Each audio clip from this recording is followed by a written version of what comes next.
Chapter 1 Rebirth. On the 15th of July, the Ghost Festival, a night when 100 spirits roam, rain fell relentlessly, and horses whinnied in distress. Hurry faster! Ning Zhiwei galloped forth, clad in sleek black attire, her long raven hair tied high in a ponytail, a longbow strapped to her back, and her gender indistinguishable, resembling a graceful young lad. Her exquisite features were imbued with an aura of severity, her phoenix eyes cold and piercing. Hurry, ahead lies the whitewater beach. Ning Zhiwei's heart raced. The closer she drew, the more frantic her pulse became. Just days prior, she had been reborn, reincarnated 3 years back, when the Ning family was still revered for their loyalty, before they met their tragic fates on the battlefield, before they were unjustly branded as traitors, and before their entire household faced annihilation. Fifth miss, we must first enter the city. How could Whitewater Beach be the site of a military confrontation?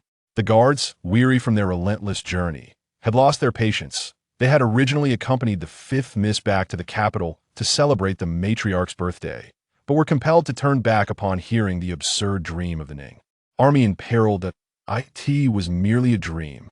Why must they indulge her madness? Why accompany her on this arduous chase? As her words faded, a gust of wind swept through, carrying the pungent scent of blood.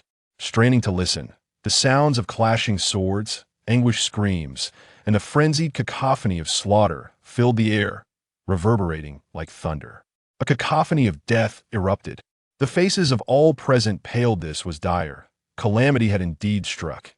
Ning Zhiwei's head buzzed, her complexion drained of color, her blood surging with dread. Had she arrived too late? Drawing the bow from her back, she swiftly nocked an arrow, her movements as swift as lightning. With the arrow in hand, her demeanor transformed, exuding an aura as formidable as a legendary sword unsheathed, radiating an unmistakable killing intent. Proceed as previously arranged, act swiftly. Those who disobey orders will face military justice. No mercy. With a fierce squeeze of her legs, she urged her horse forward, charging ahead like a tempest, her guards hastily following in her wake. The scene that greeted their eyes sent shockwaves through them, their blood running cold. No, the battle was nearing its end. Corpses littered the ground, and blood soaked the earth. The Ning army suffered devastating losses. On this expedition, the Ning army, led by General Ning Guangji, was en route to Yulua Pass for reinforcements when they were ambushed at Whitewater Beach, caught entirely off guard. Every strategic arrangement had been anticipated by the enemy. It was a one-sided massacre. Despite their valiant efforts, the Ning army could not escape this meticulously orchestrated slaughter, each soldier falling in pools of blood, their eyes wide with disbelief. General Ning Guangji was drenched in blood, his body battered and bruised, yet he fought until the very last moment, refusing to surrender. An member of the Ning family was a coward. Prince Yijir, the favored youngest son of the Northern Jin Emperor, sought both glory in battle and the assurance of his inheritance. He personally led the assault against the Ning army. Watching the once invincible Ning forces perish at his hands filled him with a sense of triumph. General Ning Guangji, you have lost. Surrender, and I shall grant you a swift death.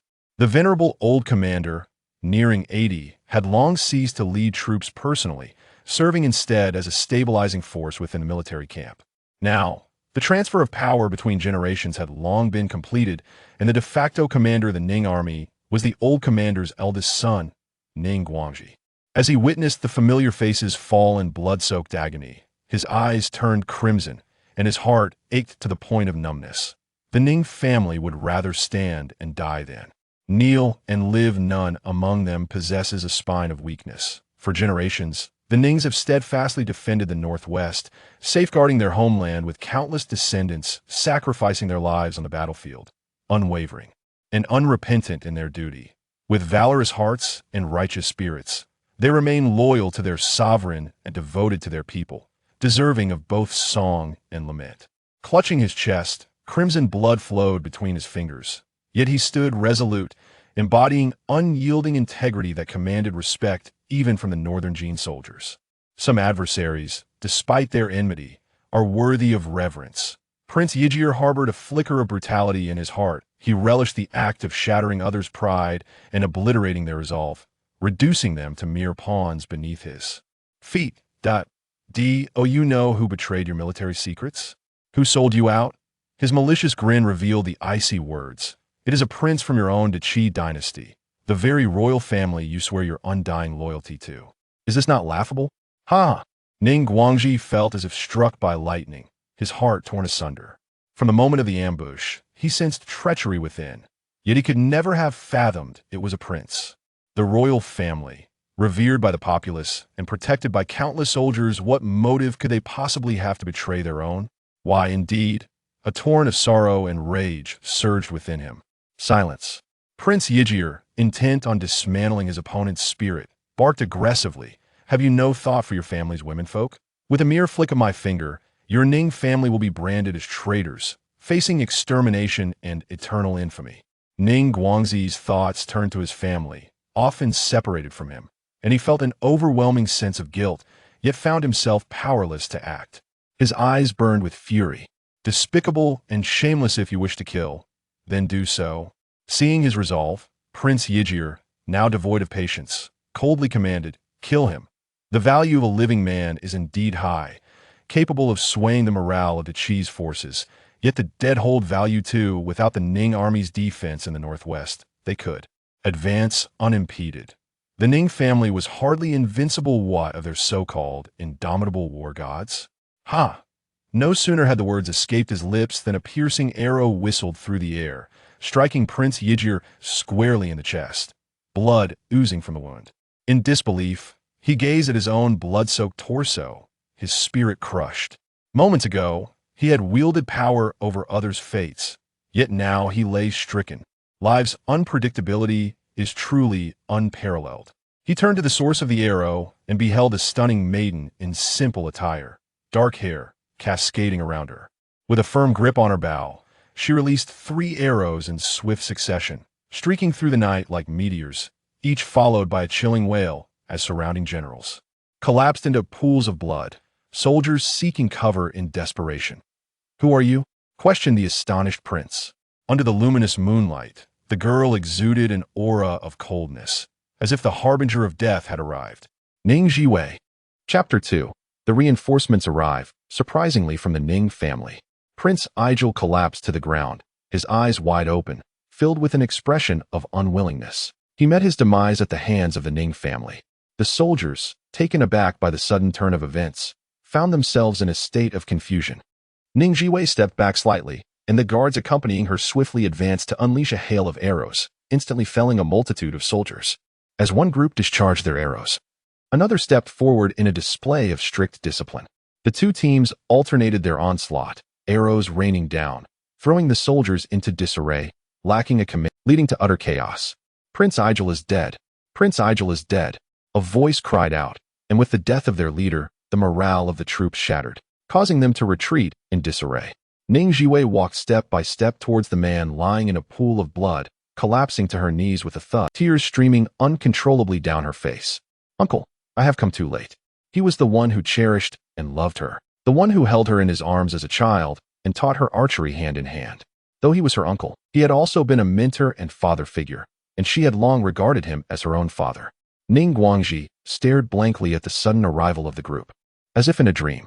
"Zhiwei, uncle cannot hold on any longer." Ning Zhiwei's heart ached profoundly, tears cascading down. "No, I brought the old mountain ginseng. You will surely recover." She desperately thrust the ginseng slices hidden in her bosom into Ning Guangji's mouth. He could feel his vitality rapidly draining away.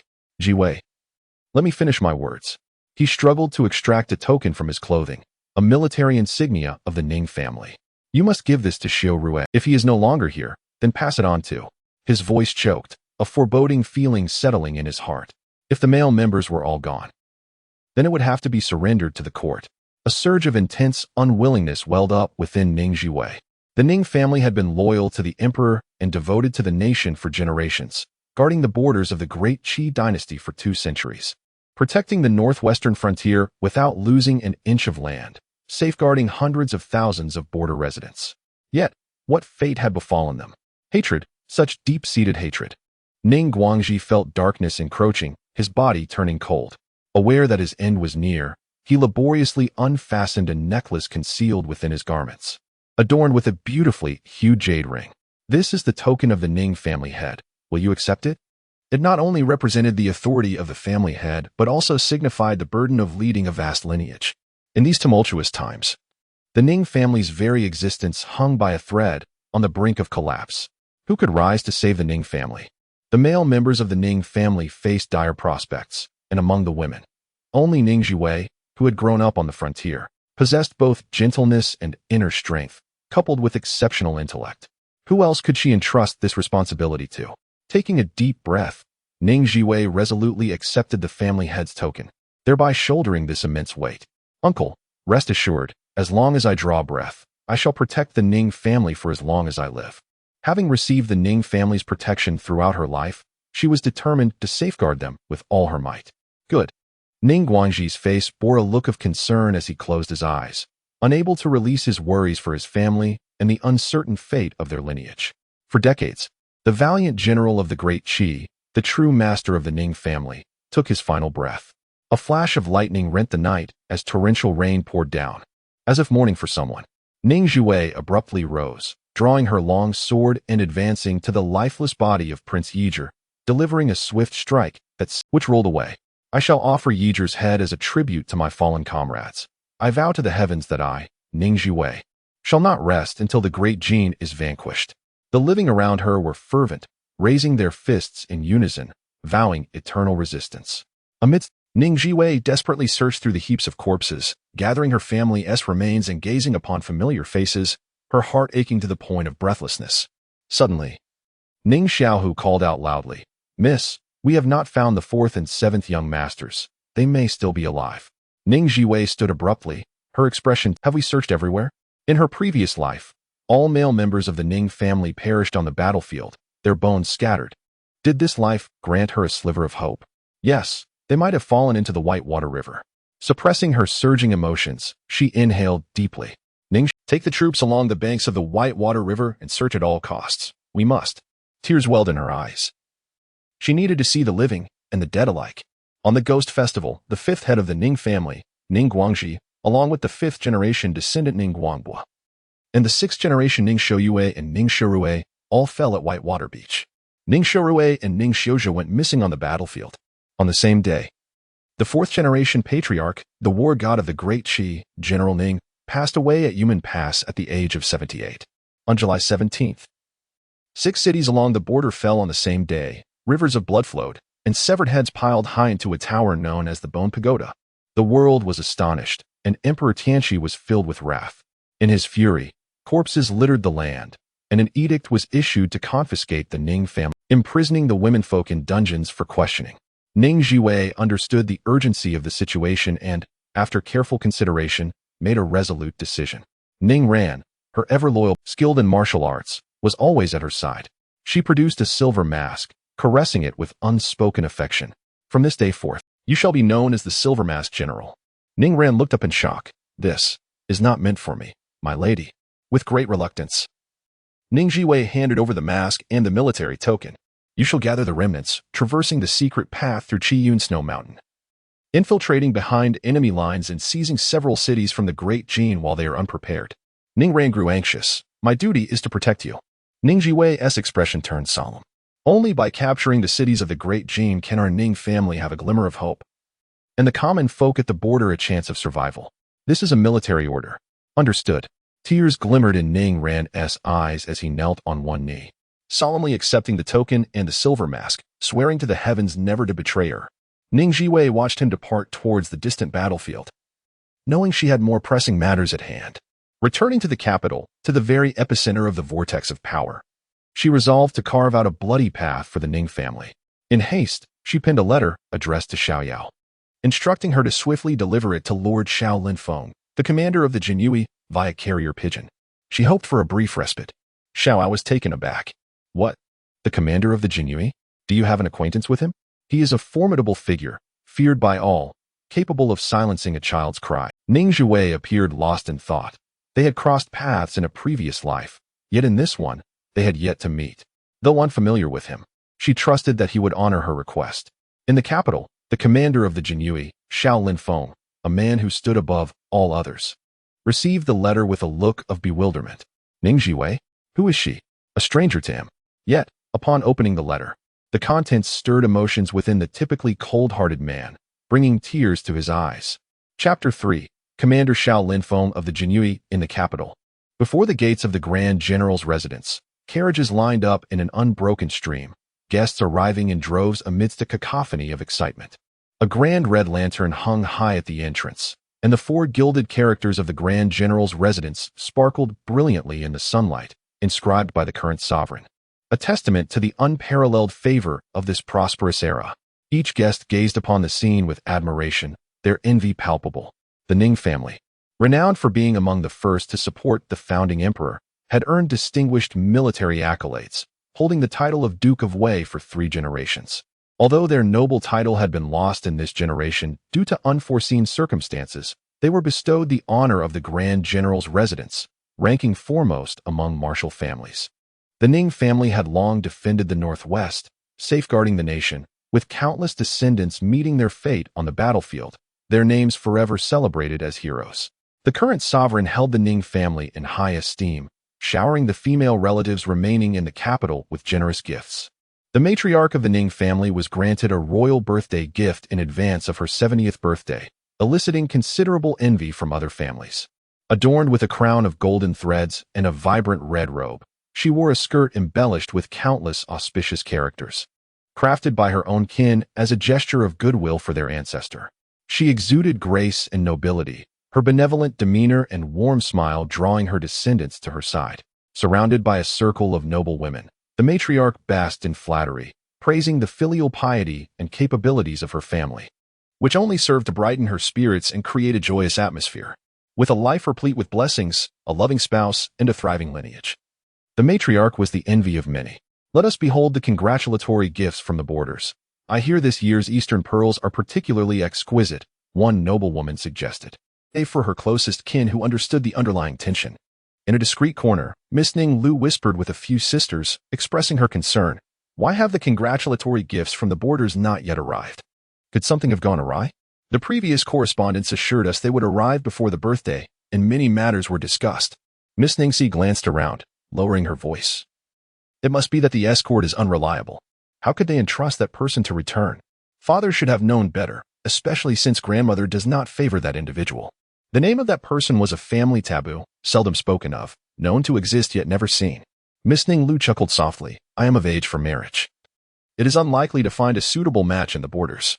Miss Ningxi scoffed. She has grown wild in the borders, lacking proper upbringing. What family would deem her worthy? A voice from behind interrupted. Enough of this chatter. The eldest aunt of the Ning family admonished them.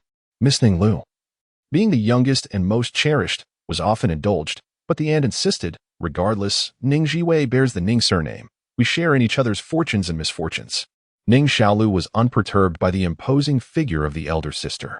Stomping her foot, she declared, I simply dislike her. No one in the family has any fondness for her. If it weren't for her, our Ning family wouldn't be in this predicament. Just then, a cacophony erupted outside, prompting her to wonder what was amiss. At that moment, the chief steward hurriedly stumbled in, his countenance fraught with trepidation, as though the heavens were collapsing. Madam, the Jinyui have arrived.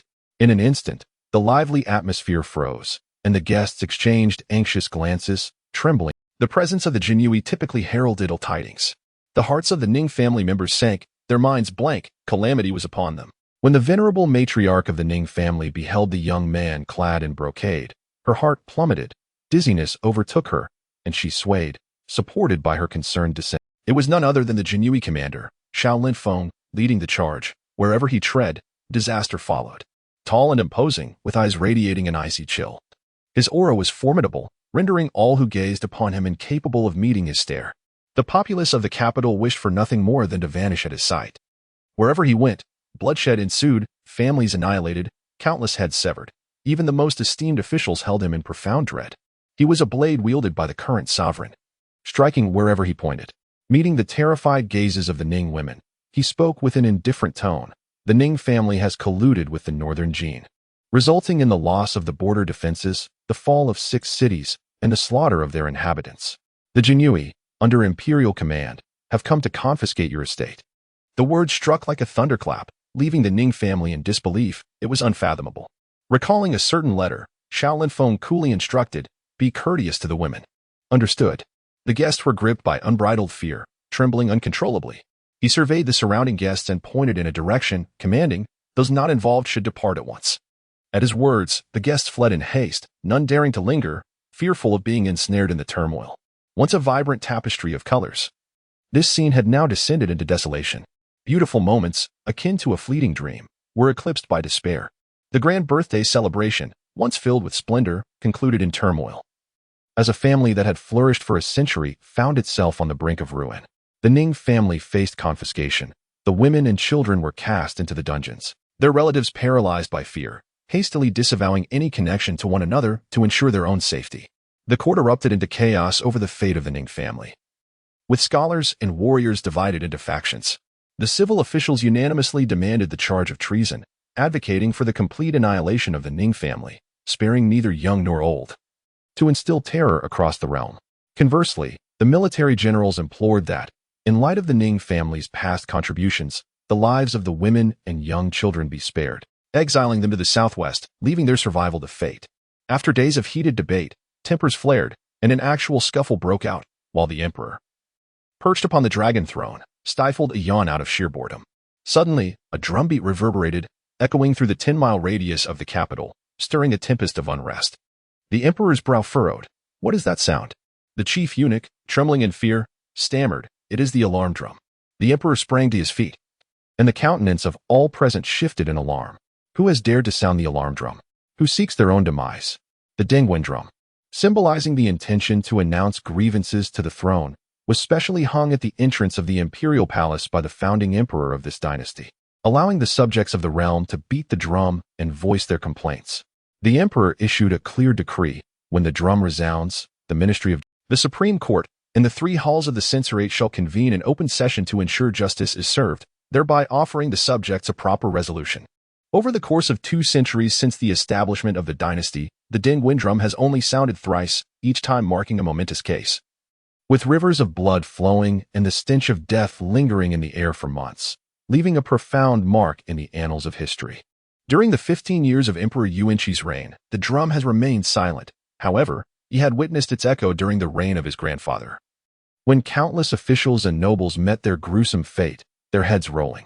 As he stood in the wind, leading the way, he was eager to discover who possessed the audacity to act so boldly. The commander of the Jinyui, Xiao Linfeng, exuded an imposing presence and declared resolutely. Chapter 4. The drum of announcement. A humble carriage passed through the city gates, hastening toward the inner city, gradually approaching the Meridian Gate. Within the carriage, Ning Zhiwei, clad in a gown of purest white, her hair bound with a crown of jade, bore an expression of extreme coldness. With delicate fingers, she lifted a pill meant to preserve her vitality and swallowed it. Tears welled in Xiaoyao's eyes. "Miss, allow me to take your place. How can you endure such suffering?" A layer of frost settled upon Ning Zhiwei's beautiful visage. "You do not possess the qualifications. Only a member of the Ning family can achieve the optimal outcome. This responsibility is mine alone. For the sake of the Ning family, to rescue those innocent women, she would face peril without a trace of regret. Do not worry. I am thoroughly prepared." She cast a composed glance at Ning Xiaolong. Her eyes, akin to phoenixes, radiated authority without anger. "Everything must proceed according to my arrangement. No disobedience shall be tolerated." Understood. This time, Ning Xiaolong was genuinely in awe. His master was decisive and exceptionally astute. He dismounted the carriage and seamlessly blended into the crowd. His task was to conceal his brothers among the populace, guiding public opinion at a critical juncture, seizing the high ground of discourse. As the carriage continued on its path, Xiaoyao frequently glanced back. "Miss, there is another carriage following us. It seems rather peculiar." Ning Zhiwei leaned out to observe. The carriage bore a mark, Rome. Which family in the capital carried the surname Rome? Suddenly, a thought struck her. Rong Jing, the Minister of Justice. A legendary figure, he was the sole individual in the history of the great Qi dynasty to achieve the remarkable feat of 6 honors in the imperial unparalleled in both past and future. At the tender age of 16, he entered the court and joined the Ministry of Justice, unraveling extraordinary cases and ascending to the ministerial rank, earning the emperor's utmost trust. His life had seen soaring triumphs, yet the palace gates loomed grandly, the courtyard deep and secluded. The guards at the Meridian Gate, noticing an unmarked carriage approaching, instinctively leveled their long spears at it, shouting, "Halt! Stop at once!" The carriage gradually came to a standstill, and as the curtain was drawn back, a slender, pale arm emerged. A girl in plain garments descended from the carriage, her complexion wan and frail, her delicate form swaying, as if the slightest breeze might topple her. The guards hesitated for a moment. Though she appeared clad in simple attire, the jade crown binding her hair was exquisite and far from ordinary. The girl's beauty was ethereal, her demeanor exceptional. "Who are you?" Ning Zhiwei paid no heed to their inquiries, advancing step by step toward the drum of announcement. Grasping the mallet that hung nearby, the guards broke into a cold sweat, realizing the gravity of the situation. What was to be done? Suddenly, a tall youth leaped from the following carriage, swiftly blocking Ning Zhiwei's path. "Wait, are you aware of the consequences of sounding that drum?" His countenance resembled polished jade, with slightly upturned eyes that glimmered like peach blossoms, exuding an effortless charm. His straight nose and thin lips, along with his well-defined brows, conveyed an air of innate aloofness. To consider him easy to approach would be a grave error. He was notoriously difficult to deal with, showing no mercy in matters of justice, commanding respect from all, whether royal relatives or common folk. Ning Zhiwei was momentarily taken aback. It was indeed Rong Jing. What was he doing here during court hours? Had he come to handle a case? "I understand the repercussions. I will first endure the 30 lashes. As a delicate woman, I could never withstand such punishment. Yet, who among us has not faced death in life?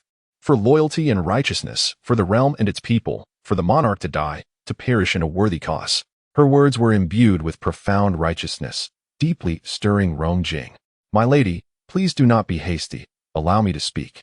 He addressed her with a gentle tone, his usually indifferent countenance revealing a hint of a smile, striving to soothe the young woman before him.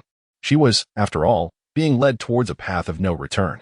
Indeed, a path of no return. Beneath the sound of the drum, no one could escape. Ning Zhiwei pursed her lips, contemplating the contradiction of this man. She had never known Rong Jing to possess such a radiant and noble side. In her previous life, he had succumbed to darkness, transforming into a figure of terror, a devil feared by all, leaving behind a legacy of scorn. Rong Jing assumed her disbelief, withdrawing an official seal from his bosom, and softly declared, "This is my official seal, you need not worry. Investigating cases is my duty. I once vowed to dedicate myself to eradicating injustices throughout the realm." Such a grand aspiration. Yet, what could have transpired in his past? Indeed, the sovereign was incompetent, the royal family decadent, power struggles corrupting the court, chaos ensued. Who could remain untainted? Who could emerge unscathed?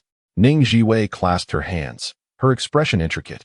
"Thank you, Lord Rome, for your goodwill, but this matter is far too immense, involving countless lives.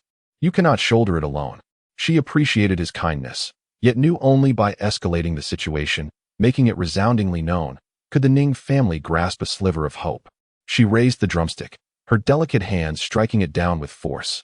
"Wherever the truth leads, even if thousands oppose, I shall proceed." At that moment, Rong Jing's expression shifted dramatically. He instinctively reached out to halt her, but paused, letting out a silent sigh. The sound of the drum echoed, resonating for miles, filling the entire capital. The citizens of the capital ceased their activities, bewildered, listening intently to the drum's call. Oh, this was not the lamentation bell for a fallen emperor and empress, but the legendary drum of declaration. The drum had sounded again after 30 years. The heavens of the capital were about to change. A calamity of bloodshed loomed, yet it remained uncertain whose fate it would be this time. Soon, the populace surged from all directions, eager to witness this moment. Rong Jing gazed intently at the slender figure, his peach blossom eyes flickering with confusion. As the 30th beat resounded, the emperor arrived with the imperial guard in grand procession. Clad in uniform flying fish attire and wielding embroidered spring knives, the guard's presence thickened the atmosphere. The princes, civil and military officials, and a throng of citizens filled the scene, creating a sea of heads, their murmurs buzzing with excitement, tension, and an undercurrent of anticipation. The monarch maintained a serene demeanor, betraying no emotion as he regarded the young woman in plain attire. However, the expressions of the officials darkened. The minister of rights bellowed, "Who are you? How dare you strike the drum of declaration? The upheaval of the capital is stirred by a mere delicate girl. Is this a jest?" "I, General Ning Zhiwei of the Ning clan, stand to voice the grievances of my family." The clear and melodious voice of the young maiden resonated throughout the hall. Ning Zhiwei? Is she truly Ning Zhiwei? The commander of the Jinyue, Shaolin Feng, abruptly lifted his head, a fleeting glimmer of confusion evident in his icy gaze. How could she, a stranger, possess knowledge of his greatest secret? No, she must not perish. This event would later be hailed as the first dance of the Empress, as she garnered the hearts and respect of the people, ascending to the annals of history and heralding the magnificent saga of the iron-blooded Empress. Chapter 5. Loyalty and Valor. Ning Zhiwei stood undaunted, her head held high, proclaiming, "I, Ning Zhiwei of the General's Manor, voice the grievances of the Ning clan." Gasps of disbelief echoed through the crowd. Could it be that there were still remnants of the Ning family unaccounted for? The townsfolk whispered among themselves, "What? Is the Ning family not traitorous? Have not all its members been imprisoned? How shameless!" They scoffed. "They have caused the death of countless citizens from 6 cities. Yet they dare to claim injustice?" Seemingly oblivious to the public's ire, Ning Zhiwei maintained a dignified composure. The Ning clan has stood by the founding emperor, earning titles through valor in battle. We have safeguarded the Northwest for 2 centuries. The first lesson we impart to our children is unwavering loyalty to our nation, a principle ingrained in our very bones, forming the bedrock of our identity. From the tender age of 5, the offspring of the Ning lineage were trained in martial arts, and by 15, they were thrust into the crucible of battle. Without exception, generations have shed blood on every inch of the frontier, defending the glorious reign of the great Qi dynasty with their very lives. With fervor, she recounted the unwavering loyalty and bravery of her kin, seeking to restore the honor of the Ning family. To date, 63 members of the Ning clan have perished on the battlefield, the youngest merely 16 and the eldest 78. They fought for their sovereign. They fought for the people, dying with honor and greatness. The ancestral hall of the Ning clan is adorned with the tablets of these heroes, and we take pride in their legacy. As her words resonated, the clamor gradually subsided, and the expressions of the onlookers grew increasingly intricate. The guards stood transfixed, forgetting their duty to silence her. Who among martial practitioners would not idolize the war gods of the Ning family? Rong Jing's gaze darkened, tumultuous thoughts swirling within him. This young woman was extraordinary. Every utterance was laden with profound significance, precisely articulated to quell the rampant rumors and mitigate the resentment towards the Ning family, thereby shifting public opinion. Such cunning, such intellect. What might she achieve as she matures? For 2 centuries, the Ning clan has remained loyal to their sovereign, the great Qi, and the people. Yet in the end, we are branded as traitors, Ning Zhiwei declared with unwavering conviction, her voice imbued with a heart-stirring power. "I refuse to accept this injustice." Raising her voice, she called out, "I plead for justice on behalf of the Ning family. I implore your majesty to restore our honor and not to dishearten those valiant soldiers who fought for our nation." A thunderous silence fell, akin to a bolt of lightning striking the hearts of all present. Thus commenced the fervent Ning family case, heralding the legendary journey of Ning Zhiwei. Yu sure let out a cold laugh. Such eloquence. Is it not the Ning army that led to the fall of the 6 cities? The Ning family must bear the full brunt of responsibility. Upon hearing this, the townsfolk found themselves in a moral quandary. While it was true that the Ning army had long protected the borders, they were also complicit in the massacre of the 6 cities. Ning Zhiwei responded with a bitter smile, her tone laden with sorrow. How did General Ning meet his demise? He was struck down by a treacherous arrow, one laced with poison that led to his untimely death. She could not contain her anguish, a pain known only to her. Gasps of shock rippled through the crowd. What? There were such hidden truths? What had transpired at the border? This was their war hero, and he had died such a tragic death. Anger, sorrow, and agony surged within them. Ning Zhiwei did not grant the other party a chance to speak. General Ning Guangji led his troops to rescue Yumen Pass, but was ambushed midway, sustaining 12 wounds. He fought valiantly until his last breath, lamenting that he could no longer serve his sovereign. Her voice trembled, her eyes reddened, tears welling, yet stubbornly held back. General Ning Guampa fell, an arrow piercing his throat, leaving no final words. Ning Zhiyo, at 30, had spent half his life drenched in battle, giving his last drop of blood for the nation. He had but a 5-year-old child, who would forever wait in vain for his father's return. Ning Zhiwei, merely 20, had wed the previous year, yet perished on the battlefield without leaving an heir, thus ending his lineage.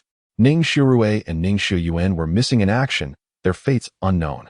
Each sobering detail pierced the hearts of many, echoing painfully in their ears. These truths remained hidden from the common folk. This was the Ning family army, defending the great Qi dynasty with blood and sacrifice. For 200 years, they had safeguarded the borders. Ning Zhiwei's eyes brimmed with rage. Her heart ablaze as she cried out, "The Ning clan betraying the nation? For what purpose? To see all our men perish in battle? To witness the annihilation of our family? Is this just? Is this normal? Do the officials not see this truth? Does the emperor not understand?" No, they all understood. Yet they required a scapegoat to quell the public's fury. Thus, she would tear away the veil and reveal the truth to the world. Why must the Ning clan bear the brunt of all blame? She bowed deeply, beseeching the emperor to investigate this matter thoroughly and restore the Ning family's honor. A commoner knelt beside her, pleading for the emperor's intervention. With the first, countless others followed suit, kneeling in unison. The commoners, the constables, the guards. Hesitation flickered among the officials. Yet they too eventually knelt.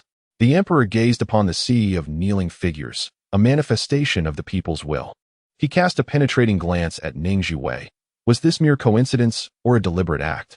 Order the Dali Temple, he paused, nearly forgetting to mention that the Dali Temple minister, Rong Jing, had been sent to the capital to investigate for over a month without return.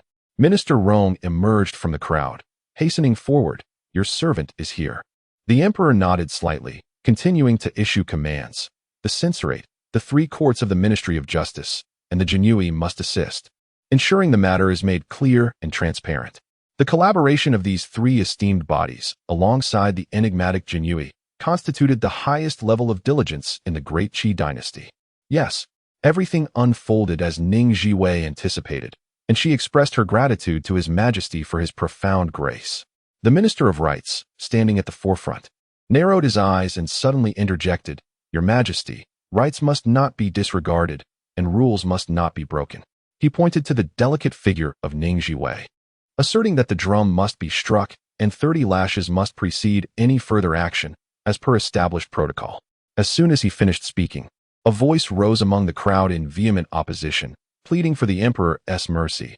"Ning girl is so frail, even 10 lashes could claim her life." The Minister of Rights stood firm, retorting with fervor, "If this precedent is broken, everyone will come to strike the drum, and chaos will ensue." Ning Zhiwei lifted her head, her fair visage and delicate chin evoking a sense of pity due to her frail form. Yet, her expression bore a resolute demeanor. Death is an inevitable fate, whether it weighs as heavily as Mount Tai or as lightly as a feather. As long as I can restore the honor of the Ning family, and allow General Ning and his kin to rest in peace with smiles in the afterlife, I shall not have died in vain. Her words resonated with a powerful conviction, showcasing the indomitable spirit of a general's daughter. Upon hearing this, some citizens could not suppress their tears. In that moment, public sentiment and opinion swayed in favor of Ning Zhiwei and the Ning family. This was the outcome Ning Zhiwei desired, capturing the hearts of the people. Even a sovereign, despite their exalted status, cannot afford to disregard the will of the populace. The initial punishment of 5 strikes would be dealt, with the remainder to follow within a month. The ministers exchanged knowing glances. Healing first, then punishment, would only lead to a vicious cycle, one more dire than death itself. Indeed, the authority of the monarch is unassailable. Yet, an inexplicable discomfort stirred within Rong Jing's heart. Ning Zhiwei felt a chill. Was this what it meant to be in the company of a tiger? The fate of an entire lineage rested upon the whims of the emperor. Her mind whirled, contemplating potential solutions. Chapter 6 Shared Fortunes and Misfortunes. Ning Zhiwei's face bore an expression of gratitude as she addressed the emperor. "Your Majesty, your compassion towards this humble servant is deeply appreciated. However, I am reluctant to impose upon you, lest I provoke the Minister of Rights into a furious tirade." The Minister of Rights was visibly distressed, exclaiming in frustration about the audacity of certain individuals. "Your Majesty, I would never dare to speak ill of you." Ning Zhiwei nodded fervently, affirming her stance. "Indeed, I would not dare to voice my complaints to your face, but perhaps in private." The Minister of Rights, his visage contorted with anger, lamented the inability of the young lady to engage in civil discourse, despite her striking beauty. It is indeed challenging to nurture a daughter amidst such trials. Ning Zhiwei chuckled softly, delivering a stinging retort. I truly pity your mother for raising a son who would speak so ungratefully, especially at her advanced age. Is she still alive? I hope she has not succumbed to despair. The minister's face turned a shade of deep crimson, his fingers trembling uncontrollably. Other officials smirked at the scene, dismissing the young girl as merely a naive child, incapable of instigating upheaval in the court. Perhaps her tongue was sharp, and her demeanor audacious. Yet it was undeniable that Ning Zhiwei embodied loyalty and righteousness. Fully aware of the perilous situation she faced, she bravely stepped forward. Oh, what more could one desire than a descendant who stands firm in the face of familial adversity? The emperor observed this with a sense of relief. While the girl was undoubtedly clever, her straightforwardness revealed a lack of guile, a trait befitting one of martial descent. I shall grant your request. Thank you, your majesty, for your benevolence. Ning Zhiwei bowed respectfully. Before I proceed, I have a humble request. Speak, commanded the emperor. Taking a deep breath, she declared boldly. The women and children of the Ning family are frail and powerless. Should misfortunes befall them in the dungeons, it would be most unfortunate. I beseech your majesty to show mercy and allow them to remain in the estate, awaiting your judgment. The timing of her plea was impeccable, drawing the attention of many. Was this girl merely feigning innocence, or was there a depth to her character that remained inscrutable? Yet, some dismissed her as just a girl, posing no significant threat. The Ning family, lacking male heirs, seemed even less formidable. Rong Jing could not resist casting a glance at her, finding himself perplexed by her demeanor. The common folk rallied in support of her appeal, urging the emperor to show clemency. The emperor's suspicions faded, and he was pleased to extend his grace. If the Ning family indeed poses a threat, we shall deal with it in due course, ensuring that the populace remains satisfied. He contemplated summoning the women and children of the Ning family to witness the punishment. Witnessing punishment? Surely this is meant to intimidate. Your Majesty, this may not be prudent, interjected a young man of noble bearing, his voice soft yet firm. The Ning women are timid. Should they be frightened into illness, it would tarnish your esteemed reputation. Su Mingjin. It was he. Ning Zhiwei's eyes dimmed slightly, a fleeting glimmer of malice flickering in their depths. The dungeons were dark, damp, and reeked of decay, with rats scurrying about. The women of the Ning family huddled in a corner, their garments soiled, their faces gaunt, teetering on the brink of despair. The matriarch of the Ning family lay half prostrate on the ground, her expression vacant. In a single night, she had lost her husband and son, stripped of all support, facing the grim fate that awaited them. From a life of opulence as a top-tier socialite to a prisoner in chains. How can one accustomed to luxury possibly accept such a fate? Beyond the heart-wrenching pain of losing a loved one, there exists a profound sense of helplessness and despair. With cries unanswered by heaven and earth, friends and relatives shun her, and even in-laws disavow any connection. In merely half a month, she has tasted the bitterness of human relationships. Ning Si holds a coarse bun to the lips of the elderly matriarch, her eyes swollen with tears. Grandmother, please eat something. You must gather your strength. The entire family relies on your leadership. Ning Laofuren is engulfed in sorrow. The charge of treason looms over her. No divine intervention could save them. The Ning family is finished. Yet, upon seeing the hungry, wailing children, how could she bear it? I am not hungry. I will turn this into porridge for the little ones. With a creak, the door swings open, and a constable strides in. By order of the emperor, the women and children of the Ning family are summoned to the hall to witness the punishment. Panic ensues among the Ning family, and Ning Laofuren's heart races. Who is to be punished? It is Ning Zhiwei, the fifth daughter of the Ning family. She strikes the warning drum. As the constable's words echo, the Ning family stands in a daze, filled with bewilderment, shock, and disbelief. Ning Zhiwei, the taboo of the Ning family, has made a grand entrance in such a manner. All eyes turn to Ning Laofuren, whose complexion shifts, struggling to rise. We must inquire about your ancestors' fate. I refuse to believe they would betray the nation. Upon their arrival at the scene, they spot Ning Zhiwei amidst the crowd, her slightly upturned phoenix eyes and exquisite features radiating an extraordinary presence, a blend of purity and steadfastness. Upon noticing their arrival, the emperor commands in a measured tone, "Proceed." Before all assembled, Ning Zhiwei remains composed, resting on the punishment bench, her tranquil eyes fixed upon her family. The Ning family gazes back at her, speechless. In their shared moment of despair, fate binds them together, their fates intertwined in solidarity amidst the storm. Past grievances dissipate into thin air. They are all members of the Ning family, unyielding and proud. The constable surveys the crowd, raising the punishment board high. Just then, a large hand reaches out and snatches it away. What is this? An iron board? Rong Jing lifts a specially crafted board, revealing an iron core beneath its wooden facade. Gasps of shock ripple through the crowd. This is clearly an attempt to kill Ning Zhiwei. Typically, punishment boards are wooden, yet this one, appearing wooden on the outside, conceals iron within. Not even a robust man could withstand several strikes. The populace erupts in anger, denouncing this as a blatant attempt to silence her. Who is behind this? The emperor's brow furrows, his expression darkening. He will not bear this blame. Rong Jing, investigate this matter thoroughly. Understood. Rong Jing's icy gaze fixes upon the constable, who trembles uncontrollably, collapsing to the ground, his eyes filled with terror. This time, the Jinhui takes action, with Rong Jing overseeing personally. He is an expert in interrogation. No one would dare manipulate events beneath his watchful eye. The process of punishment is intricate, with nuances in the application of force. Some wounds may appear ghastly yet be superficial, while others that seem minor may conceal grave internal injuries, leading to either death or permanent disability. Before the case was clarified, Ning Zhiwei could not perish. Beneath the sun, the board struck down heavily, and a piercing scream resonated throughout the venue. The Ning family involuntarily shuddered, their faces turning ashen. Blood seeped through the white garments, gradually staining them crimson. The young girl, in excruciating pain, bore a pallid countenance, beads of sweat rolling down her forehead. Yet she defiantly proclaimed, again. She was indeed a peculiar paradox, capable of wailing in agony, but refusing to plead for mercy, steadfastly upholding her principles and boundaries. The more she exhibited this resilience, the greater the sympathy and respect she garnered from the onlookers.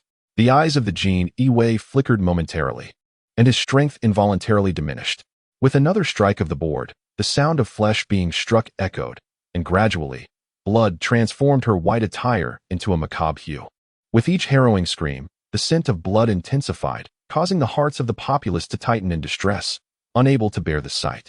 The faint-hearted even covered their ears and eyes, attempting to shield themselves from the grim reality.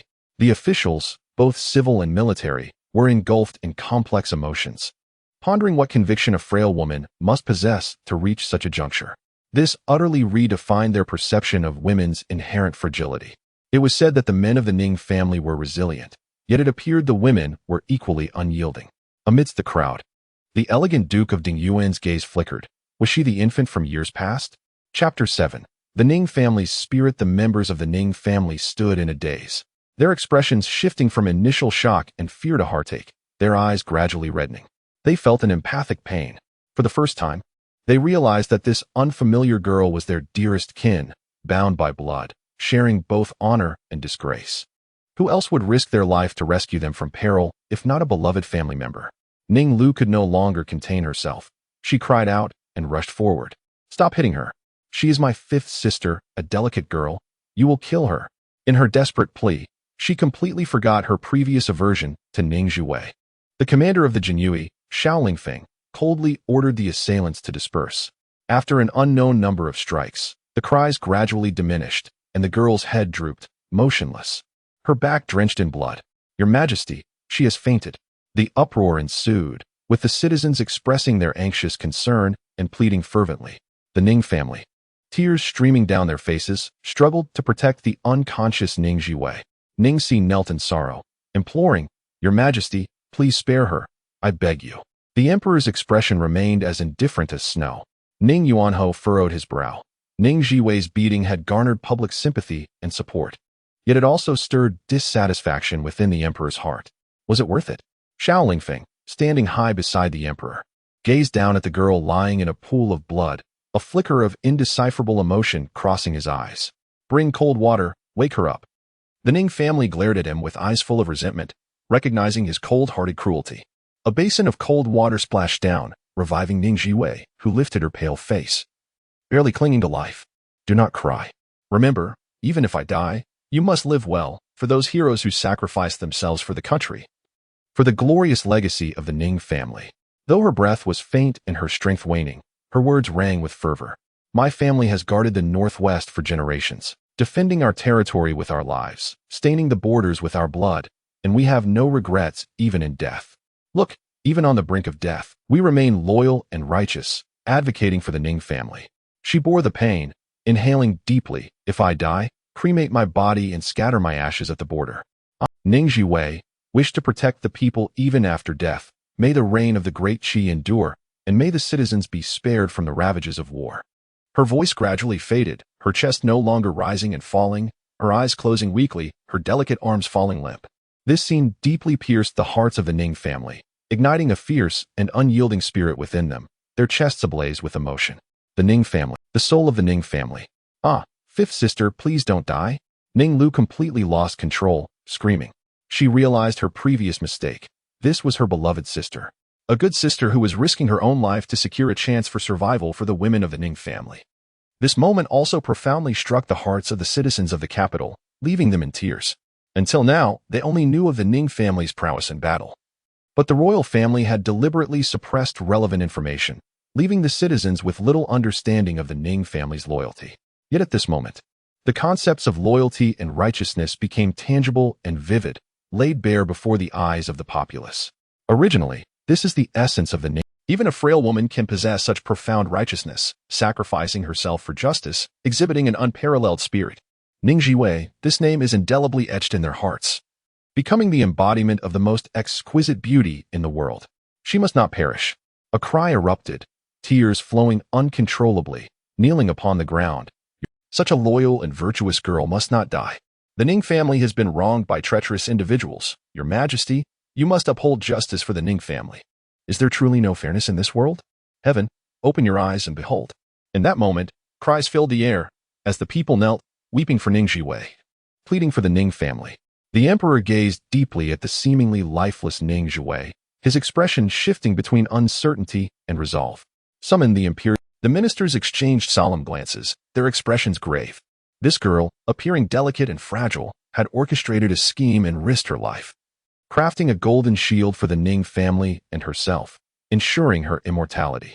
Through literary admonitions and martial valor, the censors of past dynasties, daring to contend in court, enduring humiliation for the sake of their reputation. Ning Zhiwei's maneuver bore a striking resemblance to this. Following this, the people's hearts aligned with her. Who would dare to harm her lightly? Even with imperial authority looming, there would be a measure of caution. This was a legitimate strategy, calculating the sentiments of the populace, wagering on the future of the Ning family. The imperial physician arrived with a cadre of doctors, taking pulses, administering water, and delivering a life-saving pill, followed by several acupuncture needles. Amidst the fervent hopes of the multitude, Ning Zhiwei's eyelids fluttered. Fifth sister, awaken swiftly. Little five, little five. The imperial physician withdrew his hand and bowed, reporting to the emperor, Miss Ning's injuries are severe. No further harsh punishment can be administered. The crown prince knelt, requesting, I implore my father, please spare Miss Ning of the Ning family. Let the remaining punishment be forgiven. Su Mingjin also promptly knelt, stating, Your Majesty, you cherish your people as your own children. Miss Ning is also one of your subjects. Even if she has erred, I beseech you to show magnanimity and spare her. Other princes followed suit, kneeling in solidarity, and naturally, the ministers did the same. The emperor regarded the multitude kneeling before him, his expression inscrutable. How many lashes remain? Rongjing respectfully addressed the emperor, 11 lashes. The emperor remained silent for an extended period, lost in thought. Ning Zhiwei surveyed the crowd, where her prearranged supporters were present. The elder matriarch of the Ning family suddenly trembled and knelt, proclaiming, Your Majesty, our Ning family's women are willing to share the remaining punishment, facing death and hardship together. Ning Six paused, realizing, indeed, there were many women in the Ning family. Dividing the punishment would not be a burden. I am willing to take on 3 lashes. The women of the Ning family responded in unison, I shall also partake. With so many of us, 1 lash each is sufficient. The women of the Ning family advanced fearlessly, their courage radiating brilliantly, captivating all. Women are no less than men. Who dares to say daughters are inferior? Granted. Observing the scene of the Ning family women taking turns enduring punishment, a profound silence enveloped the crowd. This is not a punishment. It is evidently a glory. The trials they endure are simply a testament to their accomplishments. The spirit of the Ning family embodies unwavering loyalty to the nation among its men, who are ready to sacrifice themselves for righteousness, while its women exhibit unparalleled fidelity, truly exemplifying the ideals of the great Qi dynasty. Through their actions, they have garnered the respect of the world. From this day forth, Even in the absence of male protection, they shall firmly establish their presence in the capital. Ning Zhiwei's calm demeanor experienced a subtle shift, her heart warming slightly as she realized how admirable these women truly are, lamenting their unfortunate fates in her previous life. In this life, she would devote herself entirely to safeguarding them and preserving the legacy of the Ning family. Her gaze swept across the crowd, catching fleeting glimpses of familiar yet unfamiliar faces, pausing momentarily on the indifferent countenance of the Duke of Dingyuan, who seemed to sense her scrutiny and turned his gaze toward her. In that instant of eye contact, there was a blend of strangeness, coldness, and an indescribable complexity. Chapter 8. Not of common blood. At the Emperor's command, the Jinyui escorted the women of the Ning family back to their residence, where they were under heavy guard, prohibited from entering or leaving without an edict. Simultaneously, the imperial physician was summoned to tend to their injuries, ensuring their safety and well-being. As the crowd gradually dispersed, the Duke of Dingyuan gazed in the direction where the Ning family had departed, his expression a tapestry of complex emotions. His arch-rival, the Minister of Works, approached with a knowing smile. Duke of Dingyuan, who exactly is this suddenly emerging Miss Ning? I have not heard of her before. Though his words were casual, his expression bore the weight of deeper implications, as if he had already unraveled the mysteries surrounding her. The Duke, suppressing a curse at the old fox's cunning, responded coolly. How would I know? The minister chuckled, his tone dripping with sarcasm. You were once relatives, after all. You should be well acquainted with each other's backgrounds. Frankly, I find myself envious of the Ning family for having such a descendant, courageous, wise, and embodying loyalty and righteousness. Quite rare indeed. The Duke's countenance darkened further as the Minister of Rights appeared from nowhere, lamenting, what a pity she is but a daughter. A collective silence fell upon the gathering. Had she been a son, the Ning family would have had a legacy to carry forth, thriving for generations to come. Alas, the Ning family had lost all their adult male heirs, rendering the women unable to achieve anything of significance. The once illustrious family, with a history spanning a century, was now drawing its curtains, a sorrowful spectacle.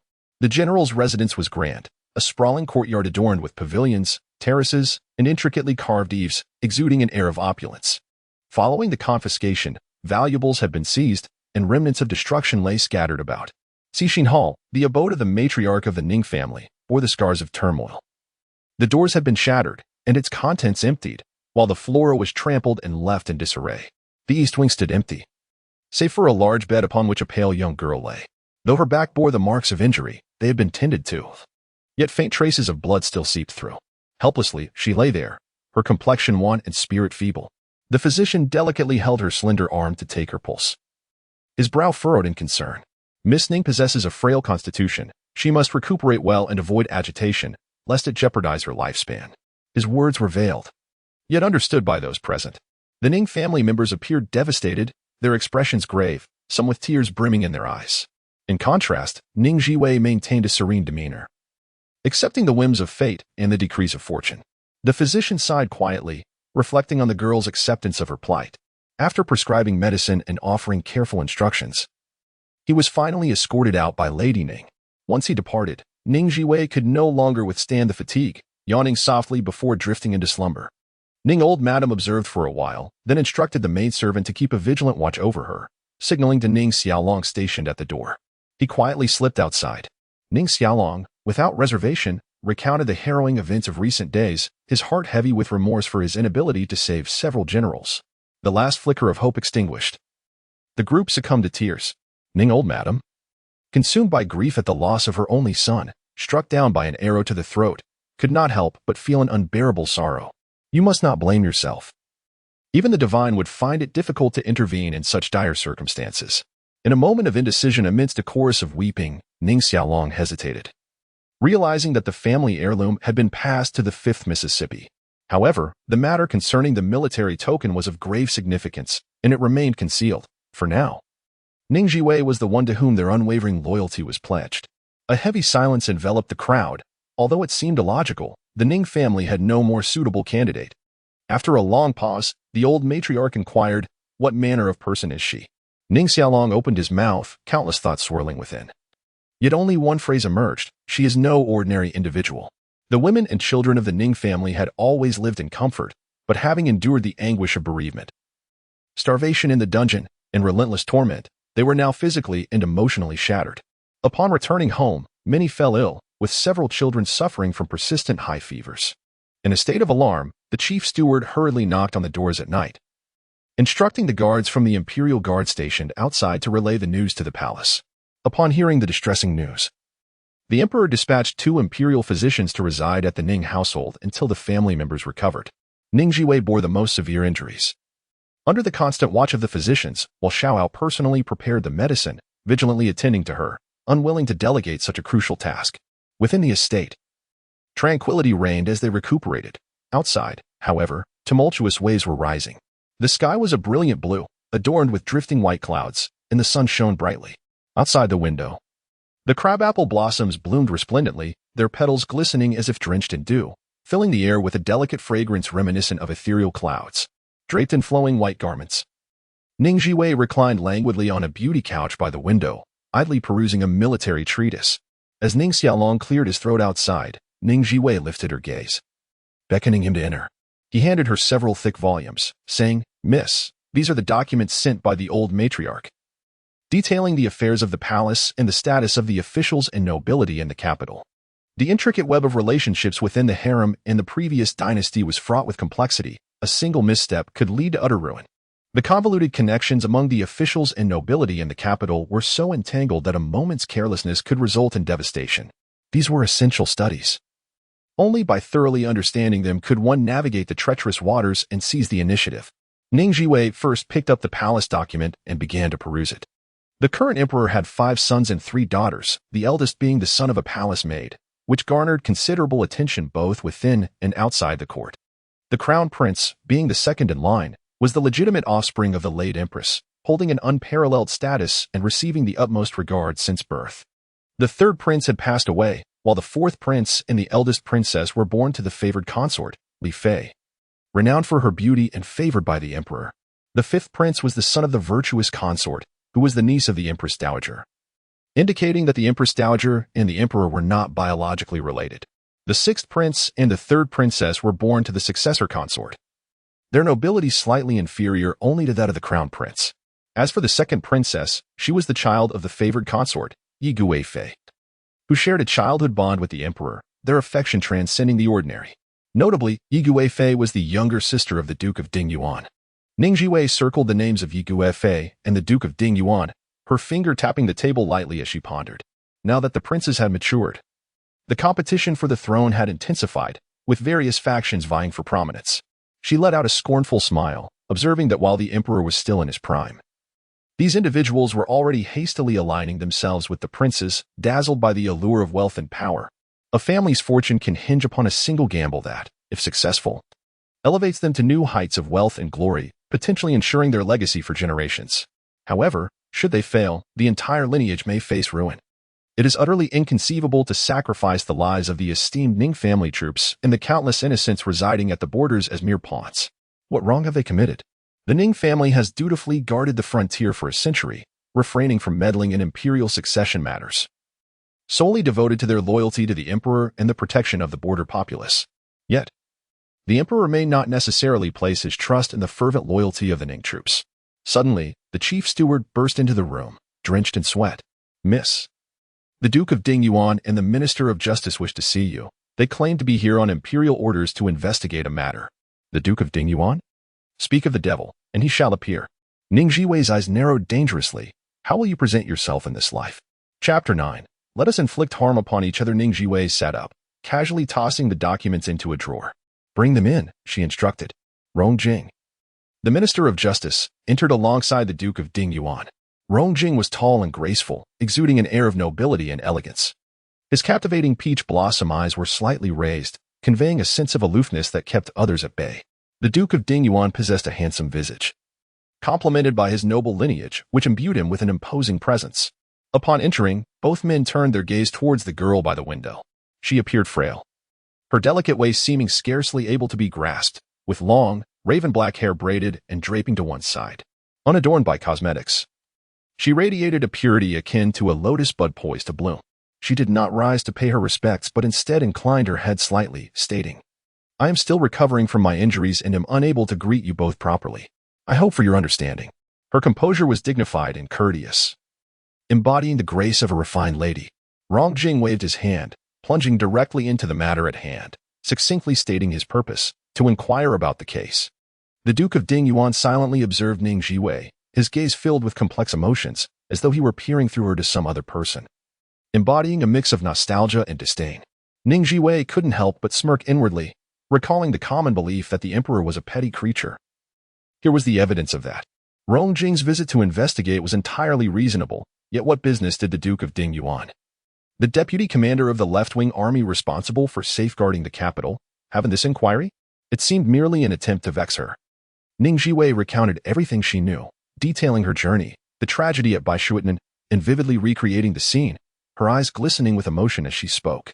Rong Jing sighed silently, recognizing the integrity of the Ning family, whose commander had met a noble death on the battlefield, living up to the name of loyal patriots. Miss Ning, you experienced nightmares that troubled your spirit, foreseeing misfortune befalling General Ning, which prompted your return to the border, correct? Such traces could indeed be uncovered. Ning Zhiwei nodded earnestly. Yes, I believe there is a connection among family members. My bond with several generals of the Ning family is exceedingly profound. Rong Jing remained noncommittal, diligently noting down her words. Was it also in a dream that you foresaw the ambush of General Ning Guangji and his party at Baishuanan? Ning Zhiwei had long since reviewed the events, meticulously analyzing every detail to patch potential gaps in her account. Certainly not. The distance between Baishuanan and Baiqing is 50 miles. We must pass through Baishuanan to reach Baiqing, where the Ning army is stationed. That night, we heard the sounds of slaughter from afar, the stench of blood overwhelming. She sighed softly, her expression somber. After the incident, we rushed to Baiqing to sound the alarm, but all the city gates were tightly shut and under martial law. It took considerable effort before we learned the hidden truth from my grandfather's guards. She glanced at Xiaoyao, who cautiously retrieved a piece of clothing. This was an arrow that ambushed my grandfather from behind, its tip coated with a poison known as Kangdan, exclusive to the royal family of the Great Jin. Rong Jing's expression shifted slightly as he carefully accepted the evidence. The use of a poison reserved for the Great Jin royal family on the commander at the border of Deqi suggested grave implications. Some matters, upon deeper reflection, sent chills down one's spine. Do you have any additional information to provide? Ning Zhiwei hesitated. Will all of this be presented? Rong Jing discerned her unease and sensed an ominous foreboding, yet he still spoke. Yes, please proceed. The emperor will make the ultimate decision. Ning Zhiwei furrowed her brows, appearing quite distressed. Prince Yijir had claimed before his demise that a prince of Deqi had betrayed the Ning family army.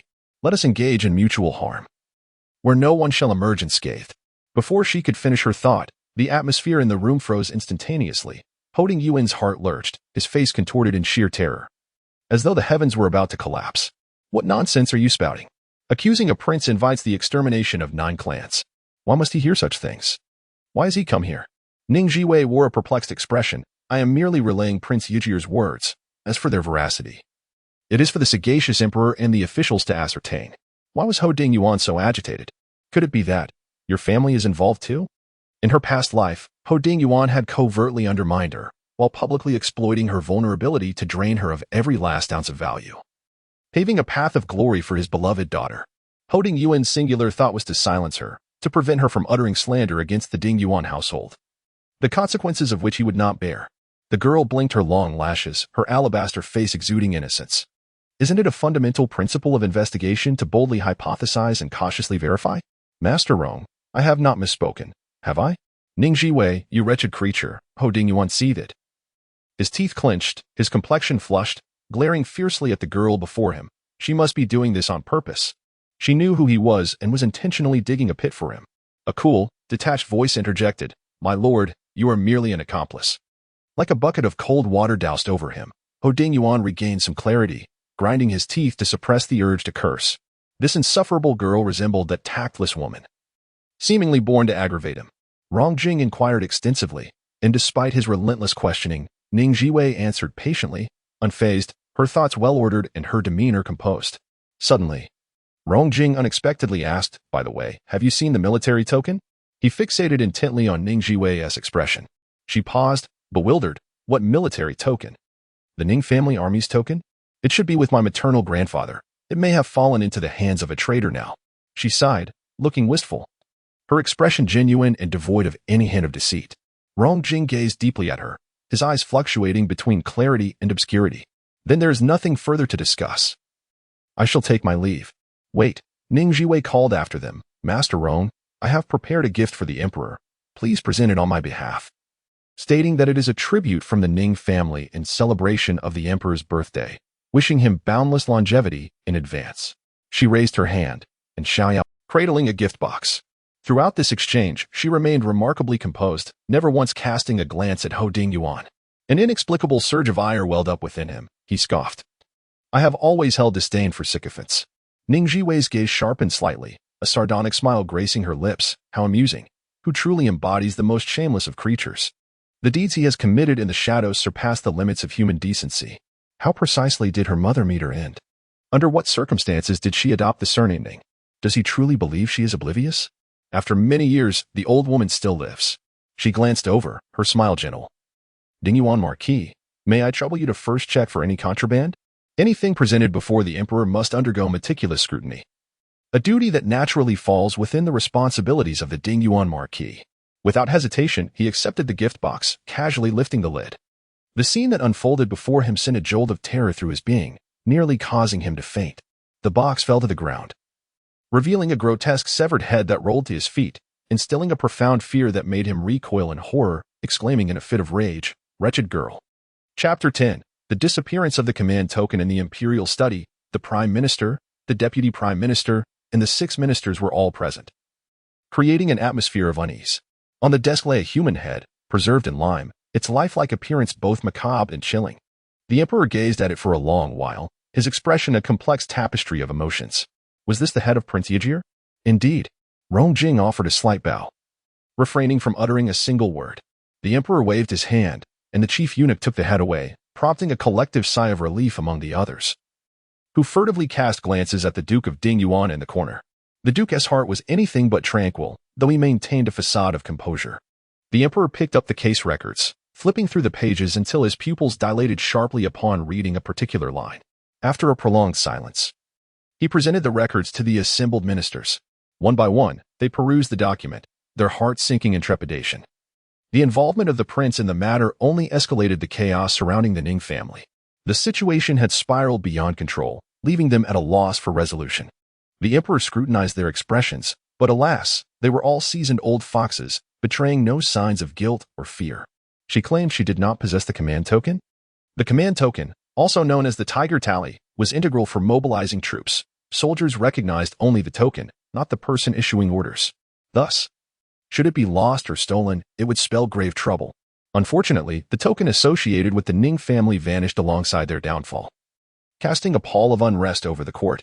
Indeed, the emperor flung the records onto the table, massaging his temples. My esteemed ministers, what say you? The high-ranking officials exchanged glances, and the prime minister stepped forward first. Your Majesty, Ning Zhiwei is a woman. It is inconceivable that she could have come into contact with the command token.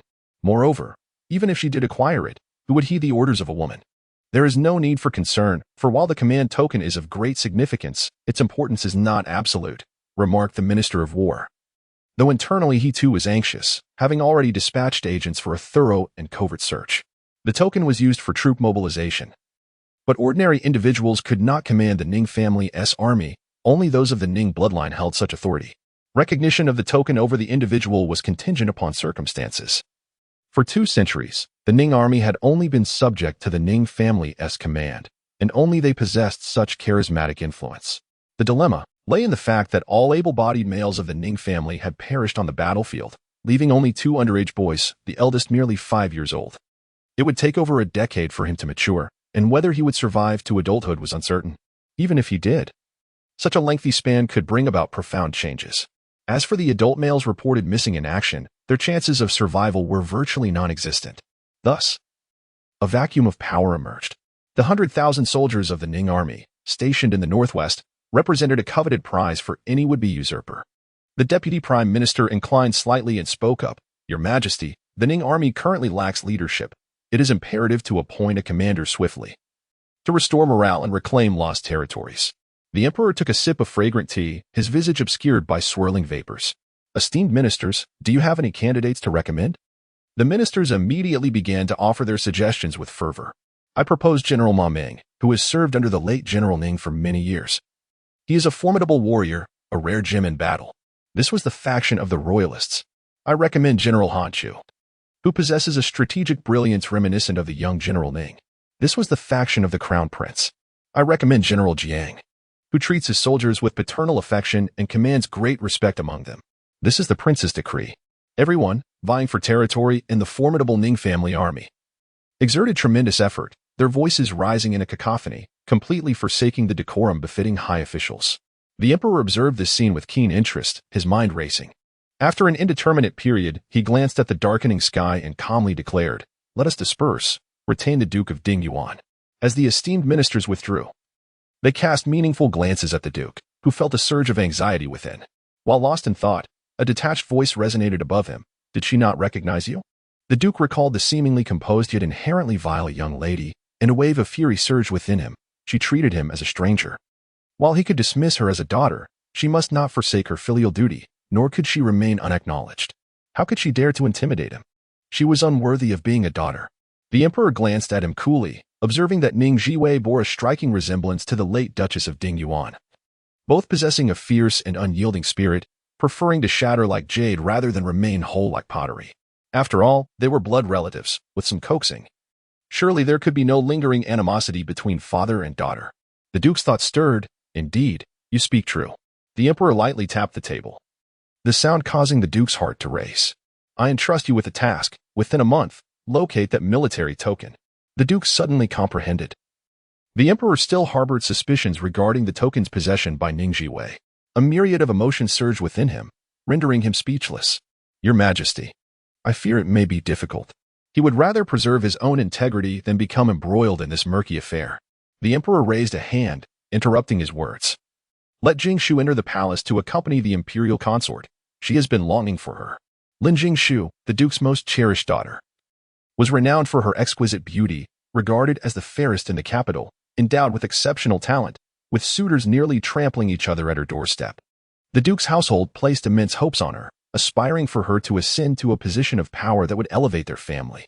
As he pondered his aspirations for his daughter, a wave of fervor ignited within him. "Yes, I shall exert every effort."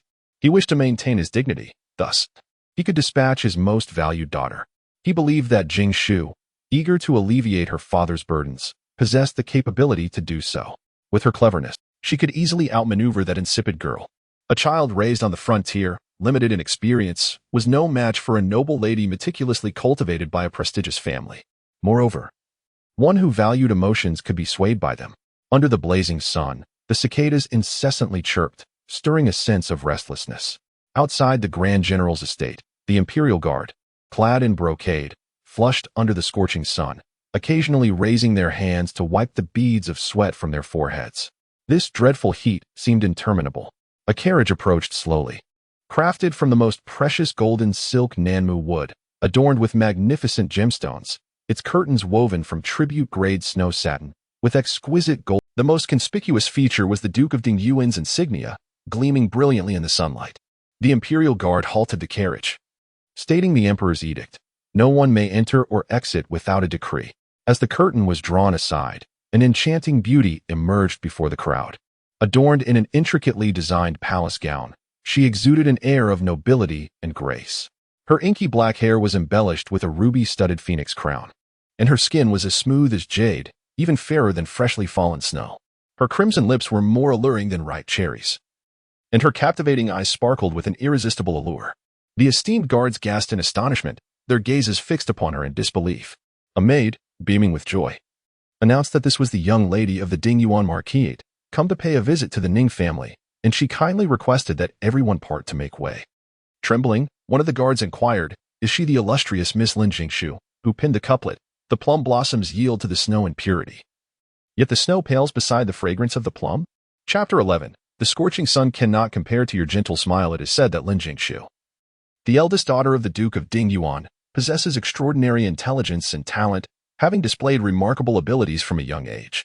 At just 8 years old, she composed an exquisite poem, thus gaining her fame. Indeed, the beauty of the young lady, with her enchanting smile, adds an extra touch of allure. In this sweltering heat, I commend your efforts, dear friends. Bao Shuang and Bao Shiyue, please distribute the mung bean and lily soup we have brought to everyone. 2 maidservants raised their hands, and the guards accompanying them unloaded a large bucket of chilled mung bean and lily soup from the carriage, still cool to the touch and exuding a refreshing chill. Ling Shuang, with a gentle demeanor tinged with an imperceptible pride, stated, "This is the good will of my lady. Please enjoy it to alleviate the summer heat." The members of the Jinyui, their eyes sparkling with delight, expressed their gratitude. "Thank you, Miss Lin. You were truly remarkable." She embodied the virtues of kindness and nobility as proclaimed in legends, her beauty akin to that of a celestial being, brimming with talent that eclipsed many noble women. Her poetry garnered praise from numerous esteemed scholars. Moreover, she hailed from a prestigious lineage. Her aunt was a favored concubine in the palace, and she grew up alongside princes and princesses, making her one of the most distinguished young ladies in the capital. Her future prospects were undoubtedly bright, and none would dare to offend someone of her stature. Having received such kindness, the Jinyui, feeling somewhat overwhelmed, opened the gates of the Ning residence, allowing the carriage to pass. Lin Jingshu, seated within, wore a proud smile, but at that moment, a sharp voice rang out. "Stop the carriage. Those who resist shall be executed." The carriage was brought to an abrupt halt, and Lin Jingshu's expression darkened. As she lifted the curtain, she instinctively recoiled upon seeing the individual before her. What a stroke of misfortune to encounter this formidable adversary. A Jinyui approached, eagerly offering a bowl of chilled sweet soup. "My lord, here is some mung bean and lily soup. Please have a bowl." Cloaked in dark garments, Xiaoling Feng emanated an imposing aura with a swift motion. He sent the bowl flying, the sweet soup splattering across the ground. "Where is your vigilance? How dare you drink soup given by outsiders? Are you courting death?" His eyes glinted with coldness, and the intimidating presence surrounding him caused many Jinyui to tremble in fear, wishing they could disappear. Lin Jingshu inwardly lamented. Yet she revealed a pure and radiant smile, speaking softly, "Commander Xiao, if you must assign blame, let it rest upon my shoulders. It is my fault. They are innocent." The esteemed scholars had always held her in high regard, and the noble princes treated her with courtesy. She had enjoyed a smooth journey thus far, but today, she had met her match.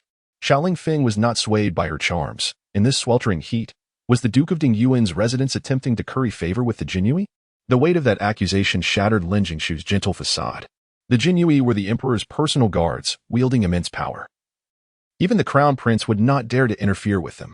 No, please do not misunderstand. I am merely. Her wits served her well. As she explained that she had come to visit the Ning family, and brought the guards some mung bean and lily soup as a gesture of gratitude for their care of the Ning family. Xiaoling Feng's gaze was filled with scrutiny and suspicion. "By what authority do you come?" The atmosphere turned tense, and Lin Jingshu felt a wave of panic. It seemed she was on the verge of being dragged into the dungeons for interrogation. I. Upon witnessing this, Ao Shui cautiously implored, "Please, let us enter and speak. It is simply too hot outside, and it would be troublesome if my young lady were to suffer from sunburn." The imperial edict. This was impenetrable to all, for the Jin Yiwei only heeded the commands of the emperor. But where did Lin Jing get such an edict? Her beautiful eyes revealed a flicker of fragility and a hint of grievance. "I beseech you, Commander Xiao, to extend your gracious hand and assist us." Her enchanting yet delicate demeanor captivated all, stirring a profound instinct in men to protect her, leaving her admirers eager to brave any peril for her sake. Unexpectedly, Xiao Linfeng's cold inquiry pierced through the air. "Are you attempting to coerce the Jin Yiwei into serving the Duke of Distant Loyalty?" Each word struck Lin Jing's core like a dagger, pushing her to the brink of despair. This wretched man was utterly detestable. No wonder he was loathed by all. Did he not realize that by leaving no avenue for retreat, he was sealing his own fate? In a realm where the emperor changes, so too do the courtiers. When the new sovereign ascends, this old emperor's lapdog would find himself with but one path, death. She vowed that one day he would kneel at her feet, pleading for mercy. To fabricate charges against one who is already vulnerable. "Commander Xiao, do you not feel any shame in bullying a defenseless woman?" At that moment, a carriage approached leisurely. Its curtain lifted to reveal a pair of eyes as profound as the night sky. Lin Jing's heart thundered, her voice unconsciously laced with a hint of charm. "Lord Rong, you have arrived." Rong Jing, clad in simple yet elegant azure attire, exuded an aura as gentle as jade, resembling an innocuous nobleman. He nodded slightly in greeting, "Miss Lin." He asked nothing, casting a casual glance at Xiao Linfeng. The two men exchanged a brief look before swiftly averting their gazes. Lin Jing hesitated, her watery eyes darting toward Xiao Linfeng, silently accusing him. "I am fine," she declared, her voice a melodious echo, laden with unspoken grievances, awaiting resolution. A flicker of derision crossed Xiao Linfeng's eyes. In these years, he had encountered all manner of individuals, from high-ranking officials to the common folk, and had long since grown weary of the darkness of human nature. Such tricks were utterly trivial. No matter how noble or talented this woman appeared, her foundation was tainted, her ambitions excessively grand. Rong Jing, seemingly oblivious to the undercurrents, raised the edict, commanding, "Open the gate." As the door swung open, Rong Jing's carriage entered, and Lin Jing attempted to follow, but the gate slammed shut with a resounding thud. Lin Jing glared furiously at the door. Was this how he treated her? Not even a single word of concern. What an unappreciative man. All men in the world might bow at her feet, yet these two remained unmoved. One coldly confrontational, the other entirely indifferent. This paradox ignited within her an intense desire for conquest. Beneath the resplendent blossoms of the begonia, the young maiden tilted her head slightly, her hands as pure as jade outstretched. As petals danced down like a starry shower upon her brow and palms, creating a stunning tableau. This dreamlike scene captivated the gaze of the young man, rendering him speechless. "Miss, is that enough?" Xiaoyao gasped, leaning against the begonia tree for support. Ning Zhiwei gazed at the scattered petals on the ground, her brows lifting slightly. "Let us prepare more hawthorn pastries and deliver a platter to each household, allowing the children to indulge in some sweetness and delight them." As her injuries improved, she could no longer lie idle. The splendid summer days must not be wasted, and she yearned to stretch her limbs. "Very well." Xiaoyao vigorously shook the hawthorn tree, causing countless petals to flutter gracefully through the air, filling the atmosphere with a delicate floral fragrance. A faint smile lingered on Ning Zhiwei's lips when suddenly she sensed something and turned sharply. The young girl inadvertently cast a glance over her shoulder, her eyes sparkling with warmth and purity, and her radiant smile struck the calm waters of the man's heart, causing his pulse to quicken. The blazing sun could not rival the gentle brilliance of her smile. Chapter 12. The first beauty. Ning Zhiwei was not the least surprised by his appearance. She strolled leisurely towards him, each step pressing gently against his heart. "Lord Rome, you have come again," she said. When she smiled, her warmth resembled the tender sun of early spring. When she was solemn, she exuded a cool and a striking contrast. Rong Jing lowered his gaze, and when he lifted it again, his expression was calm and unruffled. The winds of the capital praised the Ning family, voicing their grievances on their behalf. Not only the common folk, but even scholars and soldiers expressed their unequivocal support for the Nings. As for Ning Zhiwei, her reputation had reached remarkable heights, and the world sang her praises, elevating her to the status of a legendary figure. With just a glimpse of her, she became a tale whispered throughout the realm. Ning Zhiwei was somewhat taken aback. Justice resided in the hearts of the people. Rong Jing gazed deeply at her and remarked, "Recently, my investigations have been unusually smooth, as if evidence is being presented to me willingly." His words hinted at deeper meanings, yet Ning Zhiwei feigned ignorance, attributing it to divine intervention and the protection of the ancestors of the Ning family. No matter how he probed, she remained unyielding, displaying an air of detachment. However, they both understood certain truths. Rong Jing fell silent. Out of the 10 who returned to the capital, only 2 accompanied him, while the others were scattered elsewhere. Although she was confined within the estate, she could still influence matters beyond its walls. Who could have imagined that this seemingly unassuming girl was the one stirring the political storm? "What opinions do you have regarding the arrangements for the commander of the Ning family army?" he inquired, to which Ning Zhiwei responded with curiosity, as a frail woman. "What opinions could I possibly have? It is entirely up to the emperor to decide." Her keen intellect allowed her to discern his intentions immediately. Rong Jing suppressed a sigh. Her cleverness and resourcefulness were indeed formidable, yet he was relieved she was a woman. He then glanced at her shoulder, where a translucent petal had fallen. The emperor wished for the Ning family to nominate someone. Only the Ning family could propose a candidate to pacify the old factions, making it a logical course of action.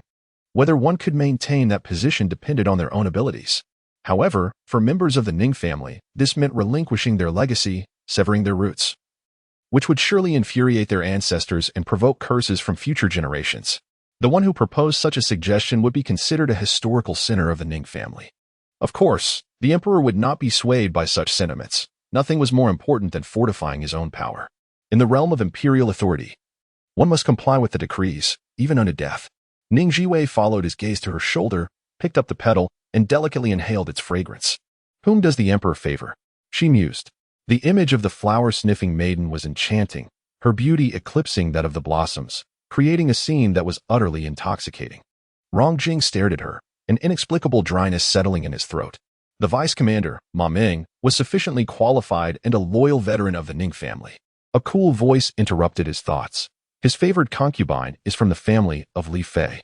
Had it not been for the past, Ma Ming's unequivocal support for the fourth prince born of Li Fei, she would have remained unaware of the numerous traps laid within the Ning family army. Rongjing's expression froze, utterly astonished. Are you certain? Absolutely certain. Those individuals have discreetly placed their bets and chosen their sides. Neutral? Only loyal to the emperor? That is non-existent. Rongjing recalled the emperor's trust in Ma Ming's loyalty, unaware that the latter had already chosen a new master. What of General Han Chu? Ning Zhiwei raised a slender finger. He is with the crown prince. Rongjing had no doubt that she was speaking nonsense. The truth cannot be concealed. And falsehoods cannot become truths. Every action leaves its trace. What about Jiang Xinyun? Ah. Ning Zhiwei's smile was enigmatic, her crimson lips parting slightly. You may investigate for yourself. The emperor does not believe my words. Rongjing fell silent once more, envisioning the emperor's wrath. After a prolonged moment, he suddenly inquired, how did you grow up in the border town? Her nature was quite extraordinary, not akin to those noble ladies yearning for a secure future, nor to the plain and unassuming women of the marketplace. She appeared tranquil and detached, yet beneath that facade lay an extreme fervor. She was a composed madwoman. This topic had strayed far from its course, leaving Ning Zhiwei momentarily stunned, like wild grass growing freely and galloping without restraint, each day filled with joy. With the affection of her maternal grandfather and uncles, and the protection of her cousins, all good things were presented to her first. Whatever she desired, they would unconditionally fulfill. If she wished to learn martial arts, they would summon the finest masters. If she wished to learn archery, each uncle would take turns teaching her hand in hand. If she wished to study military strategy, her grandfather would personally guide her. Rongjing's gaze drifted downward, resting upon her hands.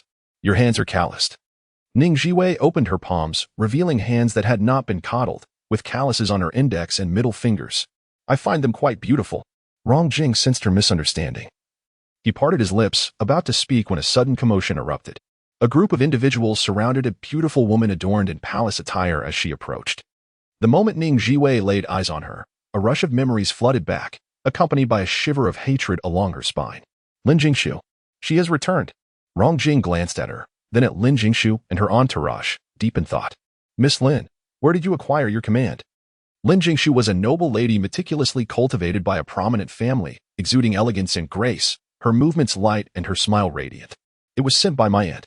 Behind her stood two stern palace matrons, observing Ning Zhiwei with an extremely critical gaze. Lin Jingshu discreetly regarded Ning Zhiwei. A shadow flickered in her eyes.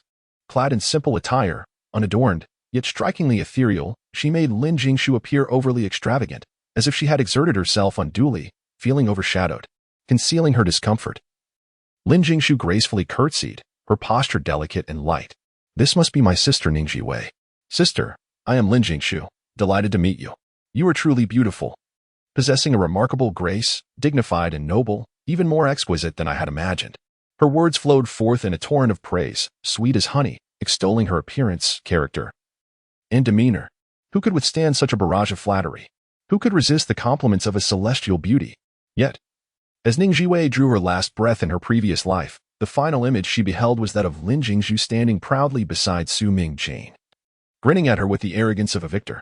One was her beloved younger sister, and the other, her devoted husband, to whom she had devoted herself wholeheartedly. In return for her unwavering trust, she was met with treachery, a piercing betrayal. No, from the very outset, it had been a meticulously orchestrated scheme. Lin Jingshu? The fairest maiden of the great Qi, capable of captivating countless hearts? Her tone was frosty, laced with a hint of derision. When one cherishes you, you are deemed precious. Yet when indifference sets in, what value do you hold? Debt shall be reckoned, and grievances avenged. Chapter 13. The slap. Lin Jingshu's smile faltered, struggling to maintain her composure. For all of this was mere pretense. A woman is defined by 4 virtues. The first is morality, the second eloquence, the third beauty, and the fourth skill. Morality holds the highest place. 2 maidservants ceased their duties, casting an irritable glare at Ning Zhiwei. My lady possesses all these virtues, exemplifying the ideal of a noble woman in the capital, praised even by the imperial concubines. She is proficient in music, chess, calligraphy, and painting, with her poetry regarded as unparalleled. Celebrated as a saint of poetry by the world. Ning Zhiwei retorted, "Is the saint of poetry running rampant?" Lin Jingzhu's face flushed with embarrassment. Her cheeks blooming like delicate petals, undeniably alluring. She cast a furtive glance at Rong Jing beside her and shyly responded, "Please, do not speak so highly of me. Talent is but an embellishment. It pales in comparison to the significance of character. A sister like you, embodying loyalty and virtue, is truly deserving of praise. I feel immense pride in having such a sister. Sister, you are strong and courageous, possessing kindness and righteousness, embodying the most beautiful qualities of the world. I admire you greatly." Rong Jing remained an indifferent bystander, his expression devoid of emotion as he observed the performance. Ning Zhiwei discerned, without the veil of familial affection, the flaws in Lin Jingzhu's demeanor. Her attempts to present herself as elegant and noble were nothing more than a show of superiority. "If memory serves me correctly, your surname is Lin, while mine is Ning." Lin Jingzhu's mouth fell agape in astonishment. "Did General Ning not inform you? You are a Lin family daughter. A young lady of the Dingyuan Marquise, a noble of high standing. Had it not been for a misunderstanding back then, we would not have been strangers today. However, it is not too late. We have ample time to nurture our sisterly bond." With a single misunderstanding, the shadows and intrigues of over a decade were swept aside. Ning Zhiwei engaged in self-reflection, pondering how she had been so blind in her past life. She recalled that in her previous existence, she had also found herself imprisoned. In her darkest hour, the Dingyuan Marquise had intervened to rescue her, promising to advocate for the Ning family. During this time, the Marquise meticulously ensnared her in a web of familial affection, capturing her heart with precision. She had considered the Dingyuan Marquise her second home, viewing them as her closest kin, particularly Lin Jingzhu, whom she had treated as a sister, enduring hardships and rescuing her from peril time and again. How laughable. A pack of ingrates. With a wave of her hand, Lin Jingzhu signaled for the servants to deliver boxes upon boxes before Ning Zhiwei. Upon opening them, they revealed treasures seldom seen. "Sister, these are 12 bolts of silk, all gifts from the palace to the Dingyuan Marquise, which I have brought for you. Here are the peaches of immortality, bestowed by the palace, 10 baskets in total, and I have brought half for you." Her eyes sparkled with enthusiasm, exuding a willingness to offer all her sincerity, a truly touching gesture. Unexpectedly, Ning Zhiwei's expression darkened, her voice laced with cold sarcasm. "Is this a display of your gifts? Suggesting I am without such treasures and need your benevolence?" Lin Jingzhu stood in shock. "Sister, how could you think this way?" She had envisioned countless scenarios, yet never anticipated such a response from Ning Zhiwei. If you are not moved, that is one thing, but to speak with such acidity and pettiness is quite unbecoming. It is no wonder, for those raised on the borders often lack refinement. The maid, feeling aggrieved, retorted, "Miss Ning, your words are unjust. In times like these, everyone keeps their distance, yet my mistress dares to brave the world's disdain to visit you. What drives her? It is the bond of sisterhood. Do you not realize that my mistress has sought information far and wide, worried that you might not eat or sleep well? She meticulously gathered the finest provisions from the storeroom and humbly petitioned to enter." Ning Zhiwei, feeling somewhat fatigued, raised her hand. Xiaoao, standing nearby, promptly brought a reclining chair and laid a soft cushion upon it. Ning Zhiwei leisurely settled into the chair, exuding an air of leisurely grace befitting a hostess. Now, she sat while others stood, and Lin Jingzhu felt a sense of inferiority wash over her. Observing Ning Zhiwei's unadorned yet exquisite beauty only heightened her discomfort. Ning Zhiwei cast a languid glance, a slight smile playing at her lips. Such impeccable manners at the Dingyuan Marquise' residence, she mused. As if the servants had been choked into silence, the two maids, caught mid-conversation, blushed furiously. Lin Jingzhu's countenance darkened as she coldly reprimanded, "Arrogant frost and haughty snow. Slap yourselves." Without hesitation, the two maids struck their own faces, the sound echoing sharply, their pale cheeks swelling, blood seeping from their lips. Yet, Ning Zhiwei remained unfazed, making no move to intervene. Lin Jingzhu simmered with frustration. "Sister, I apologize on behalf of the maids. They acted out of loyalty, not malice. My intentions toward you are sincere." Ning Zhiwei took a sip of fruit tea, its sweet and sour flavor pleasant. The stage was set, and the protagonist had made her entrance, ready to perform, but her counterpart was uncooperative. Lin Jingzhu felt as though she were performing a solo act, the absurdity of it all turning her complexion pale, yet she forced a smile, reminding herself that time reveals true hearts. Ning Zhiwei's eyes sparkled as she cheerfully suggested, "If you present me with the smoky glass cup, the exquisite jade from Lanian, In the painting Spring Dawn in the Palace, I shall believe in your sincerity. The onlooker, Rong Jing, was taken aback, eyes wide in disbelief.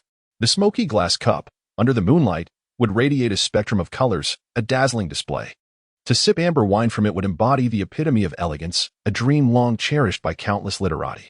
The Lantian jade, a warm stone, offers comfort in winter and coolness in summer, nurturing the body. As the poet said, the sea is bright with moonlight, and pearls shed tears. The warmth of Lantian jade brings forth mist. The painting Spring Dawn in the Palace, a masterpiece by the renowned Gu Chunxiao, is scarce due to the ravages of war. Each piece regarded as a treasure sought after by nobles. Each item is worth its weight in gold, a war trophy of the first Ding Yuan marquis, cherished by his estate. It is said that when the favored concubine sought to take Spring Dawn in the palace as her dowry, the old marquis firmly refused. The elderly matron in the palace turned pale, astonished by the audacity of such a demand. Lin Jingshu's mind buzzed, her eyes widening in disbelief at the impossibility of it all. She could scarcely fathom it. This reflects Ning Zhiwei's attitude. Lin Jingshu did not anticipate that she would be so difficult to conquer. Softening her tone, she gently said, "Sister, it is not that I am unwilling, but these 3 items are the treasured possessions of the Ding Yuan Marquis' residence. How could a mere daughter like me have the authority to decide?" Ning Zhiwei, with a chilling demeanor, retorted, "Then let it be. If you are so ineffectual, what use do I have for you as a sister?" Lin Jingshu's lips twisted in anger. Was she not the one who valued emotions above all? Why then did her words revolve around utility? What did Ning Zhiwei truly think of her? Suddenly, a burst of laughter echoed, and Lin Jingshu swiftly turned toward a towering tree. "Who is it? Do not lurk in the shadows. Step forward." Chapter 14. Hawthorn Pastry. 2 men emerged, namely Xiao Linfeng and his subordinate. Xiao Linfeng's demeanor was composed, while his subordinate covered his mouth, his cheeks flushed with suppressed laughter. Lin Jingshu, filled with indignation and embarrassment, reproached, "Xiao Commander, eavesdropping in the shadows is unbecoming of a gentleman. Have you not all branded me a despicable person?" Xiao Linfeng's expression remained icy, devoid of any signs of anger. Lin Jingshu found herself at a loss for words. Her usual eloquence and cunning were rendered ineffective in the presence of these individuals. One was well acquainted with the world's sinister machinations, another was raised in the darkest corners of society, and the last had lived 2 lives, weathering countless storms. Xiao Linfeng coldly remarked, "The time has come. You should take your leave." Defeated, Lin Jingshu retreated, yet she was not one to relinquish her desires easily. Whatever she sought, she would acquire by any means necessary. Ning Zhiwei observed her vanishing figure, a fleeting shadow of discontent flickering in her eyes. Xiao Linfeng departed with his subordinate, perpetually elusive, frequently appearing in various corners of the Ning residence. Ning Zhiwei understood what he was searching for but chose to feign ignorance. Xiao glanced at the remaining boxes, pondering their fate. Should they be returned? A smirk of delight graced Ning Zhiwei's lips. While the individuals were unremarkable, the goods were valuable. And once they entered the Ning estate, they were hers. "May I trouble Lord Rong with a request?" Rong Jing regarded her smiling face, a glimmer of interest flickering in his eyes. "What is it? Please assist me in exchanging these for money." In Ning Zhiwei's view, the silks were merely gaudy trinkets. Rong Jing's demeanor shifted, his expression turning serious. "Is the supply in the estate insufficient?" The Ning residence was heavily guarded, preventing anyone from leaving. All provisions were managed by the Bureau of Rights. The Bureau, corrupt and greedy, withheld funds, ensuring only the most basic needs of the Ning family were met. The daily fare was meager, lacking even the simplest nutritional requirements. Not even a decent chicken soup could be afforded. The Bureau perceived the Ning family as a disgraced entity, behaving submissively, fearful of voicing their grievances. Yet, Ning Zhiwei, undeterred by death, was not afraid of this situation. While sustenance was essential, life was not merely about survival. Was it? Rong Jing grasped her intent, his countenance darkening. "Some individuals have overreached. Provide me with a list of your needs, and I shall arrange for an exchange." This time, Ning Zhiwei's smile was genuine. "Thank you, Lord Rong." This was not merely a request for goods. It was a blatant signal to the emperor that his subordinates were restless. The emperor might be indifferent to the Ning family's plight, but he certainly valued his face. Rong Jing's gaze fell upon the blooming hawthorn flowers. "If they must wither, do grant me a portion of hawthorn pastry." Ning Zhiwei paused, surprised. "Lord, you enjoy sweets?" "Certainly. I shall have someone deliver it once prepared." Indeed, following this admonition, the goods sent by the Bureau improved significantly. Even the tea was upgraded to this year's Longjing. Tangquan Cottage, not far from the main courtyard, was currently home to several ladies residing with their children, facilitating concentrated care from the physician. The next generation consisted of 5 children, 2 boys and 3 girls. The boys belonged to the Xin generation, with Ning Zhiwei being 5 years old and Ning Zhiwei 3. The Ning family held these 2 boys in high regard. As soon as old Madame Ning's health improved slightly, she would visit them daily. During the sweltering heat, the children obediently remained indoors. Ning Zhiwei brought over some pastries, and upon seeing her, the children sweetly called out fifth aunt, their adorable demeanor endearing. She examined each child's health, pleased to find they were recovering well. Ning Zhiwei, the eldest of this generation, exhibited a dignified elder sister's demeanor, greeting her younger siblings with proper etiquette. This child had grown quite perceptive. The recent events had profoundly impacted her, and a subtle shadow now lingered in her youthful eyes. Ning Zhiwei affectionately patted her little head, her heart swelling with compassion. This was her elder brother's daughter, and in a previous life, this child had perished in a dungeon, leaving her mother in madness. Yuanqi sensed her aunt's affection and instinctively drew closer, much like a vulnerable bird seeking refuge. As the Ning family's fortune waned, it was her aunt's timely arrival that rescued them from peril, extricating them from the terrifying dungeon. In her heart, this aunt was formidable and remarkable. Children, in their innate wisdom, are often more perceptive than adults and instinctively discern who is trustworthy. Ning Zhiwei placed the pastries on the table, and when she unveiled them, the children gasped in awe. Fifth aunt, what are these? One was a begonia pastry, and the other a Longjing tea pastry. The begonia pastry, with its delicate pink petals, layered beautifully, resembled a work of art. The Longjing tea pastry, adorned with green flowers, exuded freshness and elegance, instantly captivating the eye. Try it. Is it delicious? Each child took a piece, and upon biting into it, the sweetness of the red bean paste encased in the flaky crust delighted them. The Longjing tea pastry, filled with green bean paste, offered a refined texture and a subtle tea flavor, bittersweet yet satisfying, a personal favorite of Ning Zhiwei's. They savored the treats with care, taking small bites, having not tasted pastries since their escape from the dungeon. Ning Zhiwei, after a few bites, suddenly looked up. Fifth aunt, may I have another piece? I wish to save one for mother. He was a dutiful child, and Ning Zhiwei smiled gently, having arranged for extra pastries to be made. Go ahead. Your mother will have some too, as will you. Children are easily filled with joy. The simple delight of delicious pastries could momentarily alleviate their worries. Suddenly, Yuanqi tugged at her sleeve, her eyes slightly red. Fifth aunt, will my father truly never return? She struggled to accept the reality. As long as she had not seen his remains, she could not believe that her tall and heroic father was dead. Though she seldom saw him, she had always known him to be a hero, a source of pride. He loved her dearly and would bring her many gifts during festive occasions. The other children looked on with pity in their eyes, tears welling up, forgetting their pastries. Ning Zhiwei took a bite of the Longjing tea pastry, the bittersweet taste melting in her mouth. Your father is a great hero, standing tall and saving countless people at the borders. Everyone respects him. He is a Ning, a protector of our homeland. Memories of the past flooded her mind, the faces of loved ones vividly appearing before her, and her eyes grew misty. She grew up in a border town, surrounded by relatives who showered her with love. The bonds forged over the years were far deeper than those of mere children. The loss of so many beloved family members inflicted a pain upon her that was unparalleled, with countless sleepless nights spent in silent tears. The desire for vengeance on their behalf became her most compelling reason to endure. The little ones would rush into her embrace, weeping, Auntie, I am so sad. I miss my father.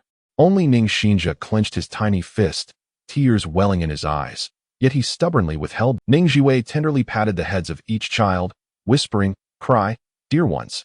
Auntie is also very heartbroken. In the presence of these innocent children, she could shed her facade and reveal her truest self. Externally, she must remain strong, standing at the forefront to confront various forces, ensuring that her enemies never glimpse her vulnerabilities, for that would become a target for their attacks. Internally, she served as the cornerstone for countless individuals. Bearing the weight of an entire family, she could not afford the luxury of weakness. With red-rimmed eyes and bitten lips, Ning Zhiwei trembled in his small frame. I will not cry. Boys do not shed tears. When I grow up, I will avenge my father and eliminate all those who caused his death. His youthful face and choked voice evoked profound emotion in those who beheld him. Chapter 15. The letter from the concubine in the heart of a child. Seeds of resentment are sown, which, given time, may grow into towering trees. Ning Zhiwei understands that while hatred inflicts pain, it also cultivates strength. The Ning family does not require weak and easily oppressed heirs. She gently embraces the child and encourages, "You must diligently practice martial arts and study hard, so you may mature swiftly." Every family needs formidable successors, and the beleaguered Ning family cannot rely solely on me. All of you must grow strong together, for the future of the Ning family rests upon your shoulders. The children's eyes brim with tears, yet reflect unwavering resolve.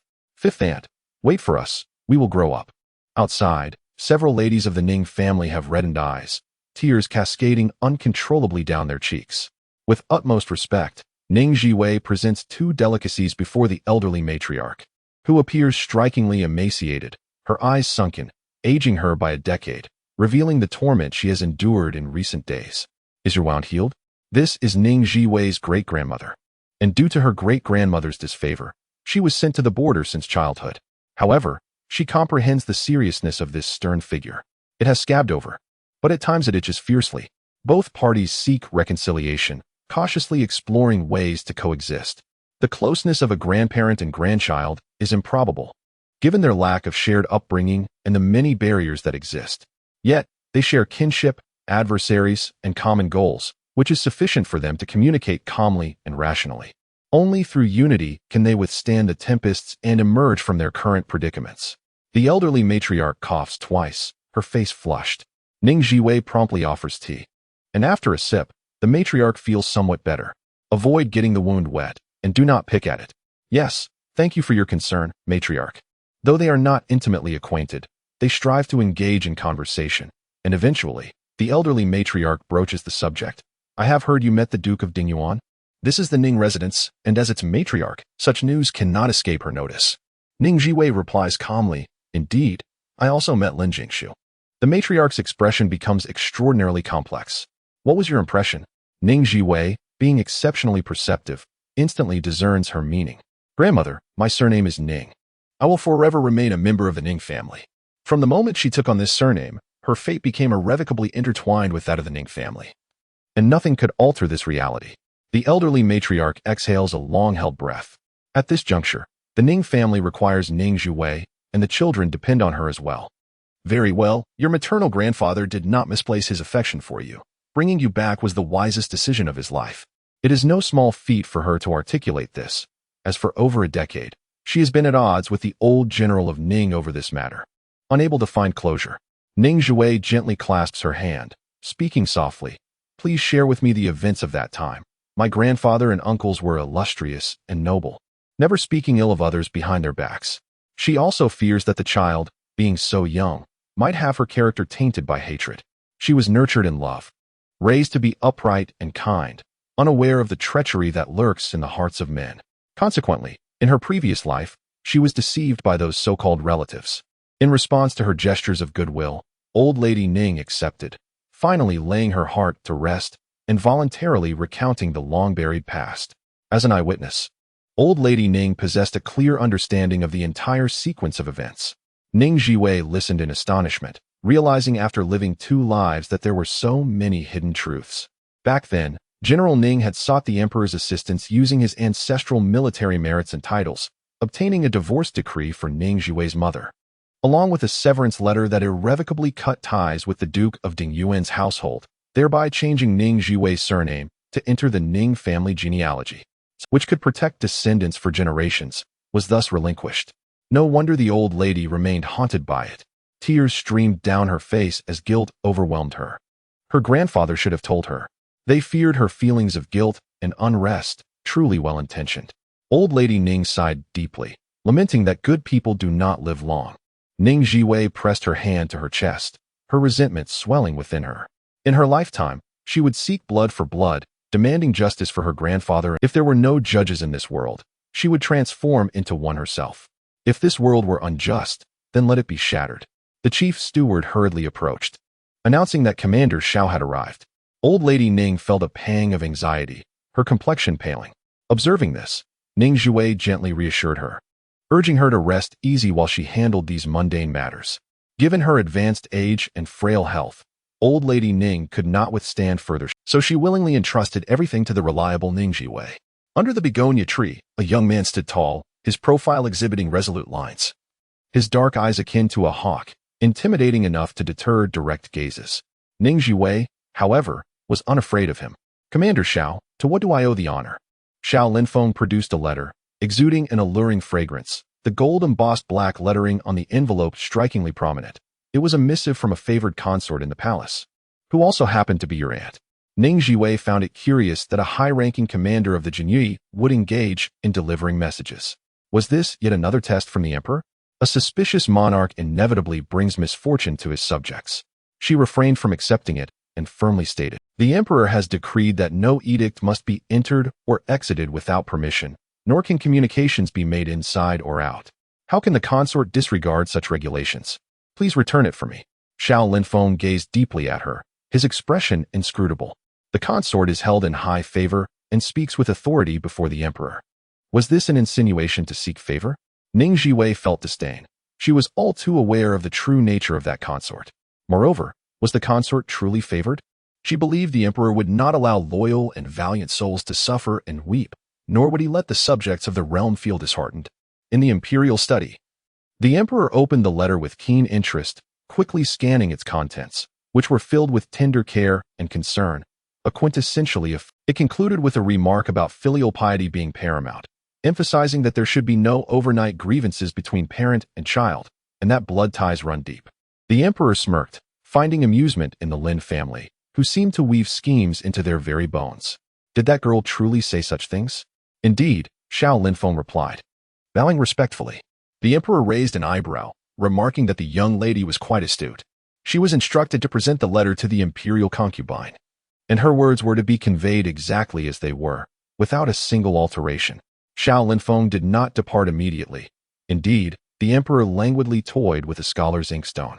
Still unable to locate the military insignia? A pang of anxiety gripped Xiao Linfeng's heart, prompting him to adopt an even more deferential demeanor.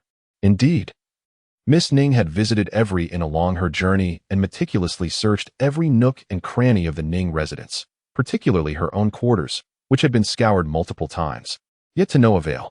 The emperor gazed at the map hanging on the wall for a long moment before suddenly inquiring, "Is it being carried with her?"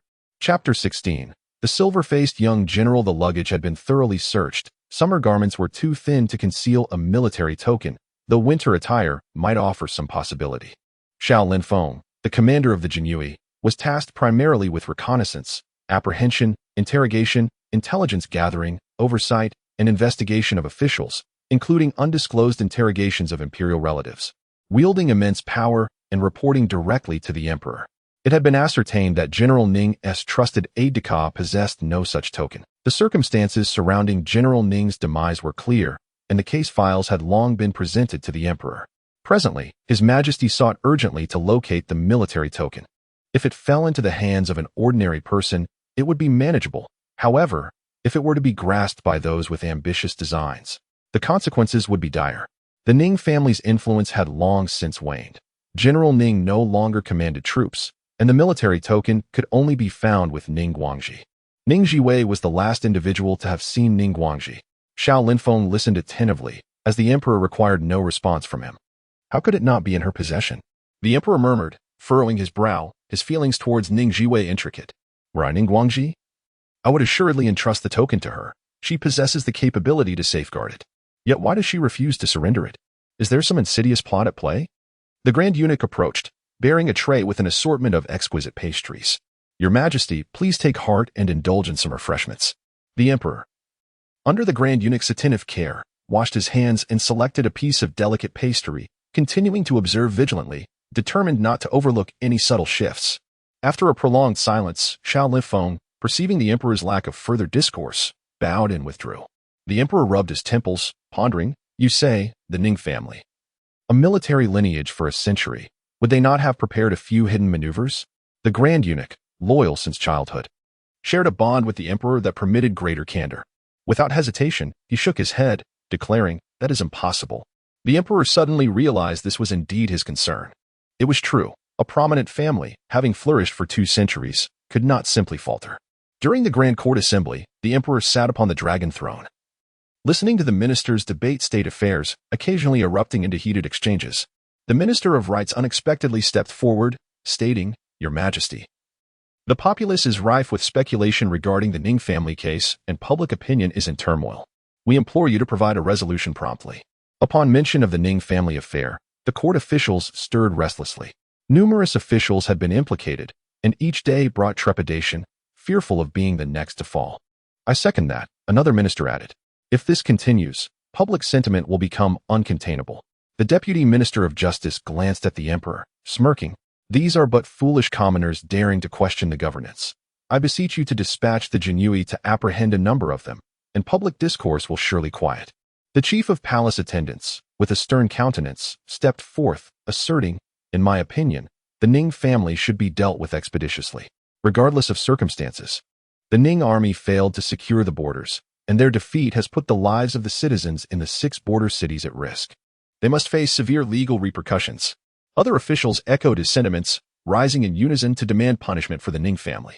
The Ning family remained loyal solely to the court and the sovereign, refraining from forming factions for personal gain. Consequently, when matters arose, there was not a single individual to advocate on their behalf. From the perspective of the imperial family, with all the male members of the Ning family perished, their worth had diminished, leaving no one to speak in their favor. The emperor turned his gaze towards the various princes, his expression nonchalant, and inquired, "What are your thoughts?" The princes exchanged glances. According to custom, the crown prince was the first to step forward. "Father, this case has indeed lingered for far too long. It is time to reach a resolution." He refrained from suggesting how to deal with the Ning family, as the emperor was wary of the prince's aspirations towards military power. Certain things could be articulated by ministers, yet as the heir apparent, he was bound by restraint. Regardless of the Ning family's current predicament, they had been the valiant guardians of the great Qi for 2 centuries, deserving of honor. If one were to strike them when they were down, what would the soldiers think? What would the common folk think? The eldest prince, however, held a differing opinion. "Father, now that all the male members of the Ning family have perished in battle, it would be prudent to release the female relatives, allowing the Ning family to maintain some dignity. The pressing matter at hand is the fierce conflict in the Northwest. A prompt decision regarding the commander of the Northwest Army is imperative." As soon as this was mentioned, the atmosphere shifted, with various factions scrambling for influence. Who would desire the 100,000 troops of the Ning family? They seemed oblivious to the urgent need to resolve the protracted conflict in the Northwest. The emperor observed his self-serving ministers with a cold snort. The position of the Northwest commander was of great significance, yet not a single suitable candidate was present. The emperor sought a general who would be loyal only to him, not one who harbored personal ambitions and had already pledged allegiance to another. He was still far from old, yet his subordinates were so impatiently aligning themselves with the next emperor, which left him feeling uneasy. At that moment, a figure clad in dark attire hurriedly entered. It was Xiao Linfeng, the commander of the Jinhui. As he stepped in, the atmosphere shifted dramatically, all eyes drawn to him. According to protocol, the Jinhui commander did not attend court, but remained stationed outside.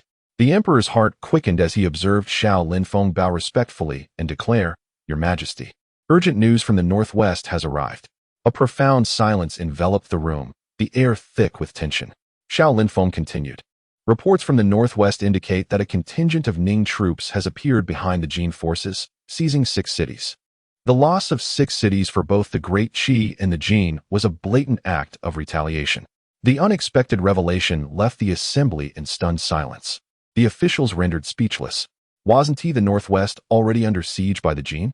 How had the Ning troops managed to emerge in the Jin's rear and conquer 6 cities? Countless questions surged within their minds. Yet for the Great Qi, this was fortuitous, providing leverage for negotiations. The emperor's thoughts raced as he pondered the specifics of the situation. The Jinhui had dispatched numerous spies to the border, yet their reach was limited, and information was scarce, leaving them unprepared to investigate further. The emperor asked gravely, "Then, who leads the troops?" A peculiar expression crossed Xiao Linfeng's face as he replied, "The silver-masked general." The silver-masked general had appeared in intelligence reports over the past 2 years, an enigmatic figure who donned a silver mask in battle, shrouded in mystery, with no one knowing their true identity. The only known fact was that the silver-masked general often accompanied Commander Ning Guangji. In principle, one would expect the scions of the Ning family to follow their elders in honing their skills. However, all of the well-known Ning family members can be traced. Yet there is no record of this particular individual. The emperor is also aware of this person. A mere 2 years ago, The silver-masked young general gained fame by shooting down an enemy vice-general with a single arrow, due to General Ning Guangxi's failure to acknowledge his merit. This incident was only briefly mentioned. Who exactly is he within the Ning family? Xiao Lingfeng replied expressionlessly, currently, it is unclear. The eldest prince, unable to contain his frustration, retorted sharply, then what do you actually know? Xiao Lingfeng cast him a fleeting glance, his eyes shadowed with a brooding intensity, causing the eldest prince's heart to race. This scoundrel, relying on the emperor's favoritism, seemed to regard even the princes with disdain. He held the military token of the Ning family, and once it was revealed, the remnants of the Ning army responded in unison. Upon Xiao Lingfeng's declaration, the crowd erupted in fervor. What? A military token? Chapter 17. The hidden secrets. The crowd erupted into chaos, and the officials' faces turned ashen. The emperor abruptly rose, his expression betraying his loss of composure.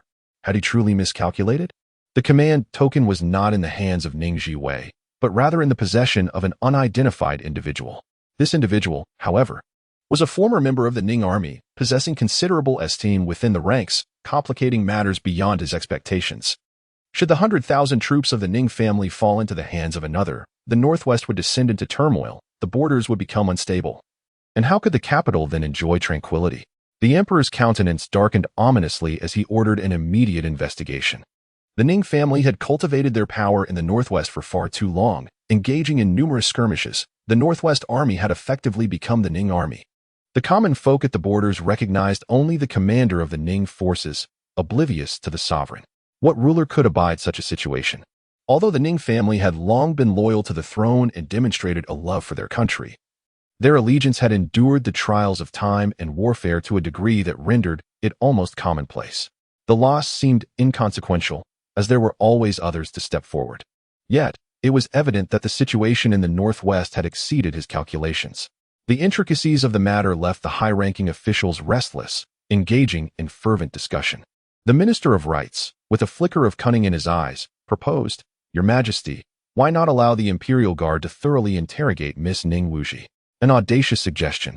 Indeed, the emperor's interest was piqued, and he summoned Ning Zhiwei to court. The officials collectively gasped, while the Minister of Rights was taken aback, exclaiming, Your Majesty, this is rather irregular, is it not? When have we seen a woman present at court? In all his decades of service, he had never witnessed such a precedent. A sharp glance from the emperor silenced the minister, who quickly understood that the emperor's mood was perilous. It was best not to provoke his ire. At the Ning residence, upon hearing the decree from the eunuch, the family's countenance shifted dramatically. They were like startled birds, trembling at the slightest sound. The matriarch, Lady Ning, inquired gently, but the eunuch remained unyielding, revealing nothing. The anxiety among the Ning family deepened. Resolutely, Lady Ning stood, declaring, I shall accompany her. Having grown up at the borders, Ning Zhiwei might be unfamiliar with the court's intricate protocols. Should she falter in the presence of the emperor, it would be a grave offense. Lady Ning hoped to mitigate any potential missteps. Yet, the eunuch's demeanor was cold and unforgiving. The emperor had specifically called for Ning Zhiwei. In the face of imperial authority, Lady Ning found herself powerless, her heart weighed down by a profound sense of helplessness. Ning Zhiwei gently patted her arm, soothingly assuring her, Do not worry. I shall return safely. How could anyone not be concerned? She was to attend court, an indication that something significant had transpired. Observing Ning Zhiwei clad in a simple white garment, the eunuch insisted on her changing into more appropriate attire, deeming her current outfit inauspicious. Ning Zhiwei chose not to contest such trivial matters, opting for a more suitable dress. As she prepared to leave, Ning Lu, visibly anxious, grasped her hand tightly, advising, A good woman knows when to bend and when to stand firm. Ning Zhiwei's lips twitched slightly. While the sentiment was well-intentioned, was this really the moment for such counsel? Understood. Take good care of our elders at home. And please prepare a bowl of cordyceps and old duck soup. I am craving it. Unbeknownst to her, Ning Lu found immense comfort in these words, responding brightly, Very well. I shall personally oversee its preparation in the kitchen. On this journey, Ning Zhiwei sat with an air of calm in the carriage, her mood unperturbed as she raised the window to gaze outside. The streets were bustling with activity. Shops lined the thoroughfare, vibrant banners fluttered in the breeze, and the sounds of vendors hawking their wares filled the air. A eunuch observed her from the side, marveling at her genuine composure, which was indeed remarkable. Within the Golden Wan Hall, civil and military officials bore witness to a rare spectacle of the current dynasty. A slender figure approached gracefully, adorned in a pale purple embroidered dress, with pearl tassels and silver hairpins embellishing her hair, a picture of elegance and purity. Under the watchful eyes of countless officials, she displayed not a trace of timidity, her demeanor poised and unflustered. In contrast, the officials were left incredulous. Did she not feel the slightest anxiety? They recalled their own first audience, filled with trepidation, scarcely daring to speak. Ning Zhiwei carried herself uprightly, her steps light and graceful. Approaching the emperor at a measured pace before performing a respectful bow, she had encountered the emperor before, her demeanor flawless. Reminiscent of a distinguished lady meticulously groomed by a prestigious family in the capital. This was a stark contrast to her previous wild and reckless behavior.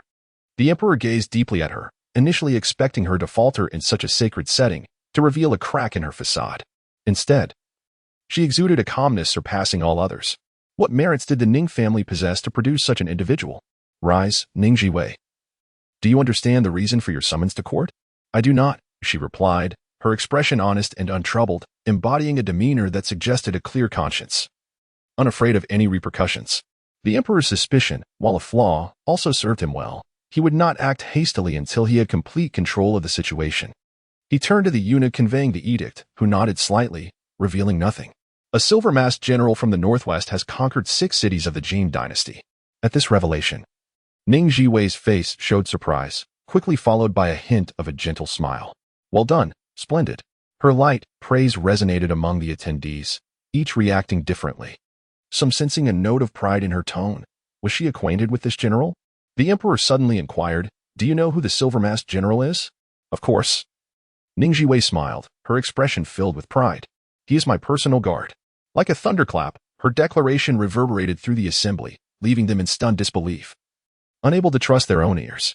They recognized each individual word, yet the combined meaning eluded comprehension. Even the usually inscrutable emperor found his breath quickening, gazing incredulously at the young woman before him. In that instant, clarity dawned upon him. He had thought he regarded her highly, yet he realized he had underestimated her. She was not merely clever, she was astoundingly astute. Her appearance in the capital, seemingly an act of solitary bravery, was, in fact, a calculated move to emerge from peril. She had already orchestrated several backup plans, poised to strike with ferocity at the critical moment. This was merely what they could perceive, what lay beyond their sight. It was only at this moment that Ning Zhiwei truly entered the emperor's awareness. She seemed oblivious to the astonished expressions around her, offering a slight smile. Was this truly so strange? How did she manage to utter such earth-shattering secrets in a tone so composed? The crowd cast incredulous glances at the Duke of Dingyuan, questioning how this girl could bear no resemblance to him whatsoever. The Duke's heart was anything but tranquil. His eyes sparkled with a glimmer akin to that of a treasure hunter gazing upon a coveted prize. Indeed, the fact that Ning Zhiwei's retinue commanded the formidable Ning family army of 100,000 meant that she wielded significant power, which, by extension, could be considered his. The mere thought exhilarated him, instilling a newfound confidence in his posture. The other princes regarded Ning Zhiwei with fervent intensity, their ambitions unmistakable. In contrast, Xiao Linfeng remained the most composed. Through his observations during the days of surveillance, he had come to recognize her extraordinary fortitude and character, which were beyond the grasp of ordinary individuals. Ning Zhiwei, please articulate your words with clarity. Chapter 18. The cruel father Ning Zhiwei remained particularly composed. Ning Ran, who had been by my side since the age of 10, was responsible for my protection, and it has been 15 years now. This explains why he wears a silver mask to conceal his face, and why the Ning family refrains from publicly acknowledging his contributions. As a personal guard to Ning Zhiwei, his identity is unique and not suitable for public display. However, the emperor harbored a lingering question. How did he find himself on the battlefield? A slight smile graced Ning Zhiwei's lips as she remarked that one cannot hone their skills in combat through mere training. Only through the crucible of battle can one emerge as a competent guard, capable of offering better protection. To everyone's surprise, he possessed remarkable talent. Having slain an enemy vice-general during his very first battle, he developed a penchant for the chaos of war, and my grandfather, a man of discernment, recognized this potential. Upon hearing this, the gathered audience expressed their understanding, their imaginations running wild with possibilities. The emperor, seated upon his dragon throne, observed the inexplicably excited expressions of his sons. With a cold snort, he questioned why, at such a critical juncture, Ning Ran was not by her side to offer protection. Ning Zhiwei's pale face revealed a hint of profound nostalgia. The people at the borders needed him more. The soldiers stationed there required his support. The nation must take precedence over family. Selflessness for the greater good was a lesson ingrained in her by her grandfather. She spoke reverently of General Ning, whose spirit, although departed, remained eternally alive in her heart. The ministers in the court could not help but recall the righteous military deity, and a collective sigh escaped their lips. The emperor, too, reminisced about General Ning, a man of deep emotion and integrity. As a father, he was loving, for the happiness of his daughter and granddaughter. He willingly relinquished his nobility. As a general, he treated his soldiers as sons, providing for the common folk and defending the Northwest for decades, safeguarding every inch of territory. As a minister, he exhibited unwavering loyalty to his sovereign and country, leading his descendants into battle without a trace of disloyalty. He was a man of noble character, and it was a pity indeed. He shook off his wandering thoughts and issued a command. Write him a letter instructing him to surrender his military insignia. His tone was unassailable, emanating an unhidden arrogance. Ning Zhiwei did not bat an eye. The moment I allowed him to depart, our master-servant relationship concluded. He was free.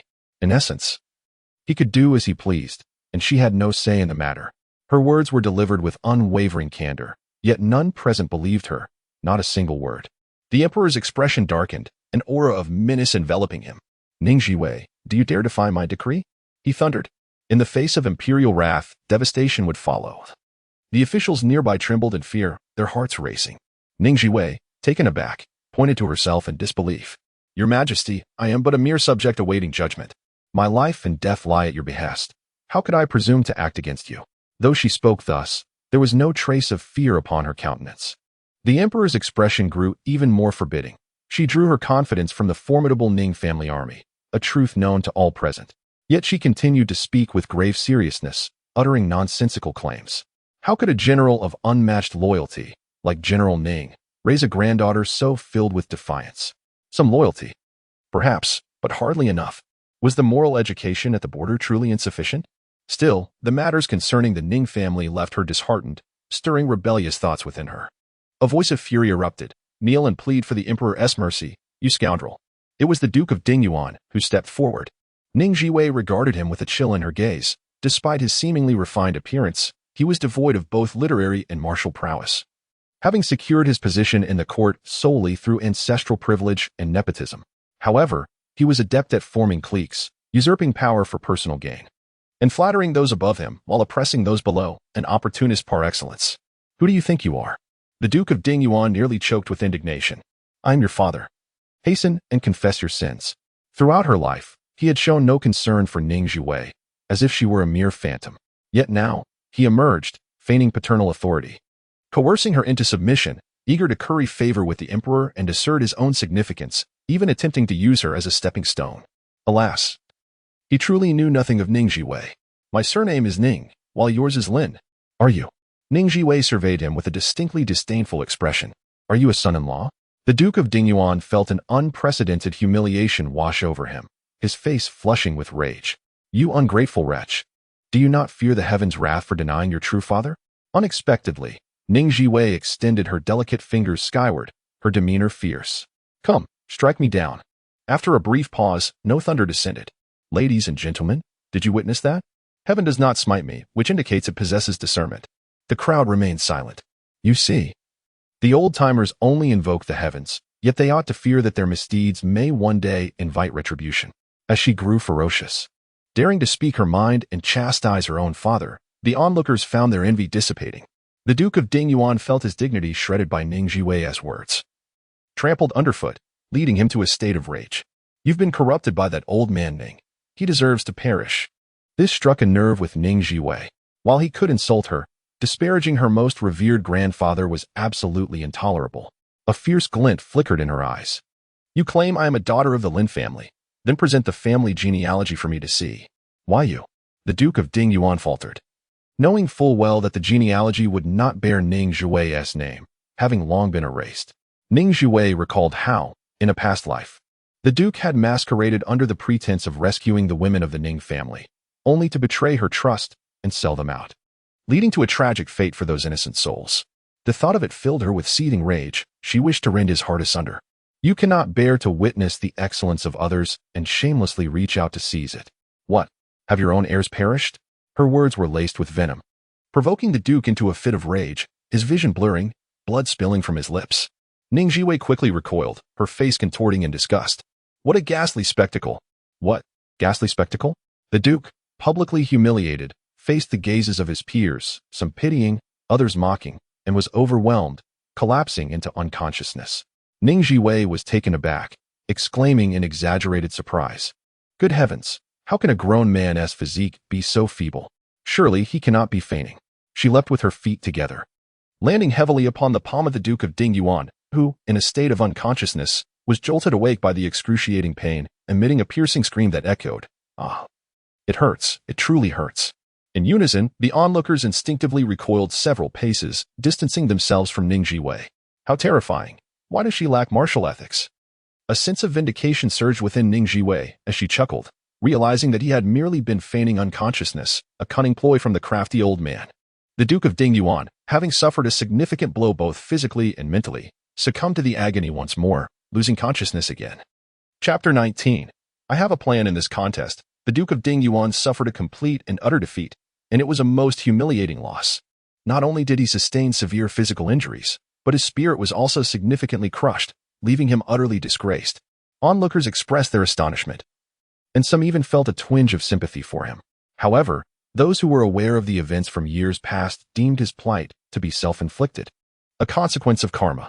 Good deeds are rewarded while evil deeds meet with retribution. It is not that justice is absent, but rather that the time for it has yet to arrive. The Duke of Dingyuan was carried back home, causing a stir among his family. They summoned esteemed physicians, administered potions, and engaged in both comforting and chastising him, all in a frantic flurry of activity. Observing her pallid son lying in bed, the Dowager of Ningyuan felt a mixture of anguish and fury. This is outrageous. I shall don my imperial robe and bring forth a lawsuit against that ungrateful girl, demanding her punishment be as severe as death, or at the very least, a stripping of her skin. Lin Jingzhu supported her grandmother's arm, her heart in turmoil. How could Ning Zhiwei behave so arrogantly and yet emerge unscathed? Was there not a single voice among the court to speak against her? The wife of the Duke of Dingyuan, Madame Zhu, with tears brimming in her eyes, appeared pitiful. Mother, I shall accompany you. Her eldest son, Lin Jingyuan, filled with righteous indignation, declared, Grandmother, I shall go as well. The three generations marched forth, exuding an air of ferocity, as if they were about to tear Ning Zhiwei apart. Just as they reached the doorway, an irate voice rang out from behind. How can you sue? Is her name even on the family tree? Like a bucket of cold water poured over her, the dowager's figure froze, her complexion oscillating between shades of green and white. But she's your own flesh and blood, and many can attest to this. This time, the Duke of Dingyuan was thoroughly shamed. The knowing smiles of his colleagues pierced his heart, and he could not bear to show his face in public. How could he not harbor resentment? According to the laws of propriety, she was no longer his. To illustrate, an adopted child belongs to another family, severing all ties with the original family. Her duty of filial piety lies with others. Ning Zhiwei was not merely adopted. A decree of severance had completely dissolved their familial bond, rendering her status even more severe than that of an adopted child. Years ago, the emperor himself had decreed that Ning Zhiwei take on the Ning surname, establish the Ning ancestral hall, and be inscribed in the Ning family genealogy. She was indeed of the Ning lineage. The Dowager of Dingyuan, deflated like a punctured balloon, wore a countenance of despair. Was there truly nothing that could be done against her? No matter how one argued, such was the reality. This was the reason for the silence of the entire court and the emperor's taciturnity, allowing Ning Zhiwei to escape unscathed. Despite her ostentatious demeanor, she moved with remarkable caution, each step meticulously treading the line, striking the perfect balance. The Duke of Dingyuan and his mother exchanged glances, both reflecting a shared irritation. Madame Yu pressed her lips together, her heart a tumult of emotions. After finally extricating themselves from the Ning family and enjoying a few years of tranquility, the daughter of the Ning family had reappeared like a recurring nightmare. Why not let the children test the waters? What do the grievances of the elders have to do with them? The eyes of the Duke of Dingyuan and his mother brightened at this notion. There was indeed merit in it. If they could win Ning Zhiwei's favor, everything would be negotiable. Lin Jingyuan, the eldest grandson, had been favored since childhood and had quite the temper. I shall never acknowledge her. I have only one sister. He turned to Lin Jingzhu with a charming smile, for she was the sister he took pride in. With such a talented and beautiful sister, he was always held in high esteem, pampered and flattered wherever he went. Lin Jingzhu gazed at her foolish younger brother, her head throbbing painfully. He clearly did not wish to acknowledge her. The gaze of the Dowager Lady of Dingyuan Marquis turned towards her. Jingzhu, you are exceptionally intelligent. Nothing can confound you. This task is entrusted to you. You must cultivate a good rapport with her and win her heart. From a young age, Lin Jingzhu exhibited extraordinary brilliance, a prodigy who could compose poetry effortlessly.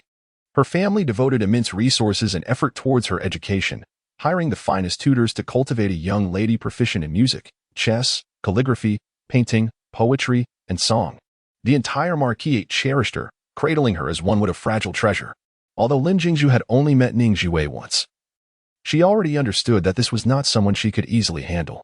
If you were to see her in person, you would realize she possesses strong opinions, making her difficult to sway. The Dowager Lady of Dingyuan Marquis held an inexplicable blind trust in her, believing she would find a solution. Others shared this confidence, as if her mere involvement could conquer all challenges. Lin Jingzhu pondered deeply, recognizing that relying solely on herself might prove challenging. Perhaps seeking external assistance? A striking figure flashed through her mind, causing her heart to flutter. At Huibin Tower, in the prestigious Tianzi private room, incense curled delicately, enveloping the air with a delightful aroma. The table was laden with the tower's signature dishes, yet no one possessed the appetite to partake. Dressed in a pink gown, Lin Jingzhu's elegant makeup accentuated her beauty, akin to a water lily emerging from the depths. She cradled her chest, tears glistening in her eyes. Brother, I merely wish to be good friends with her. Why must she treat me this way? The crown prince, understated in simple attire, could not conceal his noble aura. He gently patted Lin Jingzhu's shoulder, smiling tenderly. Things will improve. This insincere consolation caused Lin Jingzhu to purse her lips, her mind racing with countless thoughts. And she softly murmured, I feel truly heartbroken. The crown prince, rarely venturing outside the palace, was preoccupied with matters beyond this. Do not be sad. Go to the Songbao Tower and select a new headdress. I shall gift it to you. In former times, had a beauty wept, the crown prince would have swiftly defended her. However, this time, something felt amiss. Lin Jingzhu was no fool. Was he harboring other intentions? Did he perceive Ning Zhiwei as more valuable? Concealing her thoughts, she feigned innocence. Am I someone in need of a headpiece? Brother? You underestimate me. Having often accompanied her esteemed aunt to the palace, she and the crown prince shared a bond akin to childhood sweethearts. The crown prince was indeed attentive towards her. I merely wish to cheer you up. Come now, frowning does not suit you. Smile for me. How annoying. Lin Jingzhu playfully chided, her eyes glistening like autumn waters, gazing at the handsome figure across from her. Brother Mingjin, you are exceedingly wise. Could you perhaps offer me some counsel? Su Mingjin, clad in white with a jade crown, exuded an air of noble elegance, resembling a refined gentleman of the realm. I dare not presume. You are the foremost talented lady in the capital. Lin Jingzhu's cheeks flushed, shyly replying, that is merely a facade for the world. Composing a few poems is nothing of significance. Who here does not know my worth? The crown prince, humble and gracious, possessed the demeanor of a future ruler, while Mingjin, astute and seemingly unassuming, was undoubtedly far more intelligent than she. She lavished her praises, and a smile graced the prince's lips. Su Mingjin arched an elegant eyebrow and took a sip of tea, declaring, I have a plan. Lin Jingzhu leaned in closer, her eyes sparkling with anticipation, her delight evident.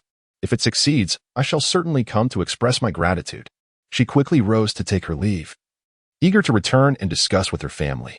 Once she departed, the prince finally ceased his nonchalant demeanor, straightened his posture, and inquired earnestly, Mingjin, what do you believe will be Father Emperor's course of action regarding the Ning family? He sensed the emperor's ambiguous stance towards the Ning family, which left him perplexed. Chapter 20. The public trial. The two individuals were cousins. Su Mingjin, the sole son of the Grand Princess, was favored by the emperor and had grown up by his side. He possessed everything that the princes had, and even things they lacked. After all, compared to the established princes, a nephew with no claim to the throne was far less concerning. It could be said that Su Mingjin was among the few who truly understood the emperor's intentions. With the variable of Ning Zhiwei, the Ning family would experience a revival. His tone was resolute, evidently having seen through the intricacies of the game. Regrettably, a flicker of disappointment crossed the crown prince's eyes. He resolved to investigate the past of Ning Zhiwei and the silver-masked General Ning Ran, seeking an opportunity to bring the silver-masked general under his wing. Su Mingjin nodded slightly, having already dispatched individuals to the northwest. In truth, there is no absolute loyalty in this world. So-called loyalty merely reflects the inadequacy of betrayal's leverage. The crown prince, Suddenly enlightened, relaxed his brows, recognizing the truth in Su Mingjin's words. How many could maintain clarity in the face of power? Who did not aspire to reach the pinnacle of authority? They exchanged knowing smiles and clinked their teacups together. The crown prince took a sip of tea, idly toying with his cup. Is Rongjing returning to the capital soon? There are 3 days' journey left. Su Mingjin exuded an air of confidence, as if everything was within his grasp. Observing his self-assured demeanor, the crown prince felt a surge of satisfaction. This cousin, brimming with talent yet unable to serve due to certain circumstances, chose to support him as the future emperor. He thought to himself. It was time to show him the consequences of his defiance. Before he could articulate his thoughts, a commotion erupted outside, interrupting the crown prince's train of thought. Filling him with displeasure, he called out to the guards stationed outside. What's all this noise about? What has happened? The guards, visibly agitated, reported to the crown prince. A notice has been posted in the palace. Tomorrow, at noon, the Ning family will face a public trial at the Meridian Gate. The atmosphere in the room shifted dramatically. As if struck by a thunderclap, the crown prince sprang to his feet, incredulously staring at Su Mingjin. What is going on? Has Rongjing already returned to the capital? Is your intelligence flawed? Su Mingjin furrowed his brow. That is impossible. He moved to the window, pushing it open to gaze outside. The streets were bustling with activity. Messengers and tradesmen hurriedly spread the news, while groups of citizens gathered to discuss, their expressions animated. One of the guards, sharp-eyed, exclaimed, "Look, it's Lord Rongjing." Following the guard's gaze, Su Mingjin indeed spotted the familiar figure, clad in blue, standing tall like a bamboo, exuding an air of confidence. The man, sensing something amiss, met Su Mingjin's gaze. Their eyes locked, and the blue-clad man's lips curled into a faint smirk, seemingly mocking yet dismissive. Su Mingjin's expression darkened incrementally. It was him again. He had been outmaneuvered. One was the first scholar of his class, a young prodigy who had achieved remarkable feats, boldly making his way in the sunlight. The other hailed from an esteemed noble lineage, endowed with exceptional talent but constrained by a ludicrous prophecy, forced to navigate the shadows. From their very first encounter, these two had been at odds, destined to clash as formidable opponents, as kings who would never meet. On the following day, at the Meridian Gate, a sea of people surged forth. The entire populace of the capital had mobilized. 2 rows of officials stood holding placards, flanking a table adorned with the 4 treasures of the study, a ceremonial tablet, and a wooden gavel. 3 chairs were arranged side by side, symbolizing a triad of adjudication. On the other side stood a resplendent golden chair, the emperor's throne. As the clock struck the hour of the snake, a sharp sound echoed, heralding the arrival of His Majesty. Everyone knelt in reverence, chanting "Long live the Emperor." The emperor, accompanied by his princes and a grand assembly of civil and military officials, made his entrance, escorted by the imperial guards and followed by a yellow canopy, creating an exceptionally grand spectacle. The emperor raised his right hand, commanding all to rise. Let the triad of adjudication commence, with the Chief Justice of the Dali Temple presiding. Begin. The assembly of officials exchanged knowing glances. Indeed, the Chief Justice of the Dali Temple, Jian, held a special place in the emperor's heart, a true confidant with an immeasurable future ahead. Among the entourage, Su Mingjin's eyes flashed with a hint of resentment, quickly vanishing to reveal a smile that was as refreshing as a spring breeze. The emperor took his seat upon the dragon throne, and only then did the Chief Justice of the Dali Temple, the Minister of Justice, and the left capital inspector take their respective places. The Chief Justice, Rongjing, struck the wooden gavel, announcing, the matriarch of the Ning family. The 5th Miss of the Ning family. Under the watchful gaze of countless onlookers, Ning Zhiwei supported the trembling Ning matriarch as they navigated through the sea of people. Step by step, to the front of the hall. The elderly matriarch, feeling the weight of the moment in such a grand setting, clearly displayed signs of nervousness. Ning Zhiwei tightly grasped her arm. Today, they were the voices of the Ning family, advocating for the deceased, seeking justice on their behalf. The sight of their white mourning attire stirred discomfort among the crowd, a symbol of their mourning for lost family. The Ning family had suffered a tragic fate. Bereft of even a proper funeral, with no knowledge of where their loved ones lay to rest, a thought that brought deep sorrow. Such heroes deserved far better treatment. Standing proudly, Ning Zhiwei, in her white garments and fair complexion, was strikingly beautiful, her phoenix eyes cold yet regal. With a straight posture exuding confidence and without a hint of fear, she raised her hands high, holding the indictment. Her voice rang clear and resonant. I, Ning Zhiwei, hereby accuse the Deputy General Ma Meng of the Northwest Army. That night, he was supposed to lead troops to rescue Yuluo City, yet he, driven by selfish motives, administered laxatives to himself, and ordered the same for the accompanying generals. This resulted in a last-minute change of command, with General Ning Guangji reluctantly taking charge and ultimately meeting his demise in an ambush. Her words struck like thunder, causing an uproar among the crowd. What? He gave himself laxatives? Has he gone mad? This was a deliberate act to send the Ning family soldiers to their deaths. That scoundrel deserves 1,000 deaths. The military officials exchanged glances, their expressions revealing a complex mix of emotions, realizing the shocking truth. Ordinarily, it would be logical for the main commander, Ning Guangji, to remain in command while dispatching a deputy for the rescue, yet everything had been reversed. It was challenging to guard against treachery from within. While open attacks could be evaded, hidden assaults were far more insidious. Alas, the Ning family had suffered too unjustly. Suppressing her fury, Ning Zhiwei continued. I accuse the Deputy General Han Shu of the Northwest Garrison of intentionally leaking military intelligence, allowing the enemy to set an ambush at Whitewater Beach, which led to the ruthless slaughter of our troops. Generals Ning Guangji, Ning Guangpa, Ning Zhiwei, Ning Zhiwei, and many others perished in battle, with countless casualties, their blood staining the entirety of Whitewater Beach. I bring forth a grievance against General Jiang Shenyun of the Northwest Garrison, who treacherously loosed a poisoned arrow at General Ning, the esteemed commander of the Northwest Army. The warrior, who has dedicated his life to the art of warfare, met his demise not at the hands of the enemy, but rather from a traitor within his own ranks, an undeniable tragedy of the greatest magnitude. A wave of uproar swept through the crowd. How could this wretched creature have brought about the downfall of their nation's champion? How dare he? How could he? This is a traitor who colludes with foreign powers and deserves to be condemned to the most severe punishment. My accusation. Ning Zhiwei's voice, laden with resentment, continued to echo. Chapter 21. The composed madwoman she eloquently accused over a dozen individuals, revealing their collusion and covert machinations, for which they bore undeniable responsibility for the recent defeat. Without any hesitation, she unveiled the truth behind the loss, casting everything into the light of day. Intrigue? Certainly. Where there are people, there is conflict. The Ning family army is not a monolith, and each serves their own master.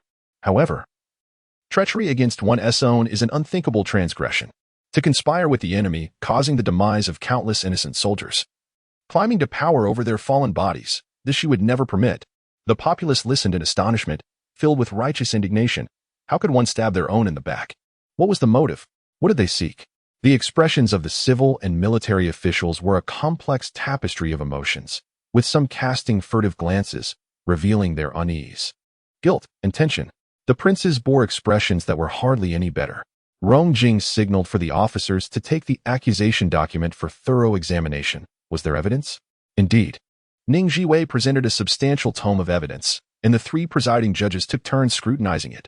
The details were astonishingly meticulous. The Minister of Justice could not restrain his curiosity, inquiring where such information originated. Hadn't she been confined to her residence? How could she possibly have the time or resources to investigate? Ning Zhiwei responded with unwavering confidence. It was delivered by the Silver-Masked General. A collective gasp echoed through the chamber. The Silver-Masked General was indeed her clandestine ally, a formidable force. No wonder she spoke with such audacity, able to bring so many to their knees with her singular resolve. Some curious glances fell upon her, and Ning Zhiwei returned their stares defiantly. What were they whispering about? The princes were implicated as well. What role did Su Mingjin play in this? In her previous life, he had been the most significant beneficiary. The emperor regarded this audacious woman intently. Did she truly care for no one in this world? Did she not fear for the safety of the Ning family women? With so many enemies now, did she not tremble at the thought? She was indeed a composed madwoman, or perhaps a clever one, bolstered by the support of the Silver-Masked General. Perhaps the century-old legacy of the Ning family lay firmly in her grasp, lending her the confidence she exuded. Nevertheless, she exhibited wisdom, discerning which truths to disclose and which to conceal, avoiding entanglement of the princes in her accusations, should she dare to involve them. Both she and the Ning family would find themselves in peril. The sovereign is sovereign, the minister is minister, the hierarchy must not be transgressed. Nor should there be acts of insubordination. All evidence was presented for the emperor's perusal, alongside the case files personally gathered by Rong Jing, who had risked himself at the border to procure evidence. The files contained the entire narrative of the case, detailing the investigative process, including interrogations, examinations, evidence collection, identifications, and the issuance of warrants, each component meticulously documented with irrefutable physical evidence and witness testimonies. Moreover, the minister had returned with 26 witnesses, seeking the emperor's grace to conduct public interrogations. Granted, under Rong Jing's supervision, the 26 witnesses took the stand, providing truthful testimonies, with some confessing their guilt on the spot. The fourth prince fixed his gaze on one individual, a confidant of General Ma, who promptly testified against Ma's transgressions, solidifying the charges. His heart bled as his mother's family exerted immense effort to maneuver a hidden pawn into position, initially hoping that General Ma Ming would seize control of the formidable Northwest army of 100,000, only to see it all fall apart. His greater concern lay in the potential repercussions for himself. The populace, seething with indignation, condemned the greedy traitors who engaged in machinations and collusion, ultimately costing the lives of countless citizens and soldiers at the borders. They deserved death. The clamor of the people echoed, fervently pleading for the emperor to punish these corrupt officials with severity. Not far away, within a carriage, sat the ailing Duke of Dingyuan and his daughter, Lin Jingshu. They had arrived early, too fearful to make their presence known, and had spent hours listening to the proceedings from a distance.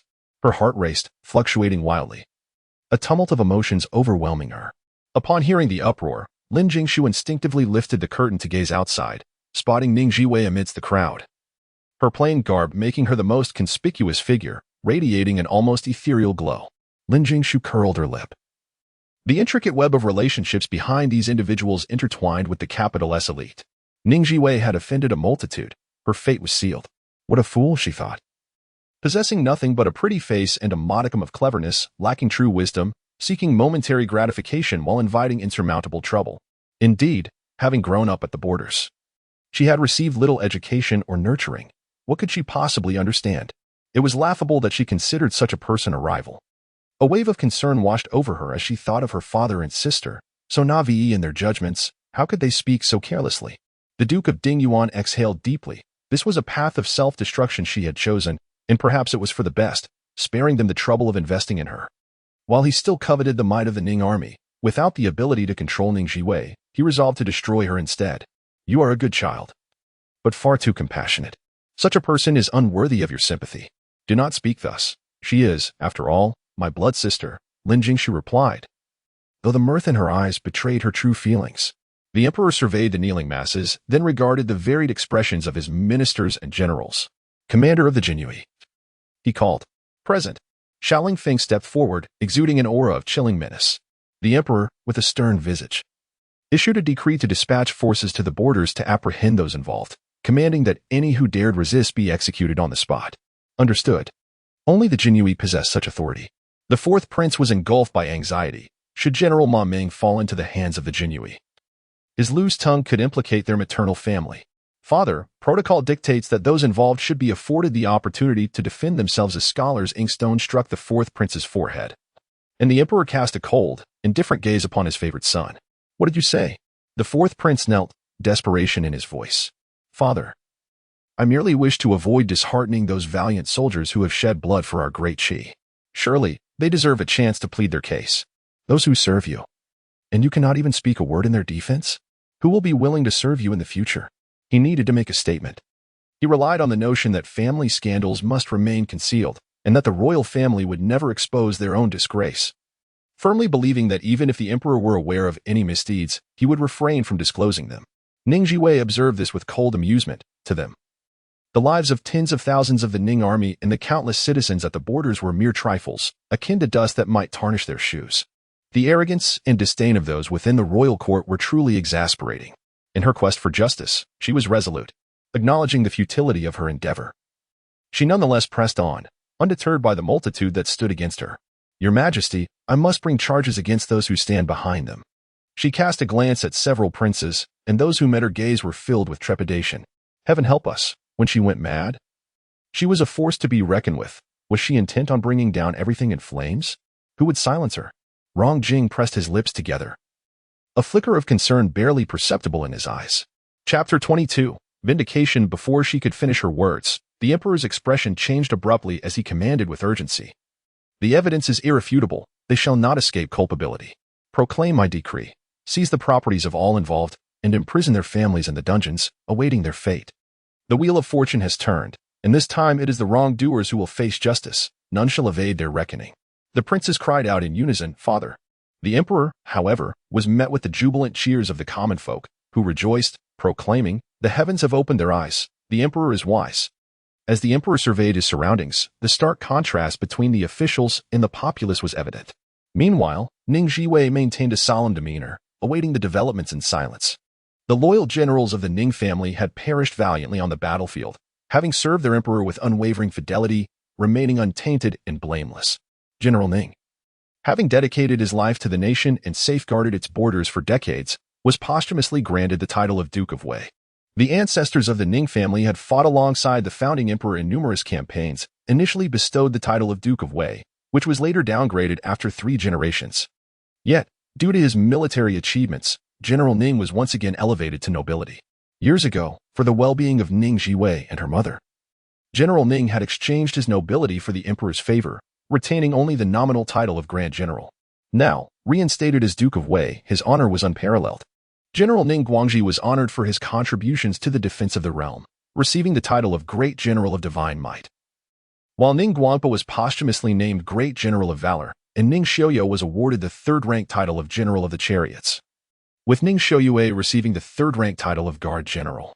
Every fallen male member of the Ning family received posthumous honors, a testament to their valor in death. The entire court was envious of their glory, a family resplendent with accolades, where every member was a general. Yet for the Ning family, they would have preferred their loved ones to be alive. Once life is extinguished, all else becomes meaningless. What value does glory hold in death? The matriarch of the Ning family, reflecting on her beloved son Ning Guangpa, was overwhelmed with grief, tears streaming down her face as she called out for power, nearly fainting, prompting gasps from those around her. The emperor cast a deep glance, restoring all the Ning family's former privileges, bestowing 1,000 taels of gold, and returning their confiscated properties. He granted the matriarch the esteemed title of a 1st-rank consort, while Ning Xinjia inherited the hereditary title of 3rd-rank General of the West. Ning Xinjia, their eldest grandson, was but 5 years old. This title was merely a nominal one, devoid of real power, yet it sounded grand. The future was uncertain as he grew. With tears in her eyes, the matriarch trembled and knelt, deeply bowing in gratitude for the emperor's benevolence. The common folk knelt, chanting thrice, "Long live the emperor." Their eyes glistened with tears of joy, for the slander against their loyal and valiant had been rectified. It was indeed a moment of pure delight. Not far away, in her carriage, Lin Jingshu ground her teeth in frustration, bitterly remarking, "Who would have thought the Ning family would receive such fortune? The emperor is truly magnanimous."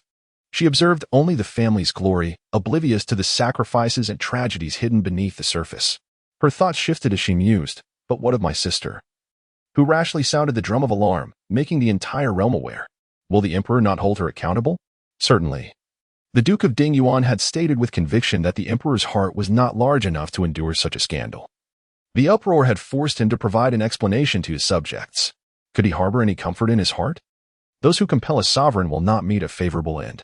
While the emperor extended his compassion towards the Ning family, he would not spare Ning Zhiwei. One should wait and see. At this moment, he harbored more disdain for Ning Zhiwei than anyone else. Lin Jingshu felt a great sense of relief. The sacrifice of one for the benefit of the entire family could be regarded as a noble pursuit. It would be even better if it could also bring prosperity to the Dingyuan Marquisate. Indeed, a sharp voice resonated throughout the hall. Ning Zhiwei knelt to receive the decree. With a composed demeanor, she adjusted her garments and knelt before the ground. The atmosphere was eerily silent, as if the air itself had solidified. All eyes fixated on the young maiden in simple attire. By the grace of heaven, the emperor proclaimed, the 5th daughter of the Ning family, Ning Zhiwei, is dignified and wise, endowed with intelligence and grace. She is hereby appointed as the county princess of Jingning, granted a residence befitting her title. Let her uphold propriety, adhere to regulations, and bring glory to her family. This unexpected imperial edict sent waves of astonishment through the assembly. As she was indeed being conferred the title of county princess, Rong Jing felt the tension within him ease, releasing a silent breath of relief. Not far away, Lin Jingshu's eyes brimmed with disbelief and jealousy, her mind racing. Father, I must have misheard. How could the emperor possibly bestow such a title upon her? What merits does she possess? The Dingyuan Marquis, too, questioned the reliability of his own hearing. After several confirmations, he was left despondent. No, it was indeed true. Lin Jingshu felt as though she had been struck fiercely twice, the breath knocked from her lungs, her vision darkening as she fainted. The crown prince was equally perplexed. What had come over his father? This was not his usual manner. Su Mingjin casually brushed his sleeve. remarking that the situation in the northwest was tumultuous, with military leaders facing dire consequences. In such a tumultuous season, to placate the Ning family army. As long as the silver-faced young general remained standing, she must not fall into misfortune. Even as an emperor, one could not act whimsically. Patience was required, unless one were a reckless tyrant. Yet, this emperor was particularly concerned with his reputation, especially regarding the legacy he would leave behind. The crown prince contemplated how to incorporate the 100,000 Ning family troops into their fold. The two exchanged glances. Focusing on the radiant maiden in simple garments amidst the crowd, her beauty unparalleled, her spirit unyielding, unafraid of power, her cold gaze indifferent to the world. The young maiden bowed her head in gratitude, maintaining her composure throughout, undisturbed by honor or disgrace. The sound of firecrackers filled the air as the plaque of the general's residence was removed, replaced with a new one inscribed with the characters Ning Fu. The golden letters shining brightly in the sunlight. The Ning family looked up, their hearts a tumult of emotions. No matter how glorious the posthumous title, it was merely a hollow honor. With no adult male heirs serving in the court, there was a unanimous agreement to adopt a low profile as the Ning family. The tall trees invite the wind. Transitioning from the illustrious marquisate to the unremarkable Ning residence was a bitter pill to swallow. The matriarch of the Ning family felt her eyes welling with tears. As the matron of the clan, how could she face her ancestors? Ningxi supported her arm gently, offering comfort. Grandmother, the fortunes of children and grandchildren will come in time. Await the day they earn titles for you. Such words were mere consolation. By the time the children matured, it would be years down the line, and the outcome was uncertain. Yet, to live is to hold on to a belief. Having endured life's greatest tribulations, the matriarch found clarity. As long as her children thrived, all else was ephemeral. Now, the Ning family must extricate themselves from the whirlpool. Retreating from the torrents and maintaining a low profile, Ning Zhiwei stood with her hands clasped behind her back, her brow and eyes bearing a serene composure. This moment of quietude was but a prelude to the impending era of prosperity that would span a century. The Ning family had never lacked the courage to begin anew. She vowed to safeguard the Ning household until the day the next generation took the mantle. The spirits of those present were greatly uplifted, inspired by her words.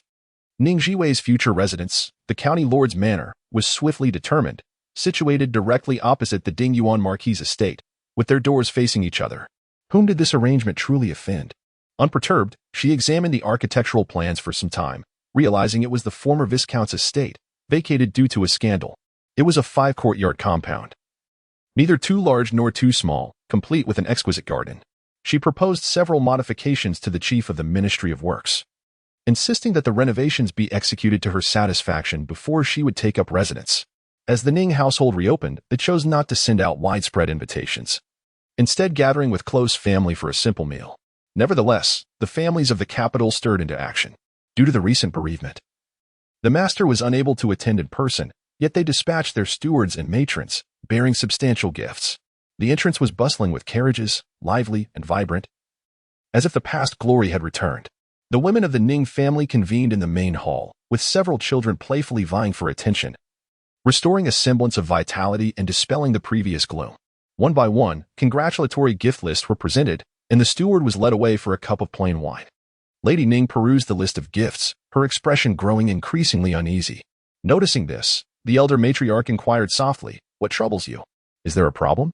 Chapter 23. The return of the coffin to the capital. Madame Ning furrowed her brow slightly as she noticed that the list of gifts from her in-laws had grown thicker by threefold compared to before. This was understandable. It served as an apology for past grievances, and the Ning family accepted it, allowing matters to settle. Seeking fortune and avoiding calamity is the norm of life. She pointed to the topmost gift list, only to find that the family of Wen had actually decreased their offerings by threefold. The art of gift-giving is a delicate science. It cannot be too extravagant or too meager, and one must be mindful of what can and cannot be presented, ensuring no overlap with other families. Furthermore, the timing of additions and reductions also holds significance. A slight misstep could lead to offense. Each family keeps a ledger to document the exchanges of gifts, so when the matriarch examines the list, she can discern much information. Ning Wenyin, the legitimate eldest daughter of Ning Guangxi and Madame Ning, was cherished before her marriage and wed the heir of the Duke of Jinshi, a match of equal standing, both in talent and beauty, a tale of admiration in its time. The two families shared a long-standing friendship, knowing each other well. Their relationship deepened after becoming in-laws, and during festivals, their gifts were always the first to arrive. The slight reduction in the gift list did not escape Madame Ning's notice, igniting an inexplicable worry for her daughter. Although the old matriarch of the Ning family was not Ning Wen'en's biological grandmother, she held a deep affection for this dutiful and understanding granddaughter. "Bring her to me," she commanded. Since the Ning family encountered troubles, relatives had hastily distanced themselves. The married aunts were unable to show their faces to offer assistance, which was understandable. Once the Ning family cleared their name, though unable to visit in person, the married aunts sent letters and gifts. The offerings had indeed diminished, prompting her to summon the housekeeper for an inquiry. The housekeeper was a capable and efficient woman, simply attired and quite proper. She paid her respects to the old matriarch, greeting all the ladies and young masters in turn. The old matriarch scrutinized her for a moment and inquired about her in-laws. The housekeeper beamed. "All is well. Thank you for your concern, esteemed matriarch. And how is my Wen'en?" The housekeeper hesitated for a moment, causing a wave of anxiety to wash over the Ning family. With Ningxi unable to contain himself, "Speak quickly." Ning Wen'en possessed the grace of an elder sister, her temperament gentle and dignified, and she was exceedingly fond of her younger siblings, forging deep emotional bonds.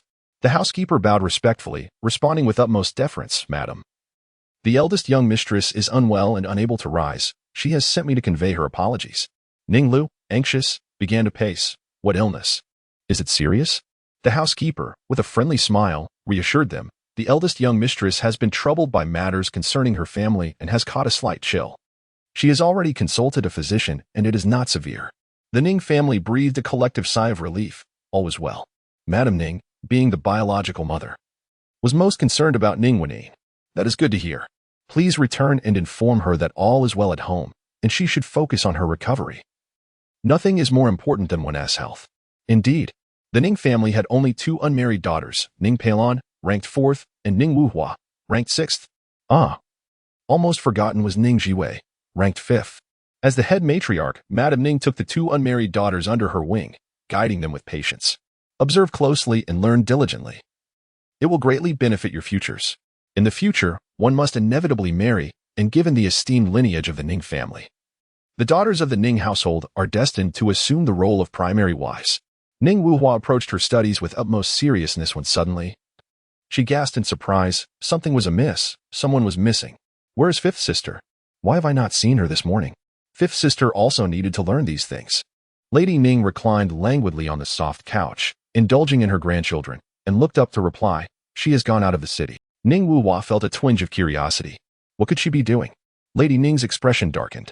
"The male members of the Ning family have returned to the capital for burial. She has gone to greet them."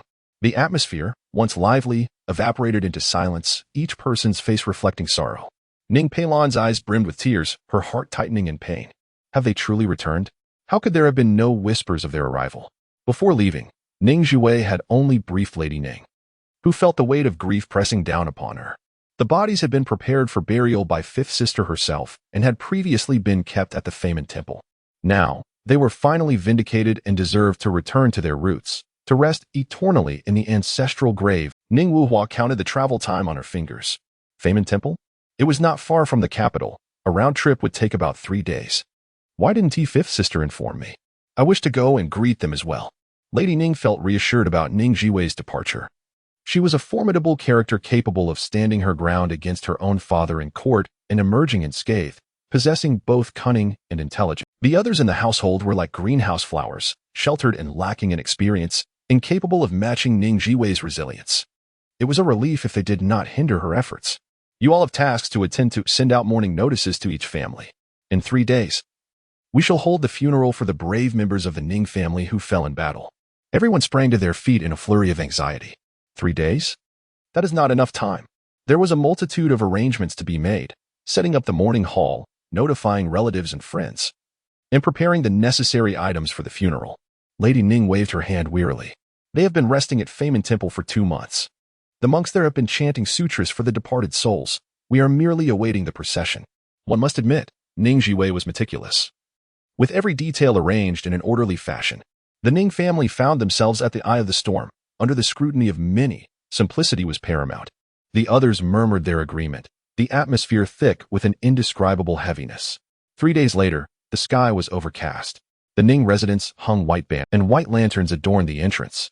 Outside the city, The Ning family had set up a mourning altar by the roadside, all dressed in white mourning attire, with servants scattering paper money, enveloping the air in sorrow. The children of the Ning family donned their mourning garments, anxiously gazing down the road, their expressions grave as they awaited the return of their departed kin. They waited for what felt like an eternity, yet there was still no sign of their arrival. As the sun ascended higher, Lady Ning's body swayed, causing those nearby to rush to steady her.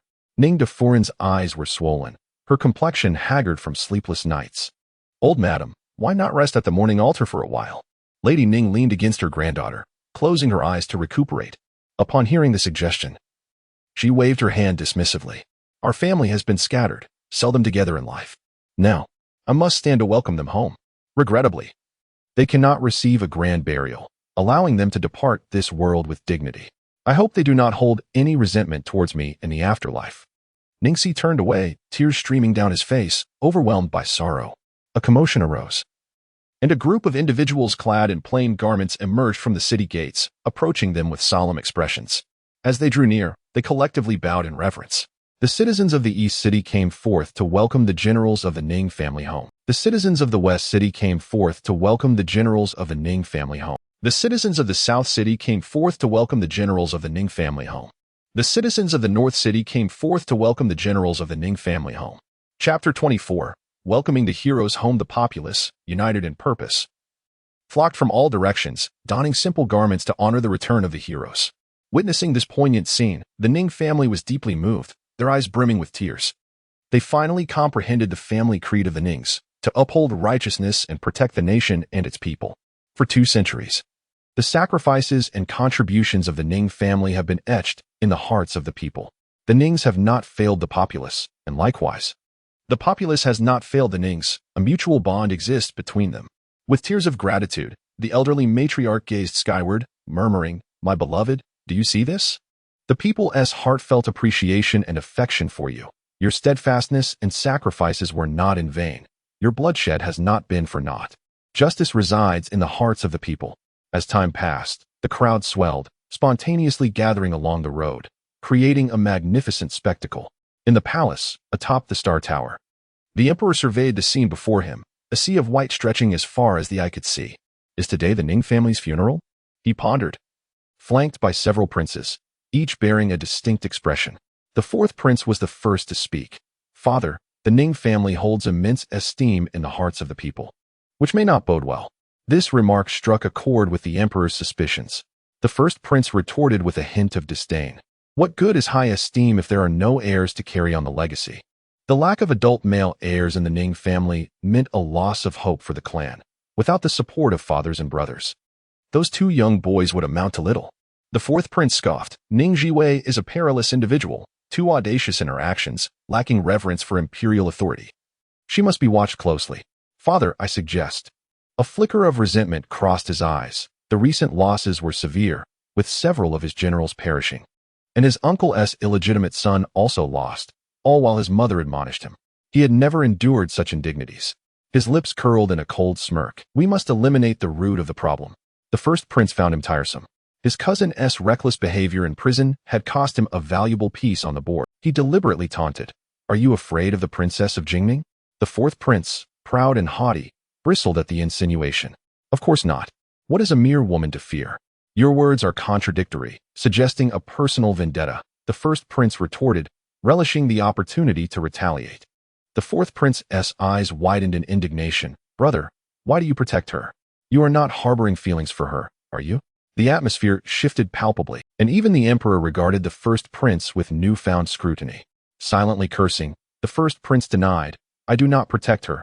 I uphold Father's authority." How can his sacred words be disregarded? "Today, we honor the county princess. Tomorrow we execute someone. What will the people and officials think?"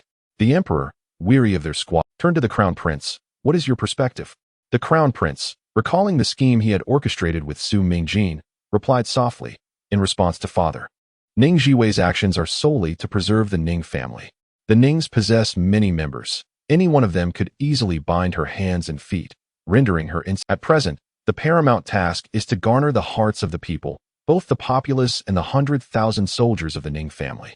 The emperor pondered for a moment and said, "Crown Prince, you shall go on my behalf to pay homage to the Ning family." The crown prince's eyes sparkled with joy, barely concealing his delight.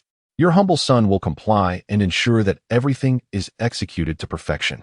His father was entrusting him with the task of winning the people's hearts for his own purposes. The other princes felt a pang of discontent. The emperor favored the crown prince too much. Father, I wish to go too. I wish to go as well. Observing his restless sons, the emperor waved his hand in annoyance. Go, go. Outside the city, a magnificent carriage came to a gradual halt, and several princes disembarked in succession, with the crown prince leading the way. As he surveyed the grand scene before him, a fleeting shadow of unease crossed his eyes. Fortunately, the male members of the Ning family had perished in disarray, leaving no capable leaders, only some female relatives who could not stir much commotion. Old matriarch. His Majesty has sent me to pay respects to the Ning general. The matriarch of the Ning family personally led her kin in kneeling to express their gratitude for the emperor's kindness. The crown prince graciously assisted the matriarch to her feet, exuding humility and warmth. Do take care of your health, dear matriarch.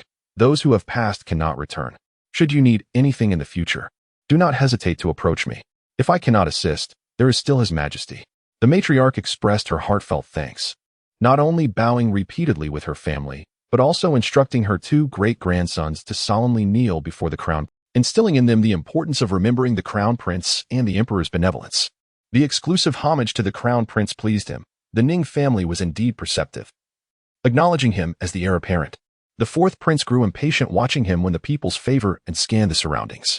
Where is Miss Ning 5? Why is she absent? Her absence in such circumstances is quite unbecoming, reflecting poorly on her character. The insinuation dripped with malice, forging a lasting rift. The faces of the Ning family grew tense.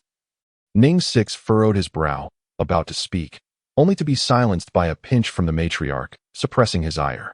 With a forced smile, the matriarch said, Miss 5 is preoccupied with matters of her own. Esteemed guests, please proceed to the altar to rest. The princes settled in the altar, sipping tea and engaging in idle chatter, but soon grew impatient. Why have they not yet arrived? Su Mingjin stood at the entrance of the pavilion, gazing into the distance, secretly astonished by the Ning family's popularity and prestige. They have arrived.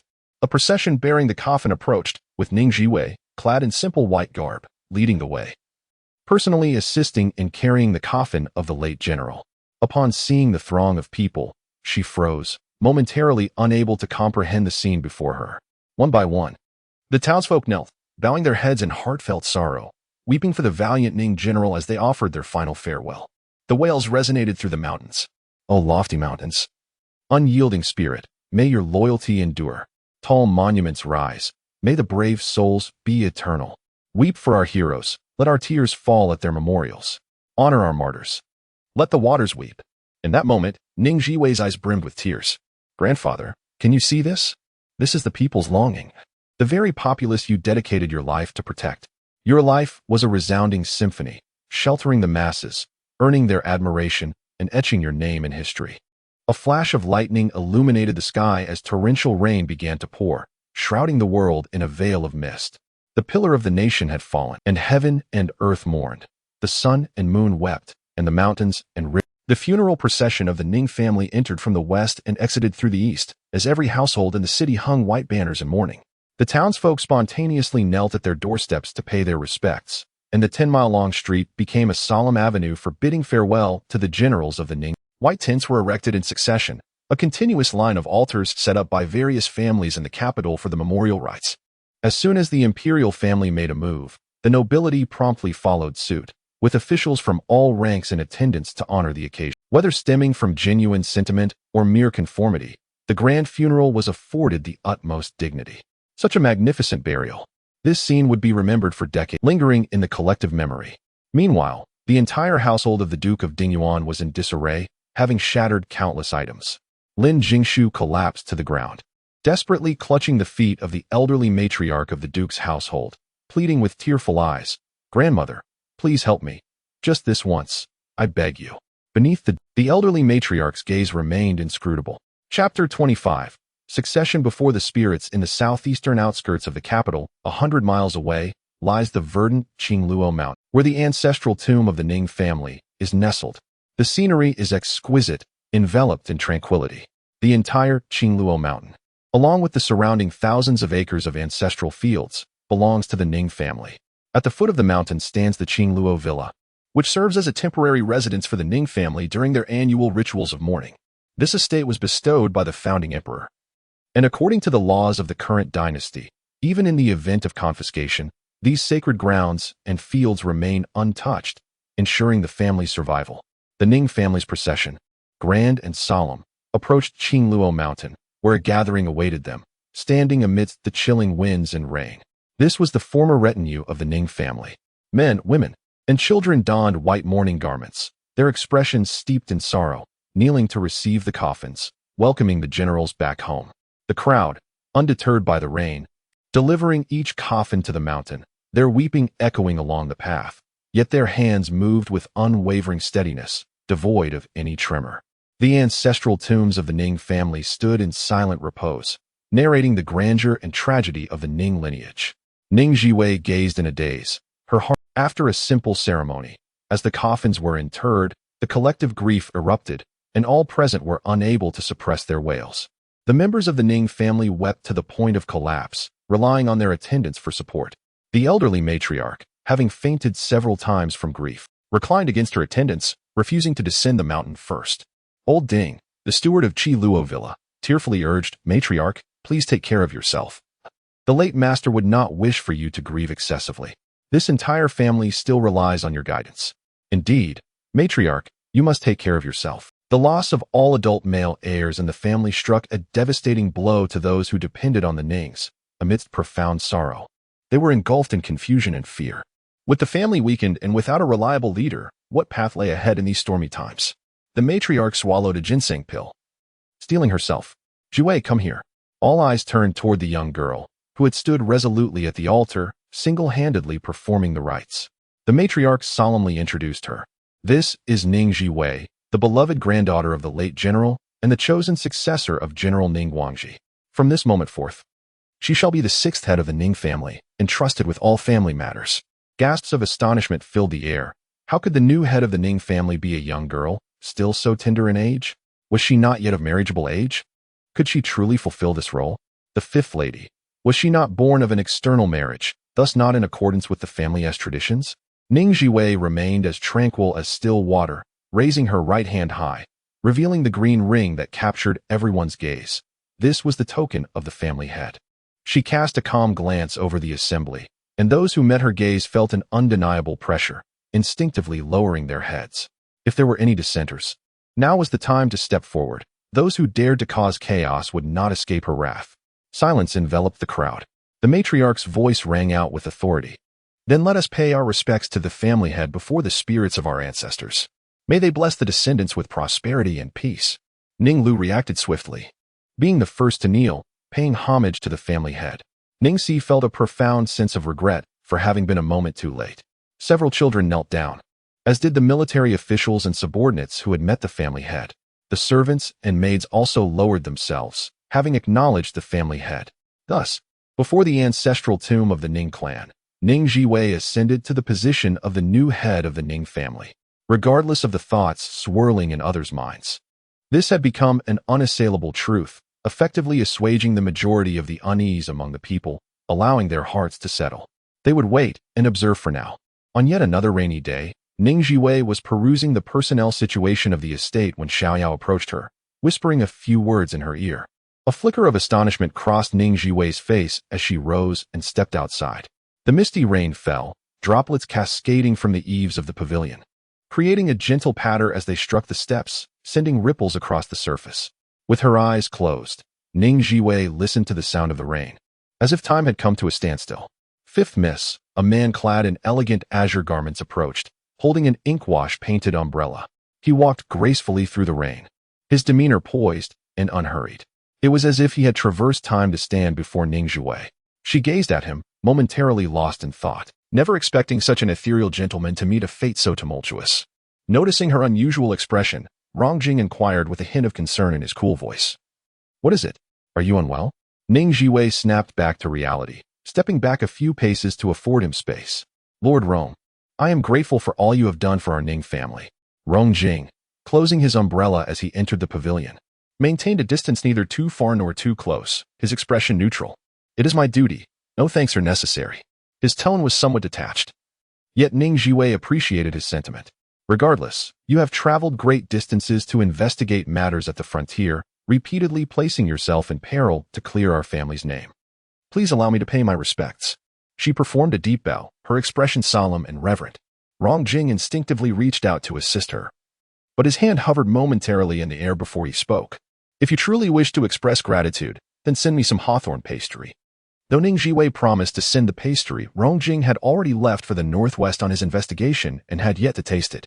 She was somewhat astonished by his fixation on the delicacy, yet it rendered him more vibrant, imbued with a touch of humanity. This year is too late, perhaps next year. He mused, a slight smile gracing his lips. Do not forget, a gentleman's word is as binding as a chariot drawn by 4 horses. As the rain continued to fall, enveloping the world in silence, Ning Zhiwei reached out to catch the raindrops, savoring the tranquility of the moment. A playful breeze stirred, causing a lock of her hair to dance and brush against her fair cheek. Rongjing's hand twitched slightly, restrained, as he advised, 5th miss. It would be wise to lead the Ning family away from this place of strife. His words carried a warning, laden with meaning. Ning Zhiwei's gaze flickered as she considered that the princes might seek to undermine her in the presence of the emperor, while the consorts would whisper in his ear, and varied voices would echo throughout the court. The higher one climbs, the colder it becomes. A tall tree attracts the wind. I was just thinking the same. Seeing her quick understanding, Rongjing felt a sense of relief. After a brief moment of contemplation, he removed the jade pendant from his waist and extended it toward Ning Zhiwei. In the future, should you require assistance, feel free to reach out to me. If it is inconvenient for you to come in person, simply have someone bring this item to me. Ning Zhiwei was momentarily taken aback. He was a solitary individual, accustomed to solitude, typically absorbed in the law and cases, indifferent to trivial matters. Such a person, unexpectedly extending kindness towards her, prompted her to inquire, "Why do you show such concern for the Ning family?" Rongjing gazed at her intently, replying, "General Ning was the person I admired most in my childhood." Ning Zhiwei was struck with realization. Indeed, her maternal grandfather was an extraordinary man, having protected the common people during his lifetime and continuing to safeguard his family even after his death. Her thoughts meandered for a moment, and hesitantly she said, "You secretly sent someone to investigate Su Haozi as it pertains to the mystery of your lineage."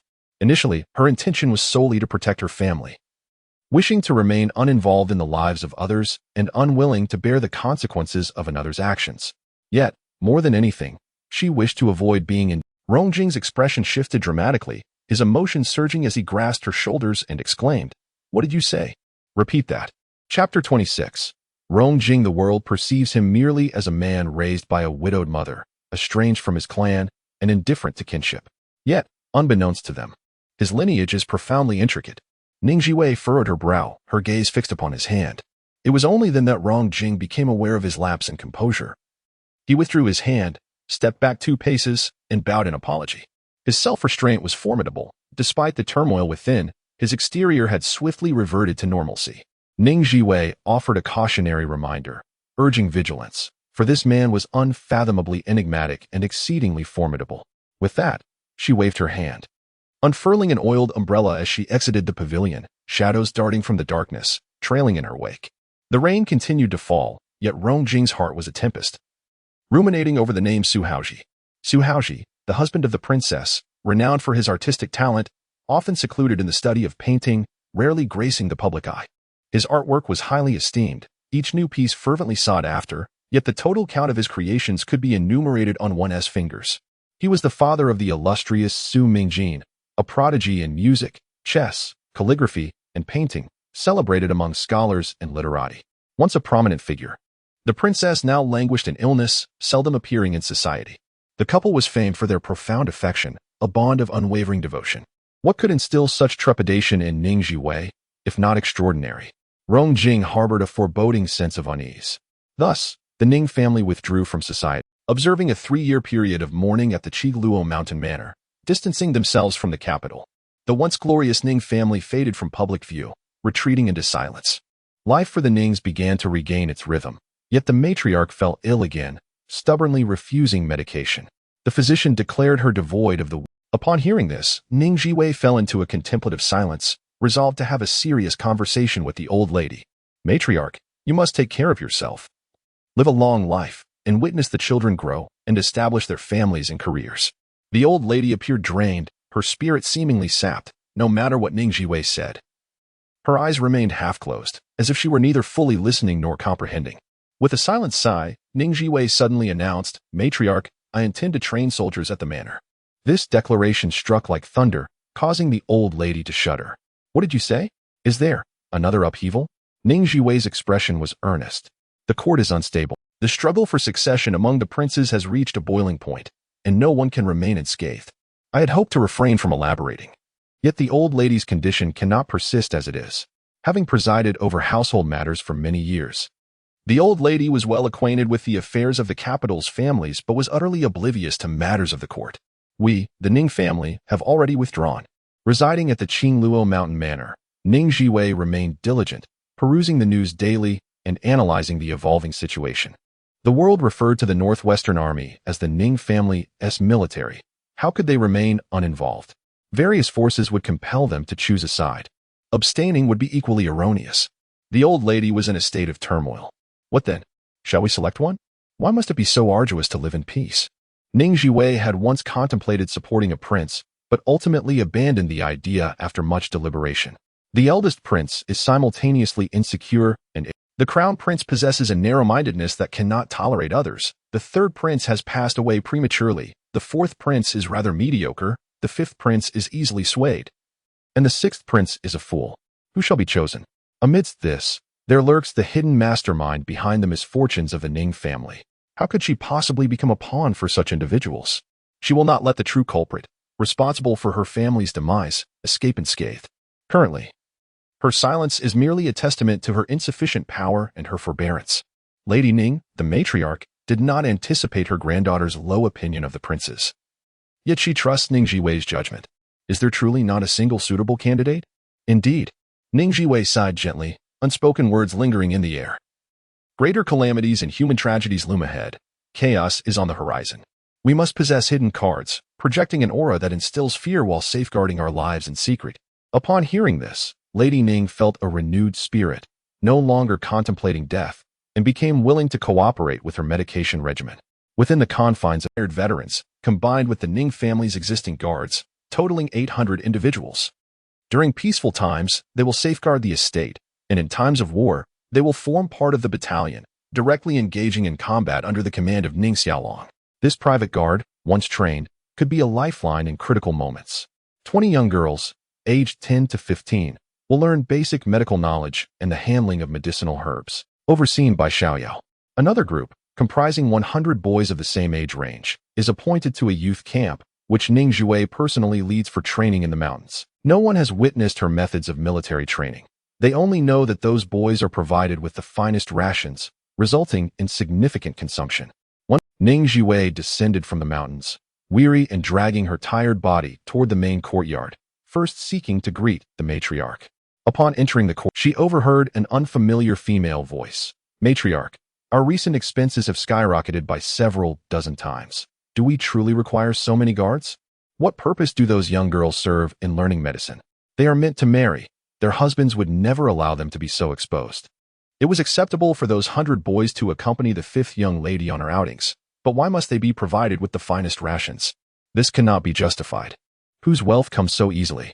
A woman of considerable beauty sat beside Lady Ning, incessantly murmuring complaints about the extravagance. The matriarch furrowed her brow, prepared to respond when she spotted Ning Zhiwei and hastily beckoned her over. "Zhiwei, your timing is impeccable. Handle this matter, will you?" She wished to focus on her recovery without concern for other affairs. The woman's expression shifted, instinctively rising to stand in a respectful posture. Ning Zhiwei swiftly approached, circumventing the woman, and seated herself opposite the matriarch. As she settled in, the maidservants gathered around to attend to her, fetching water and towels, creating a flurry of activity. Lady Ning repeatedly called for tea and snacks, instructing that a bowl of silver fungus soup be brought with less rock sugar, as her granddaughter preferred it not too sweet. "Bring whatever pastries we have, quickly." Since Ning Zhiwei assumed the role of head of the household, she is referred to as the family head in public and as Miss within the family, without any reference to her birth order. The young woman awkwardly retreated to the side, her demeanor fraught with unease as she furtively observed the legendary matriarch. She was truly striking. Her raven hair and porcelain skin complemented her delicate features, and her slender form exuded grace, clad as she was in riding attire that accentuated her spirited elegance. Yet, one wonders why a young lady, instead of contemplating a suitable marriage, would aspire to the role of a leader, engaging in such tumultuous pursuits. Ning Zhiwei washed her face and hands, then took a sip from the teacup, nonchalantly lifting her chin as she inquired, "Whose is this?" The young woman immediately approached, offering a polite smile as she replied, "I am surnamed Qiao, and my husband is Ding Yuyang." Ah, the daughter-in-law of Ding Zhuangtou, the Qiao family, blessed with beauty, yet possessing a mind teeming with schemes.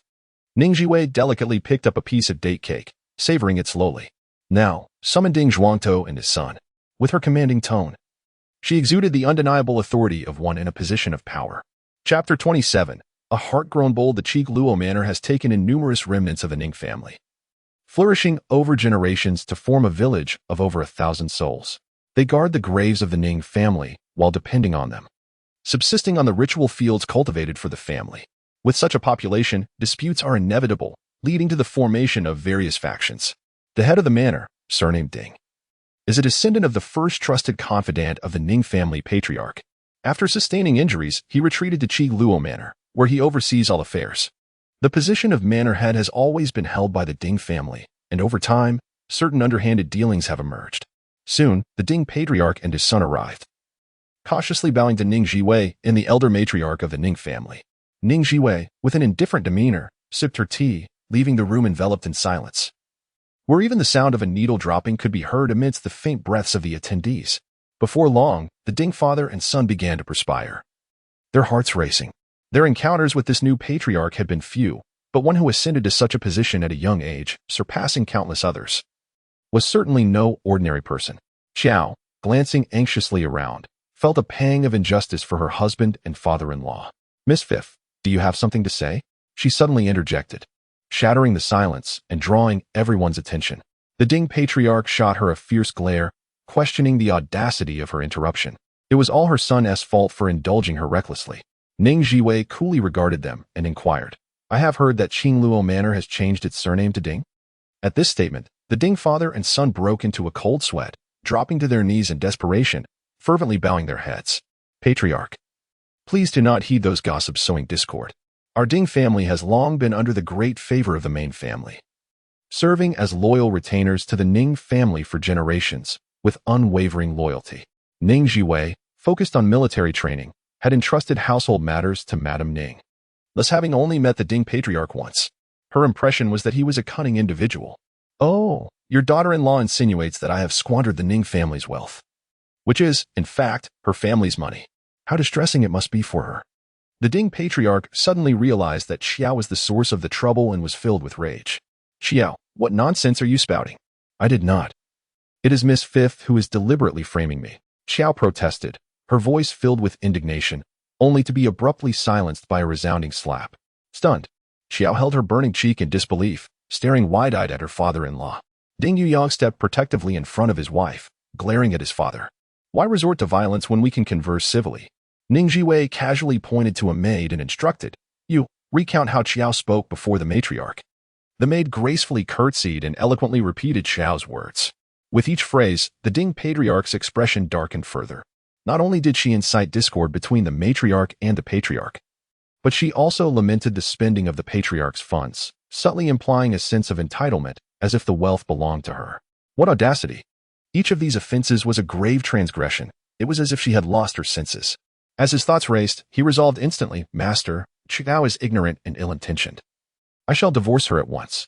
Qiao's face drained of color, collapsing into Ding Yuyang's embrace, tears streaming down her face as she cried, "Husband." Ding Yuyang was filled with anguish. His father, Qiao, still too young to comprehend the gravity of the situation, would gradually learn under his guidance. This delicate, whom he had painstakingly married, deserved all the affection he could bestow upon her. He held Qiao close and turned his gaze towards Ning Zhiwei, beseeching her, "Esteemed mistress, I implore you to consider the generations of loyalty the Ding family has shown to the Ning family and spare Qiao this time." The Ning family was known for their benevolence, treating their loyal subordinates with kindness, and the matriarchs of the Ning lineage had always rewarded rather than punished them. Over time, it was inevitable that some would grow complacent. Alas, they had become arrogant, attempting to morally bind their mistress. Ning Zhiwei paused in her tea drinking, her calm demeanor allowing her to scrutinize Ding Yuyang. I have heard that you possess but this one son? Her expression remained inscrutable, leaving Ding Yuyang anxious and cautious as he replied, Yes, having passed my 40th year, he is indeed my sole offspring, and I may have indulged him too much, resulting in his lack of understanding at this age. I beseech your forgiveness, mistress. It was evident that both father and son sought to mask their transgressions with the pretext of youth's ignorance. Ning Zhiwei's gaze turned icy. She had extended them an opportunity, yet they had shown no appreciation for it. Power, while a formidable asset, was also a breeding ground for corruption. Indeed, it was quite irresponsible of Ding Yuyang to conspire with Qiao to undermine the family, filling their own coffers at the expense of their mistress, revealing him to be a most unworthy son-in-law. It could only be said that he was blinded by lust, completely under the thumb of his young wife. Ding Yuyang felt as though struck by a thunderbolt, the world around him fading to darkness as he instinctively glanced at his son and daughter-in-law, their averted gazes causing his head to spin. Ning Zhiwei had long since recognized the truth, biding her time for the perfect moment to strike.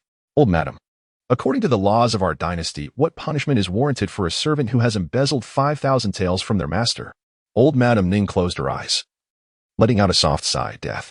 The master family's enduring softness and loyalty would only lead to them being oppressed by their subordinates. Ning Zhiwei forcefully set her teacup down upon the table, declaring, I shall take my grievances to the authorities. Ding Yuyang was taken aback, panic-stricken. No, fifth young lady. I beg you to spare us. Qiao was furious, exclaiming, the Ning family has plenty of wealth. Must we go to such lengths over a trifling sum? As a woman, you should strive for kindness and build your own virtue. Otherwise, who would dare marry you? The Ding family, as the head of the estate, wielded considerable power, and Qiao was accustomed to being revered wherever she went. Moreover, with the master family seldom visiting, she had come to view herself as the true mistress of Qingluo Villa, treating its resources as if they were her own to spend at will. Yet, when the master family returned, and Ning Zhiwei's extravagant nature was revealed, how could she endure it? The onlookers began to regard Qiao with disapproval. Did she truly understand who Ning Zhiwei was? She was a formidable figure capable of upending the political landscape of the Northwest and the capital, bringing countless individuals to their knees while emerging unscathed. With a resounding slap, the guards showed no mercy. 2 strikes sent Ding Qiao reeling, blood spilling forth, her front teeth shattered, and her visage grotesquely altered. Stunned, she let out a piercing scream. How dare you strike me? Husband, avenge me. She had overestimated her own significance and underestimated Ning Zhiwei's formidable nature. In her eyes, Ning Zhiwei was merely a little girl, devoid of any male support. Ding Yuyang, blinded by his own arrogance, felt a surge of anger and indignation. For a century, our Ding family has endured hardships, if not achieved any merits. How dare you treat us in such a manner? This is clearly an attempt to marginalize us and usurp the rightful position of the Ning family. Before he could further elaborate on his accusations, Ning Zhiwei issued a commanding decree, seize the Ding household. Not a single coin shall be spared. Qiao, driven by an insatiable greed, was utterly disconcerted. How dare you? Ning Zhiwei's expression remained cold and impassive, tinged with an ominous air. Inform every head of household to gather in the square. I shall enforce the family law. It was imperative for the entire village to witness the truth. The rightful master of Qi Luo Mountain Manor was the Ning family, and she was that master. Chapter 28. Punishment of the wicked slaves. Upon receiving the notification, the heads of each household hurried to the square, where familiar faces exchanged whispers of concern. What had summoned the new head of the family? What calamity had befallen them? The mystery soon unraveled as Ding's family and the Qiao clan were brought forth in chains. The sight left everyone in a state of shock. Ding Zhuangtou, what performance is this? Silence enveloped Ding Zhuangtou, while Qiao, teary-eyed, cried out, unjustly accused. The new family head has chosen to target us first. We are truly wronged. With a demeanor reminiscent of a wilting flower, she played the victim, cautioning all to be wary, for a new ruler brings new subjects. Before she could finish her lamentation, a resounding slap sent her crashing to the ground. Ding Yuyang, pained, helped her up, glaring fiercely at the youth before them. This was none other than Li Dongsheng, the young captain who shadowed Ning Zhiwei daily. Though still slight in stature, his gaze was resolute. Dongxing, our families have long been allies. How can you strike an elder? Li Dongxing, though steady in temperament, was merciless in his actions, leaving Qiao's face swollen from the blows. What audacity! You think yourself a local tyrant? If you seek self-destruction, Do not drag the entire Qingluo family into your demise. The crowd's expressions were mixed. Some words should not be carelessly uttered. It dawned on Xiao that she had overstepped. Her heart filled with regret for letting her tongue run wild. My lady, forgive my ignorance. I see you wish to assert your authority. I can assist you. But please do not sacrifice my Ding family. Feigning submission, she knelt and shouted at Ning Zhiwei, I was wrong to say you squander money without care. To accuse you of selling your family's land without a second thought, or to claim you consort with men all day. Listen to her words. Are they those of a reasonable person? The accusations dripped with malice, hardly befitting a common woman. Ning Zhiwei regarded her with cold disdain. Even at such, Xiao sought to manipulate the master of the house, revealing her treacherous intent.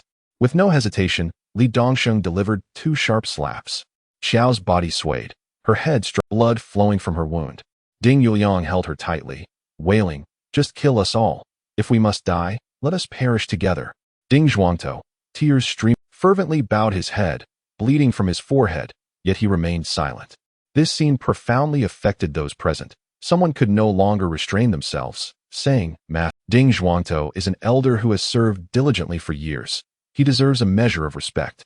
Indeed, master, the Ding family has been loyal through generations. Do not chill the heart of an old man. The crowd clamored in support, while a flicker of triumph crossed Xiao's bloodied face. What right does a mere girl have to challenge me? Ning Zhiwei's piercing gaze swept over the crowd, compelling those caught in her stare to lower their heads. Unable to meet her eyes, their voices dwindling. Her imposing presence was that of a seasoned general returning from battle. Before long, members of the youth battalion delivered box after box of goods to Ning Zhiwei's feet. Deputy Captain Han Chi presented the list with both hands, saying, My lord, this is the entirety of the assets seized from the Ding family. Please peruse it. Boxes filled with exquisite jewelry and delicate ornaments piled up like small mountains.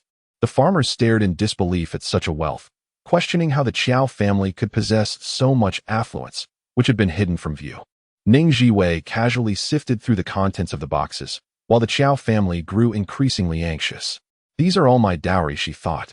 We, the Qiao family, are a prominent household. Had it not been for my affection for Liang Guo, I would not have married beneath my station. She had always regarded herself as a proud heiress, commanding respect both within and beyond the village.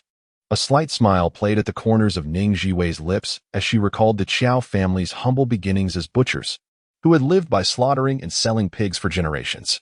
By the time of Qiao's father, however, gambling had consumed him, leading to the ruin of their family and the selling of his wife and daughters into brothels. It was 2 years ago that Ding Yuliang met Xiao in such a place. She relentlessly uncovered their secrets. In unison, Xiao and Ding exclaimed, You speak nonsense. The Qiao family is of respectable lineage, and I am a virtuous young woman. Ning Zhiwei let out a cool laugh. The two had conspired together. In order to marry Xiao, Ding had secretly aided her in altering her identity, presenting her as a refined young lady while covering up her true background. The village head's face turned pale, and he swayed as darkness encroached upon his vision. Ning Zhiwei cast a pitying glance in his direction, then picked up a blue and white peony pattern vase, casually handing it to a villager. Look, what does it say on the bottom? The villager flipped it over, his expression shifting as he read, Ning. Ning Zhiwei then held up a Yongluo white porcelain bowl and passed it to another villager. What family crest does this bear? The villager's eyes widened in shock. It belongs to our Ning family. The atmosphere shifted dramatically, with the villagers glaring at Qiao, filled with indignation. To steal from the rightful owner and masquerade your ill-gotten gains as a dowry, how shameless. Such ambition to usurp the family. Ning Zhiwei toyed with a purple jade hairpin, another relic of the Ning family. Qiao, do enlighten us as to why your dowry bears the marks of my family? Qiao opened her mouth, only to shut it helplessly, casting a pitiful glance at her husband, embodying the image of a bullied young bride. Ding Yuliang, stealing himself, declared, Enough. I merely admire the exquisite items and have borrowed them for a short while. I shall return them. His disgraceful words incited disdain among the crowd. Ning Zhiwei beckoned a child peeking from behind a tree. Come here, little one. What is it called when one takes without asking? The child's innocent voice rang clear. It is theft. The air thickened with tension as the child's unfiltered words peeled back Ding Yuliang's facade. At that moment, 2 slender women approached hand in hand. Fifth sister. We have brought the account books. Ning Zhiwei raised her chin. Come, everyone, take a look. The villagers exchanged glances, and one brave soul stepped forward, cautiously retrieving the account book, marking discrepancies with red ink for all to see. As they examined the records, their anger grew. The accounts, seemingly flawless at first glance, revealed flaws upon scrutiny, each error exposing the truth. In the past 2 years, a sum of 5,130 taels of silver has mysteriously vanished. Where has it gone? Ning Zhiwei, with her arms crossed and an expression of indifference, mused that the Qiao family had been in residence for 2 years now. Not only have they pilfered valuable items, but they have also absconded with money, amounting to over 10,000 taels in total. In these times, merely 10 taels of silver suffices to sustain a household of 8 for an entire year. Xiao's face was ashen, trembling in fear. A mocking smile played on Ning Zhiwei's lips, and she found it even more amusing that she had utilized her own funds, only to be scolded by Qiao for spending excessively. It remains a mystery to me why Ning's wealth should concern Qiao. Can anyone enlighten me? What else is there to comprehend? Qiao has clearly taken Ning's possessions as her own. Ning Lu was trembling with rage, realizing that no matter how cautious one might be, a treacherous family member is the hardest to guard against. Eldest sister, we cannot let her off lightly. Otherwise, everyone may follow her example, and our Ning family will never know peace. Chapter 29. A lesson in discipline. Ning Zhiwei glanced at the crowd, raising an eyebrow and inquiring, "Who among you is willing to share my burden?" "I am willing," declared a robust middle-aged man, stepping forward, with thick brows and large eyes. His honest and amiable visage was striking. He produced a wooden yoke from an unknown source and struck at Xiao Shi with unrelenting force, showing no mercy. Xiao Shi reacted swiftly, retreating behind Ding Yuliang, who bore the brunt of the blow and staggered, stars dancing before his eyes, yet he still shielded Xiao. The man furrowed his brow, signaling to others for assistance. Several men seized Ding Yuliang, dragging him away, while they pinned Xiao Shi to the ground. Desperately, Xiao Shi soon realized that Ning Zhiwei was not the soft-hearted, delicate girl she had presumed. It was a naive dream to think she could manipulate her. "Don't touch me. Let me go. Help." The yoke descended again, eliciting a mournful cry from Xiao Shi as pain coursed through her back, causing Ding Yuliang to wince in agony. Yearning to rush to her aid but restrained by the others, he unleashed a torrent of foul curses, his words splattering like blood, sparing no one, not even Ning Zhiwei.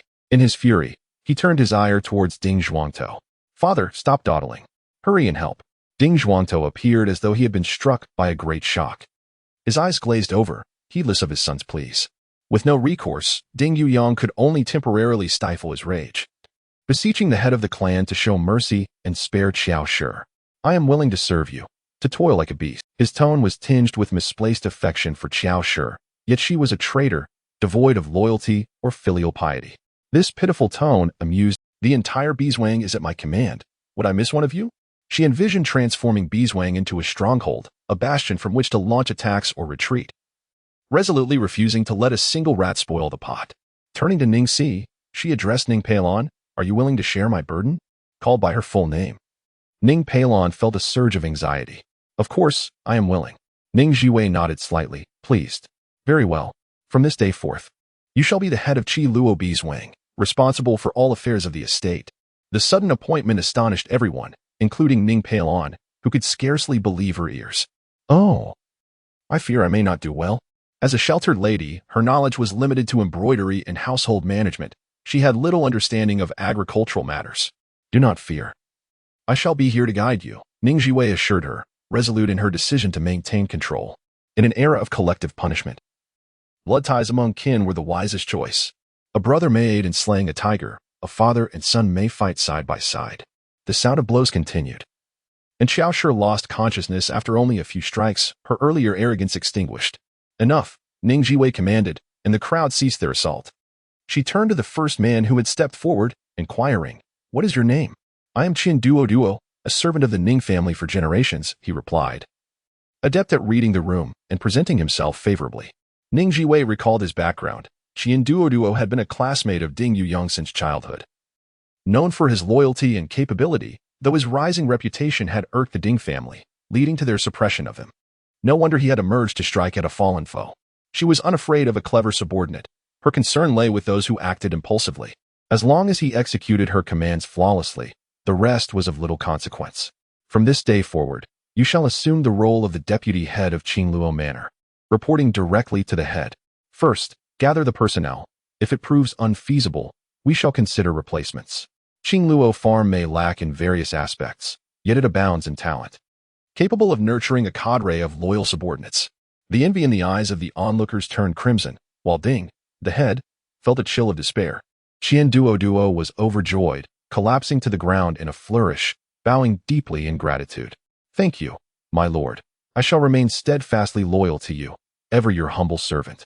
His declaration of loyalty was devoid of gender distinctions, and he felt no shame in heeding a woman's words, a quality that set him apart from Ding Yuliang. You are to lead a few individuals to investigate the Qiao family. This is your first task. Qian Duo, brimming with enthusiasm, vowed to execute it flawlessly. Without greed for a single coin, Ning Zhiwei felt a slight tug at her garment and looked down to find Ning Lu, her expression one of discontent. Sister, why have you only enlisted fourth sister's help? Am I not capable? Ning Peilon hesitated, yet upon witnessing her younger sister's eagerness, she felt a surge of confidence. Isn't it merely about farming? I can learn. Ning Zhiwei gently patted Ning Lu's hand, soothingly explaining, You shall accompany her to learn. I have more pressing matters for you. Ning Wu's eyes sparkled with excitement. All right. She readily accepted Ning Zhiwei's words, eager to showcase her abilities. Ning Zhiwei did not resort to violence. Instead, she sent the Ding and Qiao families to the authorities, leaving their fates in the hands of the law. According to the statutes, a servant who betrays their master faces severe consequences, especially given the magnitude of the case. The authorities swiftly decreed that the confiscated assets would revert to their rightful owners. While the implicated Qiao family and Ding Yuyang faced execution, with Ding and his kin subjected to exile for 3,000 miles. This decisive action served as a warning to others, silencing any dissenters and ensuring that none would underestimate the resolute new head of the household. Despite her youth, she possessed both the temperament and cunning needed. Though a woman, her ruthlessness rivaled that of any man, commanding respect. Ning Zhiwei subsequently encouraged Ning Si and Ning Lu to step forward, urging them to practice and hone their skills, confident that, given time, they too could stand on their own. Madame Ning managed the household affairs, while the other sisters attended to their respective duties. As for the young Mistress Ning's generation, they were tasked with raising children and caring for the elder Ning matriarch. Each person had their responsibilities, leaving little room for melancholy. She firmly believed in not harboring idlers. A gentle breeze stirred, causing waves of golden wheat to undulate across the fields, captivating all under the sun's embrace. The horizon was painted in resplendent hues of dusk, where blue skies, white clouds, rolling wheat, and verdant mountains coalesced into a breathtaking tableau. As the evening breeze whispered softly, the air felt refreshingly crisp. Ning Zhiwei and her sisters strolled hand in hand through the fields, savoring this rare moment of tranquility. Taking a deep breath, Ning Zhiwei felt her previously restless heart gradually settle, enveloped in an unprecedented calm. Fourth sister, can we be self-sufficient? Ning Lu, maintaining a facade of composure, gently pushed fourth sister aside and affectionately linked arms with Ning Zhiwei. Previously, an abundance of seasonal fruits and vegetables, along with an array of livestock, had been delivered to the capital for their enjoyment. By the year's end, they found themselves with a surplus, which had been surreptitiously appropriated by that unscrupulous couple. Their appetites had grown insatiable, treating our Qi Luo manor as if it were their own. Naturally, we bore some responsibility for our lax oversight. Fifth sister, you must teach me more in the future. Ning Si, observing the rivalry for affection between her younger sisters, irritably pulled Ning Lu away. Had she forgotten how she had previously rejected her advances? I have meticulously calculated that we could yield around 5,000 taels annually. Once I master the intricacies, I will devise a new plan, aiming for a substantial increase. She diligently sought knowledge from the farmers about the art of cultivation, when to plant which vegetables, the optimal timing for fruit trees, and which crops yield the highest economic benefits. The more she learned, the more she recognized it as a profound discipline. Unwilling to concede, Ning Lu clung to Ning Zhiwei's other arm, rolling her eyes at fourth sister in a gesture of defiance. Eldest brother, let alone second brother, we are quite similar. Fifth sister, do you have any ideas? I can assist you. I am capable of anything. Ning Si could not resist teasing. And who was it that blew up the kitchen? Ning Lu's cheeks flushed crimson. I merely wished to prepare a nourishing stew for fifth sister. Who could have anticipated the pot would misbehave? Ning Si. Ning Zhiwei smiled as she watched the two sisters bicker. It was truly delightful that they were alive and well. At that moment, a servant hurriedly approached, exclaiming, Master, the First Lady requests your immediate presence in the hall. A grave matter has arisen. Chapter 30. Breaking down the door, the three exchanged glances and then turned to flee. Ning Zhiwei, leading away, entered the hall to find an elderly matron kneeling before Madame Ning, weeping bitterly. Madame Ning's eyes were red, tinged with barely concealed anger. Ning Zhiwei hastened towards her. "Aunt, what has happened?" Madame Ning, as if seeing a savior, brightened at the sight of her, grasping Ning Zhiwei's arm tightly. "Zhiwei, please save your elder sister." "Elder sister? Ning Wenin? Isn't she the wife of the Marquis of Jinshi?" Ning Zhiwei suddenly recalled Ning Wenin's fate in her previous life, her heart racing. Is elder sister ill? What ailment? She remembered only that Ning Wenin had passed away, but the specifics eluded her. She had been at the borders retrieving bodies at that time and learned the news much later. The elderly matron, Lu, who had been Ning Wenin's wet nurse, had finally found a way to escape the Marquis, enduring countless hardships to reach this place. The eldest lady is on the brink of death. Please save her. She did not die of illness? A flurry of schemes flashed through Ning Zhiwei's mind, and her expression darkened. Who was responsible? It was the son-in-law. The matron's tears flowed freely. Ning Lu, having just burst into the hall, was immediately enraged. This isn't a... They dare to bully the Ning family, as if we are powerless. Ning Zhiwei, seething with anger, yet maintaining her composure, commanded, "Summon 30 men from the Jiazi camp. We shall enter the capital." She turned to Xiaoyao. "You will accompany us." "Yes." Ning Lu eagerly volunteered. "Fifth sister, I shall accompany you." Just as Ning Zhiwei was about to refuse, Madame Ning's voice interjected. "Let Xiaolu accompany you. She is well versed in the affairs of the capital. Her presence will ease your worries. Then let us depart."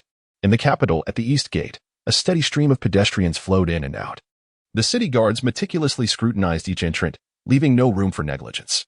Suddenly, the sharp sound of hooves rang out, and upon looking up, a group of knights galloped forward, followed by a carriage. "Stop! Who goes there?" The knights reined in their steeds, and one produced a plaque, proclaiming, "Ning family." Upon hearing this, the crowd turned to gaze, taken aback by the sight of young boys, no older than 12 or 13. Is the Ning family so diminished? Who is this? Ning Zhiwei unfurled her cloak, revealing a face of stunning beauty and icy grace. The soldiers instinctively saluted in respect, recognizing her as the Princess of Jingning. It was forbidden to gallop through the city. In all of the capital, who did not know this royal princess, conferred by the emperor himself? With unmatched loyalty and filial piety, she had single-handedly salvaged the Ning family's fate and traveled great distances to retrieve the remains of the Ning generals, bringing them home for burial. Such a figure inspired both reverence and affection among the populace, with a hint of envy lingering in the air. Who claimed that daughters were inferior to sons? Ning Zhiwei offered a slight nod of acknowledgement to them, while a young boy behind her tossed a silver coin, which the soldiers caught deftly, their faces brightening with smiles as they parted to create a path. A cadre of well-trained youths surrounded Ning Zhiwei as they galloped into the city, their equestrian skills remarkable, skillfully avoiding pedestrians. As they disappeared from view, the gatekeepers were filled with curiosity. Isn't the Princess of Jingning mourning at Qingluo Mountain? How has she come out? His superior shot him a fierce glance, admonishing him to mind his own business. The gates of the Jinshi Marquis stood resolutely closed, with the stone lions flanking either side glistening under the radiant sun. The sound of galloping hooves echoed as a steed approached, coming to a halt before Ning Zhiwei lifted her head, casting a deep glance at the plaque, before striking the door with force. The resounding knocks reverberated like thunder in summer, each strike sending a jolt of anxiety through the hearts of those within. Before long, an irate voice could be heard from inside. Who dares disturb us? Who is so blind? Go to the side entrance for matters. The words had scarcely left his lips when the main door was flung open, and a throng of youths surged in like an invading army, their momentum undeniable. Who are you? How dare you barge in? Stop! Halt immediately! Increasing numbers rushed in to intervene, turning the scene into utter chaos. Ning Zhiwei strolled forward with the protection of the young men, as if this were her domain.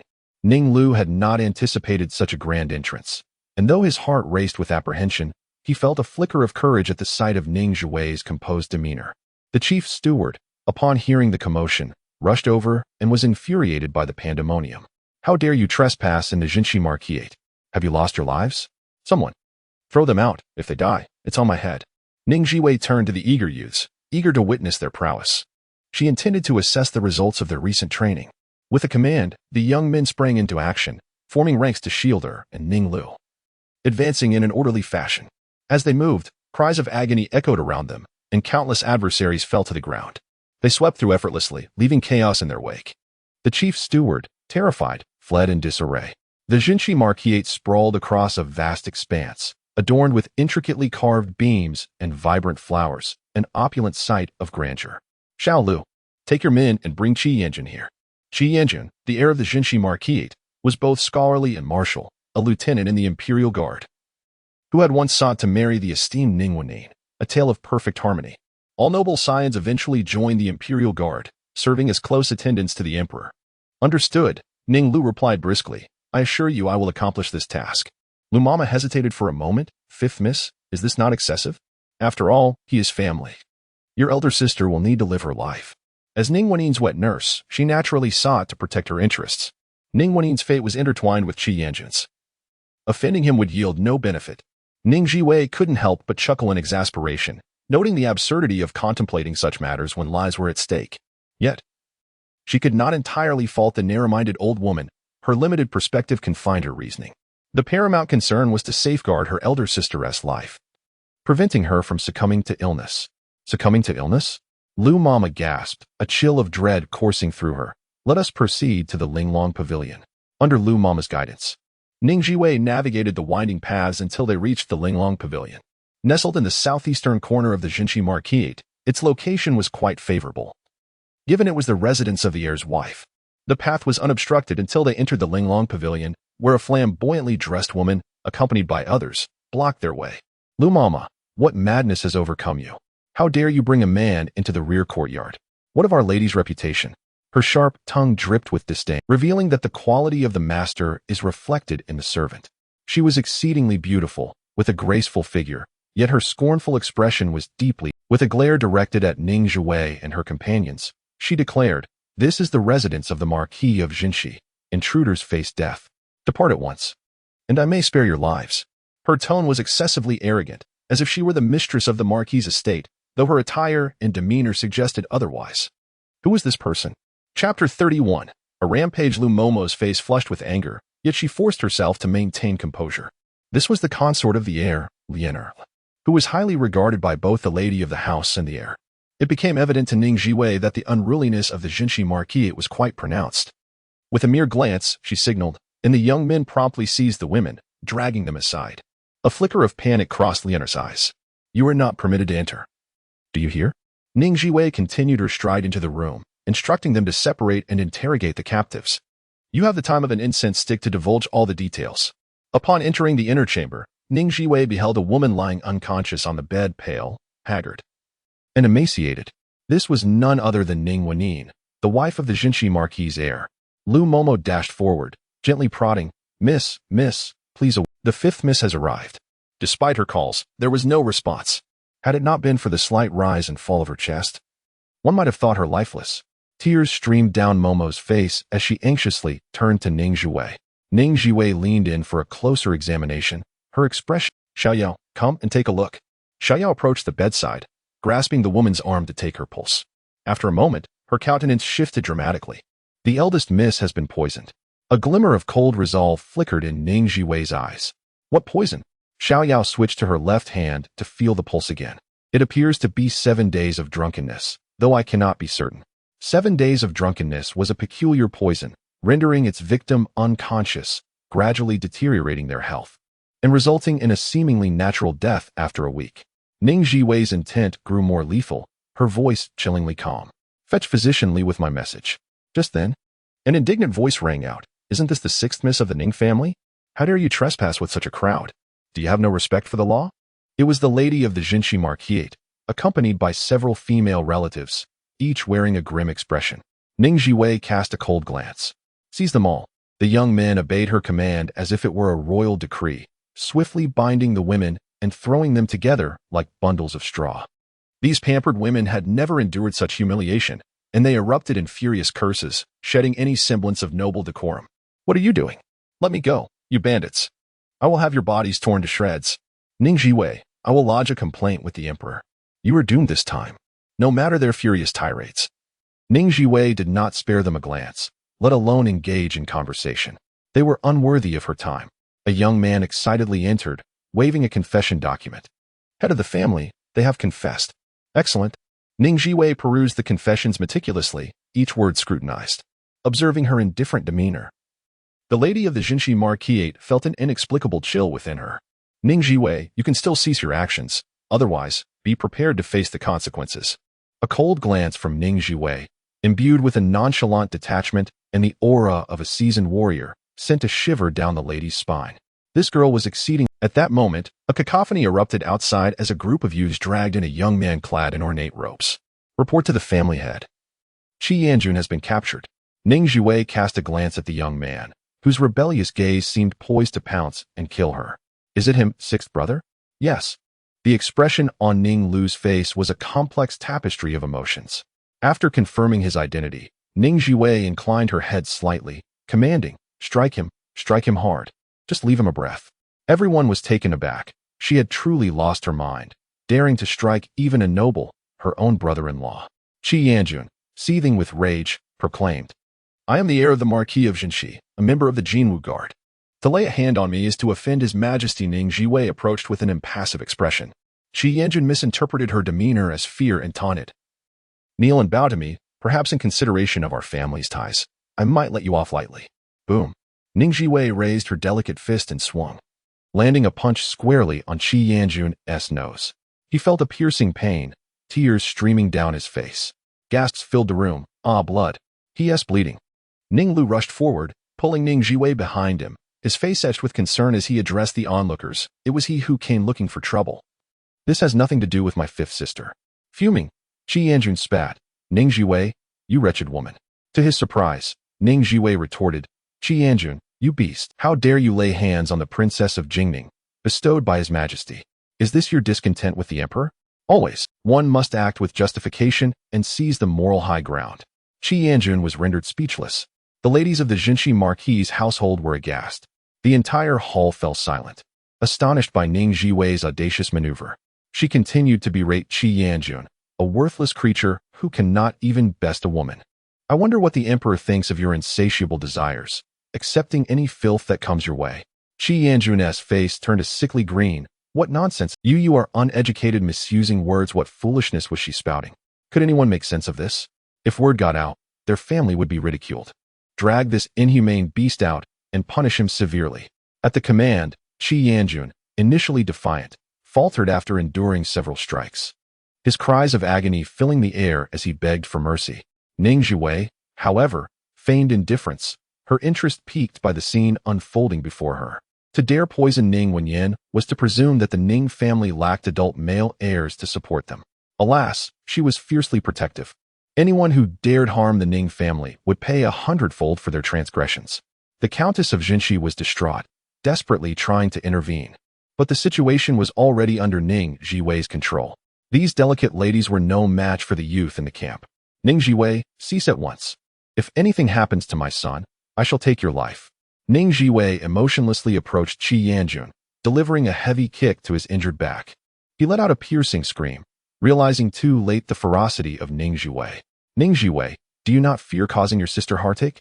No matter, after losing a husband, one can always seek another. There are plenty of men in the world. Among the soldiers in my Ning family army, there are numerous outstanding warriors, and any one of them would surpass you, this worthless fool. Qi Yanjun, the madam of the town West Marquis, was so enraged that the veins on her forehead throbbed, and her hands and feet grew numb. Ning Zhiwei, you little wretch! Ning Zhiwei retaliated with a kick, causing Qi Yanjun to gasp in pain. With every insult hurled by the madam of the town West Marquis, Ning Zhiwei delivered yet another kick to Qi Yanjun, targeting his already injured spots, to the point where Qi Yanjun was left bloodied and begging for mercy. Mother, please stop scolding, I beg you stop. A furious roar echoed, commanding everyone to cease their actions. The town West Marquis, upon hearing the commotion, rushed over, his face contorted with fury as he glared at Ning Zhiwei. Your family has held a funeral. My town West Marquis residents also paid respects in a modest manner. Is it not excessive for you to repay kindness with enmity? Chapter 32. Undying conflict within the archives of Ning Zhiwei. The prominent figures and intricate networks of relationships throughout the capital were meticulously catalogued, firmly etched in her memory, allowing her to summon specific information at the mere mention of a name. The Duke of Jinshi, Qi Yi, a formidable general who had long defended the southwest, sustained grave injuries 5 years ago, returning to the capital and ceasing involvement in southwestern affairs. He was known for his indulgence in pleasures, possessing numerous wives and concubines, and fathering 8 sons and 7 daughters. Qi Yanjun, his legitimate eldest son, had been raised in the capital alongside the Duke's wife. However, his deepest affection lay with his illegitimate son, Qi Yinping, whom he had cherished since childhood, leading to rumors of a potential change in succession. Your son has poisoned the legitimate wife, an atrocious crime of husband-killing wife. How dare you, Duke of Jinshi, speak of friendship? Do you think the Ning family is without support? The Duke's complexion shifted dramatically, visibly shaken, as he instinctively glanced at his bloodied eldest son, Qi Yanjun, who had seemingly lost consciousness, motionless. Only the Duchess of Jinshi vehemently denied the accusations. You are slandering me, framing me, Ning Zhiwei. I will not let this go unpunished.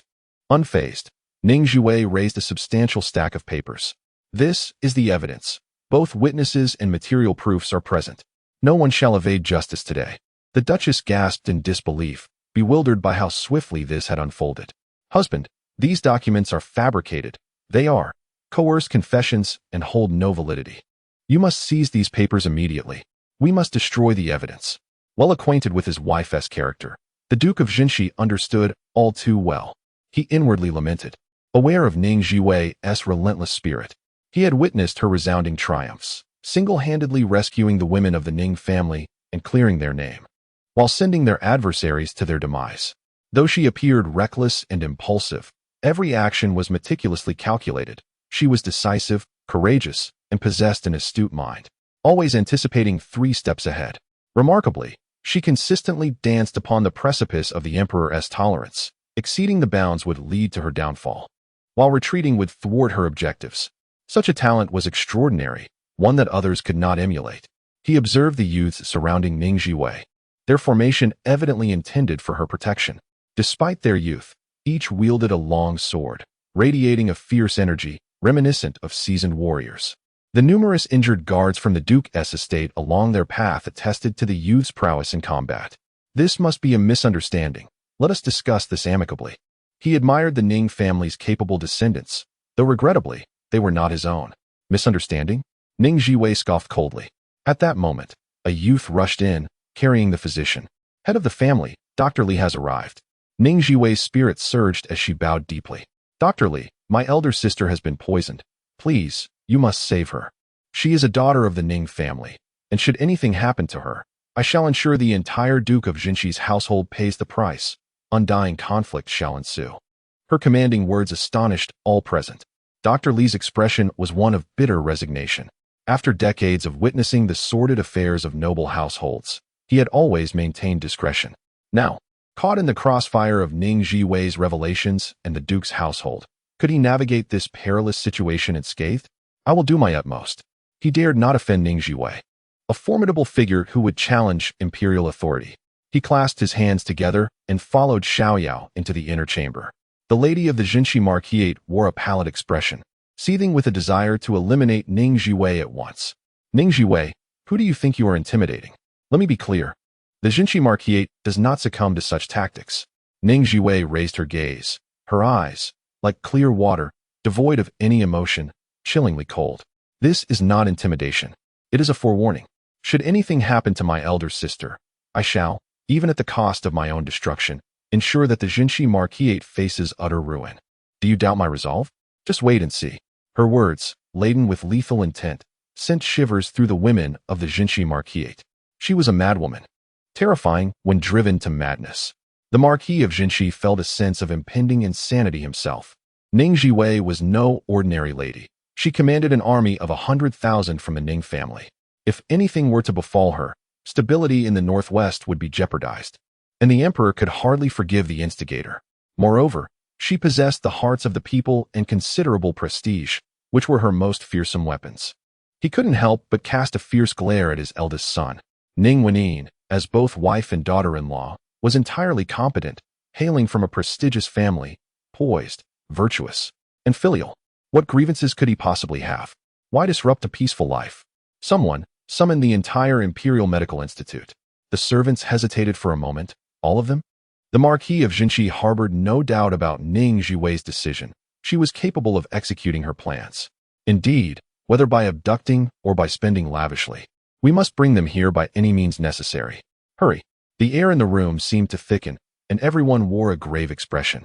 Ning Zhiwei stood at the doorway, observing without entering. Physician Li was busy inserting needles, transforming Ning Wenyin into a human porcupine, while Xiao Yao and Ning Lu stood guard by the bedside, visibly tense. The youth brigade was divided into two groups. One armed with swords encircled Ning Zhiwei, while the other, bowmen, stood watch at the courtyard entrance, ready to respond at a moment's notice. The Marquis of Jinshi stared at this scene, secretly alarmed. The coordination of their positions was deliberate, adhering to the most fundamental principles of strategy. Although all adult males of the Ning family had perished, there were still those who understood military tactics. Having trained this youthful militia, reflecting on the veterans sheltered at another estate made it clear. To others, they might be a burden, but for the Ning family, they were invaluable assets, experienced soldiers well-versed in tactics. With such a figure in their midst, the Ning clan could safeguard its lineage for a century. The lady of the Jinshi Marquisate incessantly signaled her husband with her eyes. The Marquis, gazing at his eldest son, who lay beneath Ning Zhiwei's foot, sighed silently. "County Princess, let the house physician examine my son first. He is my heir. We cannot afford any mistakes." Ning Zhiwei did not turn away, but continued to watch the inner chamber quietly. "What is the rush? My elder sister remains in a deep unconsciousness, as husband and wife. They are bound to share both life and death. In other words, if Ning Wenyin were to die, Qi Yanjun would not escape unscathed. He would be buried alongside her." Her tone was calm, yet such tranquility instilled terror in countless hearts. Only someone resolute could maintain such composure. The people of the Jinshi Marquisate fell silent, fearfully regarding her. Were they to await Ning Wenyin's last breath before she plunged a sword into Qi Yanjun? The heart of the lady of Jinshi was gripped as if by an unseen hand, making it difficult for her to breathe. She harbored no doubt about the veracity of Ning Zhiwei's words. Qi Yanjun lay right beneath her, a piercing accuracy in each thrust. Regret flooded her being. Had she known that Ning Wenyin possessed such formidable backing, she should have acted upon the early signs. In that moment, she fervently implored the heavens for mercy, wishing for Ning Wenyin to awaken swiftly. On the ground, Qi Yanjun, lost in unconsciousness, fluttered his eyelids, his complexion growing increasingly ashen. At this juncture, one could only wonder if he regretted his act of murder. Chapter 33. The Star of Misfortune. A melodious voice resonated. "Princess Jingning, please release him. I assure you, young Master Qi is not of that ilk. Who in the capital does not know of his profound affection for his wife? How vexing that Su Mingjin seems to appear at every turn. She cannot spare the time to deal with him, yet he continuously finds his way before her. What assurance do you offer?" Although Su Mingjin is unable to hold an official position, he is cherished by the emperor, always accompanied by him wherever he goes. The officials hold him in high regard, and he navigates the capital with impressive ease, commanding respect from all. "With my life and fortune," he declared. This commotion had already attracted the attention of the palace, and since Su Mingjin was attending to the emperor, he took the opportunity to investigate the situation and summon the imperial physicians. The wife of the Marquis of Jinshi was moved to tears, expressing her gratitude for young Master Ming's assistance. It was well known throughout the capital that he was a man of integrity, whose word was his bond, receiving universal acclaim. A flicker of faint derision crossed Ning Zhiwei's eyes, while everyone sang his praises. Perfection in this world is but an illusion. The more flawless one appears, the more disingenuous they seem. This man is adept at winning hearts, with ambitions that run deep. Yet, she concealed her thoughts, courteously inviting the physicians into the inner chamber for a consultation. Then, she turned, revealing a gentle smile as she subtly laid a trap. "Dare we make a wager?" "A wager?" Su Mingjin struggled to follow her train of thought, her leaps of logic bewildering. "What kind of wager?" Ning Zhiwei pointed at the man on the ground. "If he has indeed committed the heinous act of poisoning his wife, you shall grant me the Furong Garden." Furong Garden, a royal dowry bestowed upon the eldest princess, is renowned for its breathtaking beauty, often extolled by countless scholars. It has now come under Su Mingjin's name, where he frequently hosts literary gatherings, earning him a stellar reputation. Su Mingjin's smile faltered. This was his carefully cultivated stronghold, housing unspeakable secrets. Ning Zhiwei was aware of the true secret of Furong Garden, which was precisely why she desired it. Consider it a return on investment, dare you not? Or is this merely a pretext to curry favor and seek a virtuous reputation? While emperors and princes may require a fa ade of virtue, what need has the son of a princess for such a reputation? Su Mingjin's expression shifted through various shades, He recognized the provocation for what it was, yet he was compelled to respond. And if not, what will you wager? The stakes must be of equal measure to warrant a seat at the table, Ning Zhiwei replied without hesitation. I shall offer you the ancestral home of the Ning family in the capital. Gasps of astonishment echoed. The women of the Marquis of Jinxi's household regarded Ning Zhiwei with the disdain reserved for a squanderer. How audacious to wager their family's foundational property. The ancestors of the Ning family would surely rise from their graves in outrage. Only the Jinxi household was secretly alarmed. How resolute she must be, surely. She possesses something of great consequence. Su Mingjin felt a sense of foreboding. How could it have come to this? The ancestral home of the Ning family was a stake he could never accept. Ning Zhiwei was thoroughly exasperated with him, determined to impart an unforgettable lesson. Are you too afraid? Do you feel guilty? It appears that you are indeed attempting to win hearts and cultivate a virtuous reputation. Yet, what purpose does such a reputation serve you? Each of her words strikes at Su Mingjin's vulnerabilities, causing her to wish fervently to silence the girl, her gaze turning icy. Can you take charge? Ning Lu briskly stepped forward, hands on her hips, exuding an air of authority as she exclaimed, Indeed, she is the head of the Ning family, and we all respect her. If you lack the courage to wager, you should leave at once. A grown man hesitating is truly unbecoming. Initially, she held a fond admiration for Prince Mingjun, appreciating his noble lineage, profound knowledge, graceful demeanor, and refined elegance. He was the ideal suitor in the eyes of many, and she had entertained a semblance of hope.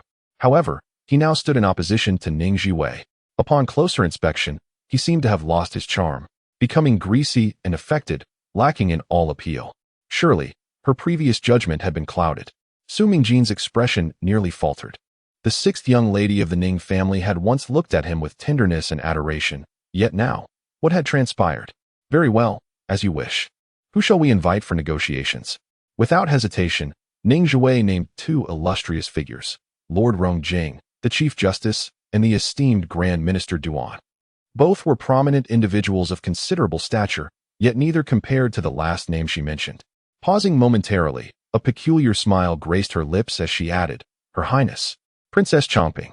Princess Chongping, the Emperor's aunt, was also Su Mingjin's mother. Upon hearing this, Su Mingjin's countenance changed dramatically. What did you say? His emotions overwhelmed him, causing his voice to crack. Ning Zhiwei's eyes sparkled with a knowing laughter. Given your penchant for meddling in others' affairs, the princess must surely find solace in your concern. Gazing at her radiant smile, Su Mingjin felt no warmth. Instead, an unsettling chill washed over him. The sudden shift in demeanor from the typically aloof young lady was disconcerting. My mother is unwell and has long been in seclusion, avoiding visitors. Do not put me in a difficult position. Ning Zhiwei merely informed him, not seeking his counsel. Use the Ning family's invitation to extend the request. Very well. A sense of foreboding lingered, as if she were plotting something sinister, yet Su Mingjin remained unaware. An unpleasant sensation enveloping him. My mother would never come. You are only inviting humiliation upon yourself. He endeavored to mask his agitation, yet his stilted tone betrayed him. Ning Zhiwei's gaze flickered. Without the pretense, you are hardly impressive. What? Have I offended you? Your meddling gives me the impression that you find it quite distasteful. Do you not? Su Mingjin fell silent, retracting his smile, and regarded the young woman before him with earnest attention. It seems you harbor a dislike for me. May I inquire as to how I have wronged the esteemed lady of Jingning? To be candid, I hold a great admiration for you. A calm yet unpredictable demeanor was a type he had never encountered before. Surely, it would not be difficult to win her over. The moment those words left his lips, the atmosphere shifted palpably. Ning Lu's eyes widened in disbelief. Here was Prince Mingjun, the object of countless young women's affections, a figure of noble birth and exceptional talent, shining like a precious gem. This revelation thoroughly disgusted Ning Zhiwei. This man was adept at exploiting women, using emotions as bait to ensnare them completely. In his eyes, women are mere tools, stepping stones for his ambitions. In a past life, she fell into his hands, wholeheartedly paving the way for him, only to be publicly struck down by his arrow. Are you enticing me? Oh dear, the world fell silent, and all eyes turned towards Su Mingjin. Su Mingjin. Damn, why does she not possess the bashfulness of an ordinary woman? What sort of creature is she? His guard could no longer hold back, exclaiming loudly, How outrageous! My lord is the sole son of the princess, cherished by both the emperor and the empress dowager, conferred as a prince at birth. A paragon of both literary and martial excellence, gentle and humble, of noble character, a coveted match in the eyes of the elite ladies of the capital. Little did they know, Ning Zhiwei interjected. Oh, he must be quite old by now, yet he remains unmarried? The guard faltered, his complexion shifting from pale to green, a sight most distressing. It is said that this Miss Ning is quite difficult to deal with, and today they have finally experienced it. Is there such a manner of speaking? One should strike without hitting the face and scold without revealing weaknesses. This is the most basic form of propriety. Ning Lu's eyes sparkled as she proclaimed loudly, I know this well. The prince had 3 betrothed brides before, but alas, they met unfortunate ends through various accidents. Upon hearing this, Ning Zhiwei immediately tugged at Ning Lu, retreating swiftly, her movements astonishingly rapid. It turns out she is a harbinger of misfortune for wives. Little Lu, let us distance ourselves, lest we attract ill fate. Such not only spoken but also demonstrated through action. Su Mingjin felt a surge of anger rising within him. He finally understood the sensation that had caused Ding Yuan Ho to cough up blood. Ah, how infuriating. Chapter 34, Castrated? Ha ha. Laughter echoed as 2 officials in court attire appeared at the entrance. One, with a head full of white hair, exuded vitality and vigor despite his age. The other, standing tall like a green pine, possessed an elegant and refined demeanor. Su Mingjin, seeing them, approached with enthusiasm. Lord Duan, Lord Rong, have you come together? Rong Jing subtly stepped back, causing Su Mingjin's countenance to turn pale. What did it mean? Did he find him distasteful? Surely, he couldn't believe such a thing. Lord Duan, noticing this, laughed heartily. I encountered Lord Rong at the gate. I had no idea the Prince of Ming was here as well. As the Prime Minister, he held immense influence, with many scholars in courts stemming from his tutelage, commanding respect even from Su Mingjin, who treated him with utmost courtesy. Su Mingjin, struggling to maintain composure, engaged them in pleasantries, displaying his charm and wit as he bantered with Lord Duan, creating a pleasant atmosphere. Ning Zhiwei bowed respectfully to the elderly gentleman.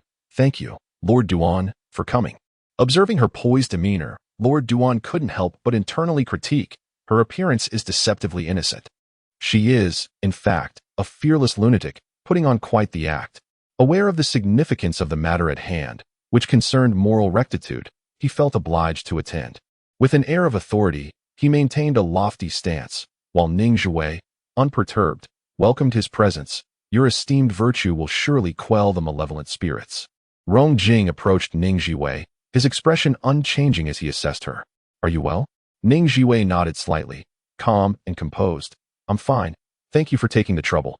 Lord Rong, seeing she had not suffered any harm, Rong Jing felt a sense of relief, though his demeanor remained cool and detached. It is my duty, an obligation I cannot shirk. Ning Zhiwei's eyes flickered with a hint of amusement. His words were more melodious than anything else in the world. As the group exchanged cordialities, the lady of the Jinshi Marquis grew increasingly anxious. Gentlemen, I implore you to save my Yanjun. He is on the brink of death. She did not forget to cast a fierce glare at Ning Zhiwei. Lord Duan observed the scene keenly. As the Minister of Justice, this matter fell under the old fox, cunning as ever. It was then that Rong Jing noticed Qi Yanjun lying on the ground, watching for a moment before declaring. He's merely pretending to be unconscious. Pretending? The lady of Jinshi Marquis was taken aback, then shrieked, impossible. From somewhere, Rong Jing produced a long needle, thrusting it down, causing Qi Yanjun's body to tremble, yet he remained unresponsive. Ning Zhiwei, observing this, had a sudden idea. Lord Rong, if you cannot awaken one feigning unconsciousness, allow me to demonstrate. She pointed to her sword, calling out, hand me the sword. Where shall I stab? Oh, the lower regions, for after all, he is a rooster that lays no eggs. The onlookers from the Jinshi Marquis were left speechless. Is she truly going to castrate him? Ning Zhiwei raised her sword and, without hesitation, swung it down. At her command, the lady of the Jinshi Marquis screamed in terror. No, she had but one son, whom she painstakingly nurtured for over 20 years, cherishing him as a precious gem. The crucial point was that he had yet to bear offspring. Ning Zhiwei listened intently, her sword dancing with relentless fervor. Before she could even confront Qi Yanjun, he suddenly opened his eyes wide, rolling with all his might towards the Marquis of Jinshi, crying out for his father to save him. It became evident to everyone present that he was merely feigning unconsciousness. Ning Zhiwei brandished her sword, shouting fiercely, sending Qi Yanjun into a state of utter panic, devoid of any semblance of a noble air. The Marquis of Jinshi attempted to rescue him, but the youth's camp reacted swiftly, obstructing his path. The Marquis's wife also wished to intervene. Yet her legs felt as weak as noodles, rendering her immobile. The scene erupted into chaos. Rongjing calmly pulled the elder Duan aside. Noting that the county lord was merely attempting to intimidate without harboring any intent to kill, Elder Duan, with the clarity of an observer, discerned that Lord Rong appeared quite concerned for the county lord. He was probing, while Rongjing feigned ignorance. During my time in the Northwest, I encountered a stele of the Ning family, chronicling the sacrifices made by its members over the past 2 centuries, who left their homes to defend the Northwest. Not a single member of the Ning family passed away peacefully. Each met their end on the battlefield, their bodies wrapped in horsehide, the youngest being merely 18.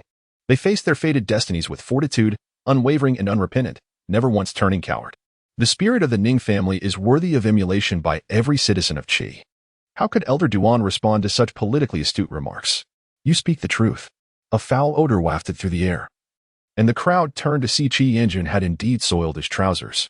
The Marquis of Jinshi was both furious and distressed, witnessing his esteemed eldest son being pursued like a lost dog. County Lord, please show mercy. Ning Zhiwei had no intention of killing, retracting her attack, this time choosing to let the matter rest for the sake of the Marquis of Jinshi. Thank you, County Lord. Ning Zhiwei handed her sword to her subordinate, rubbing her wrist, appearing utterly exhausted. Marquis of Jinshi, how unfortunate that a man of your valor has sired such a cowardly son. The Marquis fell silent. What more could he say? Qi Yanjun trembled with rage, his gaze directed at Ning Zhiwei filled with murderous intent. Su Mingjin slightly shook his head, remarking that such words should not be uttered. A true gentleman knows when to endure and when to act, while the county lord, being a woman, does not comprehend these intricacies. He not only sought to mend the reputation of the Marquis of Jinshi's household, but also subtly mocked Ning Zhiwei. Indeed, the expressions of the Marquis's people softened, and they began to applaud. Ning Zhiwei recognized that these so-called gentlemen held women in contempt, viewing them as mere ornaments, devoid of intellect, unworthy of respect. Ah, we women only know how to stand firm and unyielding, unlike you hypocritical men, who merely roll about in your own filth. She cast a glance at Qi Yanjun, sneering coldly, before shifting her gaze to Su Mingjin, who was adept at twisting words and distorting the truth. Qi Yanjun, humiliated and enraged, turned a deep shade of purple. Su Mingjin's expression darkened. What a spectacle! A soft voice emerged.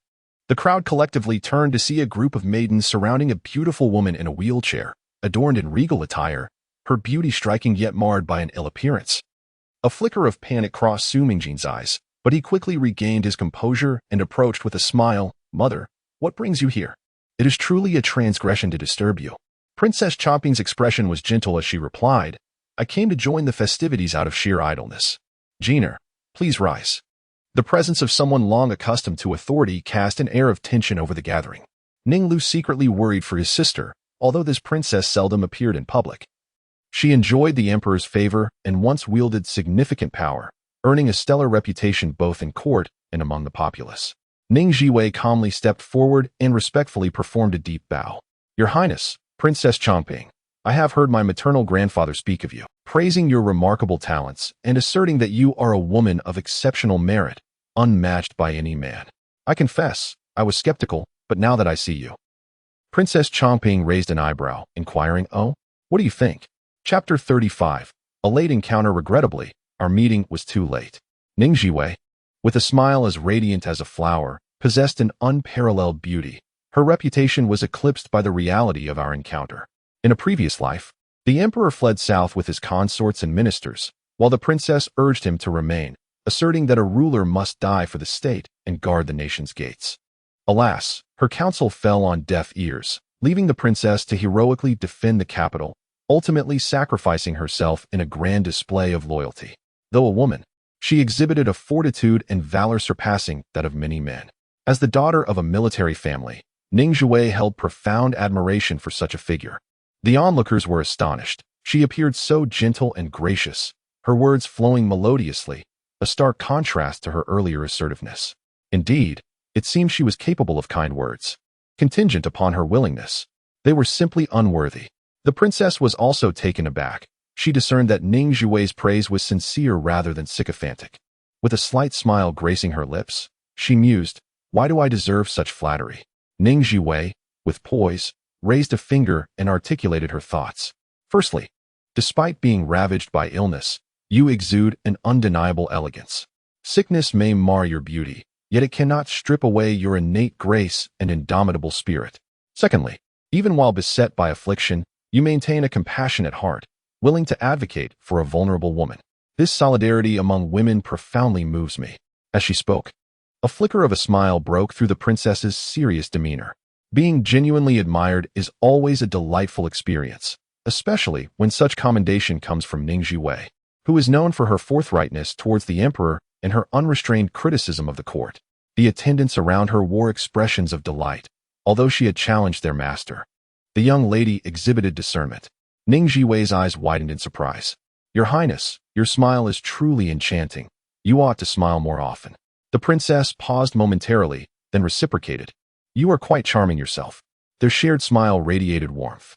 Su Mingjin observed the engaging conversation between the two and couldn't help but glance skyward, wondering if it were raining red. The princess, typically a stern figure who rarely displayed warmth even to her own son, was smiling at Ning Zhiwei. The latter's words dripped with sweetness, causing the princess to beam with joy. When the emperor, disguised and accompanied by the princes, arrived, he was taken aback by the scene before him, rubbing his eyes in disbelief. Sister, what are you discussing? The princess smiled at him. Your arrival is timely. Wei mentioned that the grapes from the northwest are exceptionally sweet, and their wine is unparalleled. She has promised to treat me to some. Wei, could it be Ning Zhiwei? The emperor was astonished, questioning when their relationship had grown so intimate that they would use such endearing names. Your Majesty. Ning Zhiwei hastily followed suit with the others in greeting the sovereign, then inched closer to the princess. The winter melons are also delightful, sweet, and juicy. I shall bring the finest ones to the princess's residence. Excellent, the princess replied, her lips curving into a smile, momentarily entranced by Ning Zhiwei. Her smile bears an uncanny resemblance to hers, that fierce and resolute woman. The emperor, observing this scene, pondered briefly and understood why the princess was so amiable. It was a case of affection extending to the surroundings. Sister, it's not as if you Haven tea tasted the winter melon before. Each year, the finest batch of tribute is sent to you. But it is different, Ning Zhiwei replied, shaking her head with a smile. She had also noticed the princess's peculiar demeanor, as though her gaze pierced through to an old acquaintance. I shall investigate this matter upon my return. The emperor felt somewhat unaccustomed to her smiling face. He was used to seeing her amidst tumult and chaos, always strong-willed and fierce. What is different? Ning Zhiwei, in high spirits, asked, Your Majesty. Must you compel me to speak the truth? Speak, he urged. The tribute has lost its freshness after such a long journey, she remarked with a knowing smile, adding, Moreover, the best tribute may not necessarily reside within the palace. Rare tributes are often not selected as the finest for fear of failing to meet supply, which would be a grave offense. Local officials tend to reserve a portion. This could be considered an unspoken rule. The emperor contemplated this, a flicker of realization crossing his brow. Then the winter melon you sent is not fresh either. Ning Zhiwei's eyes sparkled mischievously. I plan to cultivate winter melons for the princess at Qi Luo Manor. Should I succeed, she shall be the first to taste them. The princess's smile was uncontainable, tinged with a hint of pride. What is there to be proud of? The emperor fell silent, reflecting that had he not witnessed Ning Zhiwei's most ruthless side, he might have genuinely believed her to be a gentle and soft-hearted girl. Beautiful women can be deceptive. Unable to bear it any longer, the lady of Jinshi Marquis stepped forward boldly. Your Majesty, I wish to accuse Ning Zhiwei of trespassing into the homes of noble families, shouting threats at the gentry. Look, my son Yin Jun has been grievously harmed by her. Is there no law to uphold? She fell to the ground, bowing deeply. I implore your Majesty to uphold justice for our Jinshi Marquis house. The Marquis of Jinshi knelt beside her. Your Majesty, this precedent must not be set. Such behavior cannot be tolerated. If allowed, the peace of the great Qi dynasty will be forever compromised. Their interests were intertwined, flourishing or faltering together. The emperor raised an eyebrow. Ning Zhiwei, did you truly act in such a manner? You seized an opportunity, did you not? Ning Zhiwei exhibited no fear. Wait a moment. Prince Mingjun, shall we continue our wager? Su Mingjin, suddenly thrust into the spotlight, turned pale. This is my mother's hibiscus garden. I have no authority to decide. Ning Zhiwei feigned astonishment. Literati and poets sing praises of your hibiscus garden. Your name has become renowned alongside it. Who does not know of your esteemed reputation, Su Mingjin? Each word echoed with her virtuous renown. The emperor felt little impact, yet the expressions of the princes subtly shifted, casting glances at Su Mingjin, their eyes reflecting something amiss. Su Mingjin felt a chill run down his spine, struggling to maintain a facade of indifference. Let us wager. Su Mingjin looked up sharply, shock written across his face. Mother, that is the hibiscus garden granted to you by the late emperor. The princess remained composed. Everyone must take responsibility for their actions. I have consistently advised you to proceed with caution and humility, yet you refuse to heed my words. Su Mingjin could not help but feel anxious. How could he allow the secrets of Furong Garden to fall into the hands of others? No, mother, you misunderstand. Ning Zhiwei harbors prejudice against me and is intentionally provoking me. Ning Zhiwei's eyes flickered as she feigned nonchalance. I admire the Long Princess for her kindness and beauty, but I cannot say the same about you. Your pretentiousness is unbecoming of a princess.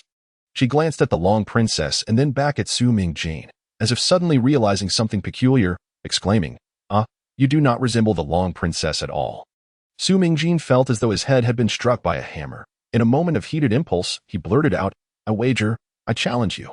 Ning Zhiwei's heart sank, her suspicions confirmed. It turned out this wretched being had known all along. Chapter 36, Your Highness. Your heart is biased with the Emperor and the Princess of Chang as judges. Su Mingjin found himself at a loss, compelled to sign the wager. A sense of trepidation enveloped him, as his faith in the Marquis of Jinxi's estate was far from robust. However, with no retreat available, he had to devise a strategy. Ning Zhiwei observed him quietly retreating to a secluded corner, whispering with his attendants, her heart filled with caution. This individual harbored deep intentions and exhibited a shamelessness capable of any act. The emperor surveyed the gathering and directly summoned, Rongjing, you shall preside. Rongjing. The Minister of Justice embraced his duty without hesitation. Indeed, Your Majesty, this space is cramped. Shall we move to the courtyard? Agreed, the emperor affirmed, leading the assembly outside. In the expansive courtyard, all parties took their positions, and Rongjing commenced the proceedings. His experience was evident as he first allowed both sides to present their accounts. The wife of the Marquis of Jinxi eagerly seized the opportunity to speak, vociferously detailing the event with embellishments. Accusing Ning Zhiwei of audacity and trespassing the marquisate and inflicting personal punishment upon its inhabitants, particularly highlighting the severe beating of the Marquis's heir, the emperor's personally appointed heir. In affront to both the monarch and the law, Qi Yanjun timely interjected with piteous cries, enhancing the portrayal of victimhood. Servants emerged in droves to accuse, painting Ning Zhiwei as a malevolent demon, mercilessly slaying the innocent to quell public outrage. Throughout this spectacle, Ning Zhiwei remained silent, standing beneath the floral trellis, her expression inscrutable, leaving all to wonder what thoughts occupied her mind. Yet, her tranquility only served to heighten the unease. None could forget how she had once toppled various officials with ease. While the princes wished for Ning Zhiwei to suffer a great loss, they had learned caution and refrained from making impulsive remarks. Her wrath, when unleashed, was formidable, indiscriminately striking regardless of status. To risk oneself over such matters seemed ill-advised. When it was Ning Zhiwei's turn to speak, she succinctly recounted the entire sequence of events, vividly engaging her audience. She neither exaggerated nor evaded her actions, openly acknowledging her deeds of violence and verbal reproach. Her candid admission, devoid of malicious attacks on others, contrasted sharply with the lack of decorum displayed by the Marquis of Jinxi's household. Rongjing skillfully managed the proceedings with poise. Princess Jingning, do you have any comments regarding the accusations from the wife of the Marquis of Jinxi? Ning Zhiwei leisurely turned her gaze toward the injured man, displaying no fear. Qi Yanjun sought my sister's life, thus, I sought his. It is only just that a murderer pays with his life. I have no desire to soil my hands with such filth, preferring instead to let the law take its course. She firmly articulated her stance, demonstrating adherence to the law, vowing not to engage in indiscriminate slaughter. As for the assault on Qi Yanjun, she confessed, stating her intent was merely to inflict some suffering to relieve her pent-up rage. Such forthrightness was indeed appealing. Not far away, the Princess of Chang could not help but nod in approval. Your Majesty, Ning Zhiwei possesses a commendable character. She upholds principles and knows the limits of protection. How far could someone like her fall? The emperor retorted, Sister, your heart is biased. Beneath the sun. Ning Zhiwei's exquisite countenance radiated an air of solemnity. Though the Ning family may have fallen from grace, it does not mean they can be easily bullied. I am fiercely protective of my kin. Should anyone dare to harm a member of the Ning family, I shall ensure they regret their very existence. This declaration was not merely directed at the House of Jinxi, but also intended for all present, including the families of the Ning family's married daughters. Do not presume that the Ning family is without defenders, for the daughters married away remain under our protection. She is the head of the Ning family, safeguarding all its members, including her married daughters. As long as she stands, the Ning family endures. She is the bulwark for all of us, willing to risk her life to shield her loved ones. The courage and sense of responsibility she exuded stirred a complex array of emotions in those around her: anger, jealousy, and a tinge of envy that lay hidden within their hearts. How fortunate it is to have such a family member. The princess felt this sentiment most acutely. Clad in finery and enjoying the best of the world, they might not possess a relative willing to fight for them. The bonds of royal kinship are tenuous. The relationship between parent and child is often defined first by duty and authority, then by self-interest. Unconditional support? It is a rarity. The eldest princess sighed softly, recalling their childhood. Brother, I suddenly remember our early days. The emperor, taken aback, had not heard her refer to him in such a manner for quite some time. In those days, they relied on each other, carving a path through the treacherous palace together, with her protecting him. It was the only glimmer of brightness in an otherwise bleak childhood. The eldest princess smiled faintly, bearing a resemblance to me. Perhaps that is why I hold her in such affection. The emperor was momentarily stunned, unable to resist glancing at Ning Zhiwei. With a graceful gesture, she summoned a stack of testimonies from her subordinates. These documents, detailing how Qi Yanjun had mistreated my elder sister with neglect and humiliation, were unflinchingly recorded. She never engages in unprepared battles. From the moment she received the news, countless orders were dispatched. Now, witnessing my Ning family's male members perish on the battlefield, he has lost all restraint, personally administering poison to my elder sister. Such inhumane, cruel, and despicable actions are a disgrace, even to beasts. All the dowry that Ning Wenyin brought with her has been dismissed, either given to servants or used as an excuse to be cast aside. Only one wet nurse steadfastly refuses to leave. In the secluded depths of the courtyard, Ning Wenyin finds herself in a state of despair, crying out to the heavens and the earth, enduring endless torment in silence. Bring it to me, the eldest princess commanded, her brow furrowing as she examined the documents, her expression darkening. Once, the house of Jinshi had earnestly sought to marry, adopting a humble stance, yet once the marriage was secured, they failed to cherish it. Her voice was low. Your Majesty, I recall that when Miss Ning went into the house of Jinshi, the Jinshi Marquis only proposed the establishment of an heir afterward, correct? Clearly, Ning Wenyin was merely a pawn in Qi Yanjun's ascent to becoming the heir, and any notion of deep marital affection is but a farcical illusion.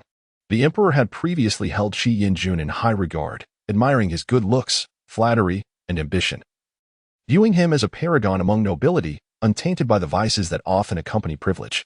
He intended to use him as a benchmark. Little did he know, it was all an act.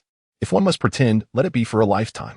Indeed, the eldest princess and the emperor are siblings, sharing the same father and mother, and possess an intimate understanding of one another. She perceives the emperor's discomfort and merely states that had it not been for the commotion caused by Lady Jingning today, Miss Ning would have quietly succumbed to her illness, unnoticed by anyone. They would have drained her of every last ounce of utility, treating her as mere merchandise.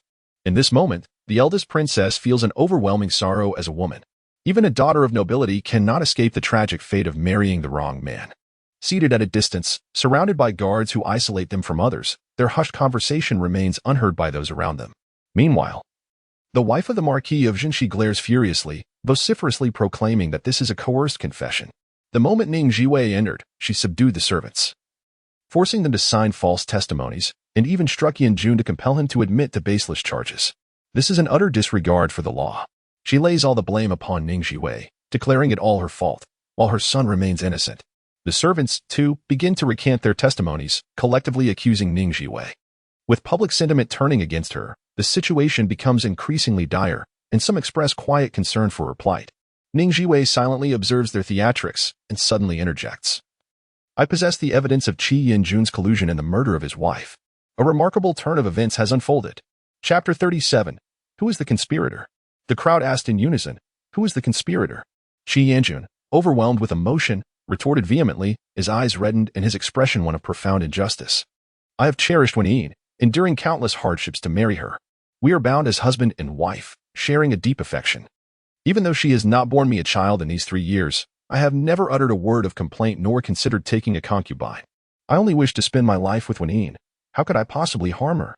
At that moment, Su Mingjin interjected, affirming the air truly harbors deep feelings. The entire capital is aware of it.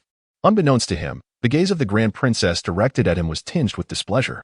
Ning Zhiwei disregarded him entirely, coldly fixing her stare upon Qi Yanjun. Alive together? What of your concubine, Lianer? Is she not human? Qi Yanjun nearly laughed at this, thinking Ning Zhiwei, though seemingly astute, was actually juvenile and impulsive, lacking in decorum. Concubines are mere commodities. Who does not have a few? He retorted. Just because I do not take a concubine does not make me a good man. The lady of the town West Marquis spoke with a chilling tone, laced with sarcasm. Indeed, when the county princess marries, she will certainly prepare a few concubines for her husband. Ning Zhiwei chuckled, though her smile did not reach her eyes, observing her silence.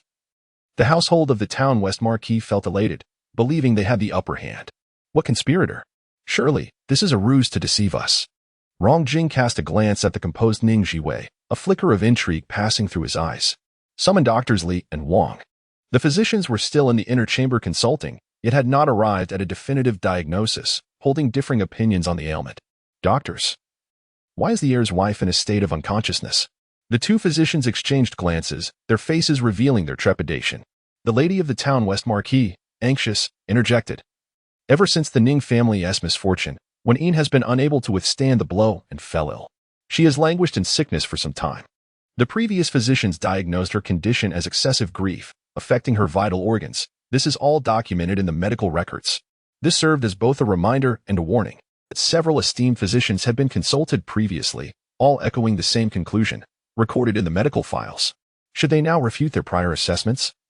It would be tantamount to slapping their own faces, jeopardizing decades of reputation. Rong Jing, a man of remarkable intelligence, discerned the underlying threat, giving a cold glance. You are implying a threat. I have reason to doubt the veracity of your statements. Before she could retort, he turned to one of the physicians, Dr. Wang's. What is your opinion? Dr. Wang, treating Ning Wen for the first time, had his junior brother visit several times prior. Who was the first to propose the excessive grief diagnosis? Quietly, he glanced towards a corner, pressed his lips together, and stated, I concur with Dr. Zhang's initial assessment. Rong Jing, keenly perceptive, followed his gaze to Su Mingjin. Why is he always present? Countless thoughts flitted through his mind. Dr. Jiang is your master's only son. Is he not? Dr. Wang felt a tightening in his chest but maintained his composure, replying, Yes, but I would not dare show favoritism. Rong Jing regarded him deeply. Then turned to the other physician, Dr. Li. What do you have to say? In the depths of his heart, the imperial physician lamented his predicament.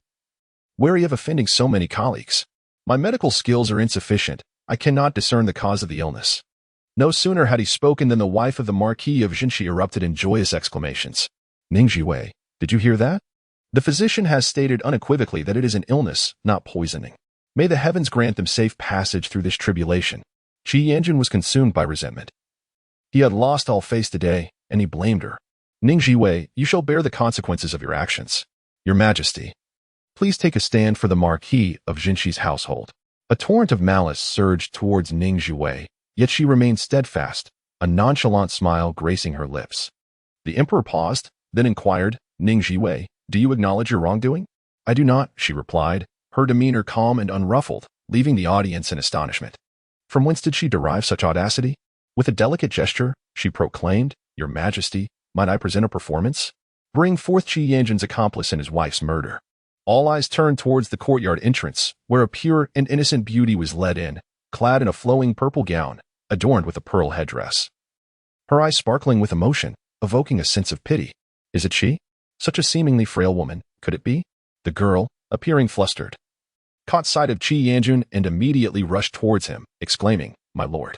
Her voice was melodious, captivating, almost rendering him weak at the knees. The expressions of Qi Yanjun and his mother shifted dramatically, blood rushing to their heads, hearts racing. In a moment of inspiration, Qi Yanjun cast a knowing glance and loudly demanded, Who are you? Are you the one Ning Zhiwei has brought to frame me? He hastily accused Ning Zhiwei, setting a trap for the future, demonstrating a glimmer of quick wit. The young woman stood frozen, her expression one of confusion, a single crystalline tear rolling down her cheek. Fragile and helpless, stirring empathy in those who beheld her. The Grand Eunuch's voice rang out. The Emperor is present. You should pay your respects. The young woman knelt with a thud, flustered. Wang Yingying pays her respects to your Majesty. I do not know who I have offended. I was taken here against my will. I am truly frightened. Her eyes brimmed with tears, resembling a weeping pear blossom, evoking a protective instinct in the men present. The emperor's mind raced. Ning Zhiwei, provide an explanation. Unperturbed by the unfolding drama, Ning Zhiwei remained composed. Do you know who I am? I am the princess of Jingning, the sixth head of the Ning family, Ning Zhiwei. Ning Wenin is my elder sister. She gestured towards the inner chamber. She lies there, unconscious. And the physicians are at a loss. Wang Yingying, appearing delicate and demure, cautiously retorted, but what does this have to do with me? Ning Zhiwei approached her step by step, lifting her delicate chin. You are a charming little creature. With a soft exhale, she continued, Wang Yingying, the distant niece of the lady of the Marquis of Jinshi. 6 years ago, her parents passed away, and she sought refuge in the Marquis's household, growing up alongside Qi Yanjun, pledging their lives to one another. 5 years ago, the Marquis returned to the capital with his concubine's children, igniting a struggle between legitimate and illegitimate heirs. 3 years ago, Qi Yanjun sought to marry the legitimate daughter of the general's household, Ning Wenin, and after their marriage, he was granted the title of heir apparent, securing his claim to succession. The eldest legitimate son returned to the southwest to serve as a deputy general. In the future, with the support of the Duke of Jinshi, he had the opportunity to assume command of the military authority of the chief family in the southwest. She recounted the private affairs of the Duke of Jinshi's residence as if they were treasured memories, articulating them with clarity and precision, meticulously unraveling every detail. The audience listened with rapt attention, intrigued by such revelations. The heir of the Duke of Jinshi was indeed unscrupulous, exploiting others while refusing to grant them an escape. Such malevolence and cruelty would deter anyone from forging a close relationship with him in the future. The emperor, indifferent to most matters, displayed an altered demeanor at the mere mention of military power. This was his greatest taboo. Ning Zhiwei is indeed performing commendably. She may have the chance to diminish the chief family's military influence. The Duke of Jinshi turned pale, wishing only to silence Ning Zhiwei. Unfortunately, Ning Zhiwei was not one to be easily silenced. Those who offended her could only await the peeling away of their very skin. From that moment on, Wang Yingying voluntarily left the residence, settling in Yudai Alley, not far from the Duke of Jinshi's estate, openly cohabiting with Qi Yanjun. Chapter 38, Thunder and Rain.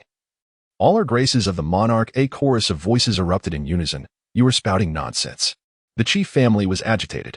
Ning Zhiwei raised her hand, and the young men carried several chests into the courtyard, arranging them meticulously. These items were confiscated from Yudai Lane, presented for the emperor's inspection. She opened the chest lids, revealing a dazzling array of exquisite jewelry, each piece a rare gem. Among them were men's garments, shoes, and accessories, such as the purple jade crown, dragon and phoenix blue Tian jade pendant, brocade robe, gold-threaded fox fur cloak, and black leather boots, all flawless and exquisite. Moreover, the current dynasty has established explicit regulations regarding attire and adornments for various social classes. For instance, commoners are prohibited from wearing yellow or gold embroidery, while merchants are forbidden from donning gold ornaments or silk garments. In other words, one could discern a person's background merely by their attire. Any deviation from these norms would result in severe punishment. Ning Zhiwei casually picked up a garment, exclaiming, "This crimson-patterned silk shirt and these boots are surely the attire of the palace guards, are they not? This serves as irrefutable evidence. Such personal effects could not have possibly found their way into the outside world. Your Majesty, this flowing multicolored brocade, this adorned fox fur cloak, and this set of sapphire and emerald headpieces are all bestowed by the imperial court, are they not? These royal gifts are meticulously recorded, and a simple inquiry will yield precise results." Rong Jing clasped his hands together, his demeanor grave. "Your Majesty, I request permission to review the relevant archives." The emperor waved his hand dismissively, his countenance betraying displeasure. "There is no need. I recall that these were granted to the Marquis of Jinshi." Silence engulfed the Marquis of Jinshi's household, eyes darting in despair. These were tangible pieces of evidence. The Marquis glared fiercely at his eldest son, questioning whether he truly intended to commit murder for the sake of this woman. Had he lost his mind? Surely, with his status, he could easily take another wife. Meanwhile, the Marquis's wife felt beads of sweat forming on her forehead, her heart racing. Suddenly, a flash of insight struck her. No, these were found in our marquee, not Yudai Lane. Your Majesty, please discern the truth. Qi Yanjun, initially ashen-faced, suddenly found his voice, exclaiming, Yes, this is a frame-up. I implore your Majesty to uphold justice for our Jinan Marquis." Just then, a man entered the courtyard, bowing. "Your Majesty, I am Jiang Xiang, here to pay my respects." This man, a catchpole from the Dali court, was renowned for his prowess in apprehending criminals. Despite his modest title, he was recognized by all, from the emperor to the common folk. I personally witnessed these items being removed from Yudai Lane. Here's the list. I was accompanied by over 20 catchpoles from the Dali court, all of whom can attest to this. He presented a stack of documents with both hands, which the chief eunuch accepted and handed to the emperor. These are testimonies from the neighbors of Yudai Lane, totaling 20 accounts, all confirming that the heir of the Jinan Marquis and Wang Yingying lived together as husband and wife, spending half of each month at Yudai Lane. The Dali court conducted its investigations with utmost precision, and Rongjing's subordinates were all formidable fighters. The revelation struck like thunder, utterly dismantling the narratives presented by the mother and son, leaving the Jinshi Marquis' entourage in a state of terror. Qi Yanjun's lips trembled, his complexion pale as a ghost. Wang Yingying collapsed to the ground, tears streaming down her face. The situation suddenly took a turn. Ning Zhiwei let out a cold laugh. Is it not mere bravado? If one possesses the capability, one should endure until the end. Your Majesty, some individuals believe you to be easily deceived, secretly mocking you in their hearts. Such words only stoked the emperor's fury, his countenance dark as the sky before a storm. How dare they presume him blind and foolish? Qi Yanjun was nearly driven to madness, struggling to crawl towards the emperor, clutching his leg. Your Majesty, do not heed her deceitful words. This only incited the emperor further, who kicked him away with disdain. Qi Yanjun was struck in the chest, his body falling backward, the back of his head crashing against the stone floor with a resounding thud, causing him to grimace in pain, yet he refrained from uttering a sound. The benevolence of the sovereign is akin to thunder and rain. The Countess of Jinshi felt a pang of heartache, yet dared not make a sound. The air seemed to solidify. Ning Lu screamed from within the chamber, eldest sister's breath is growing weaker, what shall we do? Without hesitation, Ning Zhiwei dashed inside. The physicians surrounded the bed, administering acupuncture, yet none stepped forward to prescribe a remedy. A glimmer of cold light flashed in her eyes. But she had no time to spare. Ning Wenyin lay motionless on the bed, her complexion worse than before, her breathing faint. Xiao held Ning Wenyin's arm, feeling her pulse. Too afraid to let go. Miss, the poison is taking effect. Without the antidote, she may not last much longer. Ning Zhiwei's brows knitted tightly. Can you not concoct an antidote? Xiao, drenched in sweat, replied anxiously, there is a rare ingredient called dragon horn needed for the antidote to the 7-day drunkenness, which requires preparation days in advance. Ning Zhiwei turned her gaze to the physicians, her eyes icy. You still insist she is not poisoned? The physicians exchanged glances, hesitating for a moment, before admitting, she is. Excellent.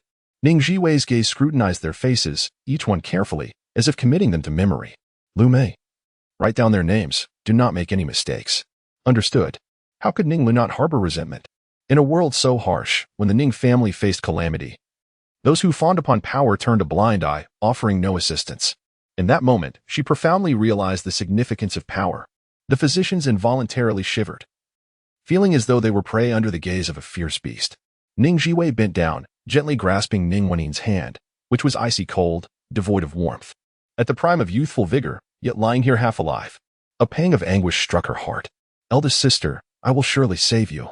As she turned to leave, her expression transformed. With a fierce determination, she approached Qi Yanjun and demanded the antidote. Qi Yanjun clenched his teeth, his voice escaping through gritted teeth. I know not what antidote you speak of. How could I acknowledge it? To do so would mean my demise. Ning Zhiwei then turned her attention to the other party involved, Wang Yingying. Is the antidote in your possession?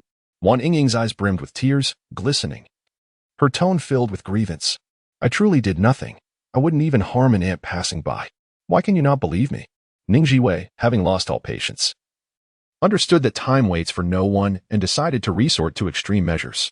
Behind her emerged a youth who, with a sinister smile gracing his lips, extracted a jade vial from his bosom and approached the pair of individuals step by step. Qi Yanjun stood in stunned disbelief, a look of terror etched upon his face. What is this? The youth retrieved a black pill from the vial, cradling it in his palm. This was a specially concocted poison, one that would lead to death within half an hour, accompanied by the most excruciating suffering known to humanity. Since our esteemed young lady cannot survive, you too shall accompany her in death. The audience was taken aback, utterly astonished. How could she dare? Cease this, such audacity. The Countess of Jinshi felt her heart wrench in agony, terror gripping her very soul. Chapter 39. Heart's execution. The young man grasped Wang Yingying's chin firmly, causing her to struggle desperately and scream for her lord's rescue. Qi Yanjun felt a mix of anger and heartbreak, exclaiming, "Ning Zhiwei, you are utterly deranged. To force poison upon an innocent person in front of his majesty, do you not regard the emperor at all?" Ning Zhiwei retorted with biting sarcasm, while others remained calm. "You are the most agitated. How amusing. Are you not supposed to be indifferent to each other?" The wife of the Marquis of Jinshi regretted her decisions. Why had she chosen to confront Ning Zhiwei? She was nothing but a lunatic. "Your Majesty, Ning Zhiwei disregards the law and takes lies with impunity. Please bring her to justice." In the midst of this exchange, the young man had already forced a pill into Wang Yingying's mouth, which rolled down her throat. Instinctively, she clutched her neck and struggled to expel it. Yet, all her efforts were in vain. Before long, pain etched across Wang Yingying's face as she writhed on the ground, clutching her abdomen. "Ah, my stomach hurts. Give me the antidote, please." Ning Zhiwei looked down upon her with an icy indifference. "I do not harm others unless harmed first. If anyone dares to wrong the Ning family, I shall repay them 100-fold. Will you confess?" Wang Yingying, truly frightened, disregarded everything else. "I confess. I have long been in love with the heir. We have privately pledged our lives to one another. Had it not been for Ning Wenin, I would already be the heir's wife." A trace of resentment lingered in her words. "To fulfill that promise of everlasting companionship, I had to leave the residence to avoid complications. Poisoning Ning Wenin was solely the heir's suggestion. It has nothing to do with me. He believes the Ning family has fallen and that Ning Wenin is of no further use, only bringing him endless trouble. Thus he seeks to eliminate her and marry a noblewoman to further his ambitions." Qi Yanjun stared in disbelief, his eyes wide, before erupting in a furious shout. "Wang Yingying, what nonsense are you spouting?" Wang Yingying's abdomen twisted in agony, shaking uncontrollably. "Cousin, forgive me. I only wish to survive. You do not wish to marry me either." Ning Zhiwei, uninterested in their bickering, pressed, "What poison was administered?" Reluctantly, Wang Yingying replied, 7-day drunkenness. Indeed, it was 7-day drunkenness. Precisely as Xiao had speculated. A surge of resentment welled up within Ning Zhiwei. "What day is it?" "It should be the 7th day. Today is the day of reckoning. The antidote lies with the heir, not with me. Hand over the antidote." Her tone turned chillingly severe. Qi Yanjun stubbornly refused to acknowledge it, insisting, "It's not poison. She is ill. Do not heed her lies. She is merely envious of her love." Ning Zhiwei, consumed by fury, seized his chin and forced a pill into his mouth. "Since you are a loving couple, let us descend together into the underworld." Before Qi Yanjun could protest, the pill was already in his stomach, terror washing over him like a tidal wave. "Ning Zhiwei, you madwoman. Your Majesty, I beg you, save Yanjun." The wife of the Marquis of Jinshi was utterly heartbroken, crying, "A blade does not cut unless it strikes home. One cannot know the pain." Ning Zhiwei coldly mocked. "Your Majesty, this mother and son have spoken not a single truth. They have been playing you from the beginning. Every word is laced with poison, piercing with lethal precision." The emperor harbored deep-seated suspicions and discontent. The words of Lady Jingning rang true. Perhaps descending into the underworld together was not such a misfortune. Qi Yanjun, consumed by rage, felt darkness envelop him, a suffocating itch in his throat heralding the eruption of dark blood. A scream pierced the air. Lady Jinshi's voice echoed with horror. Qi Yanjun wiped his hand across his mouth, only to find it stained with black blood, leaving him pale with terror. Before he could utter a word, a wave of excruciating pain surged through him, forcing him into a fetal position, trembling uncontrollably as if he might shatter. Ning Zhiwei observed with a cold gaze as the poison took effect. "Fear not, Qi Yanjun. The Jinshi Marquis shall find a more worthy heir. One who will lead the family to a brighter future, celebrated in the ancestral records, revered by generations to come." "Ah, what of you, a man without descendants?" "The offerings made during sacrifices depend on the whims of others. After all, they are not your own ancestors." She understood the art of psychological torment, striking at the heart with precision. The emperor, inexplicably comforted, noted her greater cruelty towards others, though she spared him some semblance of dignity. Lady Jinshi, driven to madness, cried out, "Ning Wenin, you murderous wretch, barren hen that you are, you have severed my son's lineage. I shall never forgive you, even in death." Physician Li sighed softly. The young lady had been administered a grievous poison, which had ruined her body. The Grand Princess's expression shifted dramatically. "She can bear no more children?" Indeed. A ripple disturbed the usually calm waters of the Grand Princess's heart. How long ago did this transpire? Approximately 3 years. Then it must have occurred shortly after her marriage into the Jinan Marquis. Ninglu trembled with rage, her heart aching as if it might burst. What kind of wretched existence had her elder sister endured? This was a den of dragons and tigers, denying life and demanding lives, more fearsome than bandits and brigands. Lady Xinshi clutched her son, racked with pain. Yanjun, do not frighten your mother. Physician, hasten to administer the antidote. If he falters, you shall all face dire consequences. Without the emperor's decree, who among the physicians dared to act? Ning Zhiwei produced a jade vial from her bosom, shaking it gently. This is the antidote. Do you desire it? Give it to me, quickly. Lady Xinshi's eyes burned with desperation as she lunged for the vial, only to be repelled by a swift kick.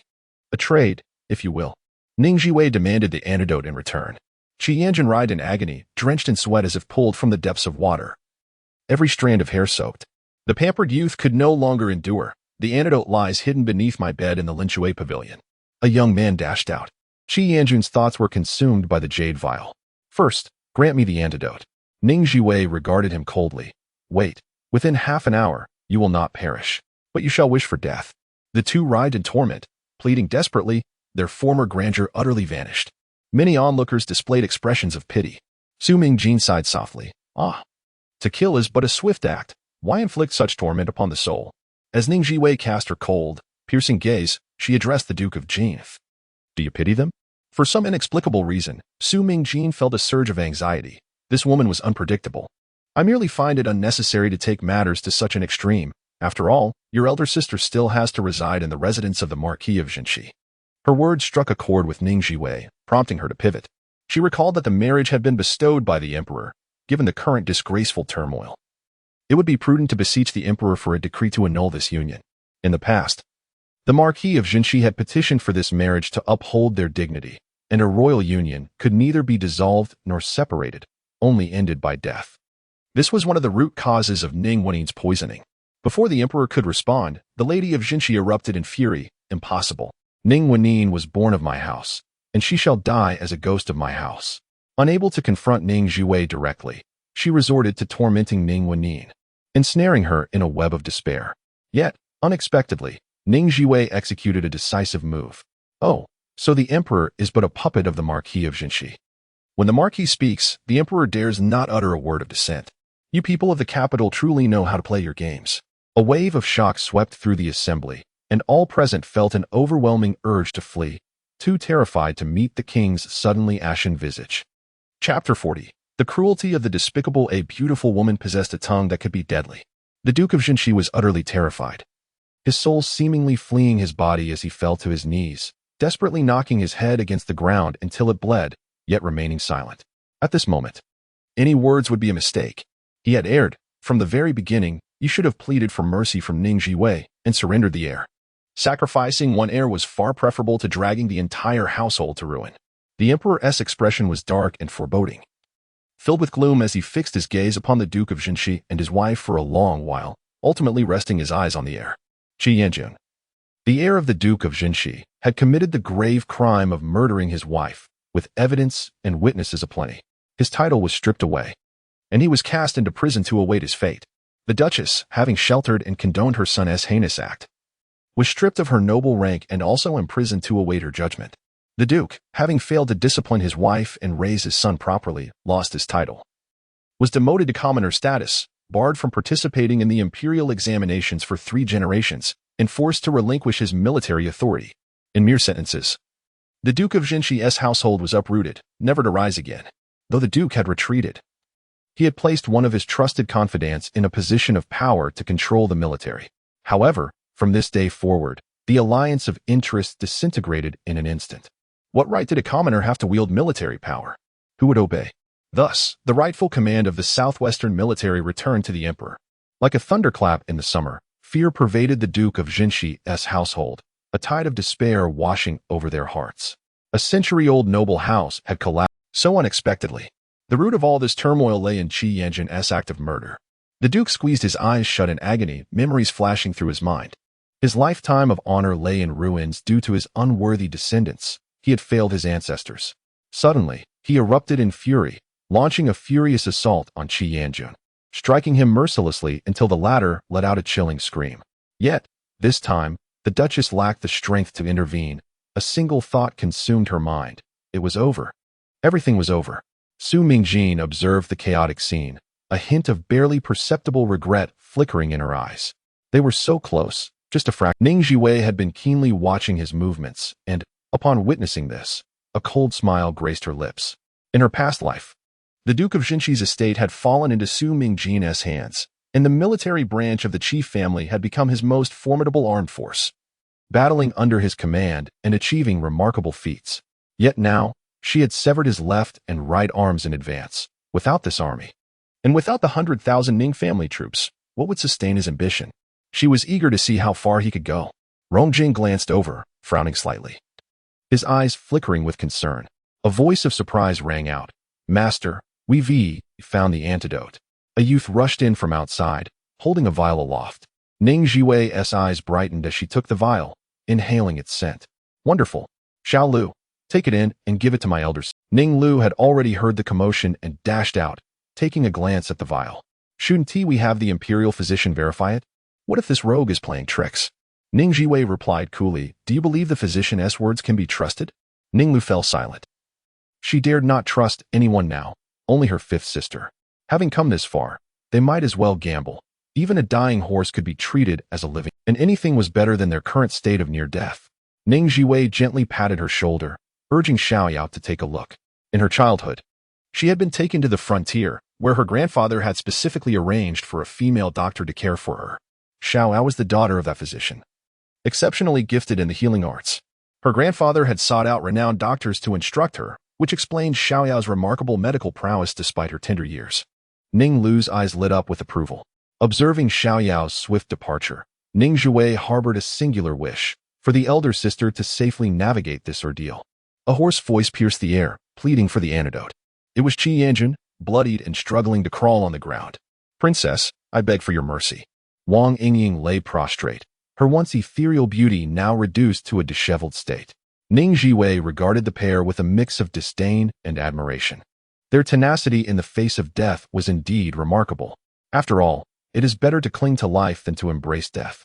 With only a single antidote in her possession, Ning Zhiwei placed it between the two, stepping aside to observe the unfolding drama.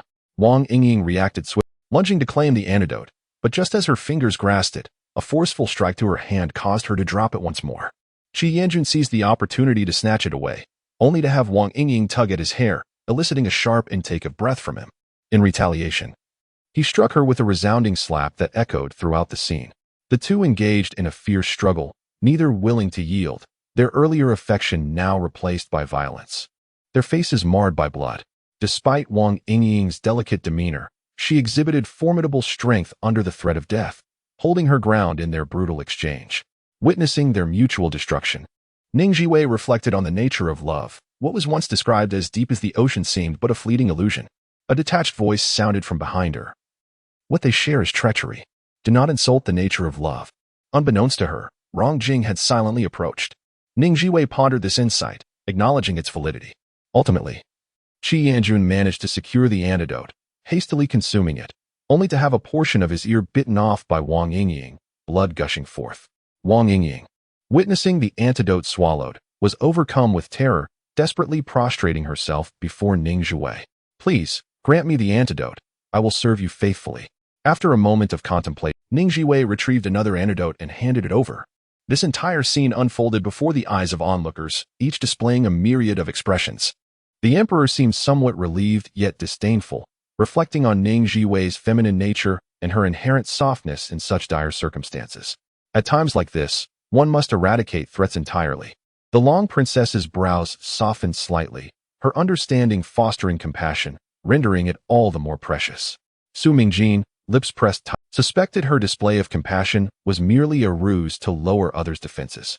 Ning Zhiwei's repeated interference in his affairs left him questioning her intentions. Was it truly accidental? If deliberate, then she was indeed formidable. From this moment forth, Ning Zhiwei officially entered Su Mingjin's sphere of keen interest. To forge alliances is the ideal. The formidable Ning family army behind her stands as her most splendid dowry.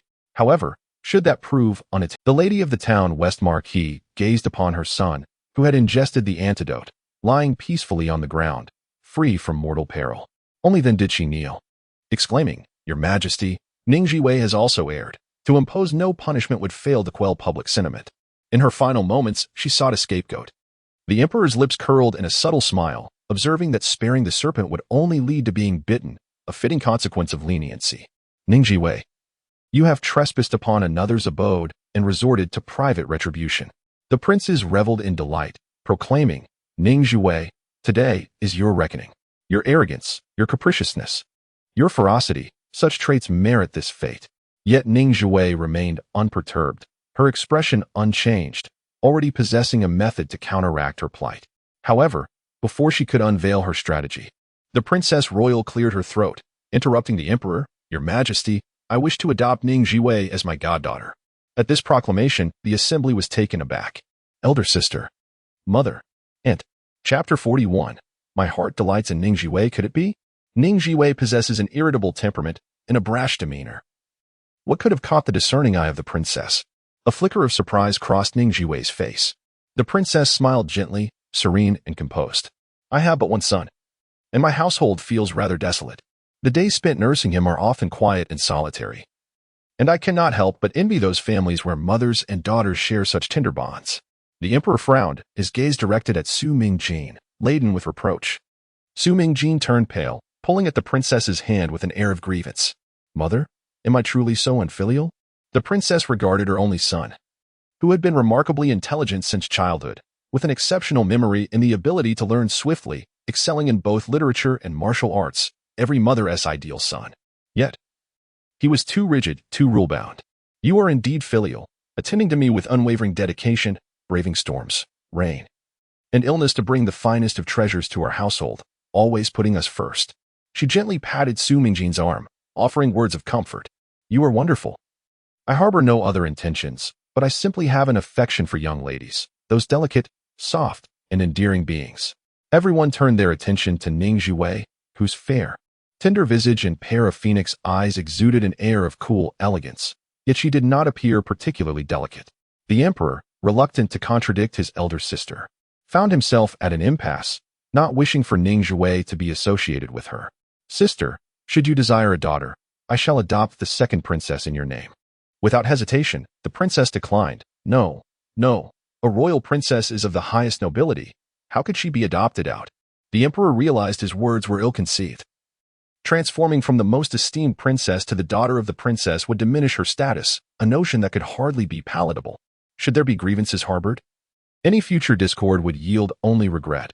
After all, both the palm and the back of the hand are flat. The fourth daughter of the Liu family is gentle and well-behaved. The second daughter of the Jiang family is lively and cheerful. And the eldest daughter of the Dingyuan Marquis' household is skilled in poetry and painting, all splendid young ladies. You might choose one, or perhaps all. These three were among the most distinguished young women in the capital, possessing both beauty and intellect, raised with decorum and propriety.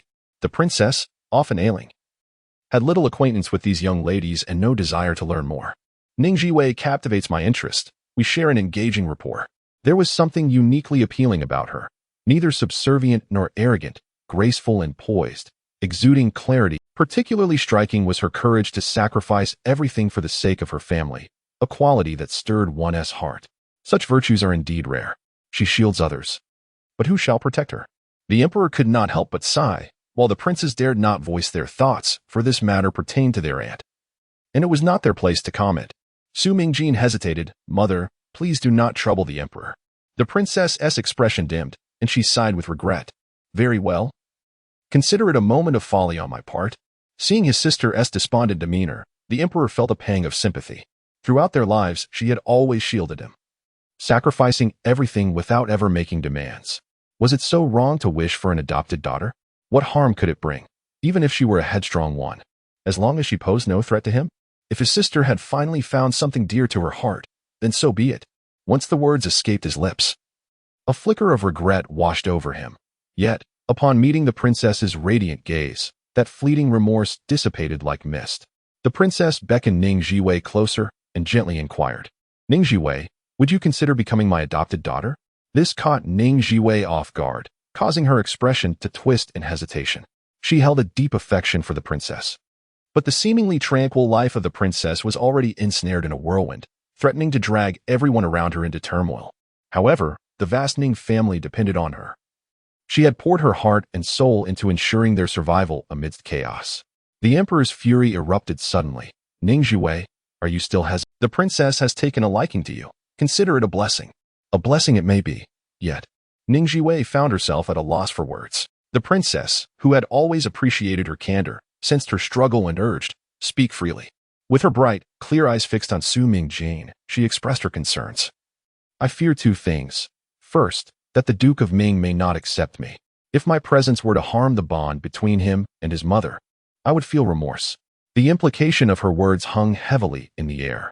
The princess instinctively defended her son. "I assure you, Jiner is not a petty man." To everyone's astonishment, Su Mingjin, his face flushed with embarrassment, stammered, "Mother, I actually do not agree." "Why?" The princess was taken aback, her attendants equally perplexed. As Su Mingjin's face turned crimson, he shyly admitted, "I have feelings for the county princess." What a revelation! He was enamored with Ning Zhiwei. Leaving the room in shock, the princess was both astonished and elated, recognizing that her son had an eye for the finest of women. While a daughter may one day be married off, a daughter-in-law could remain by her side indefinitely. Delighted, she began to contemplate how to approach the matter of a proposal, pondering suitable intermediaries and officiants. Meanwhile, Rong Jing's expression darkened, and though he opened his mouth to speak, his words were interrupted. Ning Zhiwei, bewildered, mused, "So, on one hand, he claims to have feelings for me, yet on the other, he makes my life difficult at every turn. Is he trying to capture my attention? Or is he merely duplicitous?" The situation nauseated her. This scoundrel had set his sights on her and was orchestrating events to his advantage. With his declaration, who in the capital would dare to compete with him? Su Mingjin's eyes shimmered with emotion as he attempted to clarify, "You misunderstand." Before he could finish, Ning Zhiwei interjected, "I see now. You are reluctant to part with the magnificent Furong garden. If you wish to back out of the wager, just say so. After all, you are the emperor's nephew, a member of the royal family. Who could challenge you? Why resort to such unworthy tactics?" The other princes turned their attention to him, fully aware of the allure of the exquisite Furong garden. Who would willingly part with such a treasure? Yet, for those who could not afford to lose, their credibility would crumble, leaving others to doubt their words in the future. Su Mingjin felt as if he had been struck, his face burning with shame and anger that he had to endure. Having lost face in private, he could not afford to lose it in public as well. "I am not unwilling." Ning Zhiwei, with a beaming smile, clapped her hands. "As long as that is the case, I have long heard of the renowned beauty of Furong Garden, and I yearn to witness it with my own eyes. When will I be able to visit Furong Garden?" Su Mingjin, this eagerness, fearing he might renege. "I assent it." Ning Zhiwei's eyes sparkled with determination. "There is no better day than today." Cornered, Su Mingjin could not help but feel anxious. He needed to return and manage certain matters that should remain concealed. "County princess, is there truly a need for such haste? I have much to organize." Ning Zhiwei appeared frantic, fearing he might delay her. 3 days? Will that suffice?" The princes rolled their eyes at the scene, secretly mocking Ning Zhiwei for her greed and short-sightedness, having grown up in the borders without encountering anything of real value.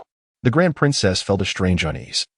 Ning Zhiwei should not be this way. What hidden truths lie beneath? Only Su Mingjin lamented inwardly, wondering how such a short time frame could possibly suffice. The items were far too significant to be transferred completely, and they needed to be kept out of sight. This batch was of utmost importance. It must not fall into the hands of others. What could be done? There was but one course of action. Chapter 42. Stirring up trouble. Rong Jing cast a fleeting glance, then spoke up, "Your Highness, if manpower is insufficient, the officials from the Dali Temple can lend a hand." Under ordinary circumstances, Su Mingjin would have eagerly welcomed this opportunity to ally with the esteemed minister of the Dali Temple. However, at this moment, he found himself avoiding Rong Jing. The man was astute, and any slight disturbance could not escape his keen perception. "Thank you for your kind offer, Lord Rong. But I cannot trouble the Dali Temple's personnel, as it would not reflect well on your reputation," Su Mingjin replied with a hint of regret. Rong Jing expressed his apologies and turned to the emperor, bowing slightly. "Your Majesty, may I request the assistance of the city defense army?" Su Mingjin's expression stiffened. Just as he was about to decline, Ning Zhiwei interjected, "Indeed, more hands make lighter work." This aligned perfectly with Ning Zhiwei's sentiments, and she bestowed an appreciative glance upon Rong Jing, who subtly smiled in response. Naturally, the emperor would not refuse such a trivial request, granting it without hesitation. Su Mingjin fell silent, his anxiety mounting. With the city defense army present, little could be accomplished. "I can only hope my father returns to the capital soon to take command," he lamented inwardly. The gaze of the grand princess fell upon Rong Jing's composed visage, evoking an inexplicable sense of familiarity and warmth within her. She lowered her voice, inquiring, "Your Majesty, is this young man the minister of the Dali Temple?" The emperor, mistaking her surprise for admiration of Rong Jing's youth, affirmed, "Indeed, he excelled in the 6th round of the imperial examinations, hailing from a humble background. And I took the liberty of appointing him personally that year.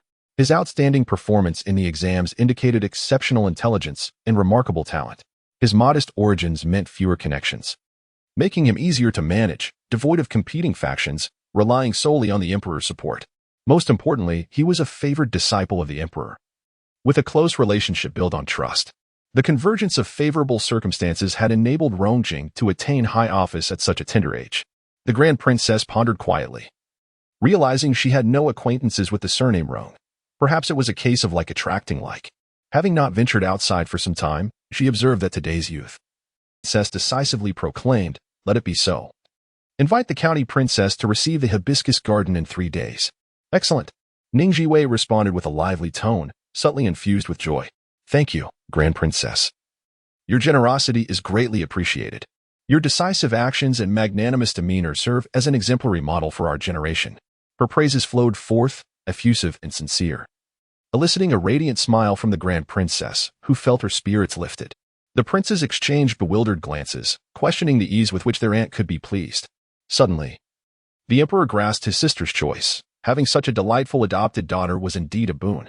A sharp cry from within the inner chamber broke the moment. "Fifth sister. The eldest sister has awakened. You must come in quickly." Without a moment's hesitation, Ning Zhiwei dashed into the inner chamber like a gust of wind, leaving the others only a glimpse of her retreating figure at the door. The emperor could not help but remark, impulsive and reckless, lacking in decorum and etiquette. "The frontier truly is a wild place."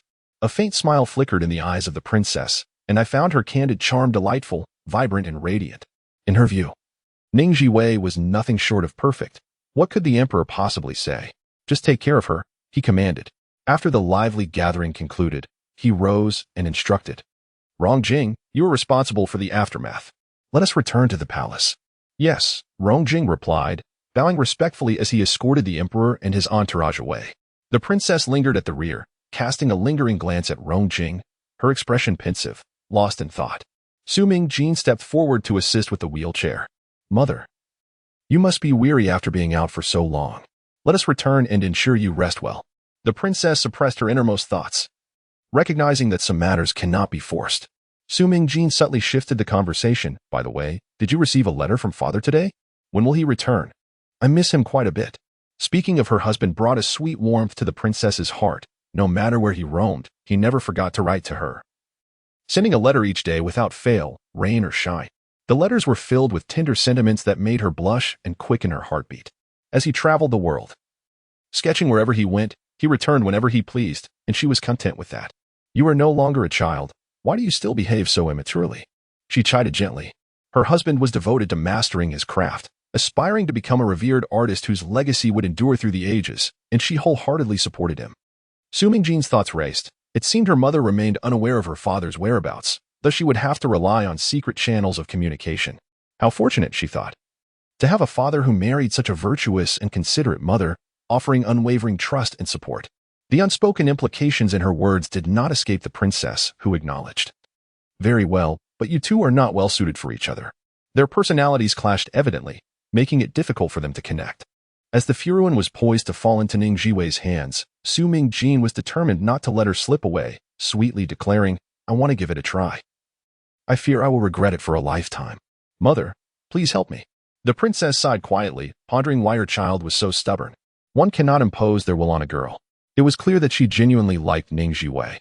Some individuals connect instantly, while others, despite a lifetime of acquaintance, remain distant. Such is the fate of human relationships. Su Mingjin's expression stiffened, her teeth grinding slightly. "You have misjudged, mother. My brother is not someone lacking in dignity. Moreover, is Ning Zhiwei the type to easily yield? If she is unwilling, who could possibly compel her?" The princess chuckled at the thought of Ning Zhiwei's temperament. The mother and son exchanged light-hearted banter as they walked further away. Behind them, Rongjing watched them depart, a flicker of complex emotions crossing his gaze. How could the gracious and principled princess raise a son so dark-minded and calculating? "Sir," he was roused from his reverie, surveying the disarray around him. "Confine the chief family and Wang Yingying in the dungeon and await further instructions." Take all material and testimonial evidence with you. Search Shi Yanjun's residence. Anything belonging to him is to be seized as evidence. He paused, looking towards the inner chamber. Take care not to disturb Madame Qi's belongings. Understood. With a series of directives issued, the atmosphere remained busy yet composed. The former lord of Jinshi, Qi, stood there in a daze, appearing as though he had aged a decade or more, worn and haggard. Rong Jing glanced over and remarked coolly, "Is the plaque of the Ho residence to be taken down by Lord Qi himself, or shall I assist?" The mention of Lord Qi stirred a tumult of emotions within Qi, which he struggled to suppress. In a hoarse voice, he replied, "I shall handle it." In the inner chamber, Ning Zhiwei, lying on the sickbed, consumed the antidote. After a stick of incense had burned, her eyelids fluttered, and she laboriously opened her eyes. The first sight that greeted her was a familiar face. "Sixth sister, what are you doing here?" Ning Lu, overwhelmed with joy, wept with elation. "Elder sister, you have finally awakened. Do you know that that scoundrel Qi Yanjun poisoned you?" The atmosphere in the room instantly turned heavy. Chapter 43. If divorce is impossible, then it is like being a widow. Ning Zhiwei appeared lost in thought, a profound sorrow flickering in her eyes.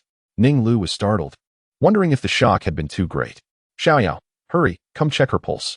The imperial physicians had not yet departed, lingering by the bedside, eager to assist. However, Ning Lu stood in front, denying them access.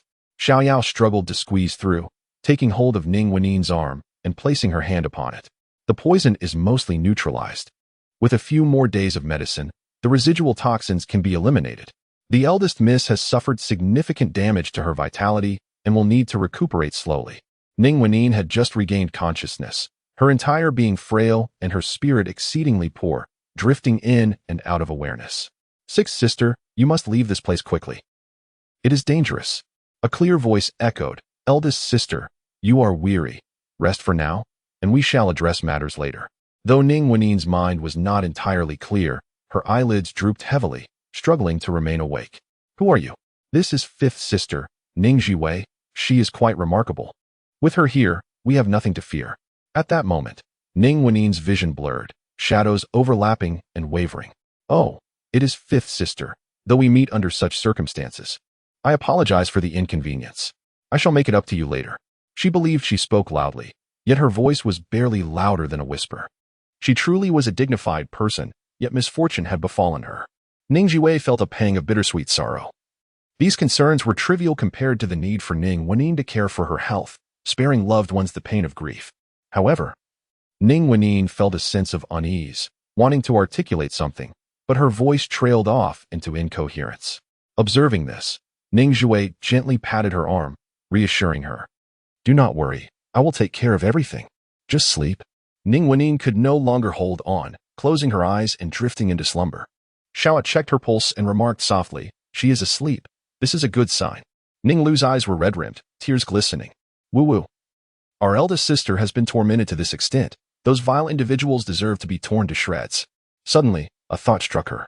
"Ah, did the emperor agree to annul the engagement?" "No," Ning Zhiwei replied calmly. "The emperor will not relent unless we offer 100,000 Ning family soldiers in exchange. But 100,000 Ning family soldiers is our final trump card. How can we simply hand it over?" Ning Lu was beside herself with frustration and urgency. "What shall we do then? We cannot remain here. With such turmoil, there will be no good outcome for Ning Zhiwei." Ning Zhiwei touched Ning Zhiwei's forehead. Finding her temperature normal, no fever present. "If divorce is impossible, then we shall act as if she is a widow.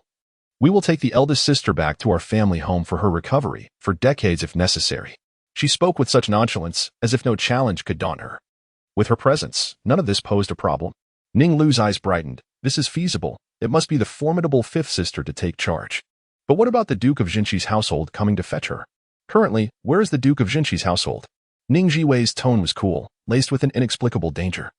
"The most pressing matter for the Qi family is to preserve the clan, to find every possible means of retreat, leaving no room for distractions." Her voice faltered momentarily. "If they lacked awareness, I would not hesitate to escort them on their way. With the Qi family extinguished, what more was there to entangle?" She spoke the most terrifying words in the calmest tone. Without the title, the Qi family was but commoners. What was there to fear?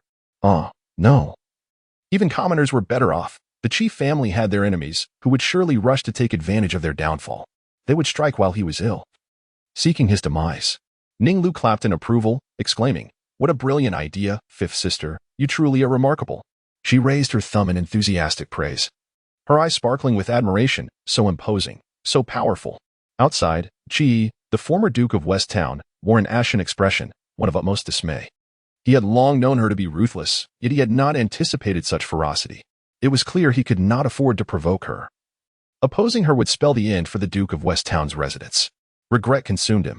Inside, the imperial physicians felt utterly uncomfortable. As they discussed matters so openly before them, disregarding any semblance of propriety, it seemed they were all too eager for this news to spread. The thought of having offended such a formidable individual kept them awake with worry at night. They had ultimately chosen the wrong side. Lumomo. Prepare the dowry for the eldest sister. We shall return home at once. At Ning Zhiwei's command, everyone busied themselves. Xiaoyao kept a vigilant eye on the slumbering Ning Wenyin, ever attentive to her condition. Lu Momo, alongside Ning Lu, began to gather the dowry, and upon reviewing the list, numerous discrepancies became evident. The dowry had long been entrusted to Madame Qi for safekeeping, yet many items had been misappropriated. Precious jewelry, fabrics, and jade had been utilized by Madame Qi, while antiques, artwork, and collectibles had been taken by Qi Yanjun as gifts to foster connections. The most outrageous was the fact that some items had been sent to Yudai Alley for Wang Yingying's use. Wang Yingying usually received her provisions according to the norms of the Duke's household. It was inconceivable that the Duke of West Town would lavish resources on a concubine. Qi Yanjun had yet to assume control and possessed no personal wealth. Thus, he could only resort to his wife's dowry to support his mistress. How shameless. Ning Zhiwei found amusement in her anger and promptly took the dowry list to confront Qi. The accounts of the Qi household revealed merely 1,000 taels of silver. Qi had to utilize 2 bustling shops in the capital, a grand residence with 5 courtyards, and a villa outside the city to settle this matter. As they carried the unconscious Ning Wenyin out, Qi did not intervene, merely letting out a gentle sigh. County Princess, I hope the enmity between our families ends here. He was genuinely intimidated by this protective little ancestor. Of course, Ning Zhiwei replied with a faint smile. With the chief offender eliminated, there was no need for total annihilation. Should the Qi family escape this calamity, she would not fear their vengeance. If possible, I hope to never see you again. I understand. Qi acknowledged her intent and made a promise. As long as he was alive, Ning Wenyin would not be disturbed. The two reached a verbal agreement. Though the future of this pact remained uncertain, if necessary, they would confront any challenges that arose. Ning Zhiwei personally saw Ning Wenyin onto the carriage, ensuring everything was in order before turning to Ning Lu. Sixth sister, the task of escorting our eldest sister back to Qingluo Villa is entrusted to you. Exercise caution on the journey. She delegated much of their manpower to Ning Lu, with Xiao Dao and Lu Momo accompanying them, and even enlisted the chief constables from the Dali Temple for protection, considering every aspect thoroughly. For the first time, Ning Lu found herself facing a daunting challenge, her heart fluttering with anxiety. Yet, she understood that Ning Zhiwei had more pressing matters to attend to. She could not afford to be a hindrance. She must become the trustworthy sister. Rest assured, I will accomplish the task, she declared. Elder sister, please exercise utmost caution and take care of yourself. Nothing is more important than your safety. Ning Zhiwei nodded slightly, acknowledging her words. Go forth.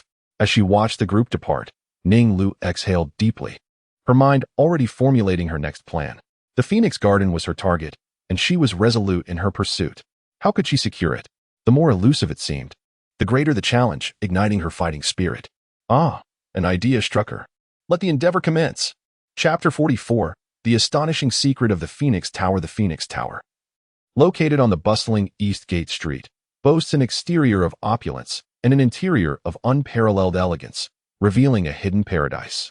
Signature dishes such as Buddha jumps over the wall, farewell my concubine, dompa pork, sweet and sour spare ribs, spicy tendons, wulong tuzu, and 100 birds paying homage to the Phoenix grace its menu. The dishes are served by enchanting young maidens clad in matching gauzy skirts, swaying gracefully like a beautiful landscape. The 100 birds paying homage to the Phoenix is our specialty, one maiden proudly proclaimed. Even the Empress Dowager has praised it. Ning Zhiwei couldn't help but glance at the lovely girl, intrigued by her role as a server. It was no wonder the establishment flourished. Are you certain? She inquired. The maiden puffed out her chest, her eyes brimming with pride. Of course, my esteemed aunt is a favored concubine. On the Empress Dowager's birthday, our young lady presented 100 little birds for her to release. and the sight of them soaring around her was truly magnificent. Inspired by this, the dish was created. And the Empress Dowager was so pleased that she rewarded our young lady with a jade auspicious token. Ning Zhiwei realized that this was Lin Jingshi, and her methods of courting favor were quite impressive. So, this establishment belongs to the Duke of Dingyuan? Are these dishes derived from the Duke's household? At the mention of this, the maiden's spirit brightened. Indeed, these dishes were all conceived by our young lady as a gesture of filial piety towards her grandmother, simply to encourage the old matriarch to savor more. The old lady believed such delightful dishes should be shared with all, hence the establishment of this restaurant. Her excitement grew with each word, pride spilling forth as she expressed her wish to share joy with the public. Ning Zhiwei found it rather perplexing. There was no shame in pursuing profit, yet she maintained an air of superiority while claiming to delight in the common people's company, clearly overestimating her own significance. She dismissed the waitress, gazing at the exquisite array of dishes before her, worth 100 taels of silver. Her family was such that they desired both wealth and a good reputation.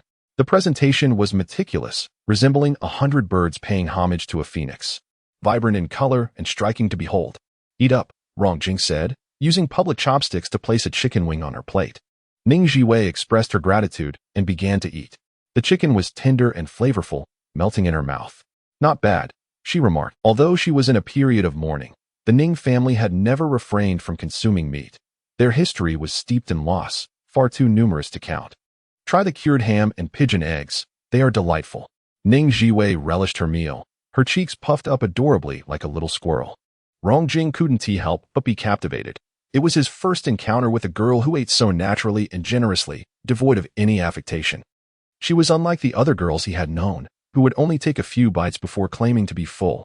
Suddenly, Ning Zhiwei looked up, catching his gaze. "What are you staring at? Is my face dirty?" Rongjing's heart raced, and he fought the urge to avert his eyes, instead glancing casually at the wall behind her. "I was just checking to see if there are any hidden secrets," he replied nonchalantly. Ning Zhiwei, not thinking much of it, instinctively followed his line of sight. Playful mischief in her small hands as she lightly tapped the wall. Surely, nothing would. Thump, thump. To her surprise, that sound was indeed unusual. Rongjing rose to his feet and approached the wall, tapping around. Everything seemed fine except for a peculiar sound emanating from the area behind Ning Zhiwei. After some contemplation, he realized there was a listening device. A listening device, known as Wenjin, is inserted into the wall, allowing one to eavesdrop on conversations next door. Ning Zhiwei's expression was one of incredulity. Running a restaurant while employing such espionage tactics, was it to gather intelligence or to hold leverage over patrons? "Do you think it is the idea of the Duke of Dingyuan, or is there someone orchestrating this behind the scenes? Who could it be? The Crown Prince? Or perhaps Su Mingjin? It's hard to say." Rongjing did not anticipate such an unexpected turn of events, but was certain of one thing. The Duke of Dingyuan's household was up to no good. The patrons dining at the Phoenix Tower were either affluent or of noble birth. What was the intent behind this scheme? Ning Zhiwei's eyes sparkled with mischief, and she suggested they express their loyalty by informing the emperor. Her eagerness to witness the unfolding drama was evident, prompting Rongjing to stifle a chuckle. "Very well." As they settled the bill, Rongjing took the lead. Ning Zhiwei felt a tinge of embarrassment. The meal had been quite expensive, and she had insisted on treating. Perhaps next time, she thought. However, Rongjing firmly returned her banknotes. As the sun dipped below the horizon, they strolled side by side through the bustling streets. The cacophony of vendors surrounded them, and for the first time, amidst the struggles of darkness, Rongjing experienced an unparalleled sense of tranquility. Time seemed to stand still, and the world felt secure. A melodious voice interrupted his reverie. "May I ask a few questions?" Rongjing nodded slightly, his gaze softening. As Ning Zhiwei meandered, she directed her companions to procure items she fancied: food, drink, and trinkets for the children at home. "How many gates does Furong Garden have?" Rongjing's expression sharpened as he looked down at the girl bathed in the glow of the sunset, her figure shimmering with a golden hue, breathtakingly beautiful, causing him to involuntarily hold his breath. "There are 5 gates, one each to the east, south, west, and north, plus a hidden entrance." Ning Zhiwei brushed her hair aside, her eyes sparkling with mischief. "Is there a secret passage? Such matters are known only to heaven, earth, and themselves." Rongjing gazed deeply at her, questioning. "What exactly are you planning?" Ning Zhiwei replied, her tone laden with significance. "I have little time left. 3 days, only 3 days. No matter what, I must acquire Furong Garden." Her resolve was palpable, reminiscent of the moment the alarm was sounded. Rong Jing's heart softened. Rest assured, the princess has already spoken. Su Mingjin will heed her as well. I'm not concerned about him, she remarked. Though formidable, Su Mingjin was nothing compared to another figure, one far more cunning and ruthless. A name flickered through Rong Jing's mind, and he instinctively mouthed the words, Su Haoji. Ning Zhiwei nodded slightly, her expression grave. If Su Haoji were in the capital today, her endeavors would not be so straightforward. Rong Jing had discreetly investigated Su Haoji, discovering he hailed from a prestigious scholarly family, with generations in government service. At 18, he had achieved the highest honors, caught the eye of the emperor, and was wed to the princess. Following their marriage, he entered the priesthood, overseeing all religious affairs across the realm. This meant he was responsible for monks, nuns, Taoist priests, and fortune-tellers alike. This position does not involve political affairs. It is dignified and prestigious, allowing ample time for personal interests and hobbies.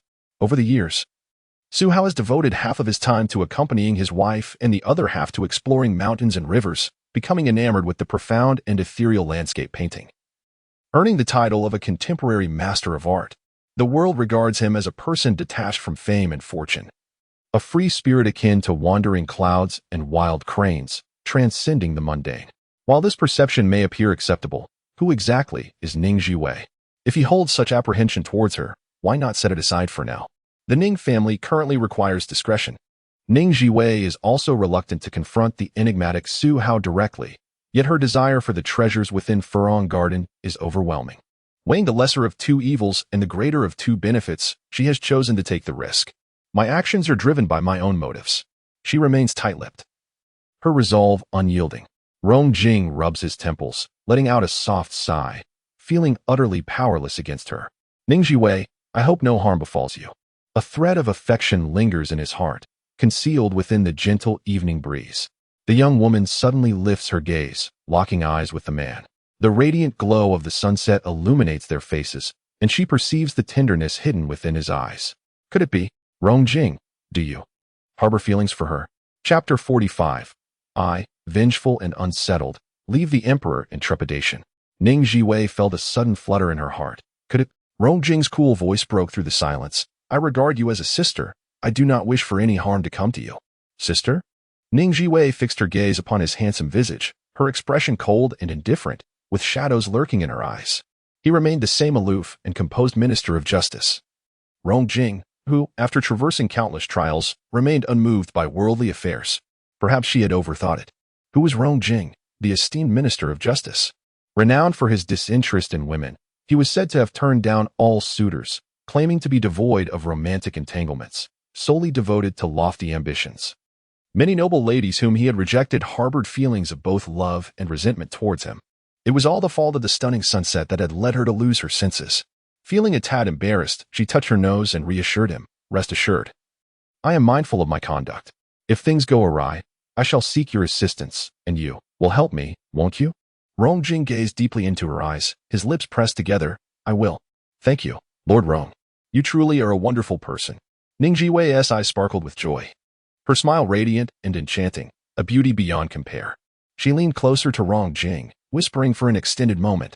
With their proximity, even if Rong Jing dared not meet her gaze, he could still catch the faint fragrance that enveloped her, causing his heart to pound like a drum. Thump, thump, thump. Each beat struck against his chest, as if it were about to leap out. He clenched his teeth, suppressing his emotions with great restraint. I shall take my leave now. Until next time. Ning Zhiwei waved her hand casually, exuding a sense of ease and freedom. Watching her fade into the radiant glow of the sunset, Rong Jing's demeanor shifted. He lowered his gaze slightly, becoming shrouded in a thick veil of gloom. Uncertain how long he had stood there, his attendant's timid voice broke the silence. My lord. Where do you wish to go now? Back home? The attendant's face reflected concern, unable to hide his confusion, while others might be oblivious. How could a loyal servant fail to notice the lord's peculiar demeanor? To the palace. Rong Jing brushed off his sleeves, his slender fingers marked by the sharp edges of his nails, drawing blood. Yet, he seemed impervious to the pain, his footsteps quickening. As dusk enveloped the sky, the Qianming Palace shone brightly with lights. The emperor set down the memorials, rubbing his temples. A eunuch presented a tray, neatly arranged with a dozen green. The emperor casually perused them, selecting one belonging to the imperial concubine. This one will do. No sooner had he spoken than a voice announced, Your Majesty, Lord Rome requests an audience. At this hour, those who could freely enter the palace were the Emperor's most trusted confidants. The Emperor raised an eyebrow and commanded, "Let him in." Upon entering, Rong Jing bowed in his customary manner, his expression serene. The Emperor scrutinized him with interest, inquiring, "I hear you dined with Ning Zhiwei?" One was a solitary minister, the other a headstrong young woman. They seemed an unlikely pair, yet they had inexplicably shared a meal at the Phoenix Tower. Rong Jing was unfazed by the swift dissemination of his whereabouts, maintaining an utterly calm demeanor. "Your Majesty, we indeed dined together at the Phoenix Tower. There was a reason for it, and I have matters to report."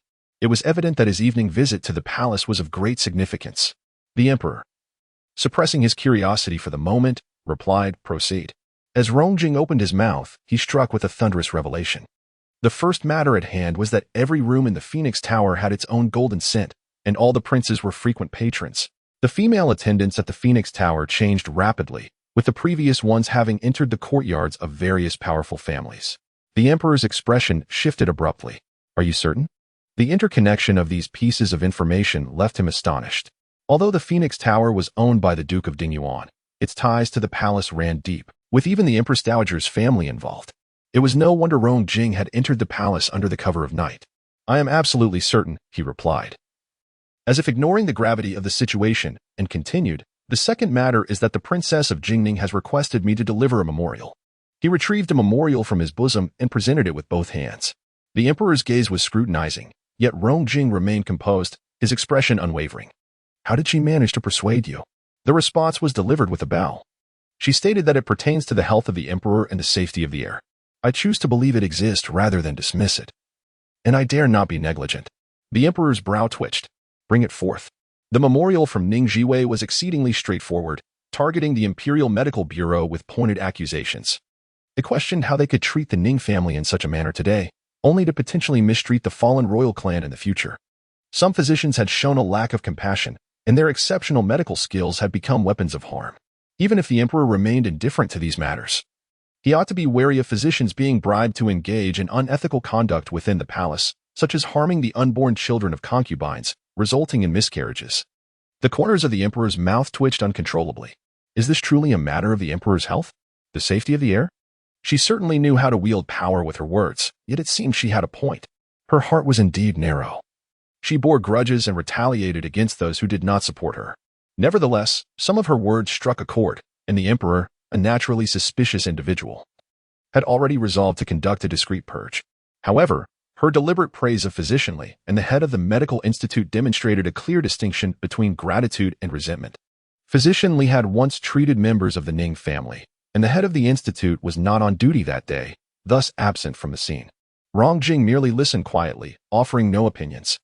The third matter involved the Princess of Jingning spending 300 taels to enlist 10 constables from the Dali Temple to escort Ning Wanyin and her party back to their separate estate. They could earn 30 taels of silver in just 2 days and nights, leading the constables to vie for the opportunity. These individuals were seasoned and well acquainted with the area. Backed by the Dali Temple, who would dare obstruct them? The Emperor found himself at a loss for words, realizing that her mind worked differently from others. Is she not returning? Where will she stay? Rong Jing replied in a flat tone, devoid of emotion. The fourth matter is that she asked me to inform your Majesty that she will be camping at the side gate of Furong Garden for the next few nights. The Emperor was taken aback. This recent event has yet to reach my ears, and she is already so impatient?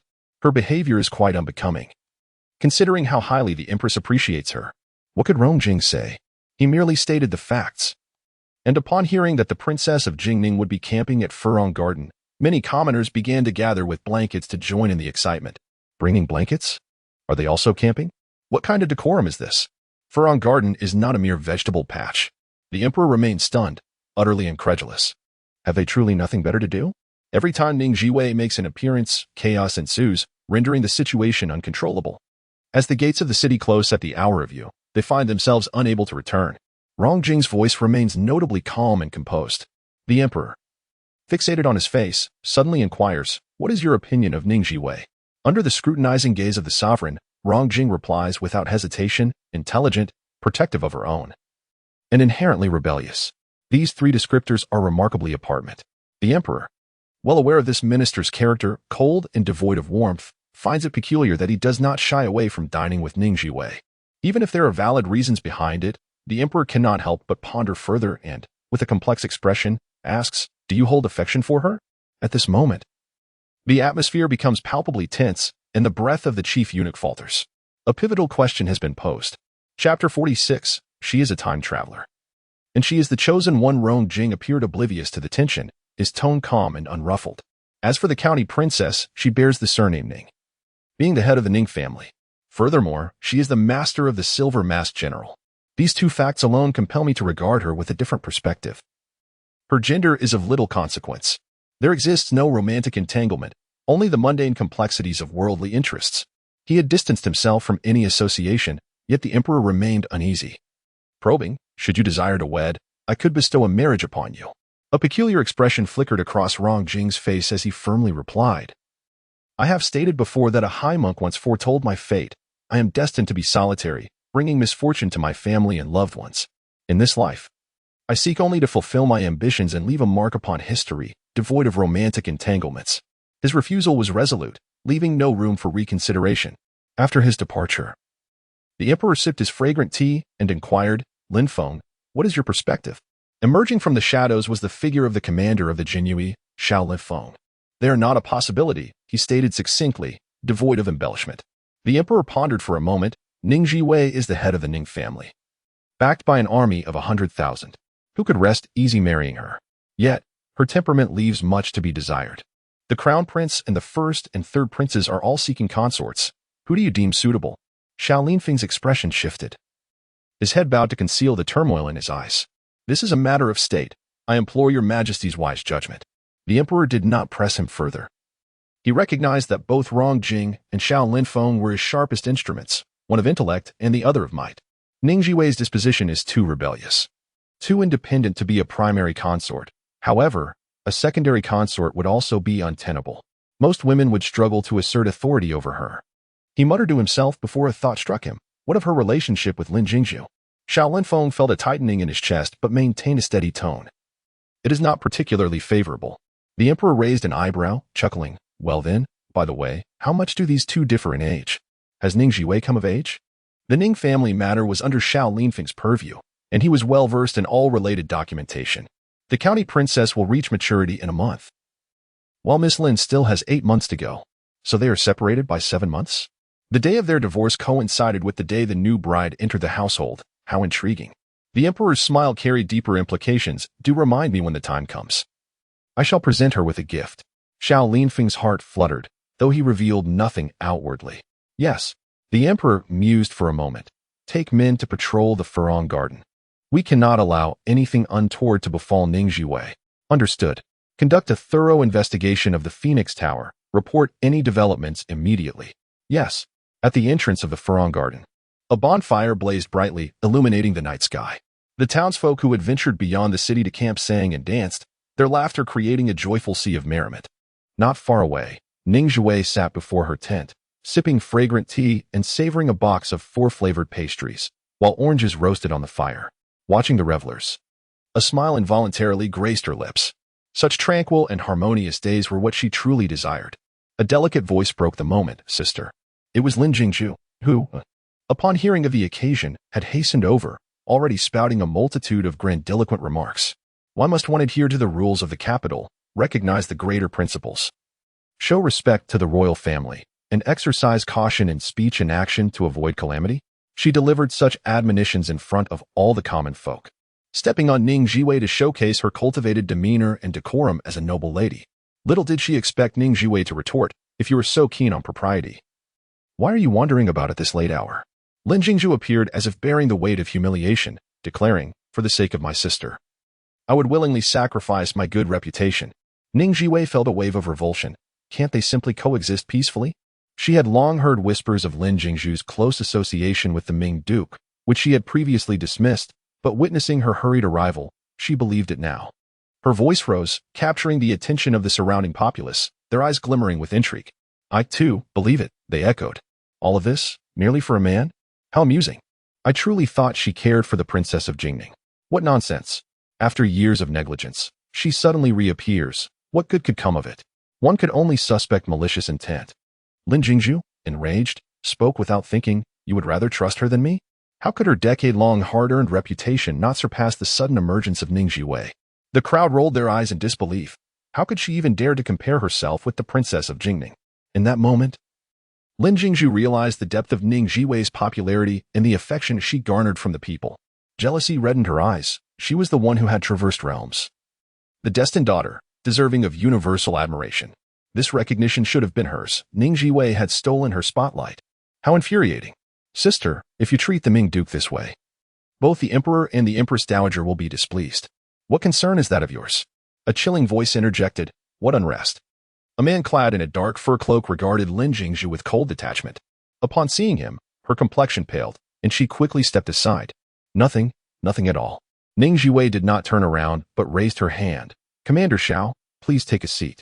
She could discern Xiao Linfeng's voice without looking, and a myriad of emotions surged within him. He gazed at the jubilant crowd, realizing that any outrageous event occurring near Ning Zhiwei was hardly surprising. Xiao Linfeng settled beside her, offering a cup of fragrant tea. Would you care to try? It is the finest pu'er. The brew shimmered with a golden hue, exuding a rich aroma. Upon tasting, the flavor was robust and sweet. Ning Zhiwei raised her cup in gratitude. Everything lay unspoken between them. She was thankful for his consideration during the confiscation of the Ning family, allowing the women to retain a shred of dignity. She appreciated his protection of the women in the dungeon, all of whom emerged unscathed. In her past life, half of the women in captivity had perished, and those who survived endured unspeakable torment. She was acutely aware of this. As Xiao Linfeng recalled these memories, a warm current surged in his chest, an inexplicable sense of solace. He raised his teacup in acknowledgement and drank it all down. Is this from Phoenix Tower's pastry selection? Ning Zhiwei gently pushed the pastry box forward, indicating that the savory options included fragrant scallion cookies and crispy chicken, while the sweet selections comprised pea cake and fresh milk cake. The monarch, ever suspicious, had previously feigned anonymity, revealing nothing of his thoughts. Xiao Linfeng glanced at her and inquired, "Which one do you prefer?" "Pea cake," she replied. He picked up a piece and took a bite. It was delicate and soft, with just the right amount of sweetness. He savored it slowly, relishing each moment. Ning Zhiwei found his behavior somewhat peculiar, but dismissed it, marveling at the prowess of the Phoenix Tower's proprietor, whose innovative dishes and diverse pastries, coupled with matching poetic verses, surely contributed to the establishment's thriving success. Her words carried an undertone, causing Xiao Linfeng to pause and slightly lift his gaze, noticing Lin Jingzhu not far away, her expression shifting like the weather as she scrutinized them. The eldest daughter of the Duke of Dingyuan was renowned as the foremost talented woman of her time. A smirk played at the corners of Ning Zhiwei's mouth. Indeed, she had begun to investigate the Phoenix Tower. Once under the scrutiny of the Jinhui, even with the protection of a favored concubine, the establishment would find it challenging to evade scrutiny. Rumors suggested that she adeptly navigated between the crown prince and the first prince, harboring ambitions for a higher position. Xiao Linfeng's hand trembled, spilling tea. Such remarks could not be made lightly. Haha, let us speak no more of it. Regardless, Ning Zhiwei had already administered her subtle treatment, and she trusted that this information would reach the emperor's ears intact.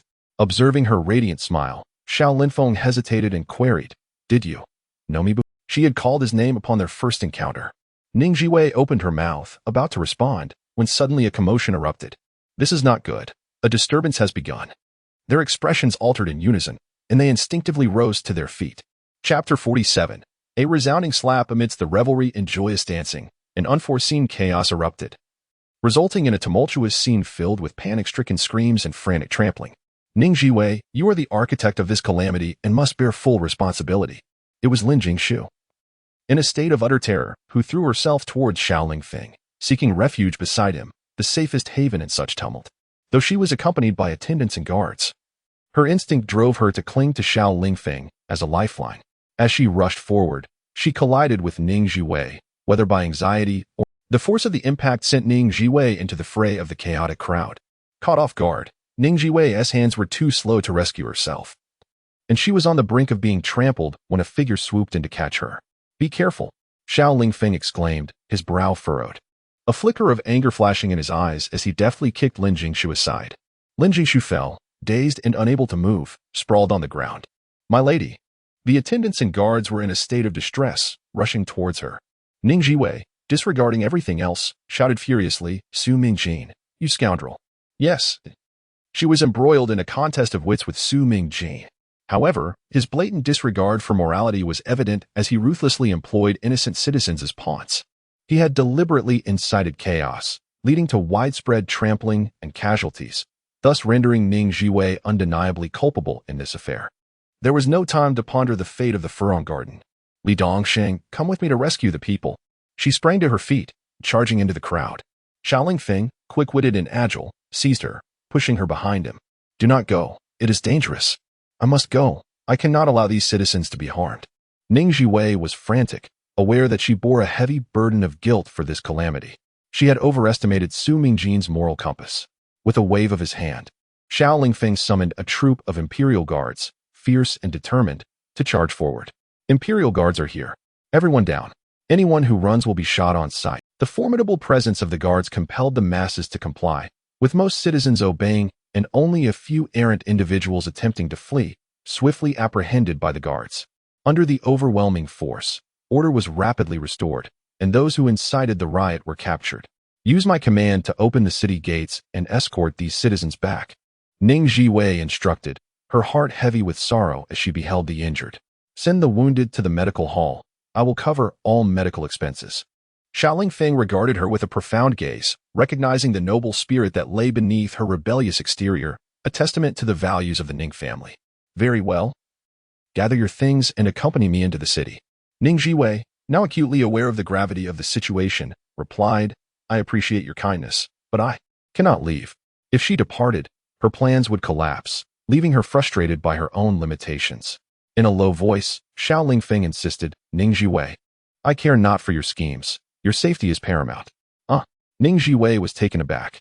Xiao Lingfeng summoned a subordinate and commanded, Xiao Xia, to prevent any harm to the Duke of Ming residing in the Furong Garden. Secure all entrances. No one is to enter or exit except for the Duke. Entitled protection. It is, in essence, mere surveillance. Indeed, Ning Zhiwei gazed intently at the young man issuing commands. He was, after all, the commander of the Jinyue. Distinguished by both character and capability, a true gem among many. He discerned her thoughts yet was willing to cooperate, perhaps out of gratitude for her previous assistance. But he had already repaid that favor. Let us go. Ning Zhiwei was ushered into a carriage where Lin Jingzhu awaited her. The two exchanged glances, perplexed about their destination. To the Dingyuan Marquis' residence. Before Ning Zhiwei could fully grasp the situation, Lin Jingzhu's cheeks flushed with excitement. Thank you, Commander Xiao, for escorting me home. My father will certainly extend a warm welcome to you. In light of such events, her immediate thought was to ensure her return home. It suggested a budding infatuation. This could serve as an invaluable advantage. Xiao Lifeng mounted his horse and proclaimed, Let us go collect our debts. Ning Zhiwei? Lin Jingzhu. The gates of the Dingyuan Marquis' residence stood resolutely closed, adorned with two large red lanterns. A carriage, flanked by numerous Jinyue, swiftly approached and halted at the entrance.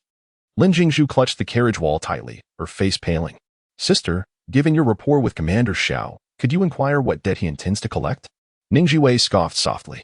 Your skills are too rudimentary to deceive anyone but the ordinary. Do not assume you can evade the keen eyes of the Jinyue. I have done nothing. Lin Jingzhu, instinctively sensing the gravity of the situation, felt a chill. Amid their conversation, the Jinyue advanced to knock on the door. Thud, thud, thud. The sound echoed ominously in the stillness of the night, heralding an inexplicable foreboding. The doorkeeper, bleary-eyed, grumbled as he approached, questioning who would disturb the peace at such an hour. Is someone dead at home? As the words left his lips, he was met with a daunting sight, a throng of Jinyue. His soul nearly left his body, trembling uncontrollably. Oh no, the Jinyue have come. A piercing scream shattered the stillness of the Dingyuan Marquis' residence. Like a drop of oil splattering into water, chaos erupted, engulfing the estate in turmoil. The Dingyuan Marquis, disheveled and alarmed, rushed out, his face a mask of terror. Upon encountering the cold demeanor of Xiao Lifeng, he felt darkness encroach upon his vision. Commander Xiao, what brings you here? He had not committed any wrongdoing.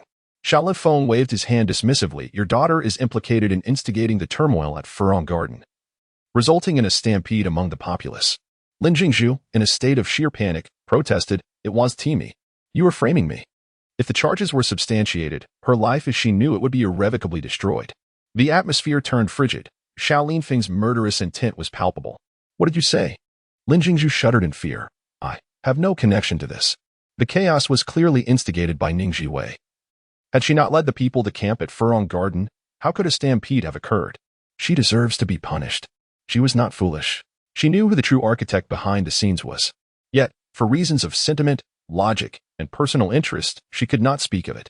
Xiao Linfeng regarded her coldly. If the turmoil was indeed instigated, your fate is sealed. Who uttered those words? Lin Jingzhu's face turned pale, filled with regret. It was me. But Xiao Linfeng exuded an aura of cold authority, emanating a chilling murderous intent. If he was not the mastermind, how could he have known in advance? Lin Jingzhu felt an overwhelming urge to weep, realizing she had merely spoken in jest, attempting to intimidate her. It had been a moment of reckless bravado.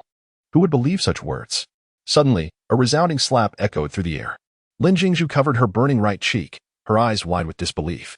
Having been pampered and cherished since childhood, she had never endured any form of grievance, let alone a beating. Father, you struck me? This is unbearable. Ding Yuanhou shot her a significant glance, having warned her not to meddle in affairs that did not concern her. But she had chosen to ignore his counsel.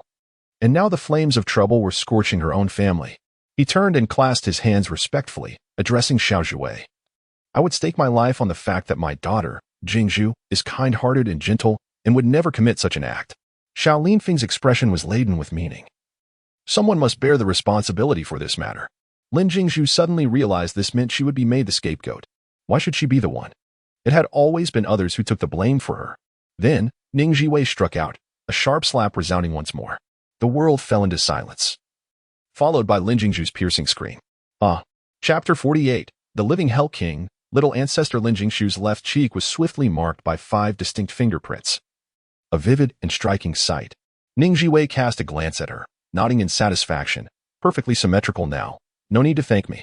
Lin Jingzhu pushed her away. Remembering the incident. Generally, she did not hold grudges. She preferred to retaliate on the spot. Tears streamed down Lin Jingzhu's face. A mix of humiliation and fury igniting a desire for vengeance. Ning Zhiwei, I vow that we shall not coexist. Ding Yuanhou was distraught and furiously enraged. Without a moment's hesitation, he raised his fist to strike Ning Zhiwei. However, before he could approach her, he was thwarted by Xiao Linfeng's palm, which forcefully pushed him away. Did he intend to engage in violence before the commanding officer? Ding Yuanhou stumbled back several steps, his temper flaring as he bellowed, I am her father. It is only natural for a father to discipline his daughter. I implore Commander Xiao to refrain from meddling in our family affairs. Xiao Linfeng looked upon him with disdain. In times of trouble, one seeks to sever ties, yet in times of peace, he resorts to such archaic customs to suppress Ning Zhiwei. What a scoundrel. Does the law recognize such a relationship? She is the princess of Jingning, bestowed by the emperor himself. Should harm befall her, the consequences are to be borne by him. The law does not acknowledge their father-daughter bond. Not even the emperor can intervene. The county princess holds a second-rank nobility title. Her status only surpassed by that of princesses and county lords. She is not someone one can strike at will. Ding Yuanhou's hand froze in midair, his expression fluctuating dramatically, turning increasingly grim. Ning Zhiwei scoffed derisively, feeling compelled to deliver a fitting punishment to this father-daughter duo for their incessant provocations. She clasped her hands around her belly, letting out a pained wail. Oh, my stomach aches. It hurts terribly. I might faint from the pain. Ding Yuanhou and his daughter were taken aback, bewildered. What nonsense is this? Don't pretend. Ning Zhiwei produced a small pastry box marked with the emblem of Phoenix Tower, indignantly declaring, I have been poisoned by your food from Phoenix Tower. Now, how do you propose to compensate me? With an ingenious stroke, a smirk graced Xiao Linfeng's lips. A glimmer of amusement flickering in his eyes, truly a stroke of brilliance. Ding Yuanhou was infuriated, to come here at this hour to assault someone. And to use such an untenable excuse to absolve yourself, dream on. Ning Zhiwei, I am your biological father. You dare to extort your own father? Have you lost your mind? My father has long since passed. Spare me your pretenses. Ning Zhiwei retorted coldly, you are only deserving of a daughter like Lin Jingzhu, selfish, callous, and hypocritical. One who would stab you in the back at a crucial moment. Lin Jingzhu's eyes glistened with tears as she looked at Ding Yuanhou, pleading, Father, do not blame my sister. Surely, someone must have instilled these negative notions in her since childhood. I can endure the beatings, as long as she is happy. The more she sought to appear wronged and self-sacrificial, the more infuriated Ding Yuanhou became. Ning Zhiwei, look at Jingzhu. She is the daughter I bore. And she is everything good, while you resemble your deceased mother. Ning Zhiwei swung her palm towards Lin Jingzhu with all her might, the sound resounding sharply. Do not even speak of her, he is unworthy. Unable to strike the old man, she resolved that the sins of the father would be paid for by the daughter. Lin Jingshu was momentarily dazed, having been struck twice more. Her face felt as if it might shatter, fearing for her beauty. Ning Zhiwei, you lunatic. Ning Zhiwei blew on her reddened palm, slightly furrowing her brow. It hurts. Perhaps next time, I shall let someone else handle it. I have suffered from food poisoning. And there are witnesses. Who? Xiao Linfeng stands firm, his aura radiating a chilling intensity. You. The Duke of Dingyuan's expression stiffens, utterly perplexed as to why he would favor Ning Zhiwei. Yet, with the man stepping forward, what could he possibly say? I will compensate. How much? Ning Zhiwei and Xiao Linfeng exchange a glance, silently communicating. Let it be compensated by Phoenix Tower. What audacity! The Duke of Dingyuan turns crimson with rage. Ning Zhiwei, have you consumed the heart of a bear and the courage of a leopard? Do you know who owns Phoenix Tower? Of course, it is you. The Duke's mind races. Something feels amiss. Why is Xiao Linfeng intervening? His status is too unique. His actions embody the Emperor's will. Could it be the Emperor? Impossible. The Emperor is wealthy beyond measure. How could he possibly covet a mere tavern? No, it is owned by the Imperial concubine. Do you think just anyone's establishment can bear the name Phoenix? Ning Zhiwei exclaims, you speak nonsense. It is clearly stipulated that members of the royal family cannot engage in business or compete with the people for profit. The Duke's heart races, but he maintains a stubborn facade. The palace is aware of this matter. Thus, you have miscalculated. He merely awaits the dawn to send his wife to the palace to inquire about the situation. Ning Zhiwei sighs in resignation. Fine. I shall strike the drum of petition tomorrow, accusing the imperial concubine of competing with the people for profit. With that, she turns to leave. The Duke nearly kneels in desperation, remembering the drum. Once the drum sounds, heads will roll. Help. Living Yama, little ancestor. I will give you 1,000 taels of silver. Take it and see a doctor. Ning Zhiwei does not halt her steps, retorting coldly, 1,000 taels is mere pocket change. Then how much do you desire? Only then does Ning Zhiwei stop, extending a single finger. 1,000,000 taels. The Duke's vision darkens. How dare she utter such a sum? What worth does she possess? You are robbing me. I have no money. My life is at stake. Even if this reaches the palace, I still have the upper hand. Unexpectedly, Ning Zhiwei smiles sweetly. Xiao Commandant, please convey to the Emperor that I shall donate this 1,000,000 taels to the national treasury. I desire not a single coin. The Duke is left speechless. So, it truly is the Emperor who has set his sights on Phoenix Tower? He shudders at the thought. I only possess 100,000 taels. Let us calculate. Ning Zhiwei has visited Phoenix Tower today and possesses some knowledge of its operations. With 50 tables daily, each earning 200 taels. That amounts to 3,000,000 taels in 30 days. After deducting costs, half remains as profit.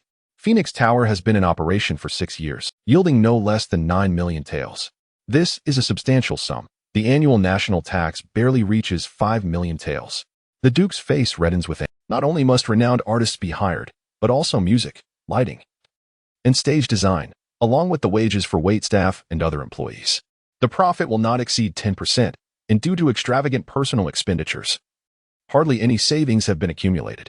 Xiao Linfeng, growing impatient, declared, 500,000 taels. Prepare yourselves, I shall return tomorrow. Indeed, as soon as they departed, Duke Dingyuan hastily conveyed messages to several families, the maternal side of the Empress Dowager, the maternal uncle of the Crown Prince, the maternal uncle of the First Prince, and the Furong Garden. By the break of dawn the next day, these messages had reached the imperial court, and the emperor's expression darkened ominously. Such troublesome individuals. To make matters worse, during the morning court session, an indiscreet official stepped forward. I report that the county princess of Jingning has caused a disturbance at the entrance of Furong Garden, resulting in a stampede among the populace, leading to severe casualties.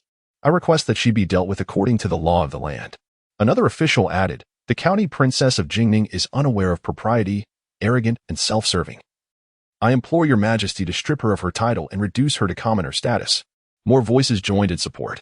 Upon witnessing these officials' boldness, the emperor's suspicions were aroused. Were they truly loyal to the Empress Dowager, or perhaps to the various princes, or even to Su Mingjin? Are they wielding him as a pawn? How did I hear that the mastermind behind this is Miss Lin from the Duke Dingyuan's residence? The entire assembly was left in stunned silence. What could this possibly imply? Chapter 49, a heartfelt delight in contrast to Ning Zhiwei, who was a thorn in the side. The actions of the Duke of Dingyuan tread perilously within the Emperor's realm of caution. The Duke ingeniously intertwined the Empress Dowager, the Crown Prince, and the Prince of Ming with the Phoenix Tower, adeptly maneuvering his ambitions. The emperor harbors two principal aversions, the formation of cliques for personal gain and the incitement of discord among royal kin, despite their familial bonds being as tenuous as paper. The duke transgressed both boundaries. Moreover, the duke audaciously defended his daughter, asserting that she was innocent, a delicate flower too gentle to spill blood. A flicker of coldness passed through the emperor's eyes as he noted her audacity to venture outside the city at night, mingling with all manner of people. This statement struck at the heart, igniting both fury and anxiety in the duke. Why had the emperor suddenly turned against Shuo? He had previously intended for her to marry into the royal family, ostensibly to dissuade Ning Zhiwei, as their sisterly bond was profound. Such reasoning might deceive the common folk. But the seasoned courtiers present merely rolled their eyes. The emperor raised an eyebrow and, with a cryptic smile, remarked on the depth of sisterly affection, suggesting that the Phoenix Tower be offered as a dowry for Ning Zhiwei. Once the emperor's suspicions were aroused, a whirlwind of chaos ensued that no one could withstand. Like a bolt from the blue, the duke's complexion turned pale. Their household expenses relied entirely on the Phoenix Tower. My emperor, it is not my stinginess, but rather that the Phoenix Tower is favored by the imperial consort. He dared not reveal the truth before the assembled ministers, fearing impeachment and jeopardizing the consort's position. Before he could stammer his way to the end, the emperor interrupted, I shall discuss this with the consort. However, the duke felt himself spiraling into madness. The Phoenix Tower had multiple stakeholders, and he alone could not decide its fate. The emperor's expression turned icy, demanding to know what hidden truths lay beneath. The duke, chilled by the emperor's stern visage, suddenly grasped the gravity of the situation. No, absolutely not. When Ning Zhiwei is to be wed, I shall present the Phoenix Tower as her dowry. Though the words were artfully spoken, they concealed treachery. Ning Zhiwei vowed to observe mourning and would not marry within 3 years. By then, circumstances would have changed, and the moment would have passed. The emperor saw through his intentions, a surge of wrath rising within him. How could a minister entertain such duplicity? This only intensified his resolve to reprimand the various factions. A small punishment for a larger lesson. Then prepare it now, present it to her on her coming-of-age day. I shall host a grand coming-of-age ceremony for the Lady of Jingning in the palace, to which all officials of the 4th rank and above shall bring their families. He commanded that the ceremony be organized personally by the imperial consort. The officials exchanged bewildered glances, questioning the emperor's intentions. The duke was left in disarray, profoundly shaken, his body swaying precariously. The crown prince gritted his teeth and stepped forward. Father, I believe this matter is inappropriate. Begone! A teacup was hurled in his direction, striking him between the brows, causing blood to flow freely. The crown prince, witnessing this, felt a chill run down his spine and retreated. This revelation sent shockwaves throughout the palace and beyond. In the early morning, the palace eunuchs arrived at the Tongfu Inn, where Ning Zhiwei was residing, situated directly opposite the infamous Bizenfu. Upon hearing the emperor's decree, Ning Zhiwei was utterly bewildered. What? A grand coming-of-age banquet in the palace for me? Surely this is a jest. The young eunuch maintained a stern expression, internally lamenting that this street had a notorious reputation, deterring others from entering. Yet only the county princess of Jingning dared to reside here. This was an imperial command, unalterable in nature. She must prepare herself. Countless thoughts raced through Ning Zhiwei's mind. She expressed her gratitude to the eunuch for his special visit, presenting him with a tasteless, odorless medicinal balm. Take this back and give it a try, she suggested, pulling out a palm-sized jade vial and handing it over. Her keen sense of smell detected the faint scent of medicinal ointment on the eunuch, though subtle. It was still somewhat pungent. The young eunuch was momentarily taken aback, his expression softening as he sincerely cupped his hands in thanks. Thank you, county princess. The palace is both the most splendid and the darkest place. Individuals like him, of lowly status, feared illness and injury the most, for they lacked the privilege to consult the imperial physician or seek out a doctor. They could only endure in silence. Hence, a tasteless, odorless balm was of utmost value. Alas, the county princess of Jingning is truly a remarkable person. What a pity. By the way, congratulations, county princess, for the Phoenix Tower has become your dowry. Ning Zhiwei. After sending off the eunuch, Dongsheng returned, noticing Ning Zhiwei frowning by the window, which tightened his heart. Master, is this not a joyful occasion? Ning Zhiwei gazed at the young captain of her own training, loyal and capable, yet ultimately lacking experience. They had thrust her into the spotlight, attracting fire from all sides, utilizing her as a means to strike at the various factions contending for the throne, while simultaneously severing the connections behind the Phoenix Tower. Truly, the mind of an emperor. In other words, she had become a living target. The emperor was reluctant to move his son or nephew, instead pushing her forth to bear the brunt.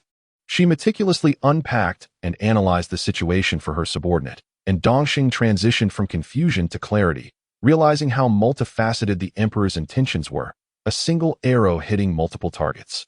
But you have acquired the Phoenix Tower, a veritable hen that lays golden eggs, he remarked. Ning Zhiwei smiled faintly. To let her take the heat, one must be willing to sacrifice bait. At present, the most aggrieved were not her, but the shareholders of the Phoenix Tower. In the Dingyuan Marquisate, a frail scream echoed. This is impossible, impossible. I must personally inquire at the palace. The elderly matriarch, unable to contain her fury, dashed out in a frenzy, only to falter after a few steps, her body collapsing weakly. Startled, the entire household of descendants and servants erupted in cries of alarm. Grandmother! Mother! The old matriarch of the Dingyuan Marquisate had fallen ill from rage, too fearful to summon a physician to the estate, lest she be accused of harboring resentment towards the emperor. She could only seek an outside doctor, who hastily prescribed medicine, after brewing and consuming it. The Dingyuan Marquis cast a glance at his sleeping mother before exiting the room. Outside, Lin Jingzhu and her daughter's eyes were swollen from crying. Father, I feel so unjust.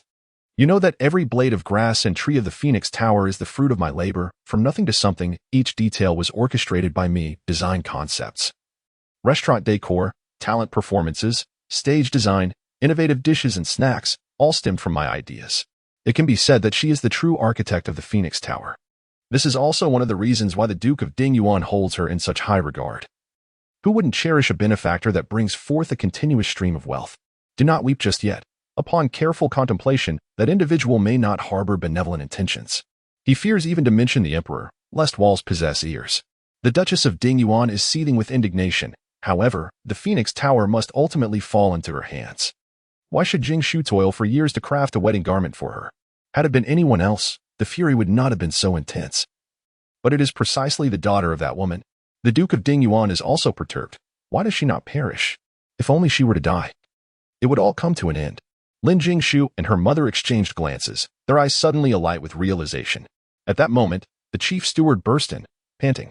My lord, the princess of Jingning has sent someone to audit the accounts. Tell her to leave. A chilling voice inquired, who should leave? Xia Tongqing. The chief commander of the Jinyui exuded an air of utmost arrogance as he brandished his embroidered spring blade, pointing it at the Duke of Dingyuan. The Duke, frightened, stumbled back several steps, his face pale. Master Xia, I did not ask you to leave. What brings you here? Is there a matter at hand? Xia Tongqing is a trusted confidant of Xiao Linfeng, the commander of the Jinyui, notorious for his unsavory reputation. From this day forth, I shall officially lead a team to the Phoenix Tower to audit the accounts. The Duke of Dingyuan's family looked around in utter bewilderment. What? A faint smile appeared on Xia Tongqing's stern face. Thanks to the princess of Jingning's goodwill, 3/10 of the profits from the Phoenix Tower shall be allocated to the brothers of the Bizenfew. The Duke's family, struck as if by a bolt from the blue, crumbled entirely. We are going mad. Help. Chapter 50. Humiliation in the Imperial Palace. At Gongquan Palace, the Emperor has arrived. Consort Lin, with a radiant smile, personally approaches him, serving tea and water with her own hands, inquiring tenderly about his well-being. Your Majesty, please sample this exquisite cheese pastry. The cheesecake, smooth and delicate, sweet yet not cloying, is a delightful surprise.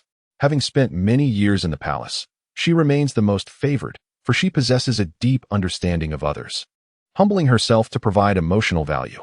Each visit to Qiushui Palace presents the finest pastries, the gentlest smiles, and the sweetest words, dispelling any fatigue. The Emperor reclines on the soft couch, savoring the delicacies, nodding in approval, and rewarding the imperial kitchen. With a charming smile, Consort Lin expresses, this humble servant conveys my gratitude to your Majesty for the generous gift. The young lady toiled in the kitchen since dawn to create such a delightful treat. Please allow her to enter. Upon entering, Lin Jingzhu respectfully kneels. This humble daughter pays her respects to your Majesty. May our Emperor live for 1,000 years. She is adorned with heavy makeup, concealing the signs of a sleepless night. Having been named in court, the charges against her remain unclear, leaving her in a state of anxious wakefulness. After years of meticulous planning, to falter at the final moment is a bitter pill to swallow. What is the meaning of this formality today? It feels rather unfamiliar to me. Consort Lin gazes at her with compassion, noting her distress as she enters in tears. Your Majesty, I beseech you, for my sake, to spare this child this time. The emperor observes her intently, causing both the consort and Lin Jingzhu to feel apprehensive. After a moment, he gestures dismissively. Very well, conduct yourself with discretion in the future. You may rise. The two women share a silent exchange. The emperor is truly formidable. Nevertheless, this matter has passed, her reputation barely intact, and Lin Jingzhu breathes a sigh of relief. Consort Lin personally presents freshly cleaned fruits to the emperor, gently inquiring, Your Majesty, you have tasked me with organizing the coming-of-age banquet for Princess Jingning. I shall dedicate myself wholeheartedly. However, there is no precedent for such an event. I am uncertain of the appropriate standards. Let it be modeled after the banquet for the daughter of Duke Rome, a level just below that of a princess. The emperor responds, his eyes revealing an inscrutable glint. He continues, Jingzhu, you should also lend your support. After all, she is your elder sister. Lin Jingzhu trembles in fear, her face paling. For Princess Jingning has the backing of the imperial guards, and she dares not aspire to such heights. The emperor perceives her apprehension and shakes his head inwardly, having initially thought well of her, intelligent, capable, and resourceful. Yet, when compared to Ning Zhiwei, she falls considerably short. Comparisons can be disheartening, he muses. Consort Lin shoots her niece an exasperated glare and chides, Child, how can you speak so? Your Majesty, you may not be aware. But that girl from Jingning is reckless. Without securing Phoenix Tower, she has already promised the Imperial Guards a share of the profits. Lin Jingzhu promptly kneels, Your Majesty. Princess Jingning was merely momentarily confused. How could she attempt to bribe the Imperial Guards? However, she is a personal guard of the Emperor, hailing from the border. With a narrow perspective, I plead on her behalf. The Jinui have taken over the Phoenix Tower, seizing the financial records of the past years. Despite having fabricated accounts, she remains deeply unsettled. The thought that her years of labor have merely served to adorn Ning Zhiwei's wedding attire fills her with anxiety. Akin to an ant in a boiling pot. The two women harmonized their grievances, capturing the emperor's interest momentarily, and he acquiesced. What? Lin Jingzhu was taken aback. The emperor slightly shook his head and remarked, Jingzhu, though you possess a modicum of cleverness, your vision lacks the breadth of Jingning. How can I entrust you to the royal family? Was she inferior to Ning Zhiwei? Lin Jingzhu felt a profound sense of humiliation. After a brief moment, the emperor, before his departure, cryptically stated, You are sisters, bound by blood. A family can always find common ground. Once the emperor departed, Lin Jingzhu anxiously inquired, Aunt, what does the emperor mean? Lin Guifei's expression turned grave. Investigate immediately. Shortly thereafter, a palace maid returned with news. Your Highness, the county lord of Jingning has submitted a memorial, proposing to divide the Phoenix Tower into 3 parts, 3 parts to the Jinui, 5 parts to the emperor. And she retains merely 2. The Jinui, as the emperor's personal guards, allow him to expend less of his own resources, making him the ultimate benefactor in this arrangement. How astute to curry favor so swiftly. No wonder the emperor protects her. The issue lies in her unwillingness to part with her own resources while profiting from Lin Jingzhu's efforts to win the emperor's favor. The emperor seems unperturbed by the notion of Ning Zhiwei bribing the Jinui. After all, what value does money hold in comparison to power? Lin Jingzhu trembled with rage, tears streaming down her face. She is using my sacrifices to elevate herself. Years ago, your mother ascended by stepping on her mother. Though she may be cleverer than her mother. Lin Guifei smirked proudly, her eyes gleaming with ambition, completely shedding her earlier gentility. The women in the palace are far from simple. Lin Jingzhu immediately knelt, imploring, Dear aunt, please guide me. First, ascertain Ning Zhiwei's whereabouts. Meanwhile, Ning Zhiwei was visiting the Bizenfew, her curious phoenix-like eyes surveying the formidable Jinui precinct that instilled fear in many. The Bizenfew holds the authority to arrest, interrogate, employ torture, and execute, possessing a notoriously feared prison. Notably, officials shudder at the mere mention of this prison, keeping their distance from the street of the Bizenfew. Yet, Ning Zhiwei boldly approached, exploring the premises. Bright and clean, it exuded warmth and hospitality. This is the victory cake purchased from the top scholar's tower, soft and sweet. County Lord, do give it a taste. These are lychees sent from Lingnan. We only received 10. County Lord, please savor their flavor. A group of Jinui showered her with kindness, their demeanor far from the terrifying reputation they held. Xia Tongcheng discreetly presented a cherished delicacy. This is the newly tribute-sourced sparrow tongue tea. We only have a small quantity. County Lord, please enjoy, and take as much as you wish. I brought roasted chicken, braised duck, marinated beef, and floral wine. Ning Zhiwei beamed as she produced her provisions. Upon hearing the intoxicating aroma of the exquisite Baihua wine, the eyes of the Jinyui Brigade sparkled with delight, and a chorus of cheers erupted. This was no ordinary libation. It was a rare tribute wine, with only 100 bottles produced each year. Even their esteemed commander, held in such high regard, was fortunate enough to receive but a single bottle. In the past, acquiring even a sip had necessitated considerable cunning and elaborate excuses. Now, with a pot of this fine wine presented before them, who would dare refuse? Eagerly, they commenced their revelry. Ning Zhiwei, having been raised amidst the military, excelled in navigating the intricacies of such interactions, swiftly bonding with the men and calling them brothers and sisters. When Xiao Linfeng returned from his duties at the palace, he was greeted by the sight of his subordinates gathered in jovial camaraderie, with Ning Zhiwei standing out prominently among them. The lively atmosphere momentarily led him to question whether he had mistakenly wandered into the wrong establishment, prompting him to step back for a brief inspection. Ning Zhiwei, possessing keen perceptive abilities, was the first to notice him. With a bright smile, she waved enthusiastically. "Commander Xiao has returned. Bring forth the tea and snacks." The scene unfolded as if she were the true host. Xiao Linfeng, bemused, pondered, "Has the North Town Patrol Office undergone a change in leadership?" Chapter 51. A sudden encounter. The spirit of combat. The Imperial Guards were taken aback. Why had Lord Shangwan returned so early today? They rose in unison, bowing respectfully. Xiao Linfeng, detecting the scent of alcohol, frowned, questioning the propriety of drinking during daylight. "My lord, we..." The Imperial Guards trembled in fear, their faces pale, illustrating the formidable reputation Xiao Linfeng maintained. Ning Zhiwei, with a charming smile, lifted the empty wine jug, intervening gracefully. "I brought this, merely a jug. With so many present, it suffices only for a taste. It is impossible to become intoxicated and compromise our duties, as I know my limits. Is Baihua Zue acceptable?" She continued. "If it is, my family's Qingluo wine rivals Baihua Zue, though it remains lesser known. If my esteemed brothers enjoy it, I shall have several jars delivered." The Imperial Guards exchanged furtive glances at Xiao Linfeng, too intimidated to speak. Only Xie Tongcheng, unperturbed, beamed with delight, revealing his enthusiasm. "Excellent. Thank you, County Princess." He had no other passions, relishing the drink, claiming he could consume 1,000 cups without inebriation. "Everyone, disperse," commanded Xiao Linfeng, prompting the guards to hastily retreat. Xiao Linfeng scrutinized Ning Zhiwei, who wore a simple yet elegant white garment, her androgynous beauty radiating vitality. He raised an eyebrow. "Elder brother?" Feigning ignorance, Ning Zhiwei cheerfully replied, "Lord Xiao, I shall send you 2 jars as well." Xiao Linfeng grasped the situation. As long as she remained unperturbed, the discomfort would befall others. It was time to attend to serious matters. The accounts retrieved from Phoenix Tower revealed no discrepancies. The business of the Dingyuan Marquis' household maintained a monthly profit around 1,000 taels. However, those who had visited knew well the extent of the deception, for the accounts were impeccably crafted. Upon hearing this, Ning Zhiwei eagerly approached to inspect the records, only to find herself distracted by the festivities. She took the ledger from Xiao Linfeng and began to leaf through it, soon marking several points of concern. "There are issues here," she noted. "No accounts are truly flawless. Any falsification leaves traces.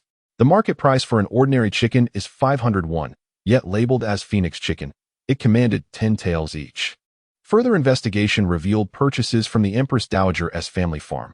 Thus, a cycle of illicit benefit was established. The accounts, though meticulously concealed, could not evade Ning Zhiwei's keen perception. Xiao Linfeng was somewhat astonished, not anticipating the county princess's adeptness in accounting. Ning Zhiwei smiled softly, a hint of nostalgia in her expression. "I once assisted my grandfather in managing logistics accounts. The logistics of 100,000 troops were intricate and convoluted, and she had always been the one to streamline the records. With her involvement, one could achieve the efficiency of 10 individuals by day's end." She had meticulously organized the accounts from Phoenix Tower, establishing a connection between their finances and those of several families, thus gathering evidence. This endeavor consumed her until dusk. Glancing out at the window, she noted the sky painted in hues of twilight. Rubbing her aching neck, she declared, "I must take my leave. I shall accompany you." Xiao Linfeng offered, and they walked side by side, the surroundings tranquil and serene in their solitude. Xiao Linfeng hesitated for a moment, his lips moving yet no words escaped them. The woman mentioned in the letter, it was Ning Zhiwei who broke the silence.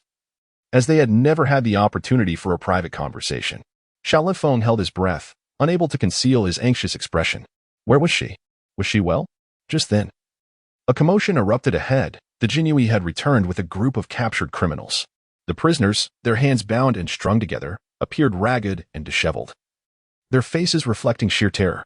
Some bore injuries, yet their demeanor was markedly different from that of ordinary folk. There was an air of scholarly refinement about them, suggesting they were well-read and educated. Suddenly, Ning Zhiwei spotted a familiar face among the prisoners. It was thin and pale, marred by a deep scar that had disfigured its once handsome features. Could it be Zhou Hongya, the future strategist of Su Mingjin, who had devoted himself wholeheartedly to his grand ambitions, rendering him invaluable? She recalled that he had spent a year in the imperial prison, enduring severe torture that had left him disabled and reliant on a wheelchair, filled with rage. Yet now, aside from his disfigured face, his body appeared intact, seemingly unscathed by the horrors of imprisonment. The Jinyui, weary from their arduous journey escorting prisoners back to the capital, immediately offered a respectful salute upon seeing Xiao Linfeng. We have met the esteemed commander. Gasps of astonishment spread through the crowd. Was this the infamous Xiao Linfeng, known for his ruthless methods? Who would dare to meet his gaze? Xiao Linfeng surveyed the crowd, young and old alike, all of whom averted their eyes in deference. Were these all participants in the embezzlement scandal? 2 years prior, the Huai River had flooded, breaching its banks and devastating millions.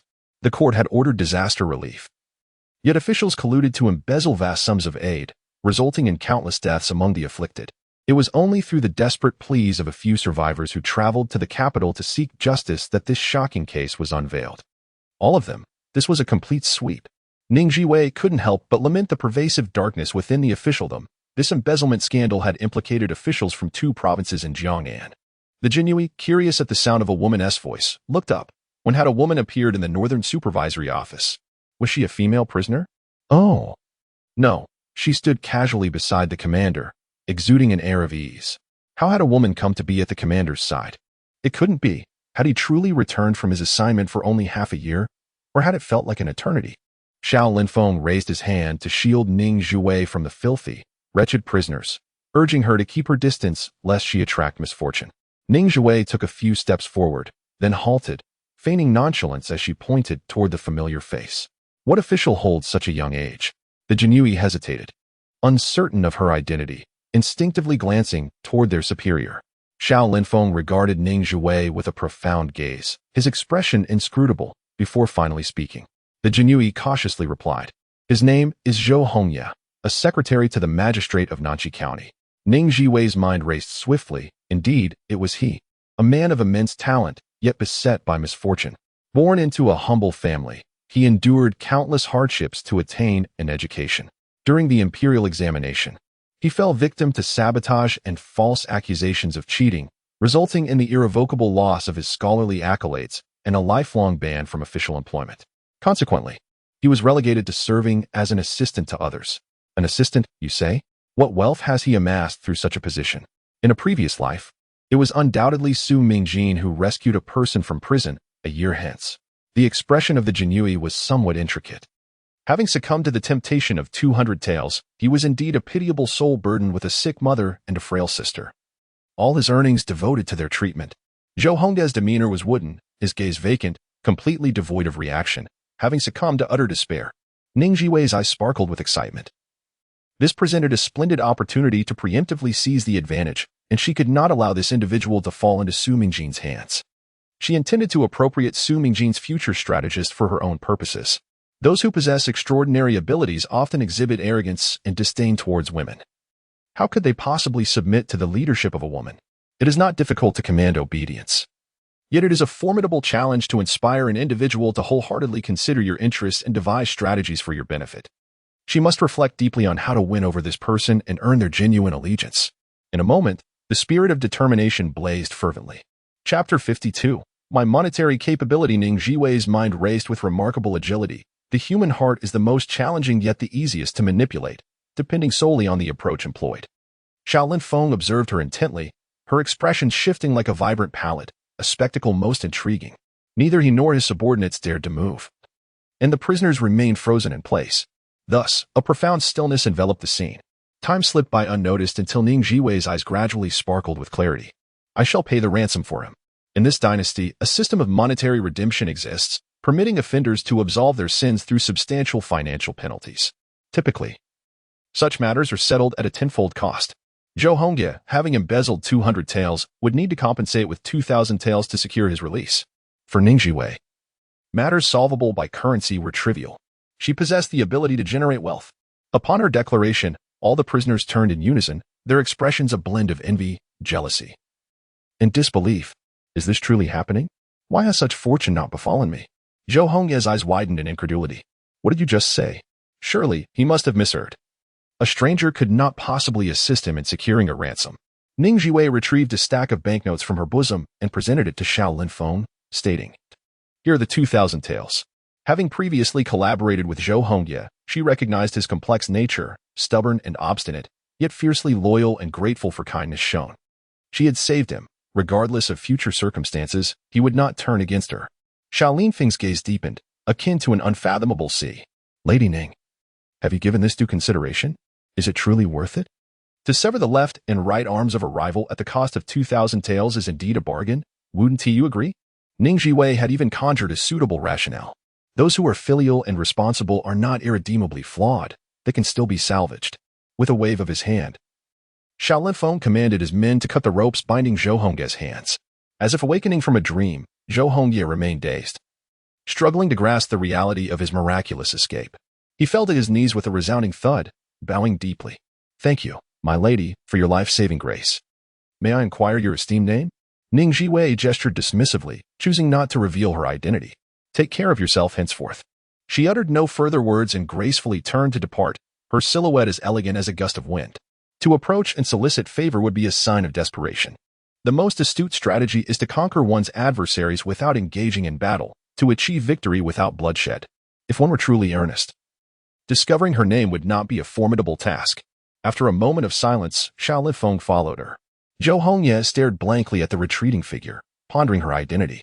Suddenly, Xia Tongqing appeared from the shadows, exclaiming, "That is the fifth miss of the former general's household, now the county princess of Jingning, Ning Zhiwei. You are indeed fortunate to have been saved by her." Zhou Hongye repeated the name county princess silently, as a glimmer of hope ignited in his dark eyes. The recently returned Jinui were curious about why the princess had chosen to rescue him, a question shared by all the prisoners present. Xia Tongqing held a particularly favorable impression of Ning Zhiwei, magnanimous, generous, righteous, and responsible. Who could possibly dislike such a person? Perhaps the princess bore the weight of her lineage, unable to bear the mention of ailing mothers and frail sisters. Alas, the princess had it far from easy. Upon returning to Beijing, the Jin Yiwei was unable to partake in the initial wave of gossip, which proved to be quite challenging. Xia Tongqing immediately expressed interest, recounting Ning Zhiwei's lineage and personal experiences, highlighting her singular efforts to exonerate the Ning family, to reverse their misfortunes and rescue the women of the Ning household from the dungeons. He elaborated on how she had eliminated the shadowy figures responsible for their downfall, weaving a tale filled with tumultuous ups and downs, captivating in its brilliance. At this juncture, he discreetly cast a glance at Zhou Hongye. Zhou Hongye, with ears perked in attention, listened intently, growing increasingly astonished, as though deciphering an arcane text. Could it truly be? Xia Tongqing was keen to ensure that Ning Zhiwei's 2,000 taels of silver did not go to waste, quietly lending his support. If you doubt it, you may inquire with others. The entire populace of the capital knows of the esteemed princess of Jingning. I witnessed the entire ordeal firsthand and was profoundly moved by Ning Zhiwei's solitary bravery. The Jin Yiwei were human too, possessing the same emotions and desires as ordinary people. They yearned for a relative to lend them a hand in times of adversity. Presently, her situation was particularly arduous. With no male heir in her family, she single-handedly bore the burden of protecting numerous female relatives, all while having offended many. Though her life appeared glamorous, it was far from easy. Zhou Hongye felt a stirring in his heart. Observing this, Xia Tongqing's lips curled into a subtle smile. You are fortunate to have encountered her. Quickly resolve your case and depart. The following morning, after Ning Zhiwei had awakened and completed her morning routine, she descended to the hall, preparing to enjoy breakfast when one of her subordinates approached. Mistress, someone wishes to see you. It was Zhou Hongye, appearing disheveled and damp, as if he had stood outside the Tongfu Inn all night. Ning Zhiwei's lips lifted slightly, arriving earlier than she had anticipated. It's you? What brings you here? Zhou Hongye gazed intently at her, seemingly grappling with uncertainty. Ning Zhiwei poured herself a cup of warm water and took a sip. Have you eaten? Zhou Hongye hesitated, instinctively shaking his head. She gestured towards the seat across from her. Please, sit and join me for breakfast. Shower, place the order. Zhou Hongye's mind swirled. How could he dine at the same table as a noblewoman? Such a custom was unheard of, not to mention improper. He felt undeserving. I'll have 10 oil sticks, 10 meat buns, and 2 bowls of savory tofu pudding. What about you? Ning Zhiwei asked with an ease that felt as though she were conversing with an old friend. I prefer sweet, he replied. As Zhou Hongye took a seat, he realized that the entire dynamic had been led by Ning Zhiwei.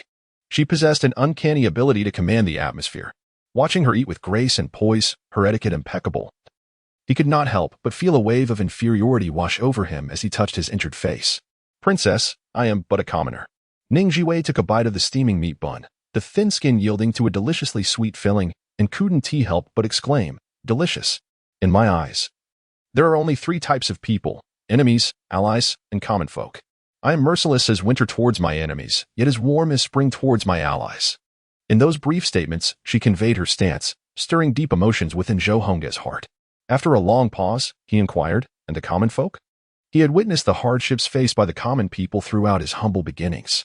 In this world, human life is as insignificant as grass, and the common folk are akin to ants. Existence has become exceedingly arduous. Ning Zhiwei's movements momentarily halted, her expression grave and solemn. To cherish the people and safeguard a realm's tranquility is the cherished principle of the Ning family, a tenet I dare not forget for even a moment. Zhou Hongye felt a warmth in his eyes. The Ning family, the stalwart protectors of the great cheese borders for 2 centuries, a lineage steeped in loyalty and valor, now faces such a tragic fate. The world is undeniably unjust. You are now the head of the Ning family. Do you intend to remain confined to Qi Luo Mountain Manor for the rest of your days? He could not envision a future for the Ning family. Yet, Ning Zhiwei fixed her gaze upon him, articulating with unwavering resolve, one day, I shall return to the frontier, drive away the invaders, and shield the millions of souls dwelling in our borders. She paused, then declared with fervor, I will reclaim the pinnacle of power.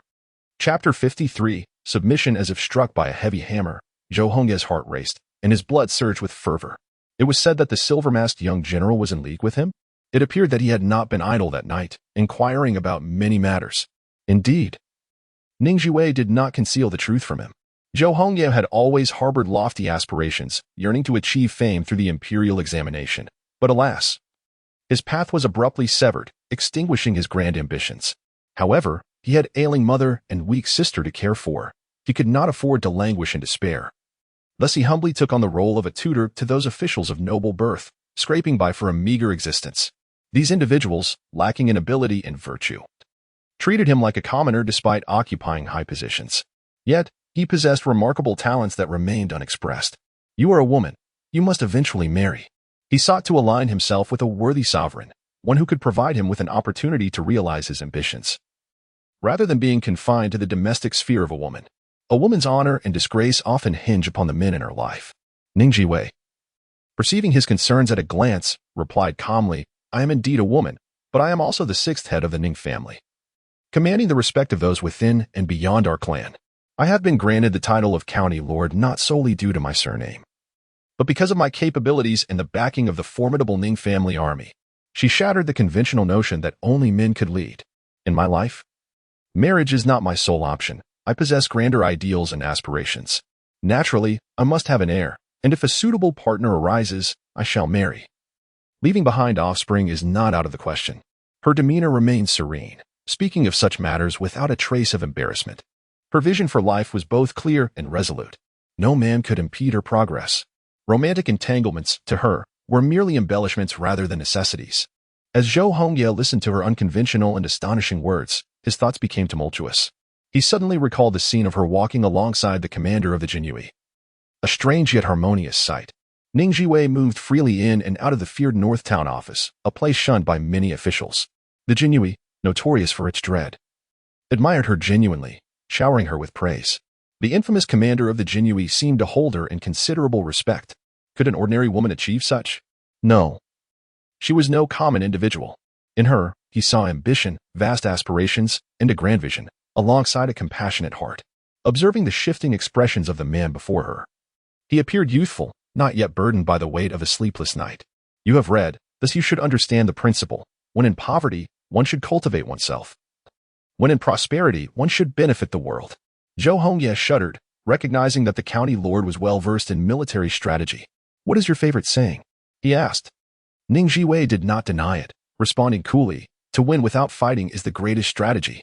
Zhou Hongye gazed at her intently, his expression a complex tapestry of emotions. Dongxing, standing nearby, felt as though he were deciphering a foreign text. He understood each word yet failed to grasp the underlying implications. As their meal concluded, Ning Zhiwei elegantly dabbed her mouth with a handkerchief. Suddenly, Zhou Hongye rose and asked, Might the county lord grant me 200 taels of silver? Dongxing shot him a bewildered glance, incredulous at his audacity.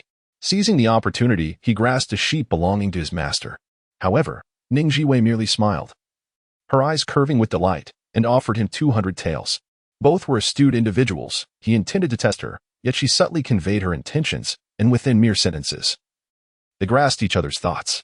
As for whether he was willing to serve under her command, he was a man of gravitas and required time to contemplate. Well, as long as he did not align himself with Su Mingjin, half the battle was won. Zhou Hongye bowed deeply, expressing his gratitude to the county lord before taking his leave. Wait a moment, he froze, turning around. Did the county lord have a change of heart?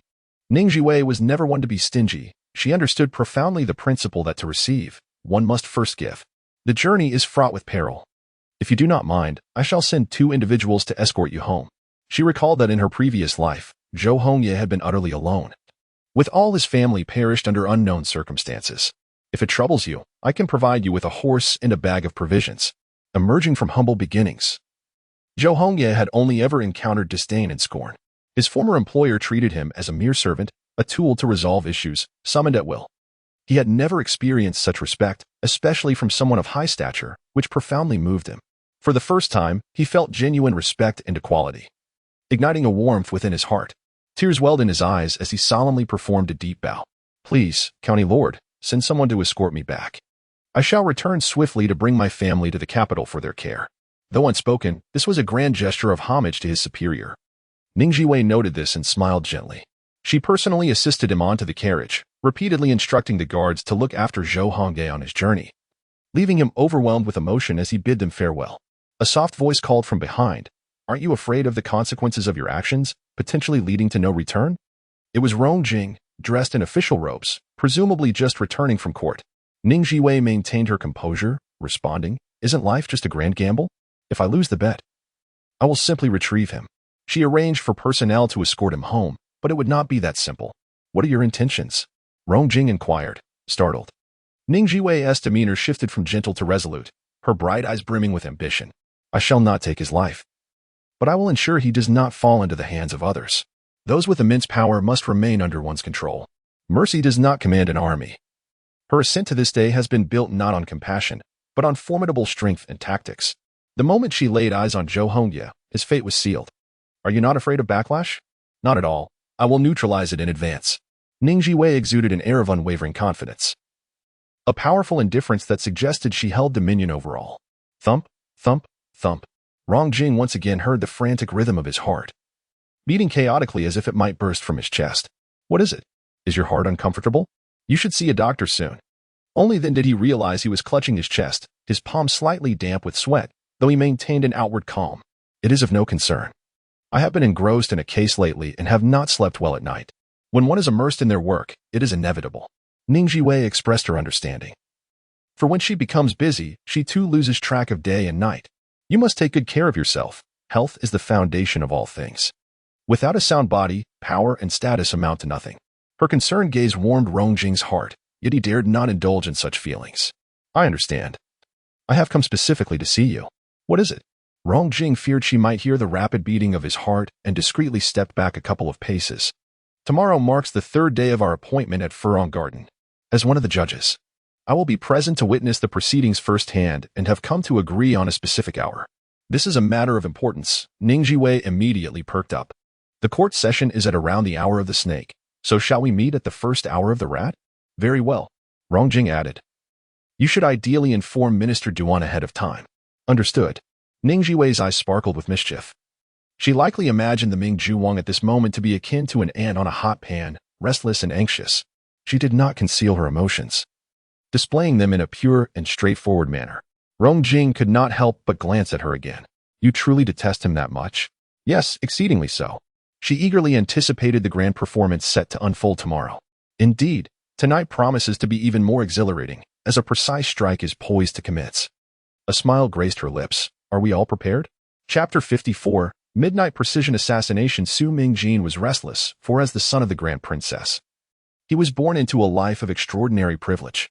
The emperor indulged him, and the empress dowager spoiled him. Even the princes and princesses sought to curry his favor. Yet now, he found himself trapped within the confines of his own estate, unable to venture beyond its boundaries. True, he could leave, but his guards were confined, rendering his movements effectively restrained. So much had transpired in the past 2 days. On the first day, the unrest was swiftly quelled. The instigators apprehended by the Ning Zhiwei. Although those men were mere hired hands, oblivious to the larger schemes at play, he had drawn the attention of the Ning Zhiwei, necessitating utmost caution in every word and deed, particularly regarding the surreptitious transport of contraband. He could only feign compliance, allowing the border guards to remove some of his personal belongings and furnishings. As if the heavens conspired against him, he was informed of an incident at the Phoenix Pavilion, where Xiaolingfeng and Ning Zhiwei had come to extort 50,000. He was urged to devise a solution. The Phoenix Pavilion was a cornerstone of his enterprise, not merely a source of revenue but a vital link binding several operations together. It also provided a cover for his clandestine activities. Damn it. How did those two come to ally? One a plague, the other a harbinger of misfortune. Their combined force was devastating. He had already instructed the censors to file a strong complaint, attempting to drag Ning Zhiwei into disarray. Yet, he remained acutely aware that he could not contain her. She was far too cunning. Furthermore, being confined within the Furong Garden delayed his access to information. Young master, the emperor erupted in fury at court, and several censors were penalized with a 3-month salary reduction. Su Mingjin was taken aback. Several? 4. Fury surged through him like wildfire. Who had orchestrated this collective complaint? Such an act was superfluous. The emperor now harbored suspicions. A band of fools, the emperor despised factions and collusion. To make matters worse, the emperor had granted the Phoenix Pavilion to Ning Zhiwei. Su Mingjin's face paled, his heart bled, and after a long pause, he bitterly smiled. His uncle, the emperor, was issuing a warning. Most troubling was the fact that he had fallen under the emperor's suspicion, and it was likely that the Ning Zhiwei would be monitoring him closely from now on. He needed to devise a strategy to dispel the emperor's doubts. His subordinates grew anxious. What then? Shall we do nothing? Su Mingjin found himself unable to sleep that night, his eyes bloodshot. Perhaps remaining still was better than making rash moves. It was infuriating. He seemed to be beset by misfortune, as if he had offended some deity. Should he seek a blessing? Would his father return in time? Yes, he has already reached Jing County and will surely arrive by morning when the city gates open. Splendid. Su Mingjin now placed all his hopes on his father's return to resolve the crisis. Father, please come back swiftly. Unbeknownst to him, Ning Zhiwei had already intercepted the very strategist meant to assist him. That night, a day's journey from the capital in Jing County, a group of cloaked figures surrounded an unremarkable carriage, traversing the official road to the capital. This was the only route available. A commanding voice emanated from within the carriage. Faster. Yes, my lord. Suddenly, the lead horse neighed in distress, stumbling as its rider was thrown from the saddle. Others restrained the steed and urgently raised the alarm, warning of a hidden snare and an impending ambush. Everyone remained vigilant, prioritizing the safety of their lord. In a moment of crisis, a volley of flaming arrows was unleashed upon the carriage. Though it appeared ordinary, the vehicle was specially crafted, impervious to blades and immune to fire and water. Yet, the horses' manes caught fire, startling them into a frenzy. With a terrified whinny, they reared up, breaking free from their restraints and bolting wildly. The carriage lurched violently, swaying perilously. A distinguished gentleman inside lost his balance and, caught off guard, struck his head against the carriage's frame, producing a resounding thud. He had no time to assess his injuries. Reacting swiftly, he grasped the window with fervor, causing the veins in his hands to bulge and his complexion to pale. Quickly, save our lord. Amidst the chaos of rescuing their leader while fending off attacks, the scene was utterly tumultuous. As the panicked crowd managed to shoot down the rampaging horses and extricate their wounded lord, they had already lost a considerable number of their ranks. With many cloaked figures lying lifeless in pools of blood, the lord's head was swollen, with multiple abrasions marring his face, rendering him quite disheveled. Despite his age, He could not conceal his remarkable grace. The maturity bestowed by time lent him an irresistible charm. This was none other than the once-renowned beauty, Prince Su Haoji. He pressed his thin lips together, observing the flustered subordinates, and took a deep breath. Do not panic. Signal for help. His composed demeanor served to calm the frantic black-clad warriors. Crimson fireworks erupted in the sky, illuminating the night and capturing the attention of countless onlookers. Nearby, the sentinels atop the city tower swiftly reported the situation to their superiors, who, sensing urgency, summoned reinforcements to investigate. A barrage of arrows rained down upon the cloaked figures, who formed a protective shield around their lord. Su Haoji remained unperturbed, exhibiting no signs of fear. The black-clad warriors transformed their defense into offense, charging toward the ambush point, engaging in a fierce struggle that left both sides entwined in conflict. Observing from a distance, Su Haoji's brows furrowed deeper. These were men of the military, and it was imperative to leave some alive. He desired a clearer view and motioned for his guards to give him space. Just then, a long arrow shot directly towards his face, sending his surrounding guards into a frenzy of terror. My lord, be careful. One brave warrior lunged forward, pushing him aside but taking an arrow to the abdomen, blood gushing forth. More black-clad figures surged forward, encircling Su Haoji without an escape. His complexion soured. If he could just hold on a little longer, reinforcements would soon arrive. Retreat.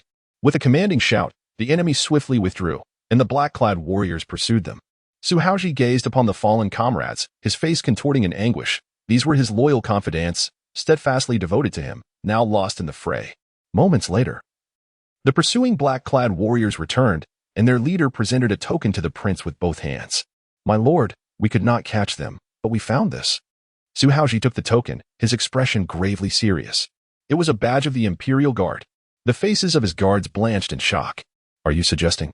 Over the years, Su Haoji had feared exposure of his identity, employing layers of protection. The sudden involvement of the Emperor's elite guard sent a jolt of unease through him. Jie hastened to investigate and deploy the pawns within the palace. Yes, my lord.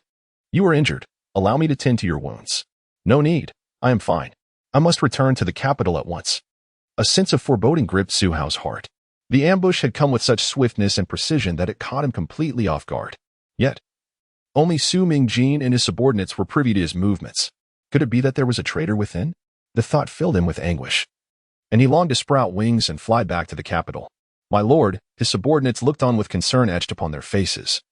Unease palpable as they gazed at Su Hao. Having served him for many years, it was the first time they had witnessed him suffer such a significant setback. Just as Su Hao mounted his steed, darkness suddenly enveloped him, and his body went numb, causing him to tumble to the ground.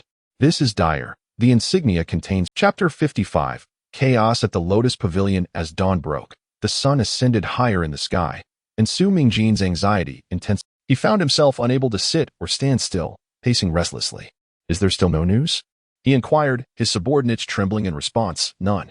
Su Mingjin could hardly comprehend. It was merely an overnight journey from Jing County to the capital.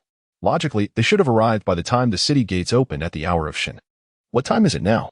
He pressed, and his subordinate cautiously replied, It is now the hour of C, nearly time for the court to disperse. Su Mingjin's expression darkened, akin to an ant on a hot pan. Just yesterday, Ning Zhiwei had sent a notice indicating the appointed time of arrival at the first watch. His time was running out. An unsettling fire surged within him, prompting him to seize a decorative object and smash it, leaving a chaotic mess in its wake. His subordinate, drenched in sweat from fear, suggested, If it becomes unbearable, we could feign illness and remain absent. Before he could finish, a teacup was hurled at him, striking him on the face. You expect me to feign illness? Do you think the entire court is composed of fools? How will I maintain my standing in the capital? My reputation must not be tarnished. He could accept defeat, but not one that would jeopardize his status. He harbored grand ambitions, seeking connections with esteemed officials and renowned heroes, meticulously cultivating his reputation. Reputation was of paramount importance. It was the foundation upon which he stood, and it could not be easily destroyed. Ning Zhiwei understood this vulnerability and wielded it against him with precision. While she may lack shame, he certainly could not afford to. His subordinate, bloodied from the blow, dared not evade. Go and inquire further. Yes. They waited and waited until the sun rose high in the sky, nearing noon. Yet there was still no sign of Su Hao and his entourage. Su Mingjin, increasingly agitated, feared that something had gone awry. Unable to remain seated any longer, he rushed to the entrance to look out. A light, teasing laugh broke the tension. Is the Mingjin here to greet us? No wonder the world praises you for your integrity. A girl clad in simple garments approached, surrounded by a group of young men. Su Mingjin focused intently and recognized her as the wicked Ning Zhiwei. She had indeed arrived, bringing her entourage with her. And who are these? He demanded, eyeing the unfamiliar officials in attendance. Ning Zhiwei, with a smile, gestured towards them. Given the esteemed status of the Mingjin, I thought it best to invite some local officials here to handle the transfer of property directly, sparing you the trouble of another trip. Su Mingjin was incensed, nearly spitting blood. How impatient she was. Yet, he resolved not to relinquish the Lotus Pavilion easily. With a few cunning strategies he had prepared, he felt a measure of calm return. One by one, carriages began to arrive, Duan Shofu, several cabinet ministers, the 6 ministries' heads, the chief of the Supreme Court, the censorate, and members of the Hanlin Academy all made their appearances, creating a sea of heads. Su Mingjin could hardly contain his exasperation. Is this all at the county princess's behest? Is she truly so petty? The more he valued his reputation, the more he felt compelled not to falter before these dignitaries. Ah, do all the officials have nothing better to do? Rong Jing, feeling a bit bashful, clasped his hands together and spoke up. This is my fault. I had arranged to accompany Lord Duan, unaware that so many esteemed officials would wish to come and see. What is there to see? Observing the spectacle, Ning Zhiwei thought to herself that she must not let this opportunity slip by again, having missed the last occasion. It is human nature to be curious about gossip. She cast a sidelong glance at Rong Jing, her skepticism evident. Rong Jing met her gaze, and they exchanged a knowing smile, an unspoken understanding passing between them. Su Mingjin, watching from the sidelines, felt a surge of discomfort, sensing that her prized possession was being coveted by others. In the face of such a grand affair, Su Mingjin maintained a warm, spring-like smile, welcoming guests with the grace of a host. The Furong Garden, a true royal garden, boasted elegant pavilions, picturesque waters, and vibrant blooms throughout the seasons, creating an exquisite tableau. The garden, built by the lakeside, featured the vast crescent moon lake, its shimmering surface reflecting the willows along the shore, a sight of breathtaking beauty. Everyone was full of praise, and Ning Zhiwei lingered a moment longer, her eyes betraying a hint of contemplation. The group then moved to the flower hall for tea and casual pleasantries, the atmosphere remaining neither too warm nor too cold. No one dared to broach the subject at hand, and Ning Zhiwei remained composed. The arrival of the crown prince changed the dynamics. Ning Zhiwei raised an eyebrow, sensing that the day would not unfold as smoothly as anticipated. Su Mingjin had summoned the crown prince for protection, a notion that elicited a silent chuckle from her. As everyone welcomed the crown prince, clad in casual attire and exuding a gentle demeanor, he displayed an unmistakable favoritism towards Su Mingjin, addressing him with familiarity. It was evident that their bond was close, their interactions laced with camaraderie. The implication was clear. The crown prince was here to lend his support to Su Mingjin. Ning Zhiwei shook her head, recognizing the princess' inflated self-regard, yet lamenting that he was merely a pawn in Su Mingjin's game, oblivious to his own impending downfall. Though the crown prince seemingly ignored Ning Zhiwei, his gaze flickered towards her, and upon noticing her shake of the head, he inquired, Mingjin, where is your aunt? Su Mingjin's expression darkened. She is unwell and unable to attend. It was common knowledge that the Long princess had always struggled with her health. Unexpectedly, the crown prince erupted. Ning Zhiwei, do you not realize your transgressions? His sudden outburst startled many officials. Yet, Ning Zhiwei remained unfazed, her demeanor calm as she sipped her tea, replying, I am unaware. Her composed nature amidst chaos elicited admiration from several prominent figures, who marveled at her fortitude. Initially feigning anger, the crown prince's fury became genuine. Your aunt has fallen ill due to your provocations. You are aware that the Phoenix Garden was a wedding gift from the late emperor to your aunt, symbolizing his love for her. How dare you demand such a precious possession? His voice boomed with rage. If anything befalls her, you shall bear the consequences. He sought to force Ning Zhiwei to plead for mercy, hoping to gain leverage over her. Her formidable backing of 100,000 troops was indeed enticing. But Ning Zhiwei was not one to be trifled with. She was a person capable of effortlessly toppling armies. With a cold laugh, she retorted, You truly are a dutiful nephew, cursing your own aunt. I have never witnessed such audacity before. A stunned silence enveloped the room, all present taken aback by her boldness. The crown prince could hardly believe his ears. How dare she speak so insolently? A diminutive eunuch by his side suddenly leaped forth, vehemently rebuking the crown prince and demanding he kneel and apologize. Have I erred? Ning Zhiwei exclaimed, her expression one of innocence. Ah, very well. I shall henceforth proclaim to all that the crown prince is unwell, that he is in dire straits. This, she mused, was a curse, a harbinger of misfortune. The crown prince's face flushed crimson with indignation. Ning Zhiwei, what nonsense are you spouting? With utmost respect, Ning Zhiwei replied, I am merely emulating your esteemed conduct. As the superior leads, so must the subordinates follow. You, as the crown prince, ought to be a paragon for all under heaven. My imitation of you is not misguided. The crown prince was taken aback. Her blatant challenge to his authority was utterly despicable, despite the numerous schemes at play. One singular thought consumed him at that moment. She must be taught a lesson. What a silver-tongued provocateur she was. The eunuch dashed away, raising his arm to strike down heavily. Ning Zhiwei's gaze turned frigid. She would not be blamed for her lack of mercy. Chapter 56. Words that strike the heart. Ning Zhiwei delivered a swift kick, sending the young eunuch sprawling to the ground, rolling several times. The crown prince, having been struck in the face, was consumed with rage, exclaiming, Ning Zhiwei, you possess an audacious spirit. A calm voice interjected, Your Highness, you have lost your composure.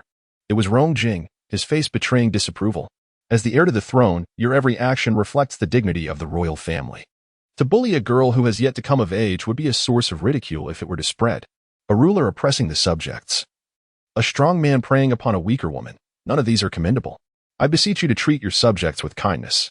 His eloquent admonition resonated with moral authority. Turning to the officials present, he queried, What say you, esteemed censors? The censors found themselves regretting their decision to involve themselves. They wished to avoid offending the crown prince while also steering clear of antagonizing the esteemed minister of justice, Rong Jing, who was known for his unwavering loyalty to the throne. The crown prince's expression darkened ominously. Lord Rong, do you wish to oppose me? I do not dare. Rong Jing replied, his demeanor calm and dignified, devoid of any obsequiousness. This was the essence of a loyal minister. Help! The crown prince seeks blood. A piercing scream shattered the air. It was Ning Zhiwei, who, like a nimble fish, darted behind the prime minister, revealing only her bright, cunning eyes. Those who know you praise your loyalty and familial bonds. But is that truly the case? One might assume you seek an excuse to annihilate the Ning family. Crown Prince, what grievance have the Nings caused you that you would pursue such ruthless extermination? A flicker of doubt crossed Ning Zhiwei's face.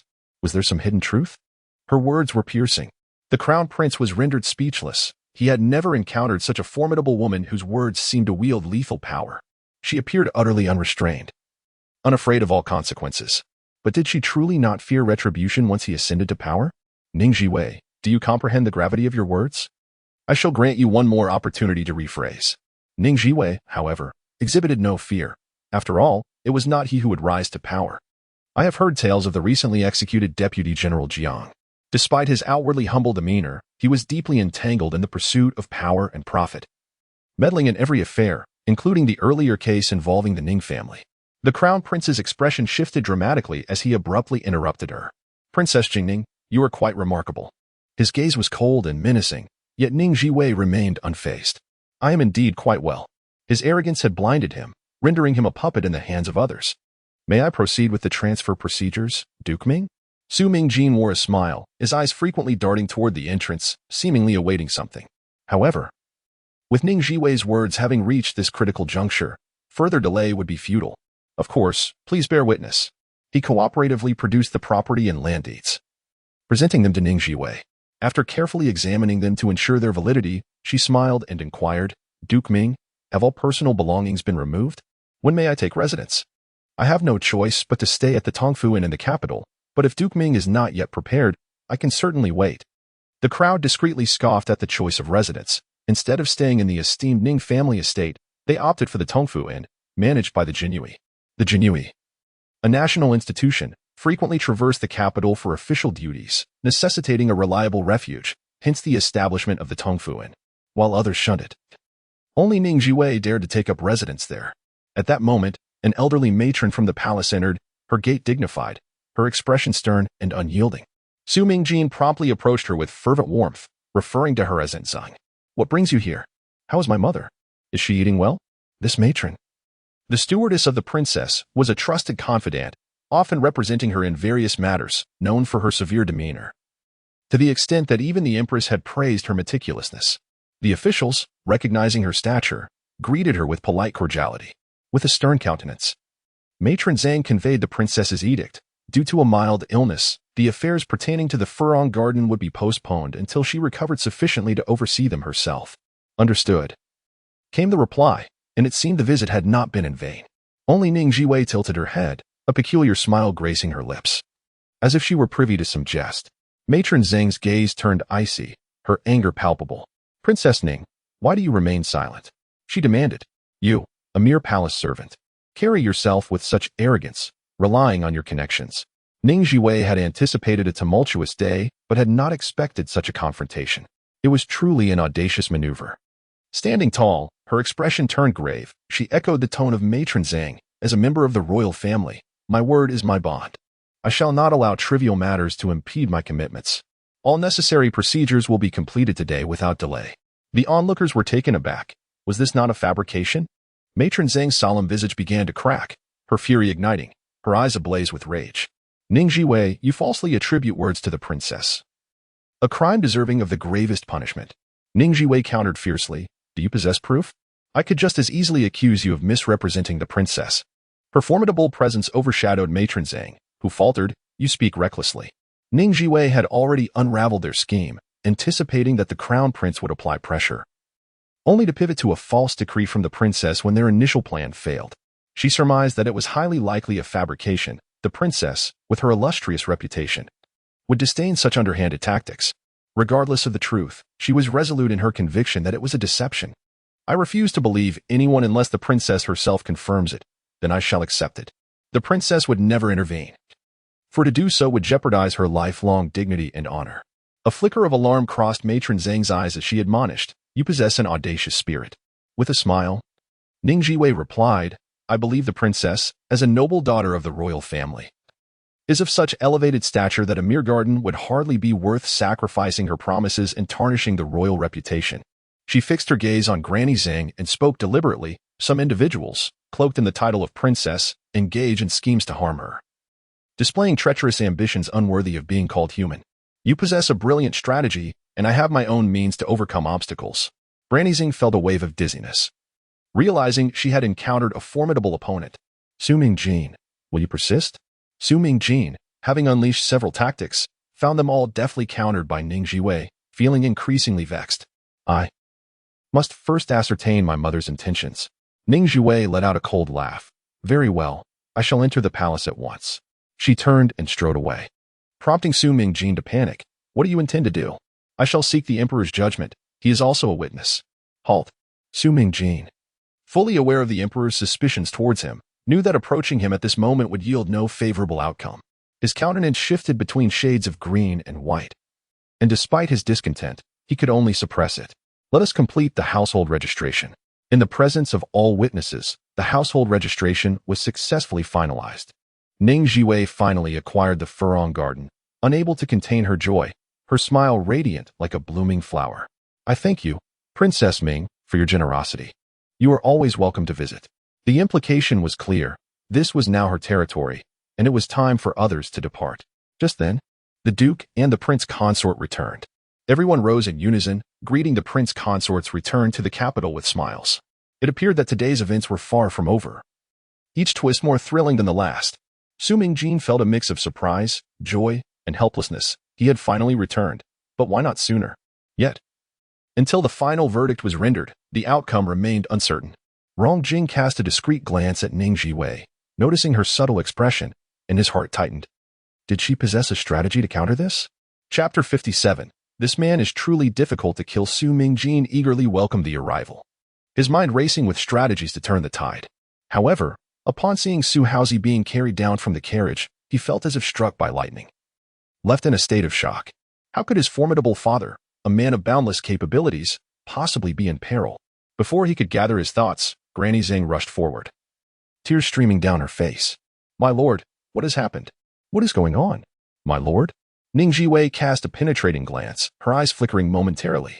Su Haozi was conscious, yet his spirit was exceedingly feeble. His eyes fluttered between open and closed, and his body was limp and powerless. His Highness has been attacked and poisoned, a subordinate said. His eyes reddened with distress. Attacked? The crowd gasped, their faces paling. Who would dare to commit such an audacious act beneath the emperor's feet? Su Mingjin, slowly regaining his senses, shouted frantically, "Quick, summon the imperial physician, hurry." A cool, composed voice interjected, "This back and forth will take too long. We must expedite his transport to the palace and gather the entire medical team for consultation." Ning Zhiwei felt a pang of regret. How had she failed to eliminate this menace? The poison was potent. Had it been anyone else, they would have succumbed by now. Yet Su Haoji had endured, already neutralizing most of the toxin. The residual poison would not claim his life. He must have a divine healer or some miraculous antidote by his side. Truly, this man was difficult to kill. An opportunity such as this was rare, and it was a pity to squander it. Su Haoji struggled to open his eyes, gazing at Ning Zhiwei, who smiled at him with an innocent charm, presenting herself as a harmless girl, friendly, warm-hearted, and beautiful. This was the first impression she left upon him. Su Mingjin's mind was in turmoil, and he instinctively nodded, yes, quickly. Su Haoji's fingers twitched slightly, prompting a subordinate to declare, "His Highness wishes to return to Furong Garden. It is safer there." Ning Zhiwei promptly interrupted, "I cannot assure safety here. If anything were to happen under my watch, I could not bear the responsibility. My family is already in turmoil. We cannot withstand any further upheaval. I implore you to forgive me." In other words, she urged him to leave quickly, not wishing to be implicated. Her fear was palpable. It is human nature to avoid disaster and seek fortune. No one could blame her. "My lord, once you recover, you are most welcome to visit my home. The gates of Furong Garden will always be open to you." Her words were eloquent, flawless in their delivery. Su Haoji struggled to speak. "County princess, please." In matters of life and death, saving lives took precedence. "Quickly, get His Highness onto the carriage." Rong Jing stepped forward at the opportune moment, demonstrating his exceptional ability to maintain order. His commanding presence and undeniable tone compelled others to follow his lead. Arrange for the border troops to clear the way, ensuring no unexpected incidents occur. Prince Mingjun, send someone ahead to the palace to inform them and prepare the physicians. Despite his personal motives, Su Mingjin set everything aside. Saving his father was of utmost importance. Watching the figures fade into the distance, Ning Zhiwei exhaled a long breath. The opportunity was finally within her grasp. As soon as Ning Zhiwei took control of Furong Garden, she immediately replaced all personnel, bringing in 200 guards from Qi Luo Courtyard under the pretext of renovating Furong Garden, closing it off to any visitors. She once again seized the opportunity to purchase a group of young maidservants from the hands of the Toothless, bringing them back to the Qi Luo Beeswang. With proper training, they would become a formidable force in a few years. In the princess's residence, Su Haoji reclined on a beautiful couch, wrapped in thick furs, his complexion pale. What? She has returned to Qing Luo Beeswang? Although he had already detoxified, he was still weak and needed to recuperate properly. Ning Zhiwei had sent back all the servants from the Furong Garden, making it quite difficult for Su Mingjin to gather information. Yes, she only stayed for 2 nights before leaving after arranging the household affairs. What is the current situation? Su Haoji arrived a moment too late that night. Unable to prevent the Furong Garden from falling into Ning Zhiwei's hands, and a thorn of anxiety lodged itself in his heart, as if something was stuck in his throat. Su Mingjin remained troubled. For now, only the guards were present, stating that he needed to consult with his family before deciding on how to reorganize. Su Haoji lowered his gaze. It seemed she had not uncovered their secret. He needed to find a way to send a group of spies in. Indeed, Su Haoji felt drained, yet could not rest easy, as that batch of items was too crucial. Still no leads on that group of assassins. Su Mingjin hesitated, as if grappling with a difficult secret. "Speak." In a hushed tone, Su Mingjin revealed that they had traced the assassins to the Hulu's farm in Jing County. Su Haoji's expression changed drastically. "Our farm?" The atmosphere in the room grew tense, and Su Mingjin dared not breathe. Su Haoji's face darkened, seething with rage. Investigate thoroughly, cleanse every corner, better to wrongfully execute than to let any slip through. With his command, the atmosphere became fraught with tension, and everyone felt the weight of impending doom. It is said that the palace is concerned about Ning Zhiwei's marital affairs. Su Mingjin's eyes brightened. "I implore my father for assistance. She is a valuable pawn, and her dowry is quite substantial. It comprises not only an army of 100,000, but also the Feng Wang Tower and the Furong Garden." Su Haoji replied coolly. "Do you believe the emperor would allow her to marry someone else?" Su Mingjin, confident in public, felt constrained before his father. Logically, he wouldn't. But it's not entirely impossible, especially if Ning Zhiwei were to propose it herself. Everything would be negotiable. If she were to take the initiative, it would naturally involve bargaining. Without the 100,000 Ning family troops, she holds little worth. Su Haoji regarded his capable son. He was perfect in many ways, yet overly sheltered, lacking in experience. No, she is the sixth head of the Ning family, a status that is immensely valuable in critical moments.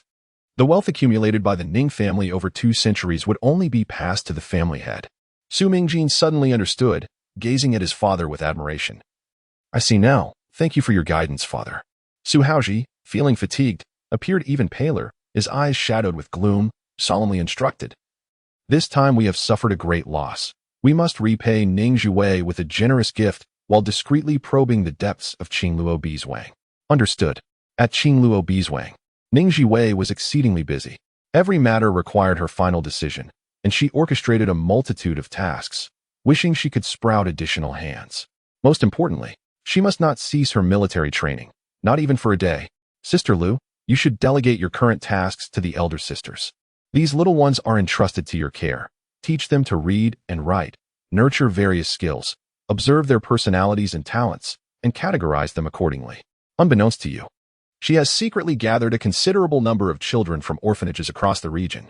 Ning Lu was overwhelmed at the thought of managing so many, suggesting that Brother Long could take over. Ning Zhiwei firmly grasped her shoulder, her expression grave, stating that this responsibility must lie with the direct descendants of the Ning family. Suddenly, Ning Lu comprehended. This was about cultivating loyal guardians, individuals dedicated to the Ning family's cause. Shouldn't this fall to you? She questioned. I have too many obligations and cannot attend to everything personally, Ning Zhiwei replied, handing over a manual that contained a comprehensive cultivation system passed down through generations of the Ning family. This is the foundation of our clan. You must safeguard it. Every prominent family possesses secretive means of self-preservation. Seeing everything laid out, Ning Lu felt reassured, knowing she merely needed to adhere to the training. As she approached the door, she hesitated for a long moment. Observing her hesitation, Ning Zhiwei inquired, is there something else? Well, the elder sister is much improved, able to sit and walk. Appearing normal, though her heart remains wounded, her spirit diminished. Yesterday, she asked me to inquire if the Zhuang could establish a temple. Ning Lu responded. Ning Zhiwei remarked, what could a young person be thinking? Is she too idle? I shall have a serious conversation with her. Just then, the family head was informed. The Jin Yiwei have arrived. Ning Lu trembled, her face paling in fear. What brings them here again? There has been a report that the Qingluo Zhuang is harboring a fugitive of the court. Search. Chapter 58. Conspiracy. A battalion of Imperial Guards stormed into the Qingluo villa with the ferocity of wolves unleashed, as if they were entering an uninhabited territory. Wherever they went, chaos ensued. Chickens flew and dogs barked as they ransacked the place, leaving devastation in their wake. The villagers, gripped by terror, dared not utter a sound, trembling in fear, paralyzed by the threat of resistance. The Imperial Guards, acting on behalf of the Emperor, instilled a palpable dread. Anyone who dared oppose them would be deemed a rebel. As the guards seized the meager silver that sustained their livelihoods, Zhang Laosan, trembling with trepidation, was compelled to kneel and plead. Gentlemen, did you not claim to be searching for imperial criminals? Why then do you take our silver? I implore you, it is but a small sum, meant for procuring medicine for my ailing elder. A mere coin can spell doom for a valiant heart. The villagers, reliant on the land for sustenance, found it arduous to accumulate even a pittance. However, before he could finish his lament, a swift kick sent him sprawling. Zhang Laosan was struck in the solar plexus, a searing pain coursing through him as he coughed up blood. Father, the Zhang family, a tempest of emotions, anger, fear, and despair, surrounded him, tears streaming down their faces. Helplessness and hopelessness surged within them. Zhang Laosan, a veteran with a wounded leg, appeared ghostly pale, struggling to call for the family head. Before he could utter another word, his eyes rolled back, his body fell still, on the brink of death. The sudden calamity ignited a fierce rage within the eldest son of the Zhang family, emboldening him to confront the guards. Are you not here to apprehend imperial offenders? Why then do you rob and harm us? A glint of cold malice flickered in the eyes of the lead imperial guard. They were merciless in the face of obstruction. Pointing at the Zhang family, he sneered. Eliminate them all. What? You would resort to murder over a disagreement? The Zhang family, law-abiding citizens, could scarcely believe such brutality. The other villagers, equally stunned, recognized the guards as the terrifying figures spoken of in hushed tones. With a swift stroke, a long sword struck down a young child of the Zhang family. whose anguished cry echoed as he collapsed in a pool of blood. This ignited an inferno of fury within the villagers, spurring them to rise against their oppressors. Let us fight these vile creatures. The village was home to many retired soldiers, who, fueled by righteous indignation, bravely engaged the Imperial Guards in combat. If they are to perish, let none of us live. The Imperial Guards, skilled in martial prowess, faced an overwhelming number of villagers, resulting in utter pandemonium. The lead guard, a sinister smile creeping across his face, raised his hand high, declaring, "Kill them all, leave not a single soul alive." Yet before he could finish, an arrow struck his right hand, the force of the impact knocking him down, pinning his hand to the ground and eliciting a blood-curdling scream of agony. "Cease this at once." Ning Zhiwei rode in like a tempest, flanked by her bow-wielding attendants. The Imperial Guards, emboldened by their earlier triumph, initially dismissed her command, but soon, cries of pain echoed as each guard's hand, clutching a sword, was pierced, rendering them incapable of further combat. The villagers, bloodied and battered, fell to their knees before Ning Zhiwei, their faces marred with desperation. "Mistress, we beseech you to stand for us." A flicker of anger ignited in Ning Zhiwei's eyes. How dare they wreak havoc on her territory? "Very well, rest assured, I shall intervene," she declared. "Xiao Yao, Xiao Lu assist them." Xiao Yao and Ning Lu immediately rushed forward to provide aid. While Ning Zhiwei listened to the villagers recount the events, her anger surging within her. "Master, this child." Xiao Yao cradled the Zhang family's young boy, her face etched with sorrow, for his organs had been injured. As Ning Zhiwei gently caressed the child's delicate face, her fury reached its zenith. Those who would harm a young child are beasts. She vowed to spare no effort in saving the child, utilizing the most precious medicinal herbs. If the Ning family lacked them, she would seek the emperor's aid in procuring medicine. Very well. The Zhang family members, tears streaming down their faces, expressed their profound gratitude by bowing repeatedly. "Please, rise." Ning Zhiwei's gaze fell upon the lead Imperial Guard, pinned to the ground, her eyes dark and resolute. He was a formidable adversary. Gritting his teeth, he yanked out the long arrow lodged in him, blood spurting forth as he hastily bandaged his wound. Yet he brazenly shouted, "Princess of Jingning, you harbor a court criminal and incite the villagers to rebellion. What punishment do you deserve?" He leveled a grave accusation, and if it were substantiated, the outcome would be nothing short of annihilation for the Ning family. "What kind of beast are you?" With a mere glance from Ning Zhiwei, Ning Xiaolong swiftly moved. Blade drawn, a flash of white light slicing through the air. The Imperial Guard's right-hand tendon was severed, blood gushing. "Ah, how ruthless you are!" That hand was rendered useless. For a guard who relied on strength, it was a fate worse than death. Ning Xiaolong gripped his sword, his gaze frigid. To dare show disrespect to the county princess is tantamount to disrespecting the emperor. Such insolence deserves punishment. They were not only unafraid but displayed a defiance that far exceeded the Imperial Guard's expectations. The more furious Ning Zhiwei became, the more composed she remained. "Who are you? Why do you masquerade as an Imperial Guard to create chaos?" The guard's face turned ashen, his chest brimming with hatred. Fixated on a singular thought, to ruin the Ning family, to destroy Ning Zhiwei. "I am Wei Zhongliang, 1,000 household of the Imperial Guards, tasked with apprehending a court criminal. Yet you at Qi Luo Bizwang obstruct my efforts and incite rebellion." Ah! In an instant, his right-hand tendon was severed as well, rendering him a cripple. All aspirations for fame and fortune were obliterated in that moment. Such was the consequence of crossing Ning Zhiwei. Other injured guards retreated, trembling in fear, recognizing her terrifying prowess. They had anticipated her ferocity but were unprepared for such brutality. Ning Zhiwei leaned slightly forward, a playful smile gracing her lips. "Now do you understand how to address this county princess?" "You." Wei Zhongliang was drenched in sweat, as if pulled from a river, his eyes filled with venom. Yet he lowered his gaze, feigning reverence. "I have the honor of meeting the county princess and extend my greetings." Capable of bending and yielding, he endured this moment of humiliation, believing that one day he would have his revenge. Ning Zhiwei observed all of this, yet paid it no heed. She relished the hatred directed at her, knowing they would be powerless to eliminate her, their rage impotent. "Present your token." The token represented their identity, carried with them wherever they went. Wei Zhongliang produced the token, and Ning Zhiwei raised her eyes to glance at it, her surprise evident. "Nanzan Fasi? Are you not responsible solely for your own military and legal affairs? When did you begin to interfere in other cases?" No wonder he appeared unfamiliar. She had previously dealt only with Bizan Fasi.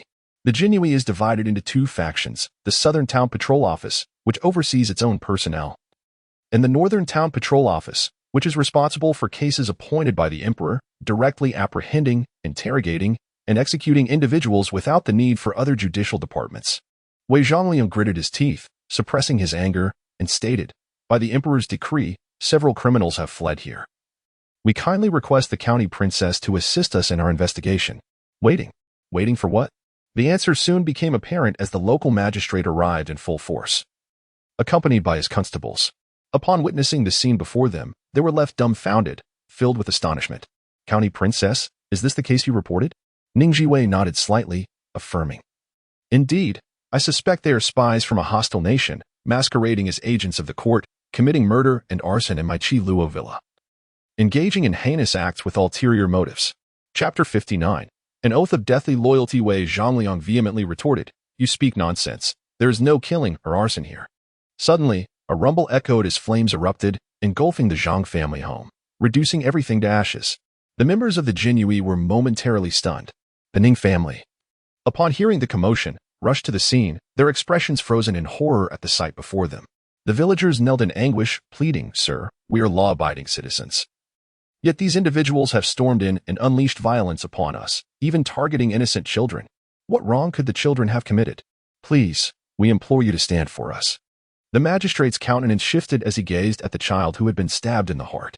Yet, he felt powerless in this matter. He could not fathom why the princess of Jingning had permitted their interference. The Jinyue were solely accountable to the emperor, conducting arrests and interrogations without fear of reprisal from the officials who dared not offend them. "The Jinyue are not intimidated by such trifling officials," one of them declared. "We have received reports that Qi Luo Manor harbors a wanted criminal." Another Jinyue, Yu Chenfei, summoned his courage and boldly asked, "Princess, do you dare allow us to search Qi Luo Manor?" "Not at all," Ning Zhiwei replied with an air of fortitude. She summoned the magistrate, first to buy time, hiding what needed to be hidden and collecting what needed to be collected, and second, to serve as a witness. The eyes of the Jinyue gleamed with anticipation. Had she faltered? They believed that if she revealed even the slightest weakness, they would have ample means to fabricate charges and establish an ironclad case. Ning Zhiwei stood with her hands clasped behind her back, exuding an overwhelming presence. "I fear you may concoct false accusations, planting incriminating evidence within the manor, which would bring disaster upon all of us at Qi Luo Manor." Several Jinyue exchanged furtive glances. The magistrate understood all too well. Indeed, they harbored such intentions. "You may watch us throughout the entire process," one Jinyue suggested. "That will be impossible." Ning Zhiwei's mind raced. These individuals were targeting Qi Luo Manor. But who was pulling the strings behind the scenes? The emperor? He had other plans and would not disrupt matters at this critical juncture. The princes? They were mutually restrained and would not dare to openly involve the Jinyue.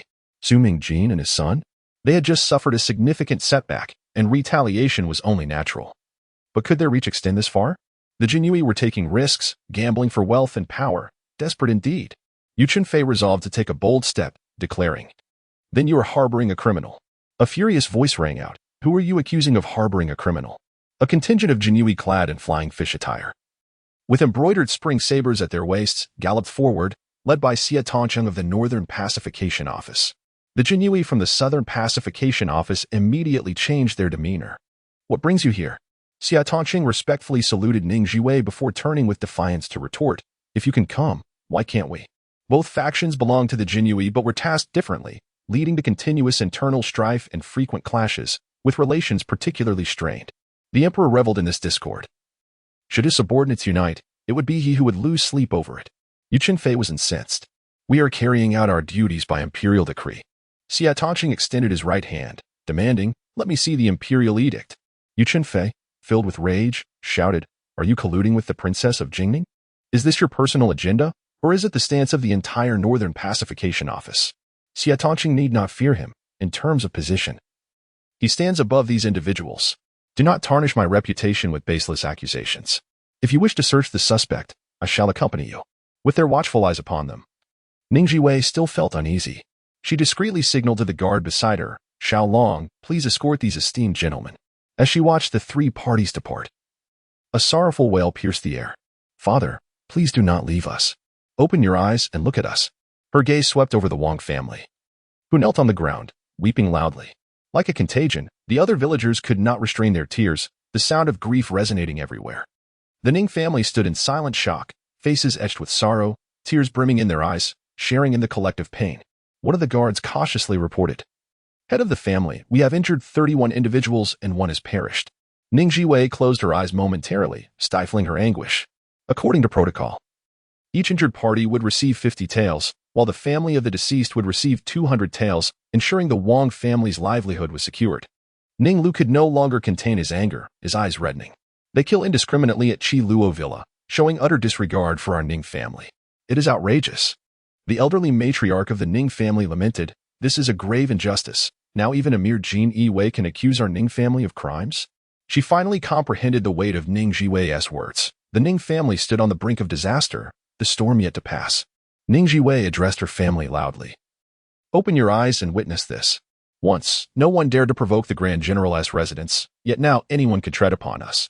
Are you content with this?" "Not content." Ning Si, usually gentle, now expressed his indignation with palpable intensity. "Not content." The ladies of the Ning family voiced their frustration, questioning why they could not be spared. Children wept bitterly, and, "I will no longer indulge in play. I shall diligently study and train every day. And I will strive to learn harder, grow stronger, and drive away all evildoers, standing by your side to protect the Ning family." The scene they witnessed profoundly impacted their tender hearts. Ning Zhiwei turned her gaze toward the silently tearful Ning Wanyin. "Elder sister, will you continue to hide in the temple? Indifferent to our plight, waiting for the Ning family to perish?" Ning Wanyin felt a sharp pang in her chest and resolutely shook her head. "No, I will not retreat. I, too, will protect the Ning family and contribute what I can." The county magistrate and others watched in astonishment. The esteemed Lady Ning truly possessed remarkable strength, skillfully guiding her kin and imparting a lesson that revitalized the spirit of the Ning family. With such a formidable opponent, one could hardly sleep at night. Yet, this was merely the beginning. Ning Zhiwei approached the villagers, raising her voice. Everyone. All eyes turned toward her. Taking a deep breath, her expression mournful, she said, "I apologize to all of you. As the head of the family, I have failed to protect you, and for that, I am deeply sorry." She bowed deeply, and all the members of the Ning family followed suit. In that moment, the villagers were moved to tears, weeping as they returned the gesture. "Head of the family, it is not your fault. It is those Jin Yi who exploit their power, using pretexts to commit murder. Indeed, those members of the Jin Yi are utterly unworthy. How can one blame you? Your timely arrival has safeguarded us." Ning Zhiwei gazed at the assembly, her voice resonant and resolute. "They came prepared, intentionally inciting you to incite rebellion, seeking to eliminate us all under the guise of chaos. Even in our retreat to Qi Luo Bizwang, they refused to relent. We have nowhere to flee, no alternatives left, and can only unite in defiance to protect our shared homeland. I assure everyone that your sacrifices shall not be in vain. Blood debts must be repaid in blood." Each impassioned declaration brimmed with strength, igniting the spirit of the villagers. The villagers' hearts surged with fervor. "Whatever decision you make, we shall follow you to the death." The crowd, aflame with fervent emotion, raised their hands in unison, vowing to follow to the death, to follow to the death. However, the county magistrate was rendered nearly paralyzed with fear, his legs trembling, pleading, "Your Highness, please, do not act recklessly." Suddenly, a report arrived. "We have discovered hidden imperial offenders at Qi Luo Bizwang." The atmosphere instantly thickened, the flames of conflict poised to erupt. Chapter 60. The Ning family's rebellion. Two men lay bound and helpless on the ground, resembling dogs in their disgrace. Xie Toqing's side was fraught with anxiety, confusion, and unease. This spectacle unfolded before their eyes, having been unearthed from the eastern wing of a villager's residence. Wei Zhongliang's faction reveled in triumph, akin to victorious generals. He had seized a crucial piece of evidence and boldly interrogated, "Princess of Jingning, you harbor a criminal. What punishment do you deserve?" Ning Zhiwei approached the imperiled individual with an impassive demeanor, yet her eyes shimmered with chilling intensity. "Who are you, and what brings you to my Qi Luo Bizwang?" The man, with a defiant expression, replied, "Rest assured, my lord, we would rather die than reveal the secret." Elated, Wei Zhongliang proclaimed, "Princess of Jingning, both witnesses and evidence are at hand. You cannot wriggle out of this." She had rendered his hands useless. Thus, he would pave his way to a glorious future with the lives of thousands of the Ning family. Ning Zhiwei recognized this as a trap aimed directly at her. Who harbored such animosity against her? The list of her enemies was extensive. "Bring them to justice." Wei Zhongliang's countenance shifted dramatically as he shouted, "You intend to silence them. Princess of Jingning, surrender. Perhaps the emperor will spare your life, considering the Ning family's contributions." Suddenly, a sword pierced his knee, the excruciating pain causing him to collapse before Ning Zhiwei. Her eyes were filled with frost as she commanded, "Bind them all. No one is to leave Qi Luo Bizwang today. Everyone, heed my orders. From this moment, seal off the estate. No one is permitted to enter or exit. Prepare for immediate combat. All villagers stand ready." Commands echoed through the air, and the villagers sprang into action. No one dared question. They complied silently. The direction of her sword indicated the fate of the Ning family. Like a thunderclap, the news struck the officials, leaving them pale with fear. It was over. The Ning family was rebelling. They were caught in the fray. Would they live to tell the tale? Xie Tongqing, both enraged and anxious, was drenched in cold sweat. Princess of Jingning, do not act rashly. Do not fall into their trap. Wei Zhongliang had never anticipated such a turn of events. Ning Zhiwei was unyielding, ready to act at the slightest provocation. His meticulously crafted plan was thrown into disarray, leaving him flustered. You intend to rebel. Ning Zhiwei pointed towards the imperial guards of the southern pacification, assessing each one. Bring their families here at once. Should anything happen to me, I will ensure that not a single member of their households is spared. They shall accompany me in death. Her murderous words caused their legs to weaken, trembling with dread, as remorse flooded their hearts. They sought wealth and advancement, not the sacrifice of their entire families. Wei Zhongliang's eyes widened in shock, a mix of anger and fear. Ning Zhiwei, how dare you? Why did she not plead for mercy like an ordinary person? Ning Zhiwei ignored him. Pain only arises from self-inflicted wounds. Did they consider the consequences of their scheming against her? She turned to the local officials, inclining her head in acknowledgement. County Magistrate Qian, I sincerely apologize for involving you in this matter. Please, stay as our guest for the time being. I assure you of your safety, and once the situation is resolved, I will ensure your departure. Magistrate Qian trembled, pondering whether he could refuse. Was it truly possible to leave? Princess Jingning, please do not act impulsively. To consider it from another perspective, the Qingluo estate currently lacks the means for rebellion. No funds, no weapons, no army. The hundreds of thousands of imperial guards could easily annihilate them. Ning Zhiwei maintained a calm demeanor. Yet her words were exceedingly radical. I do not wish to rebel. However, there are those who refuse to let me be. Having retreated so far, with no path left to withdraw, I shall embrace mutual destruction. Her resolute declaration sent shivers through everyone present. Xie Tongqing's expression shifted as he interjected, Princess Jingning, let us discuss this matter rationally. Would it not be better to allow us to leave first? I can present our case to His Majesty. Though he knew it might be in vain. Ning Zhiwei wore an apologetic expression. Lord Xie, please bear witness that all my actions are solely for self-preservation. I shall accept full responsibility for the consequences. Xie Tongqing's heart was weighed down with complex emotions. He sighed silently, questioning how events had escalated to this point. She was an exceptionally good person, yet some could not accommodate her. Driven to the brink, she found herself ensnared in a meticulously crafted trap, one that he could not decipher. In the palace, Qinglu Palace served as the residence of Consort Li, renowned for her unparalleled beauty. Mother to the Grand Princess and the fourth prince, and favored by the Emperor. The Grand Princess, being the eldest daughter, naturally garnered the Emperor's utmost affection, commanding both favor and power. At this moment, she clung to the Emperor's arm, playfully coaxing, Father, can you not grant me the Furong Garden? I adore it so. The Emperor shook his head slightly. That garden already belongs to Princess Jingning. Pouting, the Grand Princess persisted. Let her have it. To be favored by the royal family is a mark of honor. If one were sensible, royal gardens should remain with the crown. She felt envy surge. Even a royal Grand Princess had not been bestowed such a splendid garden. Though she dared not contend with her aunt, a mere subject's daughter was an entirely different matter. In her father's eyes, no matter how unreasonable, his daughter was endearing, and the Emperor merely smiled without uttering a word, while others might seek favors.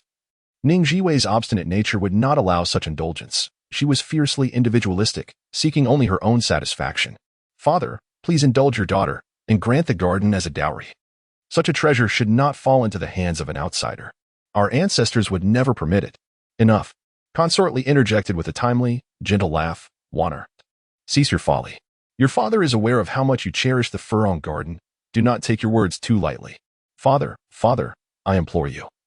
The Grand Princess pleaded sweetly, resolutely determined to obtain the Furong Garden, a treasure not just of immense wealth but of unparalleled prestige.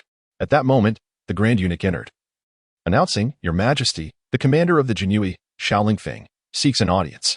The Emperor's expression turned serious as he instructed, let him enter. Upon entering, Xiaoling Feng respectfully greeted the emperor, the grand princess, and consortly, yet remained silent. Upon witnessing this, Lady Li deftly took her daughter aside. As they departed, the grand princess cast a lingering glance at Xiaoling Feng, her eyes conveying an indescribable complexity. With only 3 individuals remaining in the room, Xiaoling Feng softly reported, "Your Majesty, there has been an incident at the Qigluo Villa." Upon hearing it pertained to Ning Zhiwei, the emperor felt a twinge of headache. What has happened now? Xiaoling Feng's expression grew exceedingly peculiar as she revealed, she intends to blow up the Qigluo Villa, perishing alongside the Jin Yiwei you dispatched to commit arson and murder.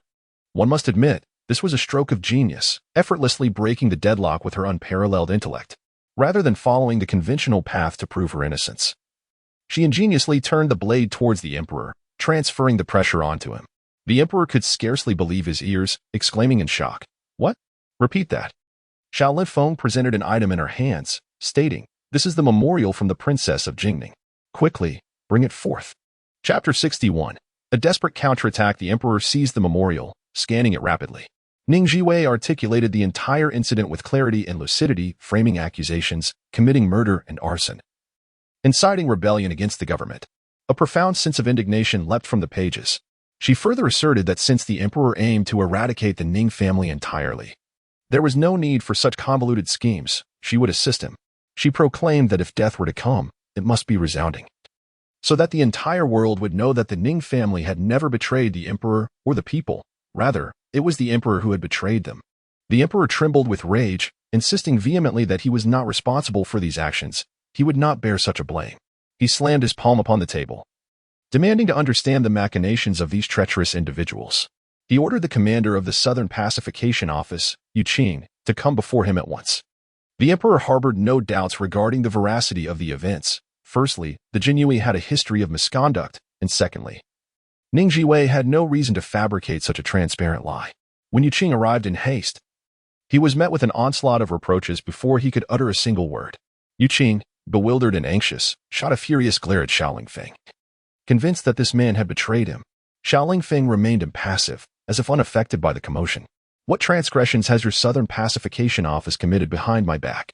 The emperor berated, continuing his tirade for an entire incense stick's duration, until his throat grew parched and he paused to drink. Yu Qing, still in a daze, implored, "Your Majesty, please quell your anger. What has transpired?" The emperor hurled the memorial at him. Instinctively, Yu Qing picked it up and was left dumbfounded. "Your Majesty, this is not my doing." Panic set in as he realized the implications of Wei Zhongliang's actions, committing murder and arson at Qinglu Villa, while falsely accusing others of harboring traitors, intending to incite the Ning family into rebellion. Was he mad? The emperor's gaze turned cold and fierce. Who orchestrated this? Wei Zhongliang was a mere pawn, with no grievances against the princess of Jingning. Yu Qing's mind raced. "Your Majesty, while Wei Zhongliang is indeed at fault, the princess's reaction seems excessively fervent, hinting at a sense of arrogance. It is rather peculiar. Only by discrediting the princess can we salvage the situation."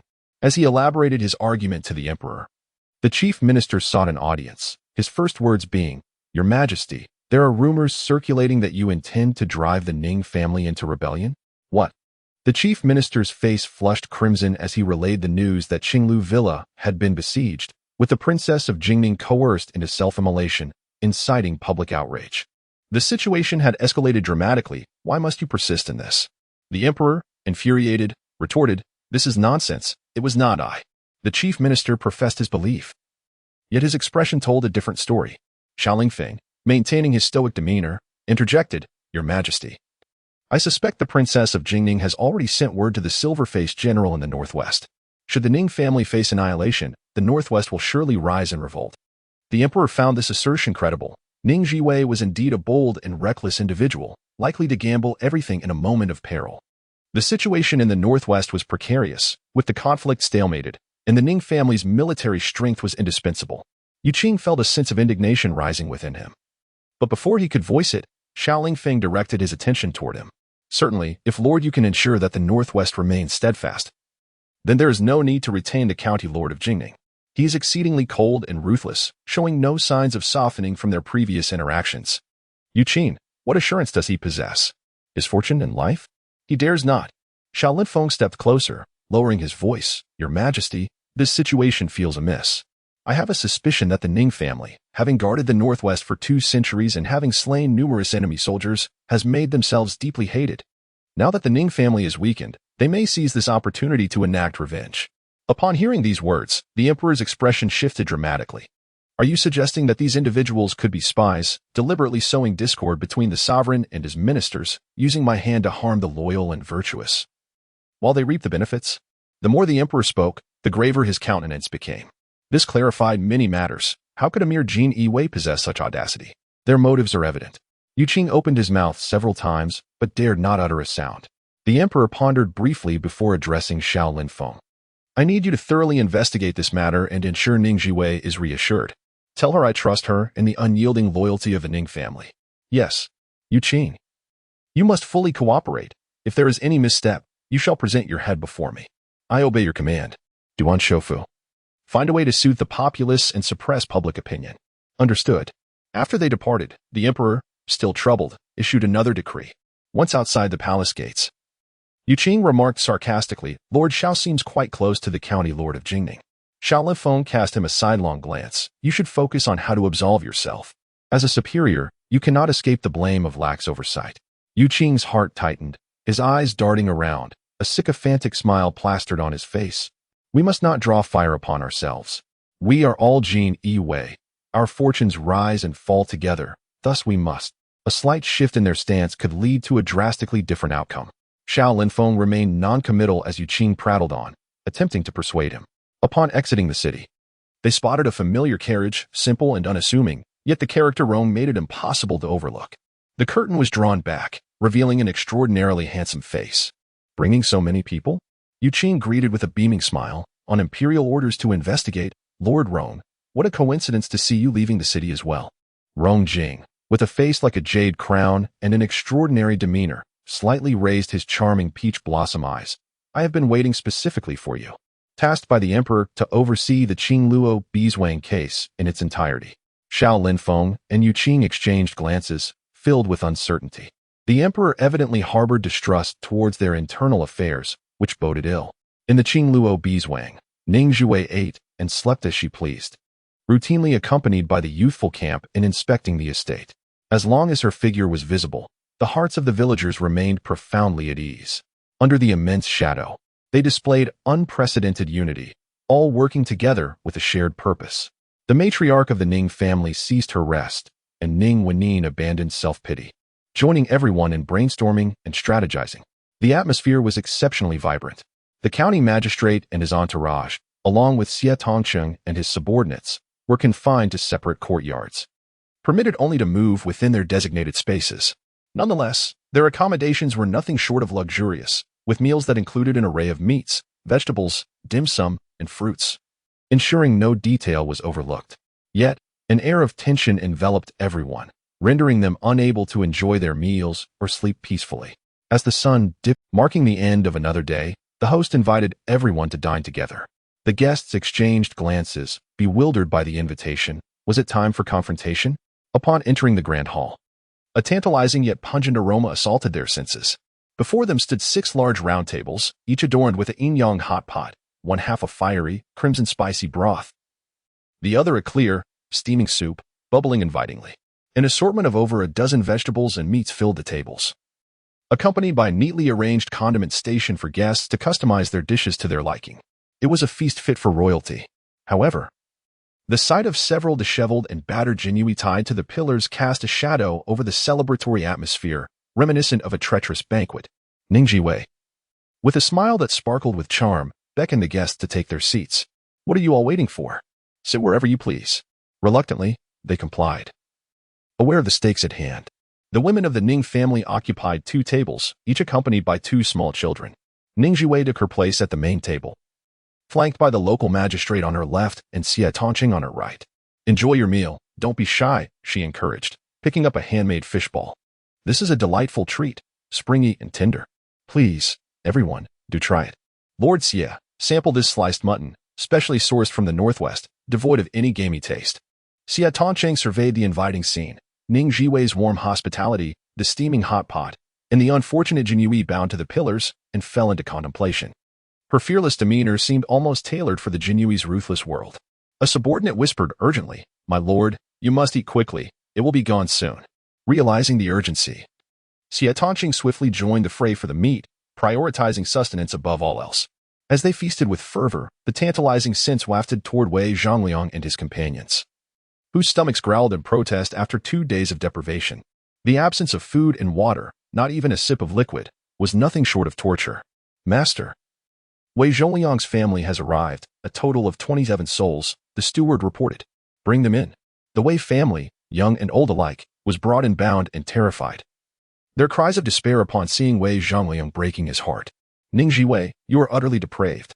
The imperial army will soon arrive, and Qi Luo Manor will be reduced to rubble. Your entire family shall perish." In his despair, he resolved to fight back. Just then, the steward burst in, breathless with news. "Master, the imperial envoys have arrived." Wei Zhongliang's spirit soared, his voice ringing out with excitement. "They have come. Finally, they have come. Ning Zhiwei, your end is nigh." Chapter 62. The remarkably astute her only 3 individuals entered the room. Rong Jing, the esteemed Minister of Justice, renowned for his unwavering integrity and sharp judgment. Xiao Lifeng, the merciless commander of the Jinyue, second only to none. And Yu Qing, the charming yet cunning southern inspector known for his disarming smile. These 3 were trusted confidants of the emperor, evoking an immediate silence wherever they went. Upon their arrival, the scene before them was so surreal that even the most seasoned among them paused in astonishment. On one side lay a bloodied hostage, while on the other, a lavish feast was laid out, an unsettling juxtaposition. Wei Zhongyi exclaimed with fervor, "My lords, you have finally arrived. Please, save me." Others echoed his enthusiasm, believing salvation had arrived, exulting in the imminent downfall of the Ning family. The Ning family, tense and apprehensive, instinctively huddled closer to Ning Zhiwei, creating a palpable atmosphere of uncertainty. Ning Zhiwei exchanged a knowing glance with Rong Jing, and in that moment, understanding passed between them. Everything had unfolded as she had anticipated. Clad in simple attire, her raven hair contrasting against her fair complexion, she rose with a radiant smile, gesturing invitingly. "You have traveled far. I assume you have yet to dine. Please, join us." Yu Qing was at a loss for words. How could anyone possibly eat under such circumstances? "No need," he began, but was interrupted by Xie Tongqing, who immediately stood and beckoned. "Lord Xiao, please sit here." A sense of reassurance washed over him, even if the sky were to fall. There was someone tall enough to bear the weight. County Magistrate Qian also hastened to his feet. "Lord Rong, please, take this seat." He held a deep respect for Lord Rong's unwavering principles, having engaged with him frequently. Rong Jing offered a slight nod in acknowledgement, discreetly glancing at Ning Zhiwei, relieved to see her unharmed. It is well, he thought, his heart having raced with concern upon receiving the news. She had been ensnared in turmoil, and a moment's carelessness could have led to her demise. Her plight was indeed arduous, yet her remarkable intelligence had enabled her to navigate the crisis ahead of time. Yu Qing watched in disbelief as the 2 men beside him casually took their seats, helping themselves to the delicacies laid before them. One eagerly plunged his chopsticks into the spicy hot pot, while the other savored sweet glutinous rice cakes, their movements fluid and unperturbed, starkly contrasting his own disbelief. Are they truly eating? Aren't they afraid of being poisoned? He mused, though he dismissed the notion that Ning Zhiwei would dare to poison the commander of the Jinyue. Having traveled a long distance on little more than a few buns, Yu Qing's stomach growled in protest. He grabbed slices of lamb and plunged them into the pot, savoring the specially crafted sauce as it melted in his mouth, an explosion of flavor that left him wanting more. "Delicious. Another bite," he exclaimed, indulging wholeheartedly in the feast. Unaware of the tension that simmered around him, the Ning family, instinctively relieved, realized that the mere act of sitting down to eat indicated that the situation was not as dire as they had feared.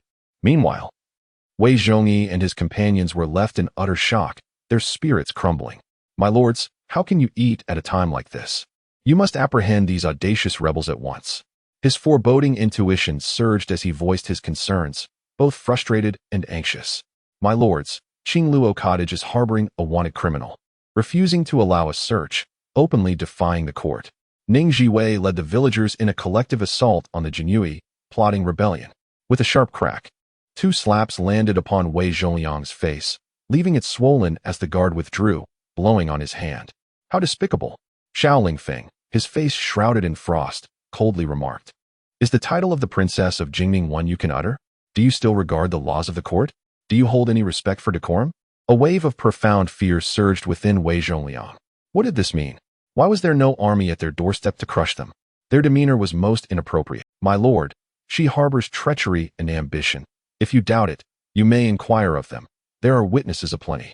Moreover, those two high-ranking offenders are in Ning Zhiwei's grasp and can be interrogated. Panic fully engulfed him. Why had events not unfolded as he had envisioned? The more he faltered, the more his insecurity became evident. Rongjing scoffed. Ah, my lord, your subordinate is truly remarkable. He has devised such a cunning trap that ensnares the entire Jinui. You may either cover for him or await your punishment. With him watching, how could they possibly conceal the truth? Rongqing's fury ignited, and he struck Wei Zhongliang squarely on the nose. You wretched creature, how dare you scheme against me? Mishandling this matter could result in minor penalties, but losing one's position, and perhaps one's life, was a grave consequence. This strike shattered Wei Zhongliang's illusions, and he realized that matters had taken a dire turn, beads of sweat forming on his brow as anxiety gripped his heart. He could only hope that the shadowy figure behind him might come to his aid. Each person harbored their own thoughts as they finished their meal. It was time to address the pressing matters at hand. Xiao Lingfeng, calm and composed, turned to Ning Zhiwei, Princess of Jingning. Shall we converse? Ning Zhiwei smiled subtly at this approach. Let us expedite the investigation. The truth will soon emerge. Xiao Lingfeng remained silent, already discerning the emperor's stance. Lord Rong, what do you think? Rongjing's sole intention was to resolve this case swiftly, avoiding any prolonged complications that might lead to further troubles. I am merely here to supervise. The two lords may proceed as they see fit. Then, may I request the princess's permission to allow the brothers outside to assist with the investigation? Aiming for a resolution within 2 days? Very well. Xiao Lingfeng presided over the proceedings, while Rongqing assisted, and Xie Tongqing and others were tasked with documentation. The first to be interrogated were the villagers of Qingluo Bizwang. With righteous indignation, they recounted the entire ordeal, expressing their deep hatred for Wei Zhongliang and his accomplices. The Wang family, as witnesses, directly accused Wei Zhongliang and his associates of heinous acts, their voices breaking with tears as they recounted the brutality inflicted. When they spoke of the news of Wang Laosan's death, they wept uncontrollably, moving the onlookers to tears. Wang Laosan had not yet been buried, and upon examination, the coroner confirmed he had died from a shattered heart. Observing the wounds on the children, they corresponded precisely with Wei Zhongliang's longsword. When questioned, County Magistrate Qian simply stated what he had witnessed. The Jinui had indeed unleashed a massacre at Qingluo Bizwang. Wei Zhongliang and his companions, growing increasingly anxious, interjected, You lie. You have been bribed by Ning Zhiwei. County Magistrate Qian dismissed him with indifference. Next, it was Ning Zhiwei's turn to take the stage. Her arguments were clear, her words incisive, and her presence profoundly compelling. Upon their entrance, these individuals resorted to murder and arson, intent on annihilating the Ning family. I have ample reason to suspect that this is a concerted attack against us. As for the truth, should my words not be taken seriously, I implore the esteemed lords to delve deeper and restore justice to the Ning family. At this juncture, the entire sequence of events has become apparent. These imperial guards have indeed committed acts that have incited public outrage. As the direct superior, Yuqing silently lamented, Rest assured, Princess of Jingning, we will uncover the truth and provide an explanation for all.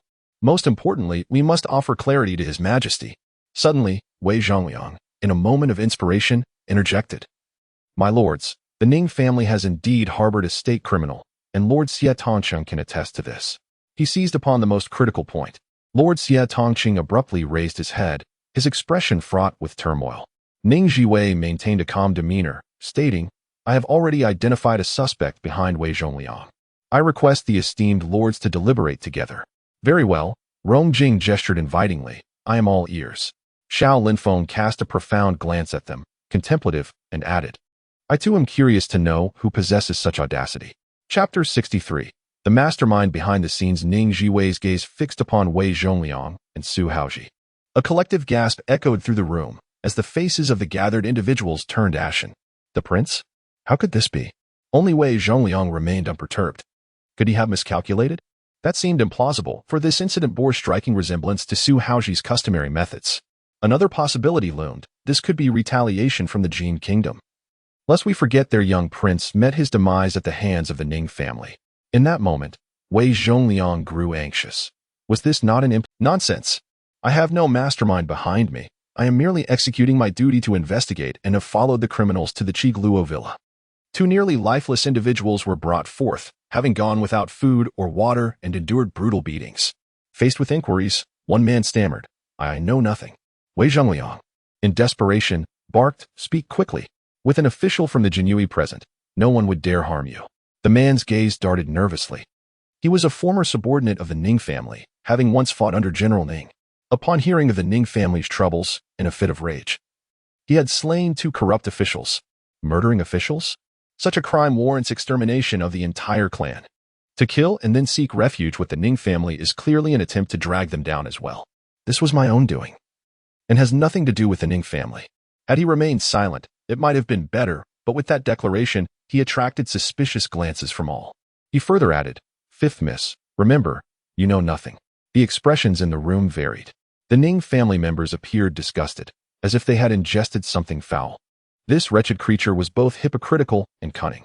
However, such tactics were futile against an adept investigator. Rong Jing chuckled coolly, such crude and base methods. How could they be attributed to the Jinhui? Yu Qing's face grew hot with embarrassment, while framing others was not impossible. One ought to execute it with a modicum of finesse. Strike him. Beat him soundly until he confesses. Yet, no matter the intensity of the beatings, the man remained resolute. A crisp sound resonated. All eyes turned in unison, astonished to find Ning Zhiwei munching on a green fruit, oblivious to the grave atmosphere. This unique green fruit from our Qi Luo villa is refreshingly sweet. Who would care to taste? I would. Rong Jing extended his hand. Ning Zhiwei, with a smile, shared a piece with him. Rong Jing took a bite, savoring its sweetness and juiciness. Excellent. This is used for brewing Qi Luo wine, with an exquisite flavor. Xia Tongqing immediately reached out for a fruit, recalling her promise to treat him to Qi Luo wine. Where's the wine? Ning Zhiwei rolled her eyes. At a time like this, who would drink wine? Alcohol could complicate matters. Should someone accuse us of bribery with it, it would be difficult to explain. Amid laughter and lightheartedness, the atmosphere remained unexpectedly harmonious. Wei Zhongliang's eyes flickered with alarm. Ning Zhiwei was far more capable than he had anticipated. My lord, you must have seen it. Ning Zhiwei is utterly unrestrained, colluding with the Jinhui with ulterior motives. Ning Zhiwei retorted nonchalantly, what do I seek? You of the Ning family are plotting rebellion. The room fell silent, breaths audible. Ning Zhiwei smirked coldly. How could a mere few thousand members of the Ning family incite rebellion? With neither people, funds, nor weapons, one is merely courting death. I am not foolish. The emperor is undoubtedly wise and formidable. Yet, I cannot fathom your motives for fabricating wrongful accusations against the Ning family. She slightly tilted her head, addressing the official, who claimed to be acting under orders. Was it your command? Yu Qing was taken aback that the flames of this predicament had reached him, his heart racing with trepidation. No, it has nothing to do with me. I am unaware of anything. It is that scoundrel Wei Zhongliang who has deceived the throne. Upon hearing this, Wei Zhongliang became frantic, his mind clouded with rage. My lord, why do you all shield her? Is there some undisclosed relationship among you? Like a rabid dog on the verge of death, he lashed out indiscriminately. At this utterance, a flicker of amusement crossed Ning Zhiwei's eyes. He was finished. Yu Qing exploded with fury, hurling curses. Xiao Feng's expression turned ominously dark as he suddenly interjected, Princess of Jingning. The emperor has entrusted me with a message. He believes in you and the unwavering loyalty of the Ning family. This proclamation struck like a thunderclap. Esteemed officials, please continue your investigation. I am keen to discover who is orchestrating this conspiracy.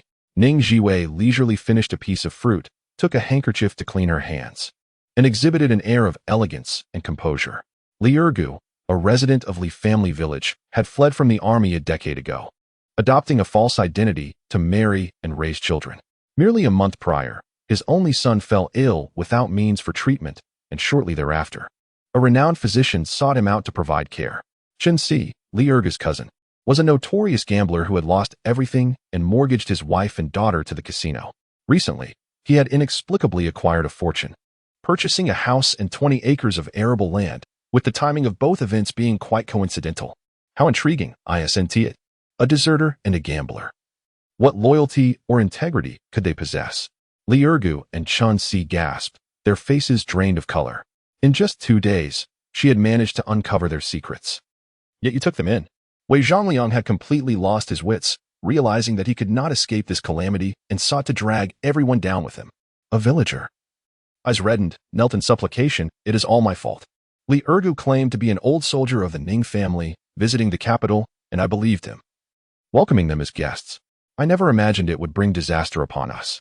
I have wronged my brothers and my lord. I offer my life as atonement. He rose, determined, and charged toward a pillar. No. Fortunately, he was stopped in time, sustaining only minor injuries. Ning Zhiwei sighed softly. You are not at fault. The true blame lies with those who plot against us.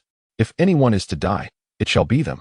She expressed her boredom. Esteemed officials, I have said all that needs to be said. You may continue your inquiry.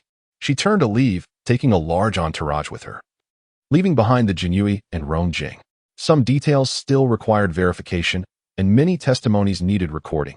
Everyone was consumed in a flurry of late-night interrogations. In the stillness of the night, Ning Zhiwei found herself unable to sleep, aimlessly wandering the garden, her mind swirling with thoughts. What a tumultuous season this was. A somber voice echoed, questioning why one was not asleep at such an hour. Ning Zhiwei turned. Lord Rong, you too are awake? The man in the dark attire, illuminated by the silvery moonlight, approached with an ethereal grace. Do not fret, the Ning family will be just fine. Perhaps due to exhaustion. Ning Zhiwei felt a momentary haze wash over her. I truly wish to be a good person, sincerely.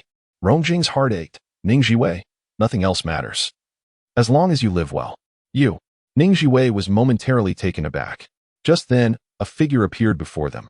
Am I interrupting? Rongjing frowned.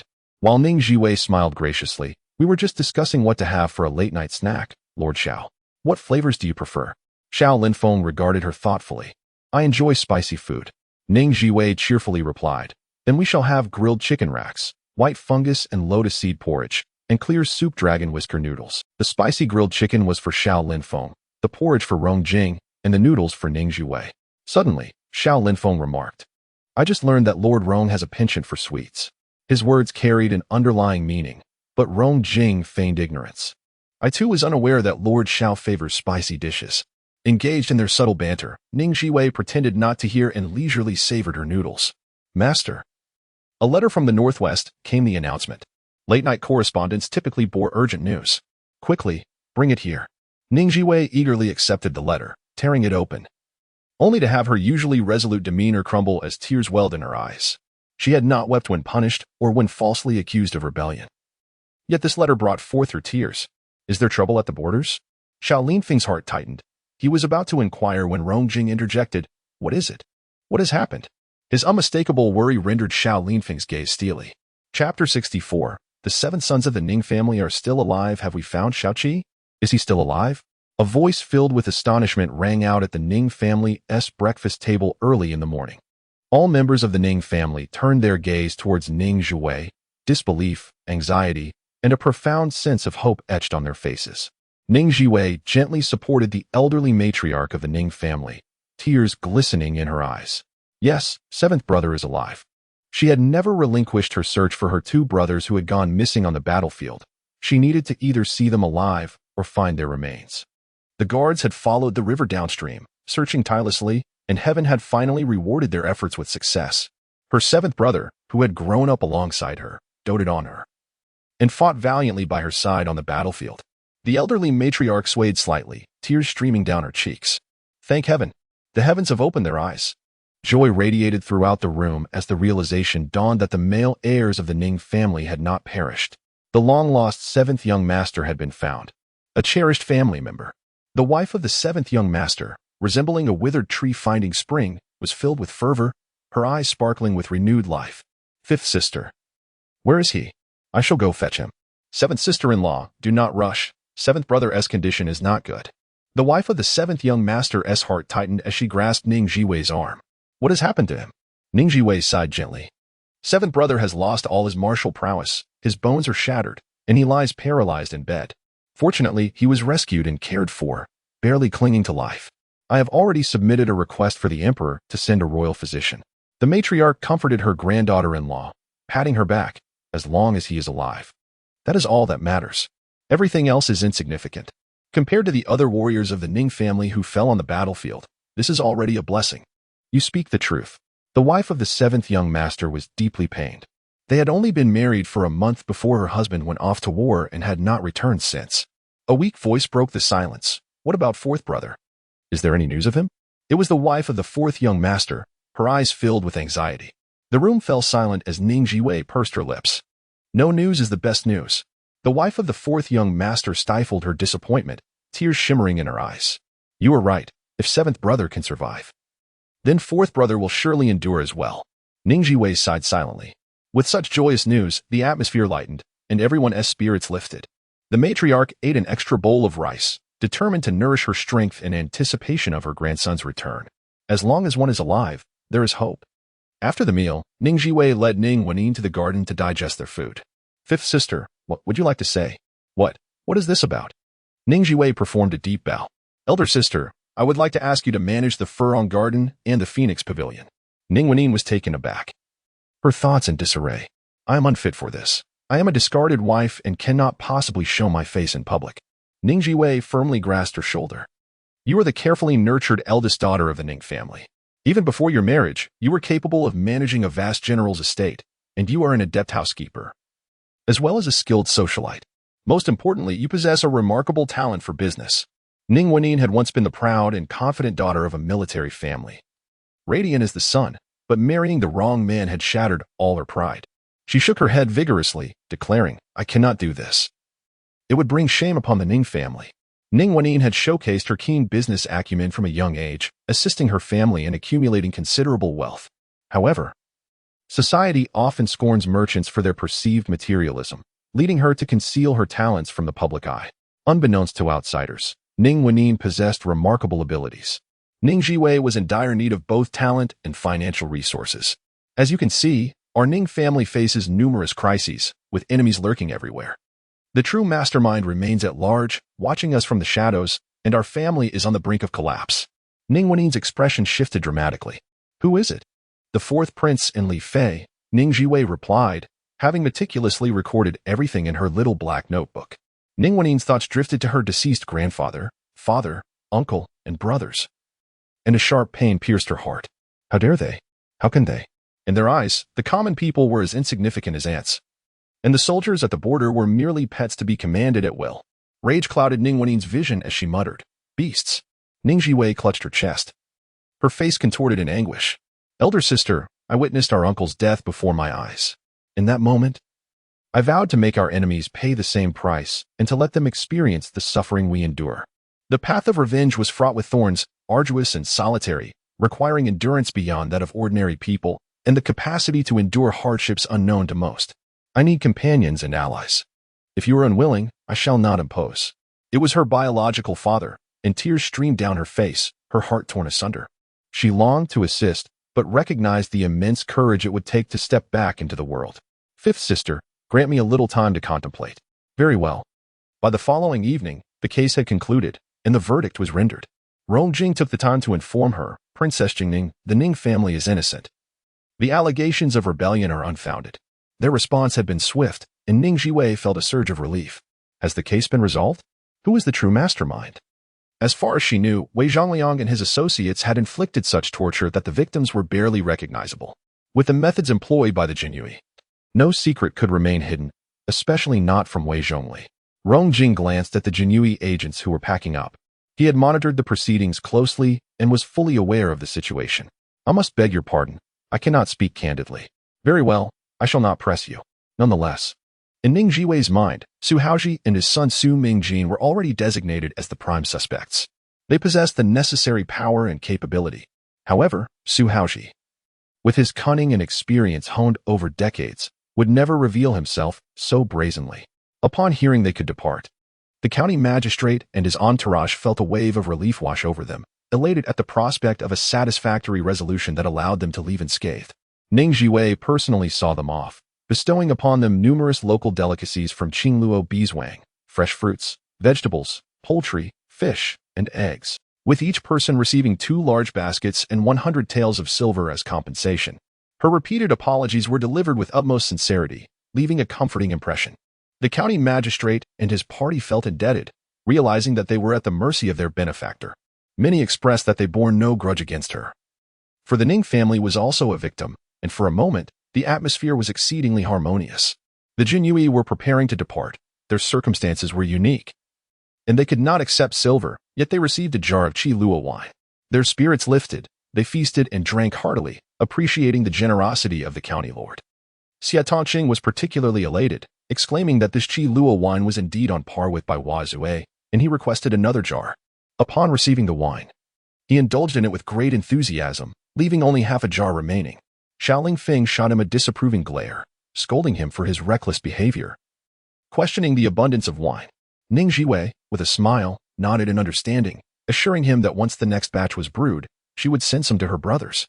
Rong Jing glanced at his own share, a faint smile playing on his lips. She could be quite reckless when driven by passion, yet under normal circumstances. She acted with decorum, leaving others feeling as if they were basking in spring's gentle warmth. County Lord, now that matters have settled, when will you have the time to stroll through the capital and allow the common folk to see you? Ning Zhiwei instantly comprehended. She had previously hinted at this. And the capital was abuzz with speculation. Very well, I shall make arrangements for the other estate and then stay for a while at Furong Garden before visiting Phoenix Tower. As long as the people see her safe, the stir in public opinion will subside. That would be ideal. Under the setting sun, Rong Jing stood tall and elegant, offering a respectful gesture as he took his leave. Suddenly, Ning Zhiwei felt a shiver run down her spine.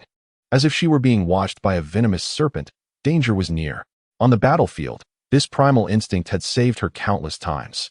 Be cautious. A long arrow shot toward Ning Zhiwei's chest, causing her complexion to shift. At that moment, a tall figure lunged forward, enveloping her in his embrace. A muffled groan escaped him, mingled with a hint of agony. Lord Rome. Ning Zhiwei pushed the man away, her vision flooded with blinding crimson. Her mind buzzed. He was injured. There's an assassin. Xiao Feng's face turned ashen, fury radiating from him. Pursue. Who would dare to orchestrate an assassination under the watchful eyes of the Jinyui? What audacity! Who is it? Who could be behind this? Chapter 65. Life and Death. Honor and Shame in the Imperial Palace. The Emperor's expression was one of disbelief. What do you mean? Someone attempted to assassinate Ning Zhiwei right under your noses? The audacity of such an act was unfathomable. The authority of the Jinyui had been openly challenged, and Xiao Linfeng appeared visibly distressed. Yes, but unfortunately Lord Rome was injured in the process. The Emperor's countenance shifted drastically. How is he faring? It must be said that Rong Jing indeed enjoys the Emperor's favor. He is not in mortal danger and is currently receiving treatment at Qi Luo Villa. I returned first to report, replied his minister. The Emperor sighed in relief, but his anger quickly surged. An assassination attempt on a high-ranking official was a blatant affront to the court. This is a show of utter disrespect towards me. Who dares to commit such an act? Xiao Linfeng's expression darkened further. The assailant has escaped, indicating a meticulously planned ambush. This suggests a formidable adversary. Furious, the Emperor lashed out, incompetence. After venting his frustrations, he took a sip of tea and casually picked up a document from his desk. Scanning the lengthy contents hastily, he flipped to the end. What? This is impossible. Xiao Linfeng, are you certain about this? The mastermind is the Grand Princess, my beloved and dutiful daughter? Xiao Linfeng remained silent. This is based on Wei Zhongliang's testimony, which I have confirmed multiple times with Lord Yu. Hence, it cannot be false.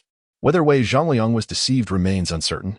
Upon reviewing the testimony, the Emperor learned that Wei Zhongliang had been manipulated by a maid of the Grand Princess, orchestrating the entire scheme in hopes of gaining favor.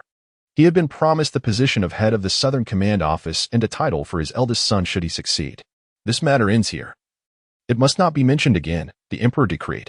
Understood, Xiao Linfeng replied, his expression unchanging. The Emperor suddenly recalled something. Is the princess aware of this? Uncertain. The Jinyui has maintained strict silence. Very well. I am acutely aware of Ning Zhiwei's tenacity. Given her disposition, she will not let this go easily. Once Xiao Linfeng departed, the Emperor sat in silence for an extended period. Eventually, a long sigh escaped his lips. What is the Grand Princess after? A mere garden of lotus flowers? Such foolishness. She is blind to the consequences. The chief eunuch approached with a hot cup of tea. Your Majesty, please calm your temper. After sipping half a cup, the Emperor's mood slightly eased. Convey my decree. The Grand Princess has committed an offense before the throne and is to be confined for 1 month, along with a punishment of transcribing the Book of Filial Piety 100 times. A princess acting so recklessly, disregarding her sovereign and committing such a grave act, deserves punishment. Also, prepare a selection of gifts from my private treasury to soothe the nerves of the Princess of Jingning. Yes, Your Majesty. Upon receiving the edict, the Grand Princess was left in shock. Confinement? I did not commit any offense before the throne. I must seek an audience with father. Stop. Elfei's cold voice interrupted. With tears welling in her eyes, the Grand Princess protested, Mother. Having served in the palace for many years, Elfei understood the Emperor's temperament well.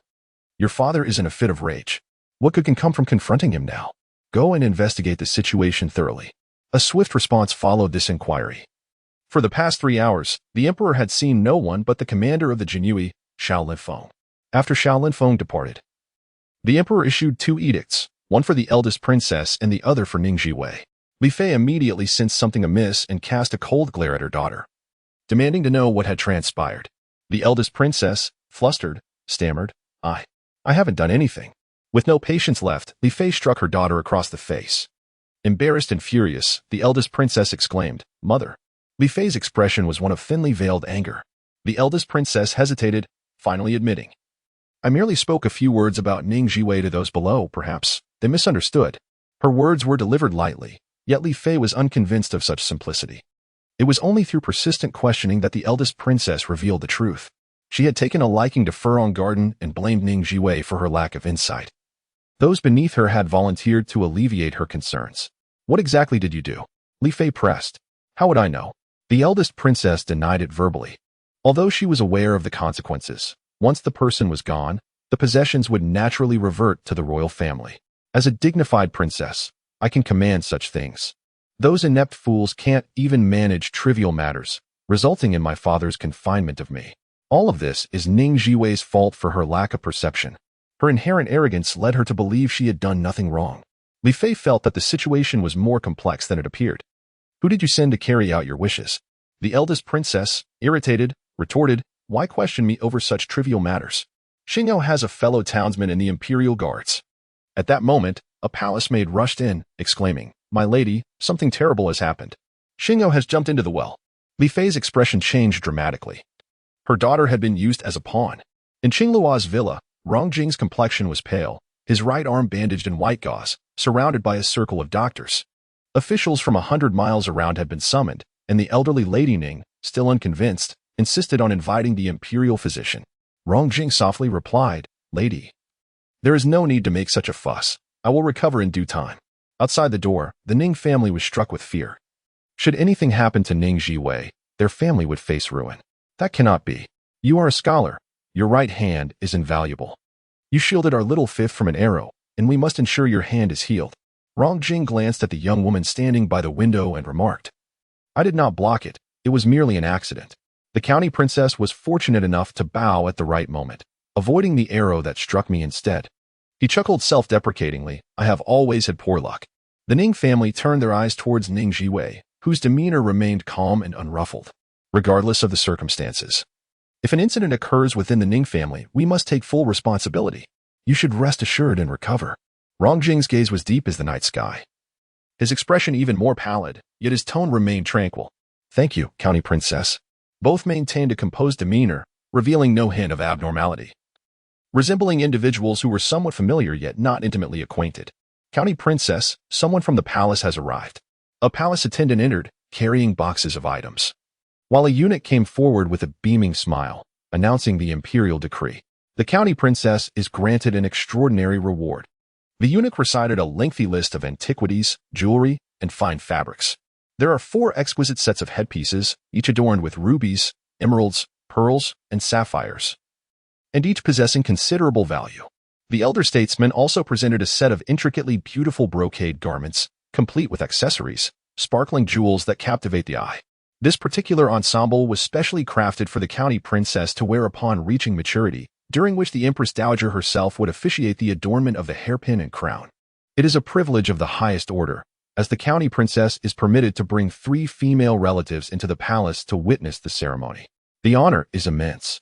Lady Ning's heart is filled with trepidation. What could the emperor's intentions be? Compensation. Yet, there is no trace of joy upon Ning Zhiwei's countenance, her dark, mysterious eyes revealing an unfathomable depth. In the stillness of the night, Ning Wenyin approached her, saying, Fifth sister, I pledge to you, we shall protect the Ning family together. I will also safeguard you, ensuring that you shall no longer face such perils alone. We shall bear this burden side by side, sharing life and death, glory and disgrace. Ning Zhiwei's eyes sparkled with hope, exclaiming, Wonderful. I will reveal to you the secret of Furong Garden, a secret that will determine the future of our... Chapter 66. The villain's hidden affection. The long-closed Furong Garden finally opened its main gate, the plaque polished to a pristine shine. Servants stood in 2 neat rows, awaiting the arrival.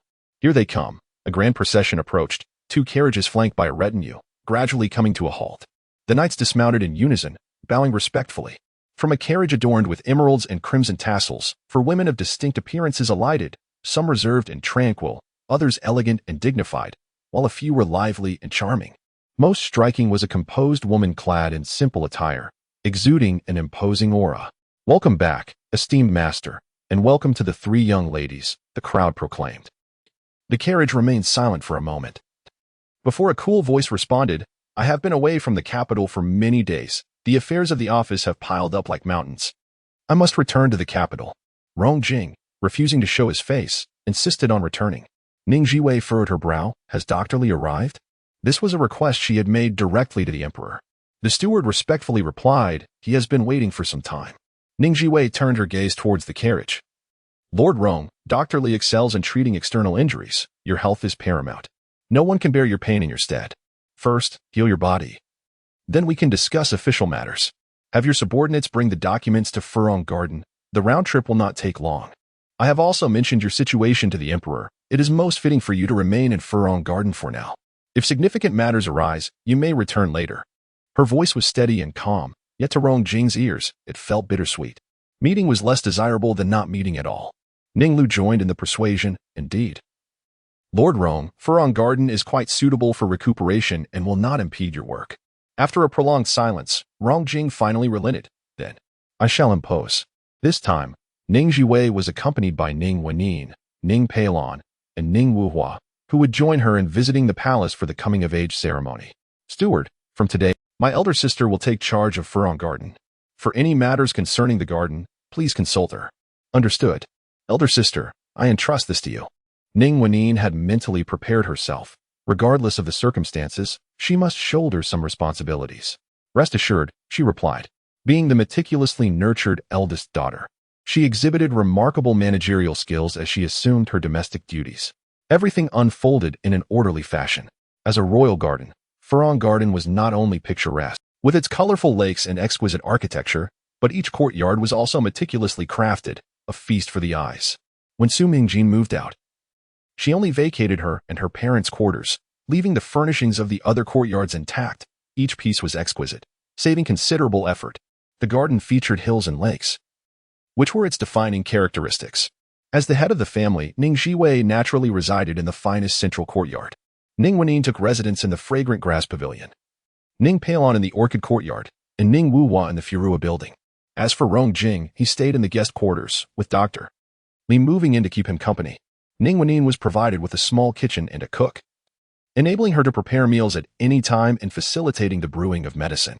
Dr. Li savored a delightful meal of 6 dishes and a soup, perfectly balanced in nutrition and flavor, followed by a selection of fresh fruits that were equally delightful. He was immensely pleased, surprised to see Miss Ning recover so swiftly. Truly, she embodied the spirit of a formidable general's daughter, executing her tasks with remarkable thoughtfulness and care.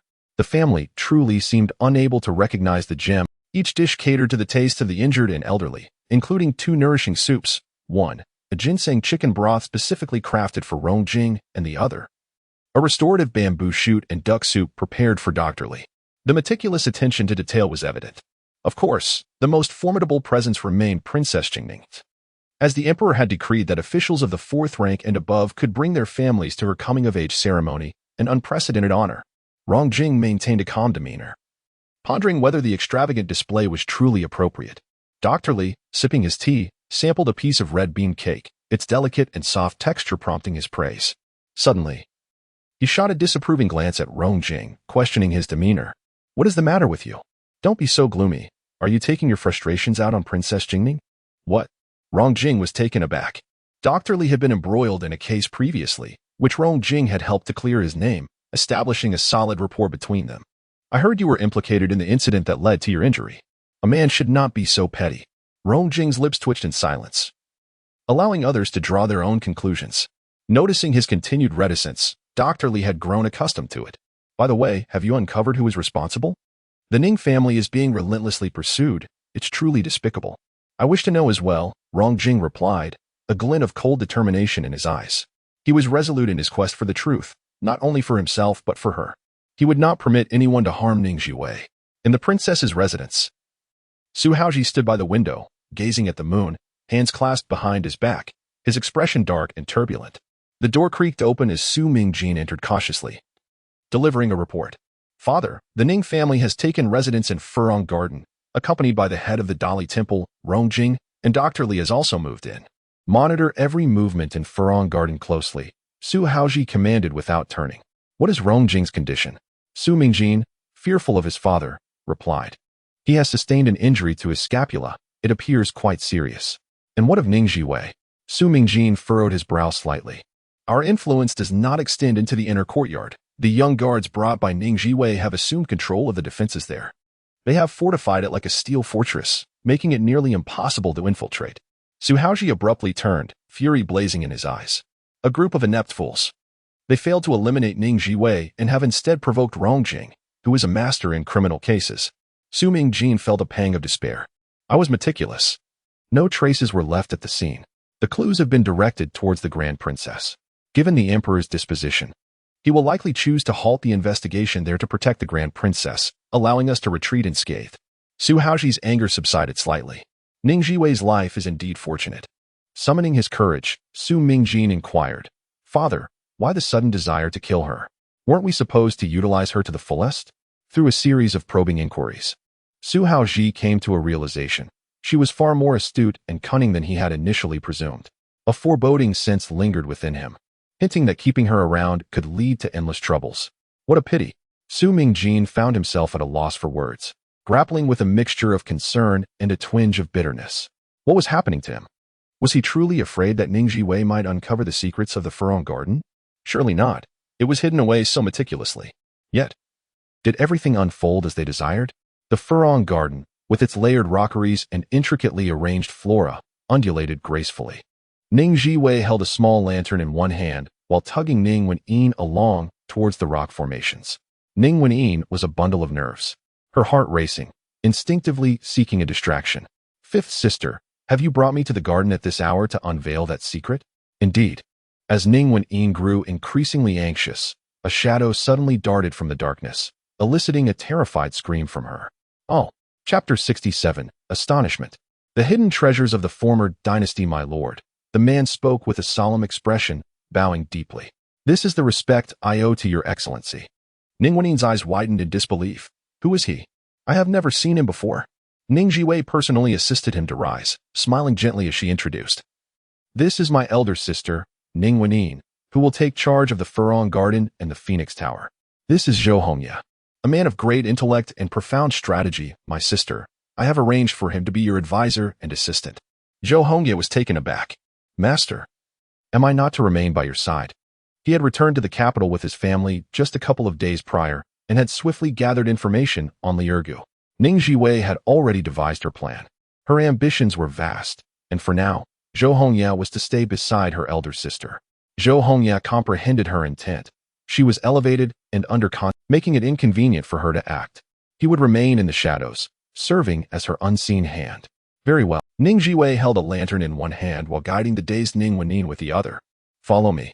Unbeknownst to them, she pressed a hidden mechanism, revealing a secret door in the stone wall, startling both of them. A hidden passage within the rockery? Ning Zhiwei stepped forward but was halted by Zhou Hongye, who insisted. Allow me to lead. He advanced ahead, clearing the path for his master. The passage was lengthy, impeccably clean, with neatly aligned bricks. Two ancient mermaid oil lamps, eternal in their glow, illuminated the way. The further Zhou Hongye ventured, the more astonished he became. The grandeur of this hidden passage was extraordinary. What was even more astonishing was how Ning Zhiwei seemed intimately familiar with the place. It was known that this royal garden had once been a part of the dowry of the eldest princess, and Ning Zhiwei had only visited once before. They reached an impasse, a stone door barred their way. Ning Zhiwei stepped forward. Let me handle this. She rose onto her toes, manipulating the mechanism behind the mermaid oil lamp. Are you ready? Zhou Hongye held his breath, his heart pounding violently. He sensed that what lay ahead would irrevocably alter the course of his life. Ning Wenin was so tense she could scarcely breathe, her palms glistening with sweat. With a gentle press, the door creaked open, revealing a scene that was nothing short of breathtaking. It was a vast hall, brilliantly lit, as bright as day. Mountainous piles of swords and blades were densely arranged, while suits of armor lay haphazardly, accumulating like a fortress. Zhou Hongye felt as if he were in a dream, wandering through the armory. Heavens! Earth! What a dire revelation! Knowing this, could he possibly emerge alive? The armory lay beneath the lake of Furong Garden. No wonder Su Mingjin was so unwilling to part with it. Yet, even if the eldest princess and her son were the guardians, how could the emperor ever consent to relinquish such treasures? Such crucial items in the hands of others would keep him awake at night. Ning Zhiwei leisurely strolled around, contemplating that these weapons could equip tens of thousands, ready to rally an army for rebellion at any moment. She then approached a wall, tapping and probing until another secret door appeared. Pushing it open revealed colossal chests. Upon opening one, a gasp of astonishment escaped. Half of the chest was filled with exquisite jewelry, antiques, and decorative treasures, shimmering and priceless. Half of the chest was filled with dazzling gold ingots, arranged meticulously, not just one chest but hundreds. Ning Zhiwei casually picked up a piece, a slight smile gracing her lips. This was the treasure of a bygone dynasty. Zhou Hongye felt a sudden jolt in his heart. A bygone dynasty? Before the Qi dynasty was the Jiang dynasty. He leaned in for a closer look, discovering that the ingots were engraved with the year of Yonghe, the 12th year. Good heavens, this was indeed the last era of the Jiang dynasty, Yonghe. So, these ingots originated from the treasury of the Jiang dynasty? Was this a contingency left by the last emperor of Jiang dynasty for his descendants? His usually astute mind was now in disarray. During the Jiang dynasty, this had also been a royal garden. It made sense for the treasury of the previous dynasty to be established here. The question remained, how did Ning Zhiwei know? Never mind, he decided, it was giving him a headache. Ning Zhiwei pointed towards the inner hall and then to the outer hall, affirming that these pearl ornaments and gold ingots were indeed left by the Jiang dynasty, originally filling the entire hall. The swords and armor were collected over the years. Not too old. Zhou Hongye was even more bewildered. What was the situation? Are you suggesting that a certain emperor from our dynasty discovered this and exchanged gold ingots for a batch of weapons to be kept here for emergencies? Ning Zhiwei picked up a small root-kiln celadone wash, worth a market price of 100,000 taels of silver. Yet no one was willing to part with that kind of money, cherishing it as a family heirloom. Yet here, there were a total of 10. No. This treasury had only ever been known to the descendants of the Jiang dynasty, who had never forgotten their aspiration to restore their nation. Restore the nation? Ning Wennin's mind went blank. How many years had it been? The royal descendants of the previous dynasty had not yet perished? So, are you a descendant of the Jiang dynasty?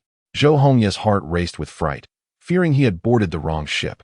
He had no intention of inciting rebellion. Ning Zhiwei, observing his terror-stricken gaze, couldn't he help but chuckle. In her past life, he had followed the remnants of the previous dynasty down a dark path. I have no connection to those remnants. I came to know by chance. Mr. Zhou, you are a clever man. Can you guess who the remnants of the Jiang dynasty are? Zhou Hongye's mind raced rapidly, and after a long pause, he blurted out, Su Hao and his son. What? The prince consort of the grand princess. Ning Wennin was astonished.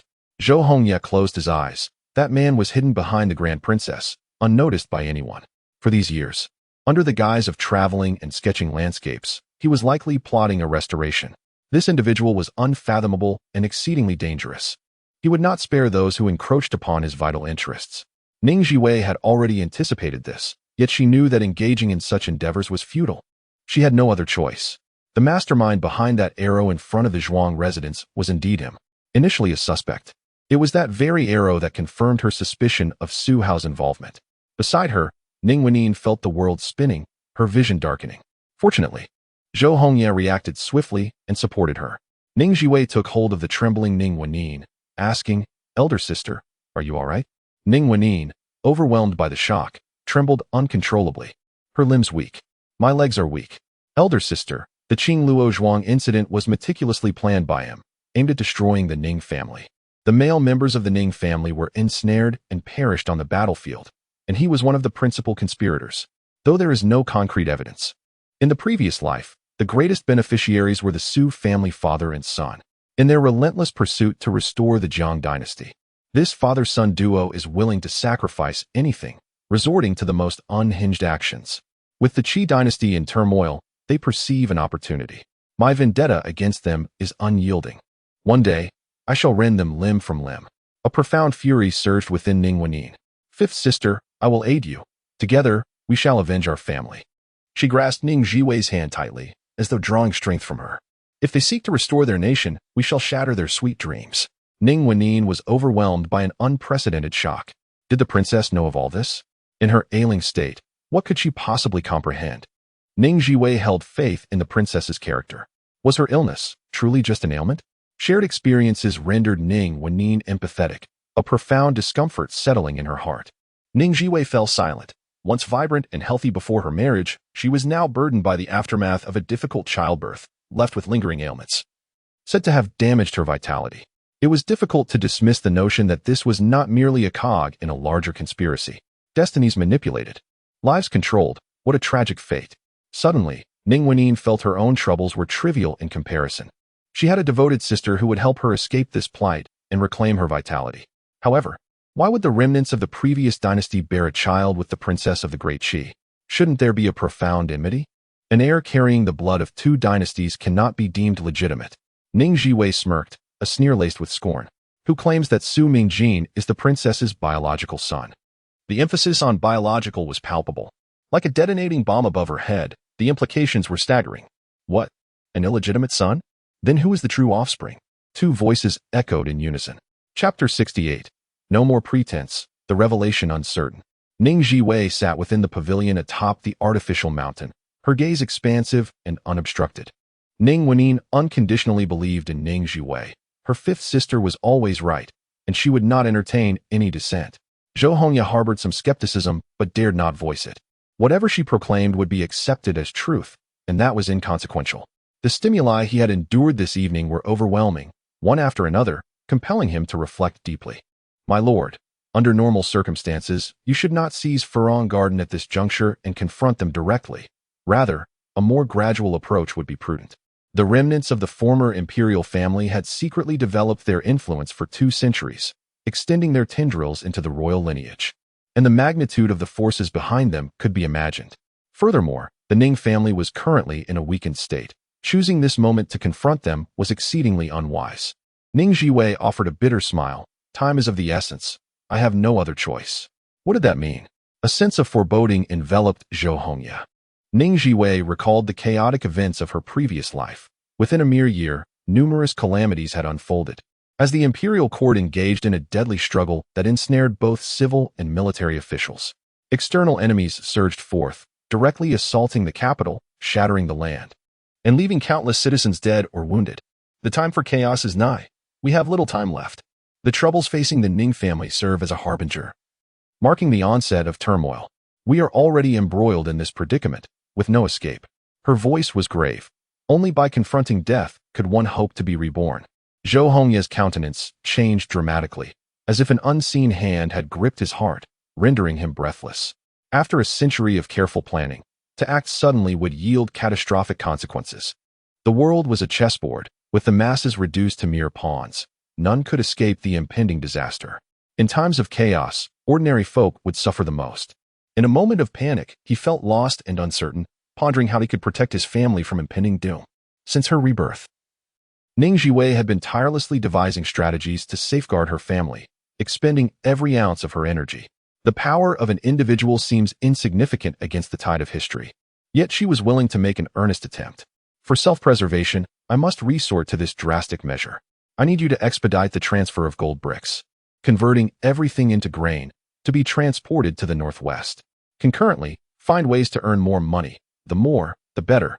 What is most crucial in chaotic times? Food. The northwest? Indeed, it is the stronghold of our Ning family. Ning Zhiwei nearly implied that she had already laid plans in the northwest. Observing the girl who seemed to possess all wisdom, Zhou Hongya felt a sudden calm wash over him. Given her intelligence, she likely had everything meticulously arranged. Her audacity to reveal her intentions at this moment suggested her confidence that he would not betray her, or perhaps she had ample means to ensure his unwavering loyalty. Phoenix Tower, a hub for culinary delights, was replete with rare ingredients. Under the guise of sourcing these treasures, she could traverse the land without suspicion. The more he listened, the more he admired her. You acquired Phoenix Tower and Furong Garden for this very day, did you not? Each link is intricately connected, indispensable in its own right. It is truly remarkable, absolutely extraordinary, and your brilliance is undeniable. The subtlety of the craftsmanship is awe-inspiring, akin to a hidden thread weaving a vast tapestry. Who could have imagined that such a meticulous design would originate from the hands of a mere teenage girl? It is unfathomable. Is it possible to eliminate that individual to prevent? A faint bitterness flickered across Ning Zhiwei's face. I have attempted it, but to no avail. The opportunity was fleeting, a mere moment in time. Following this incident, they will exercise even greater caution, and there shall be no further chances. Zhou Hongye gasped in shock. Was the attack on Su Hao orchestrated by you? Good heavens, this is the mastermind concealed in the deepest shadows. He knelt down with a thud. My lord, I am utterly convinced. From now on, I shall follow your lead without question. You direct me east, and I shall not dare to turn west. Steadfastly trailing in your footsteps, unwavering in my loyalty. Ning Zhiwei smiled faintly, hoping for mutual trust and unwavering support as they traversed the most arduous of times together. Mutual trust, unwavering support. Ning Wenyi's eyes sparkled in the darkness. Her fifth sister was extraordinarily formidable. Unbeknownst to them, she had accomplished so much alone, undoubtedly enduring great hardships. Fifth sister, let us first focus on earning money. Ning Zhiwei was quite intrigued by this topic. Eldest sister, do you have any brilliant ideas? Ning Wenyi's business acumen surpassed that of ordinary individuals. She proposed the opening of Furong Garden, setting a trend and making it an honor for the city's elite to host banquets there. She passionately articulated her vision, asserting that Furong Garden itself was the pinnacle of garden design, a favored locale for countless scholars and poets, ensuring a steady flow of visitors. After some clever marketing and the introduction of various novel attractions, guests would be entertained for an entire day without tiring, cleverly appealing to the psychology of the elite. Zhou Hongye was astounded.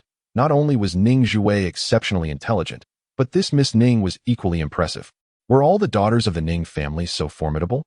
Ning Zhiwei grasped the concept, envisioning a lavish affair with scarcity making it highly sought after, creating an elite social environment. Ning Wenyi nodded vigorously. Yes, you are the most astute. Limited availability and advance reservations will establish it as the premier social venue. However, we will require your assistance. Certainly. The weather was splendid, the sun shining brightly as rays filtered through the window. Rong Jing set aside his official duties, rubbing his dry eyes before taking a sip from his teacup. His attendant presented a box of pastries containing 4 varieties: fulling cake, mil fai, wasi candy, and pine nut candy. Rong Jing selected a piece of wasi candy. Its crisp sweetness was perfectly to his liking. She was thoughtful. Noticing his dazed expression, the attendant gently suggested, "You have been busy for quite some time. Perhaps you should take a stroll to stretch your limbs." After a moment's contemplation, Rong Jing rose and walked outside. Just beyond the courtyard, he spotted a group of youths encircling a slender figure approaching. He stiffened, wanting to retreat, yet hesitated before standing his ground. As the crowd drew near, Rong Jing caught a glimpse of her, a water blue satin embroidered skirt adorned with a snowy white fox fur cloak, emanating an aura of refreshing elegance. Princess Jingning, are you about to venture out? Ning Zhiwei nodded gracefully, declaring with determination, I shall confront them. Rong Jing was taken aback. What? Ning Zhiwei's expression turned serious as she asserted, I have discovered that the assailants at Qingluo Mountain Manor are none other than Su Hao and his father. I am going to confront them directly. Her fierce demeanor, reminiscent of a warrior ready for battle, left Rong Jing in a state of alarm. Your Highness, please do not act recklessly. A gentleman takes his revenge after 10 years. Ning Zhiwei rolled her eyes. I am a woman. I cannot afford to hold grudges lightly. Not even for a single day. Rong Jing was at a loss for words. What could he do? She was clearly one who refused to heed warnings. I shall accompany you, he offered. Ning Zhiwei's gaze fell upon his injured shoulder, and she frowned slightly. No, you must rest. Rong Jing stood in her path, insisting. Then you cannot go either. Ning Zhiwei's lips twitched as she earnestly proclaimed, in truth, I am an exceedingly calm and rational person, most adept at persuading others with virtue. A chuckle escaped him. Her earnest nonsense was utterly charming. Ning Zhiwei shot him a cold glare. What are you laughing at? Rong Jing touched his own face. Confused. Did I laugh? I did not. At the princess's residence, a carriage came to a halt. Ning Zhiwei softly instructed, do not alight just yet. Wait half an hour before entering. Assess the situation accordingly. Rong Jing sighed silently. Be careful. Ning Zhiwei nodded, presenting a seemingly obedient facade. Yet Rong Jing was well aware that she was a little imp with no regard for rules. She was determined not to rest until she had turned the princess's residence upside down. Chapter 69. The overthrow of the princess's residence. She leaped from the carriage, striding forward with her entourage. I seek an audience with the Princess of Chang. Upon hearing the title of the Princess of Jingning, the doorman's countenance shifted dramatically, visibly darkening. Have you presented a formal greeting? No, but the princess previously extended an invitation for me to visit. That is unacceptable. Such are the protocols. The doorman maintained a haughty demeanor. Before he could finish his words, he was shoved aside as a group of youths, led by Ning Zhiwei, surged into the residence. The doorman was stunned. He had never witnessed such audacity. Who dared to disrupt the princess's abode in these times? You cannot barge in. Halt. Stop at once. Ning Zhiwei, however, paid no heed, casually seizing a servant and tossing a gold bean her way. Take me to where the princess resides. I wish to pay my respects. The servant's eyes brightened, and she eagerly led the way. The princess's residence was indeed vast. After a lengthy journey, they finally arrived at the main courtyard, Jiwa Courtyard. The princess's name bore the character for Moon, a title reportedly bestowed by her husband, a sweet expression of affection. A flicker of disdain passed through Ning Zhiwei's eyes. You all remain outside, mind your manners, and do not frighten others. Xiaoyao, Dongsheng, you shall accompany me. She remained attentive to the particulars. Understood. Jiwa Courtyard was a second-entry courtyard, adorned with a splendid little garden. In the heart of winter, a grove of plum blossoms vied to bloom, defying the cold with exquisite beauty. Ning Zhiwei plucked the most exquisite blossom, lowering her head to inhale its fragrance. It was delightful. Suddenly, a sharp voice rang out. Ning Zhiwei, do you take this place for what? How dare you intrude? It was Mama Zeng, who had previously feigned the princess's command, wielding her authority with arrogance. At this moment, her brows knitted fiercely, her eyes blazing with resentment. All of this was her fault, causing the master significant losses. Ning Zhiwei wore an air of arrogance, lowering her voice to provocatively challenge. Now that I am here, what can you do to me? You, an old servant, dare to speak to me? Her words were barely a whisper, yet Mama Zeng caught them, her fury igniting. Impudent, uncouth wretch. Ning Zhiwei coldly commanded, strike her. Smack, smack.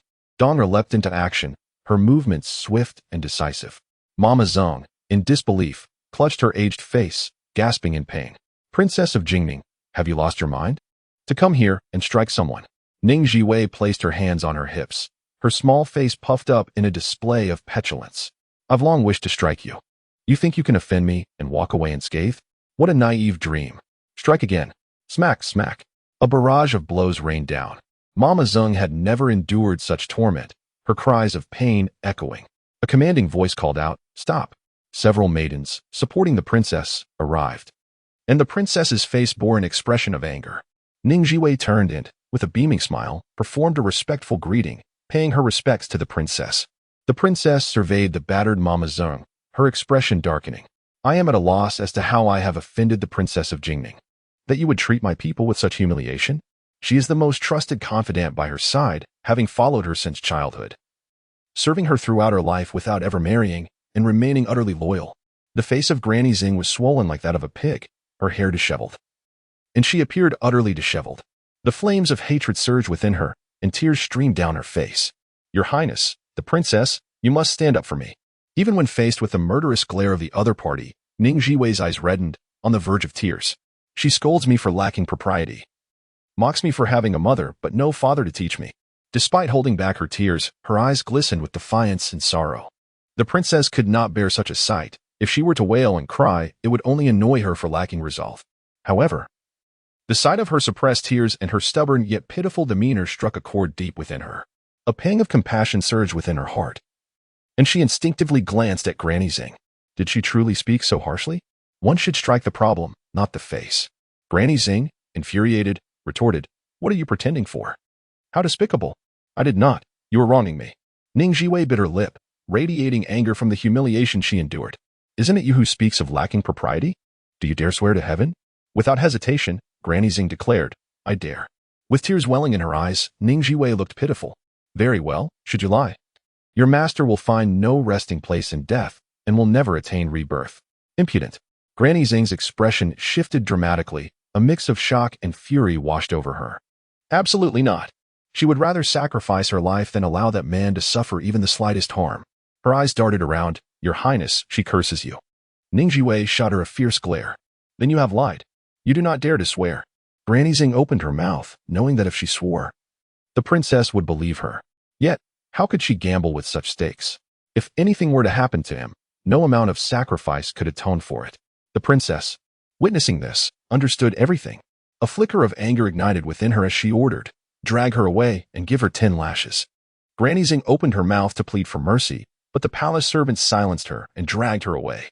Ning Zhiwei smiled and gave a thumbs up. The princess is indeed wise. The princess, with a stern countenance and lingering anger, asked, "What brings you here?" Ning Zhiwei, with a charming smile, approached. "You invited me over. So here I am, Your Highness. I adore you. Every time I see you, I am reminded of my mother. Had she still been alive, I would have been such a cheerful and happy girl." The princess, recalling that spirited woman, felt her heart soften. "Oh, this child." Ning Zhiwei presented a plum blossom to the princess, her smile sweet as honey. "A humble offering for you. Fresh flowers for an unparalleled. Only you are worthy of this plum blossom, which stands proud against frost and snow, embodying purity, steadfastness, and unyielding spirit." She tugged at the princess's sleeve, playfully shaking it. "Please do not dislike me, all right? Please?" Who could resist the charm of such an adorable girl?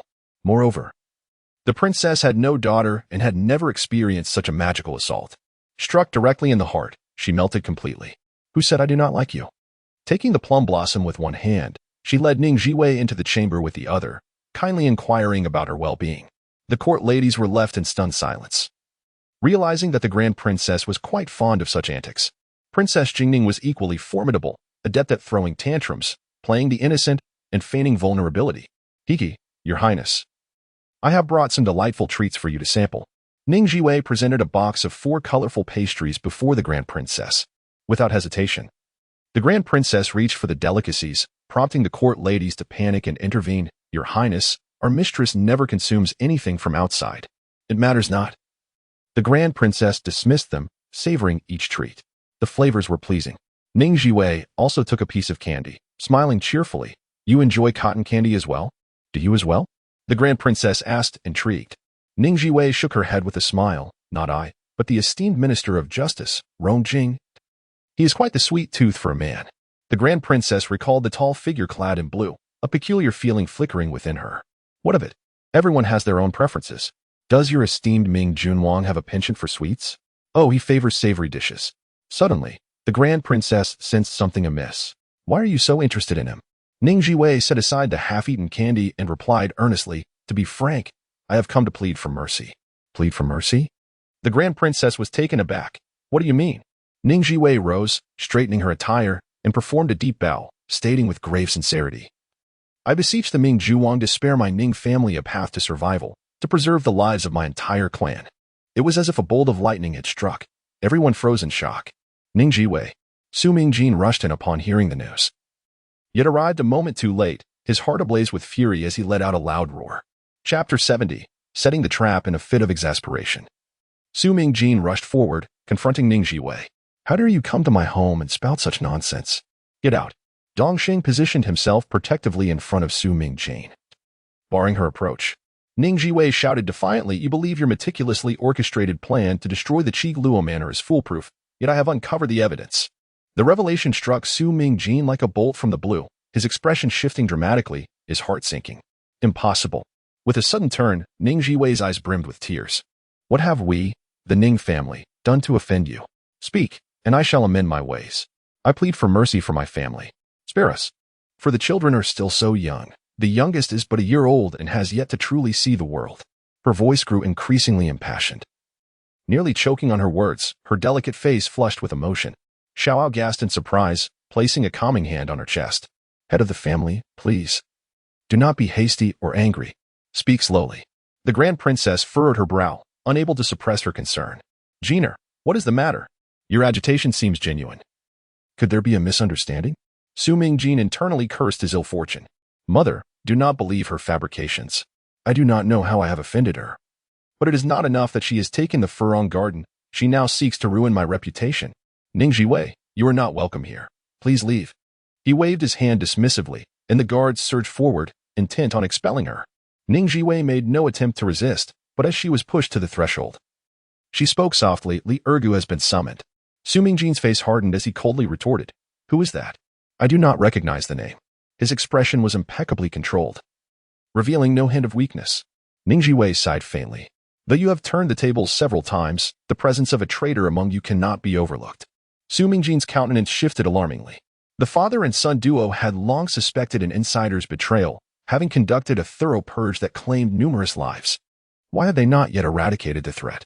The Grand Princess observed the exchange closely, and sensing her son's unease, her heart sank. Could it be that Ning Zhiwei spoke the truth? Jiner, what is this about? A flicker of anger flashed in Su Mingjin's eyes. You choose to believe her? Mother. I assure you, I have done nothing wrong. Would you rather trust an outsider than your own son? The palace attendants chimed in, Your Highness. The prince is your flesh and blood. Surely you know what manner of man he is. He is not cruel-hearted. Indeed, Your Highness. Do not fall victim to someone else's schemes and jeopardize the bond between mother and son. It is not worth it for the sake of an outsider. The Grand Princess felt a sharp pang of discomfort at the thought, yet she steeled herself. I do not wish to hear only one side of the story. Ning Zhiwei. You shall speak first. Jiner, hold your tongue. Let each speak in turn. Su Mingjin ground his teeth in frustration, feeling utterly powerless. He could not fathom why Ning Zhiwei was so resolute in blaming him. How dared she confront him alone to seek justice? Was she attempting to sow discord between him and his mother? This was his domain.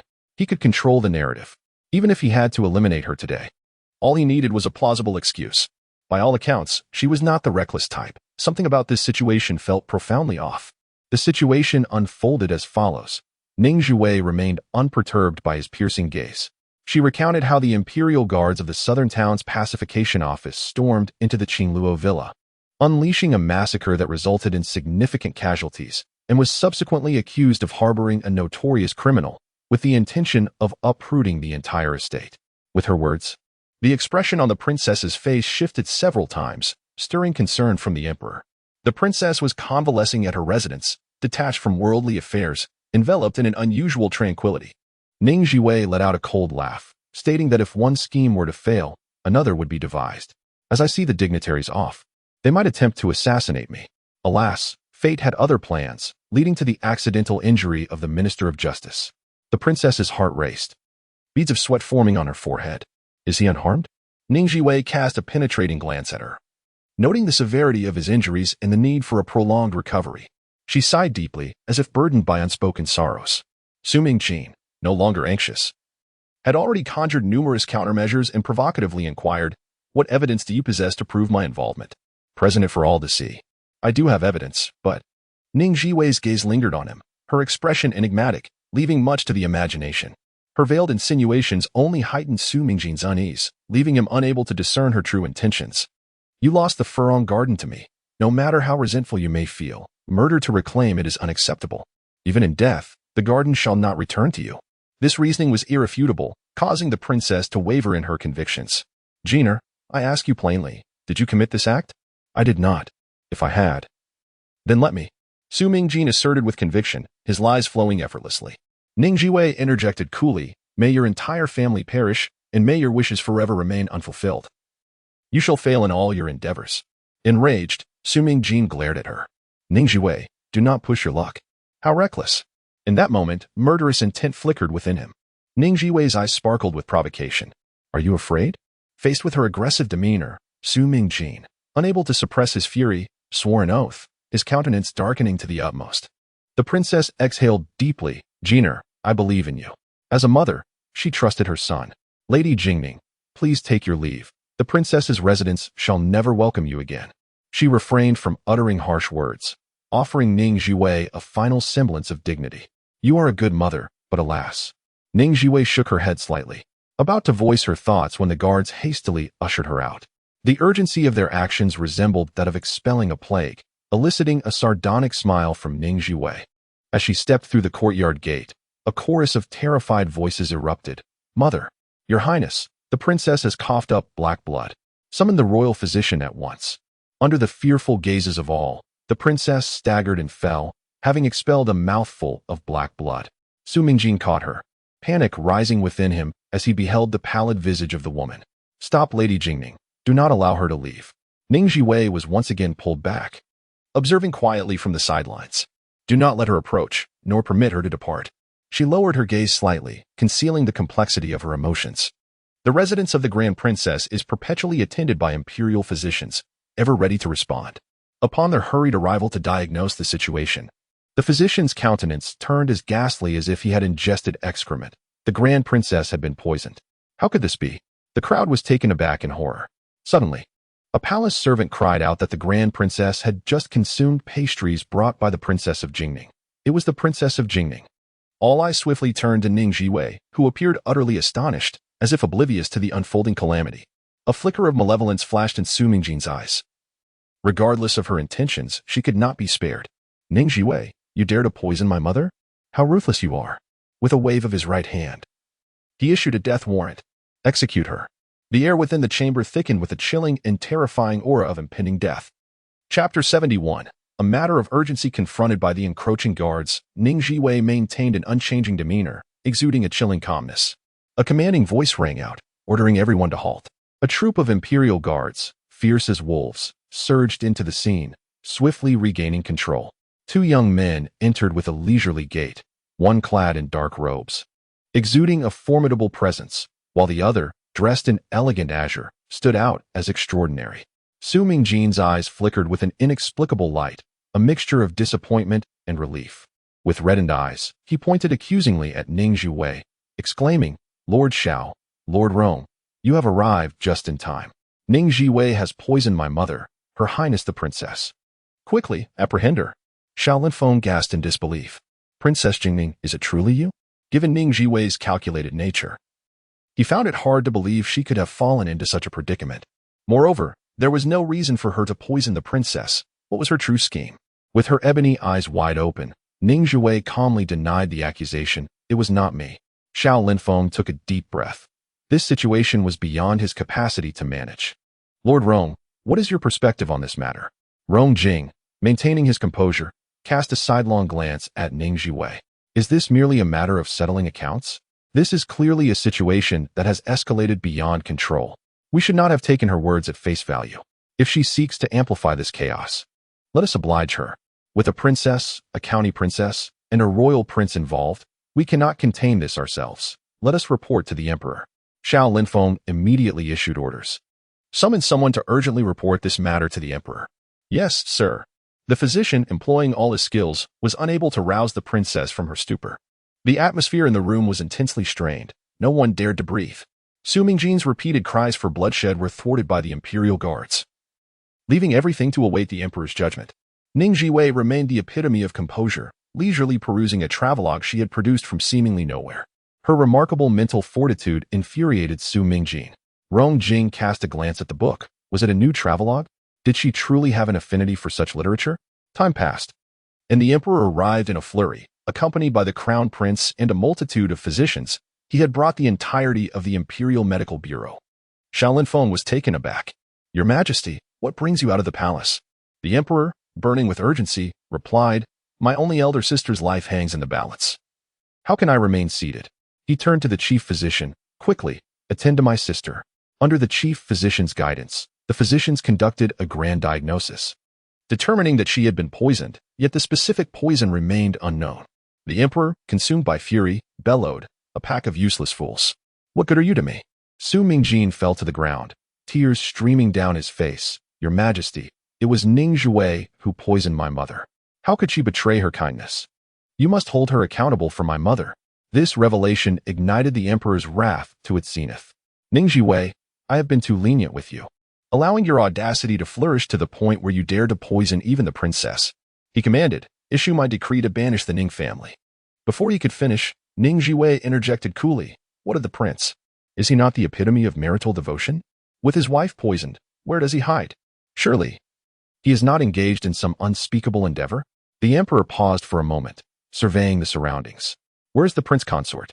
Su Mingjin's expression shifted. Your Majesty, my father set out early this morning to sketch outside the city. I have already sent word. He shall return shortly. Ning Zhiwei seized the opportunity to interject. Your Majesty, may I speak for a moment? I truly cannot bear to witness you being toyed with. Su Mingjin hastily interrupted. Your Majesty, the uncle of the emperor is wise and formidable. No scheme can escape his keen perception. Do not struggle. It is futile. She was determined to deny her the chance to turn the tables. Rong Jing spoke mildly. Your Majesty, A case requires witnesses and evidence to gain the people's trust. He reminded the emperor that Ning Zhiwei was well-liked and should not be hastily condemned. Xiao Feng had already sensed something amiss, narrowing his eyes slightly. Your Majesty. Regardless of the outcome, a performance must be staged.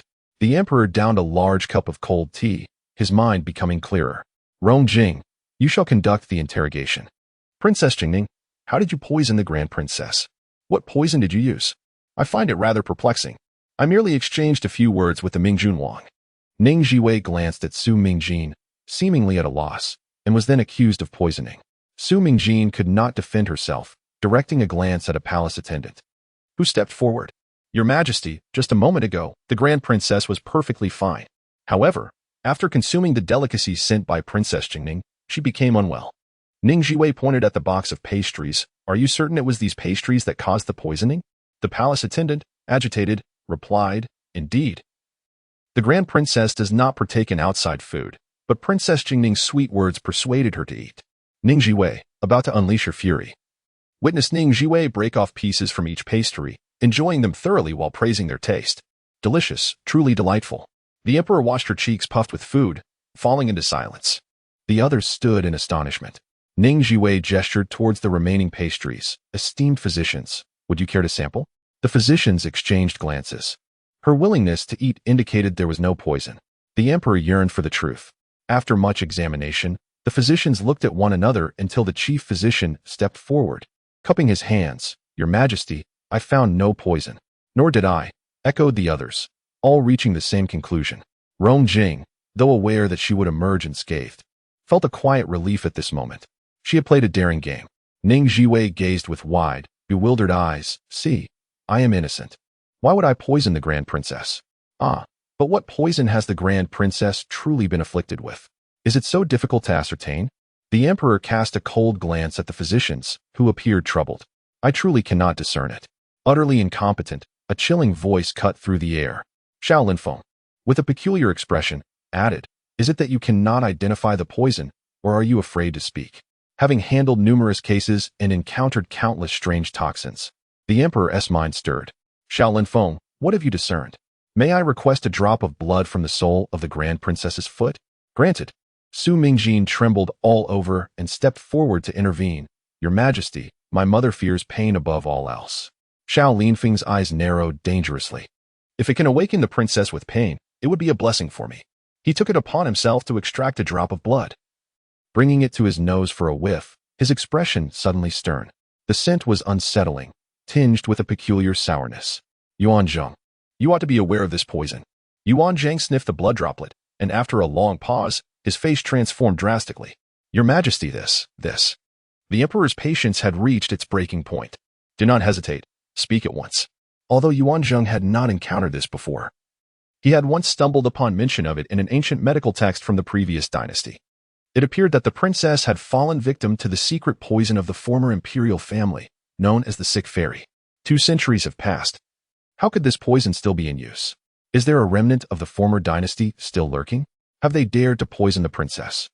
The more he pondered, the more his heart raced, cold sweat trickling down his back. At this revelation, the atmosphere thickened with an oppressive silence.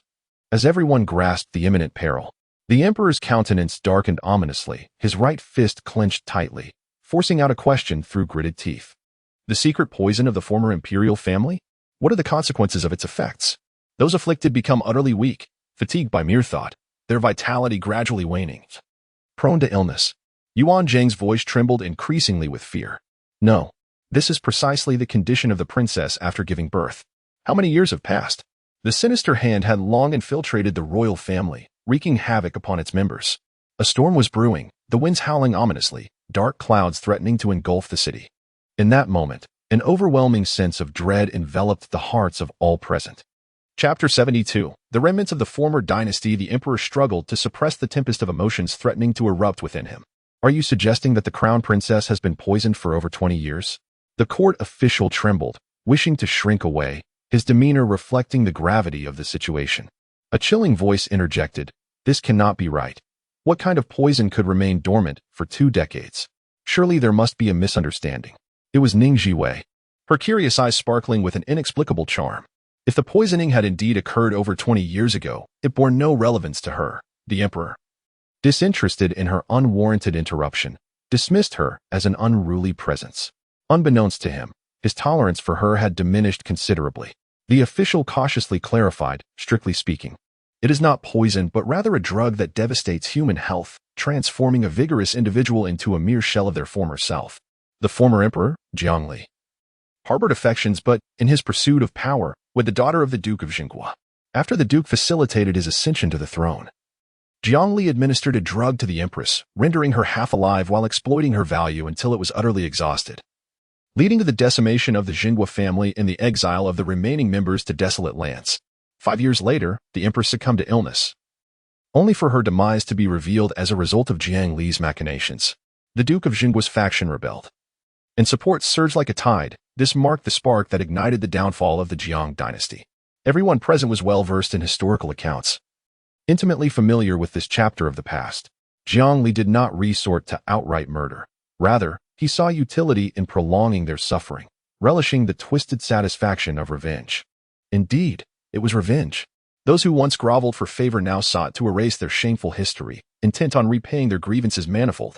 This drug was aptly named the Sickly Beauty, a concoction devised specifically by Jiang Li for the empress's use. One should never attempt to decipher the thoughts of a man like him. To guess would yield a singular conclusion. He was utterly vile. The drug possessed a peculiar potency, allowing one to die precisely when desired, contingent upon a singular catalyst. It greatly satisfied his perverse need for control, proving to be truly remarkable. The emperor's fury was no longer containable. How had the remnants of the former royal family sowed discord for so many years without his notice? How deeply had they infiltrated? Why had no one uncovered this thread over the years? The court official, uncertain, pondered for a moment before suggesting that the usual masking agents had inexplicably failed.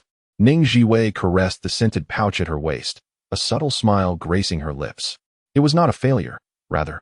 A unique incense had been employed to stimulate and neutralize the effects of the previous drugs, revealing the true nature of the sickly beauty within. Ordinary individuals remained unaffected by its scent. The emperor's mind raced with countless thoughts. He must cure the crown princess, if anything were to befall her. They should brace for dire consequences. The mere notion that the remnants of the former dynasty had long been lurking within the shadows, bringing calamity upon the crown princess, filled him with urgency and unease. Shaolin Feng, conduct a thorough investigation throughout the palace. We must root out the remnants of the former dynasty and capture them all without exception.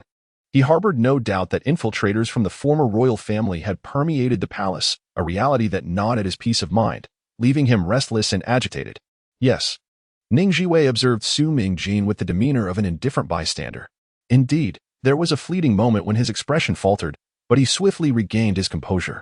This entire exchange did not escape Rong Jing's discerning gaze, leaving him in contemplative silence. The emperor glanced over, inquiring about Rong Jing's well-being.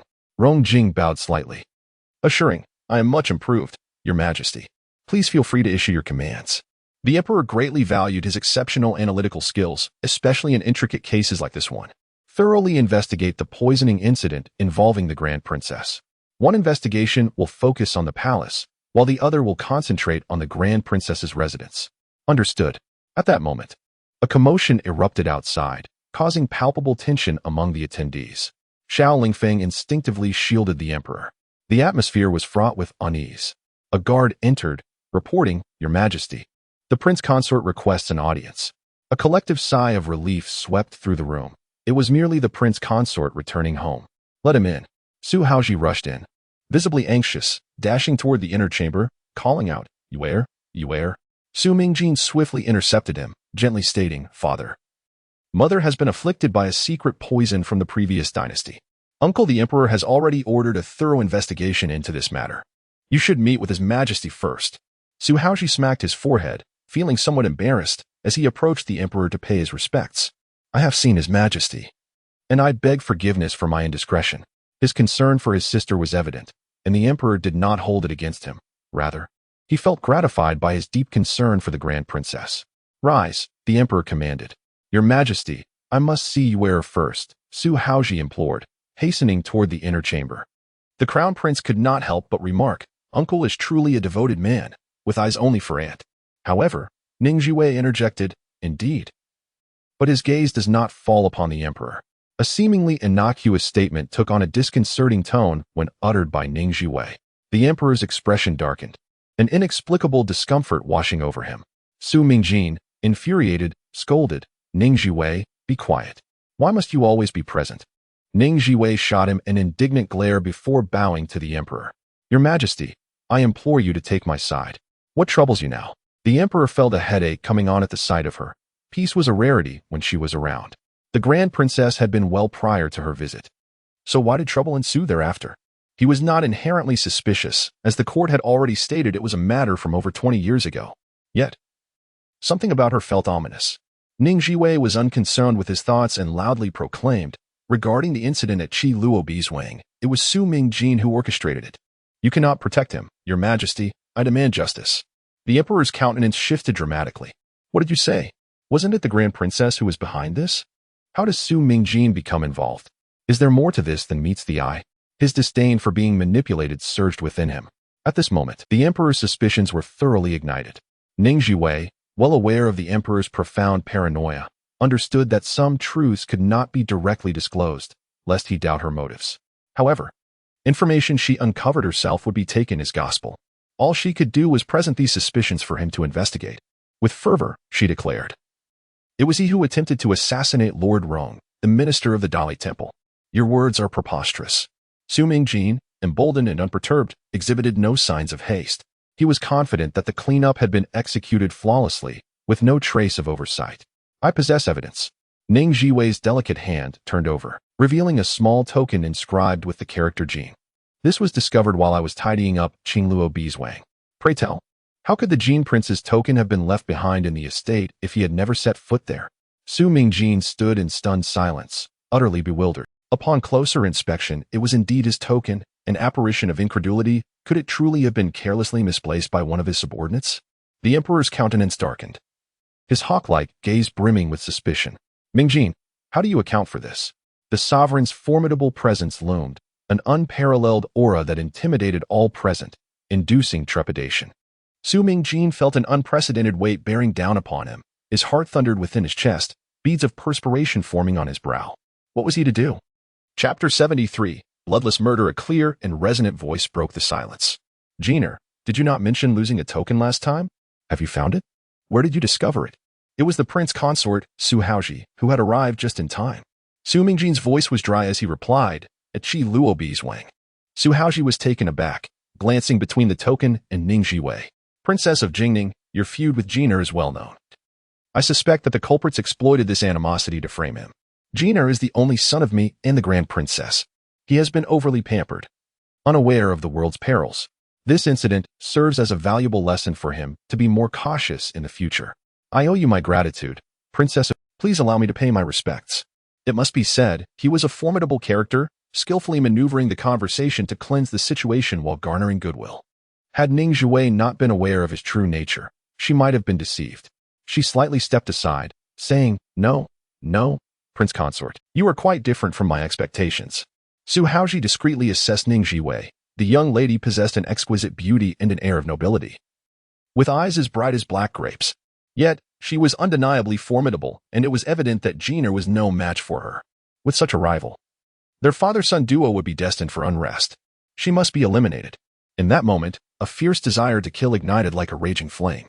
However, he revealed none of his intentions, maintaining a warm and composed demeanor. What is so different? Ning Zhiwei scrutinized him in turn.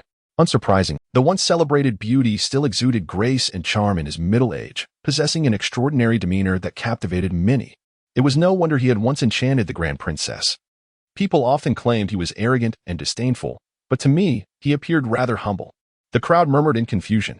What sort of speech is that? Illiterate. The emperor could not help but roll his eyes. Ning Zhiwei, perhaps you should read more books. Growing up at the borders, did you not receive a proper education? Su Haoji's expression stiffened momentarily before regaining its composure, offering a tolerant smile akin to that of an elder, warm as jade. Just then, a servant rushed in, exclaiming, "It's terrible! Granny Xing has poisoned herself and left a letter accusing the princess of Jingning of cursing the grand princess to death." The crowd gasped in horror.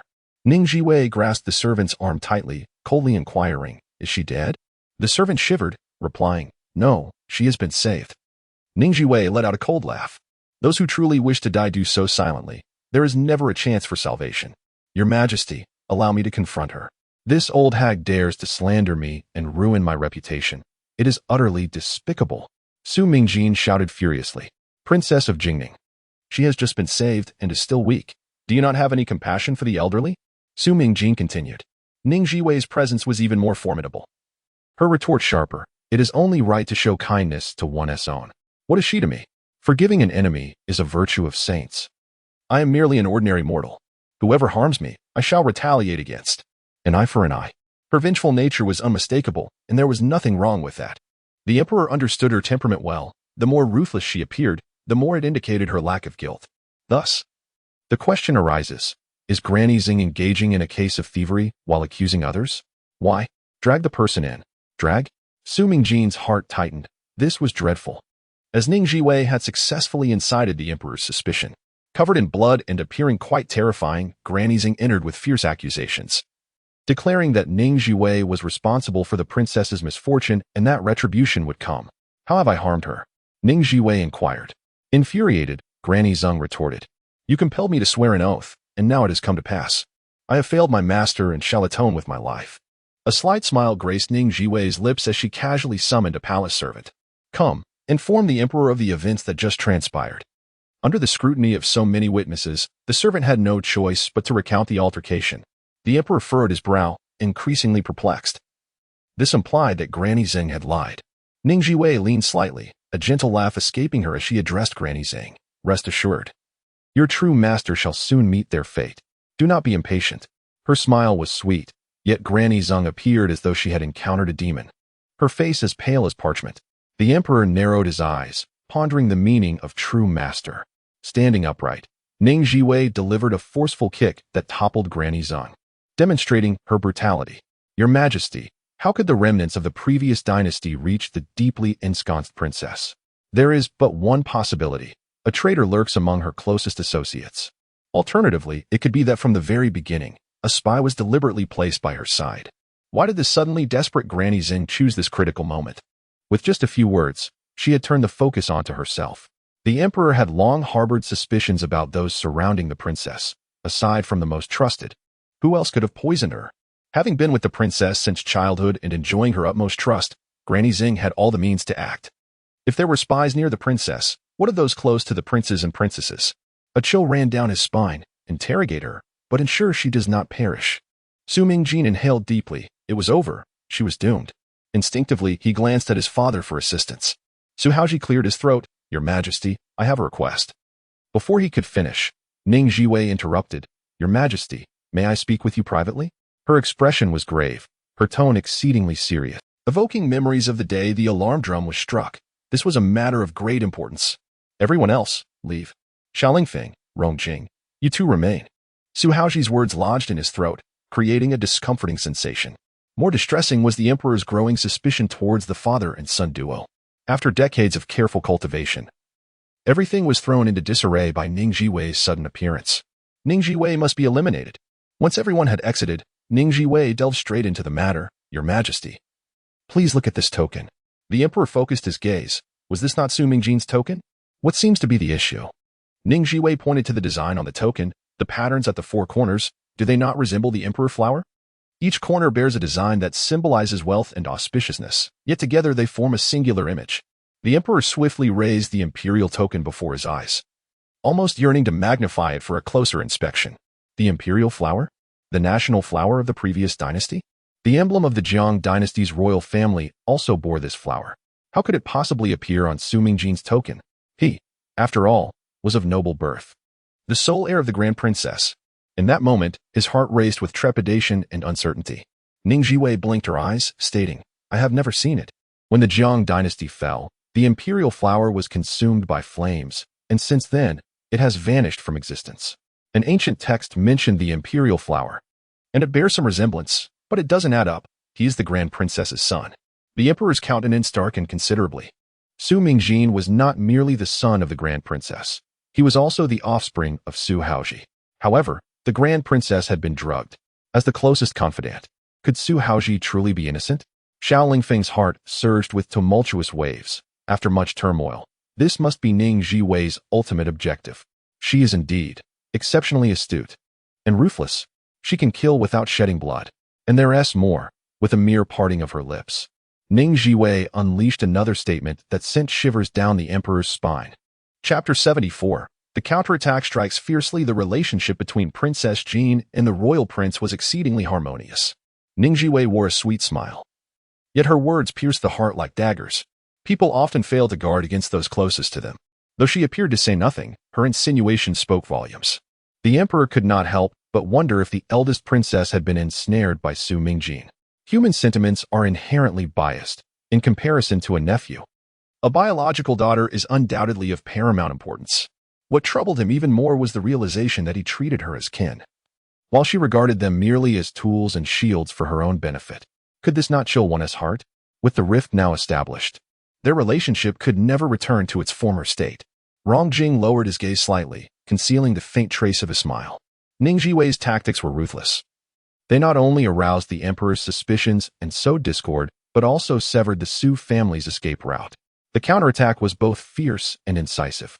The emperor regarded Ning Zhiwei with a profound gaze, filled with doubt and confusion. Bring forth that ancient tome, he commanded, revealing his disbelief. Ning Zhiwei was prepared, responding brightly. Of course. The emperor, irritated by her presence, waved his hand dismissively, instructing her to leave. Ning Zhiwei bowed and exited, while the emperor signaled to Xiao Lingfeng, who personally escorted her out. Was that token truly Su Mingjin's? Ning Zhiwei stood her ground, unperturbed, for he had indeed acknowledged it. In reality, the token was a replica she had crafted, indistinguishable from the original, even to the owner. In her previous life, driven by a desire for vengeance and under the gentle facade of Su Mingjin's care, she mistakenly believed him to be a benevolent ruler, marrying him with an army of 100,000 from the Ning family to support his ascent, exhausting all her wits and efforts to strategize for him. She ultimately fell victim to his jealousy, rendered powerless, and cast into enemy hands for torment. It could be said that Su Mingjin's rise to power was largely due to her contributions.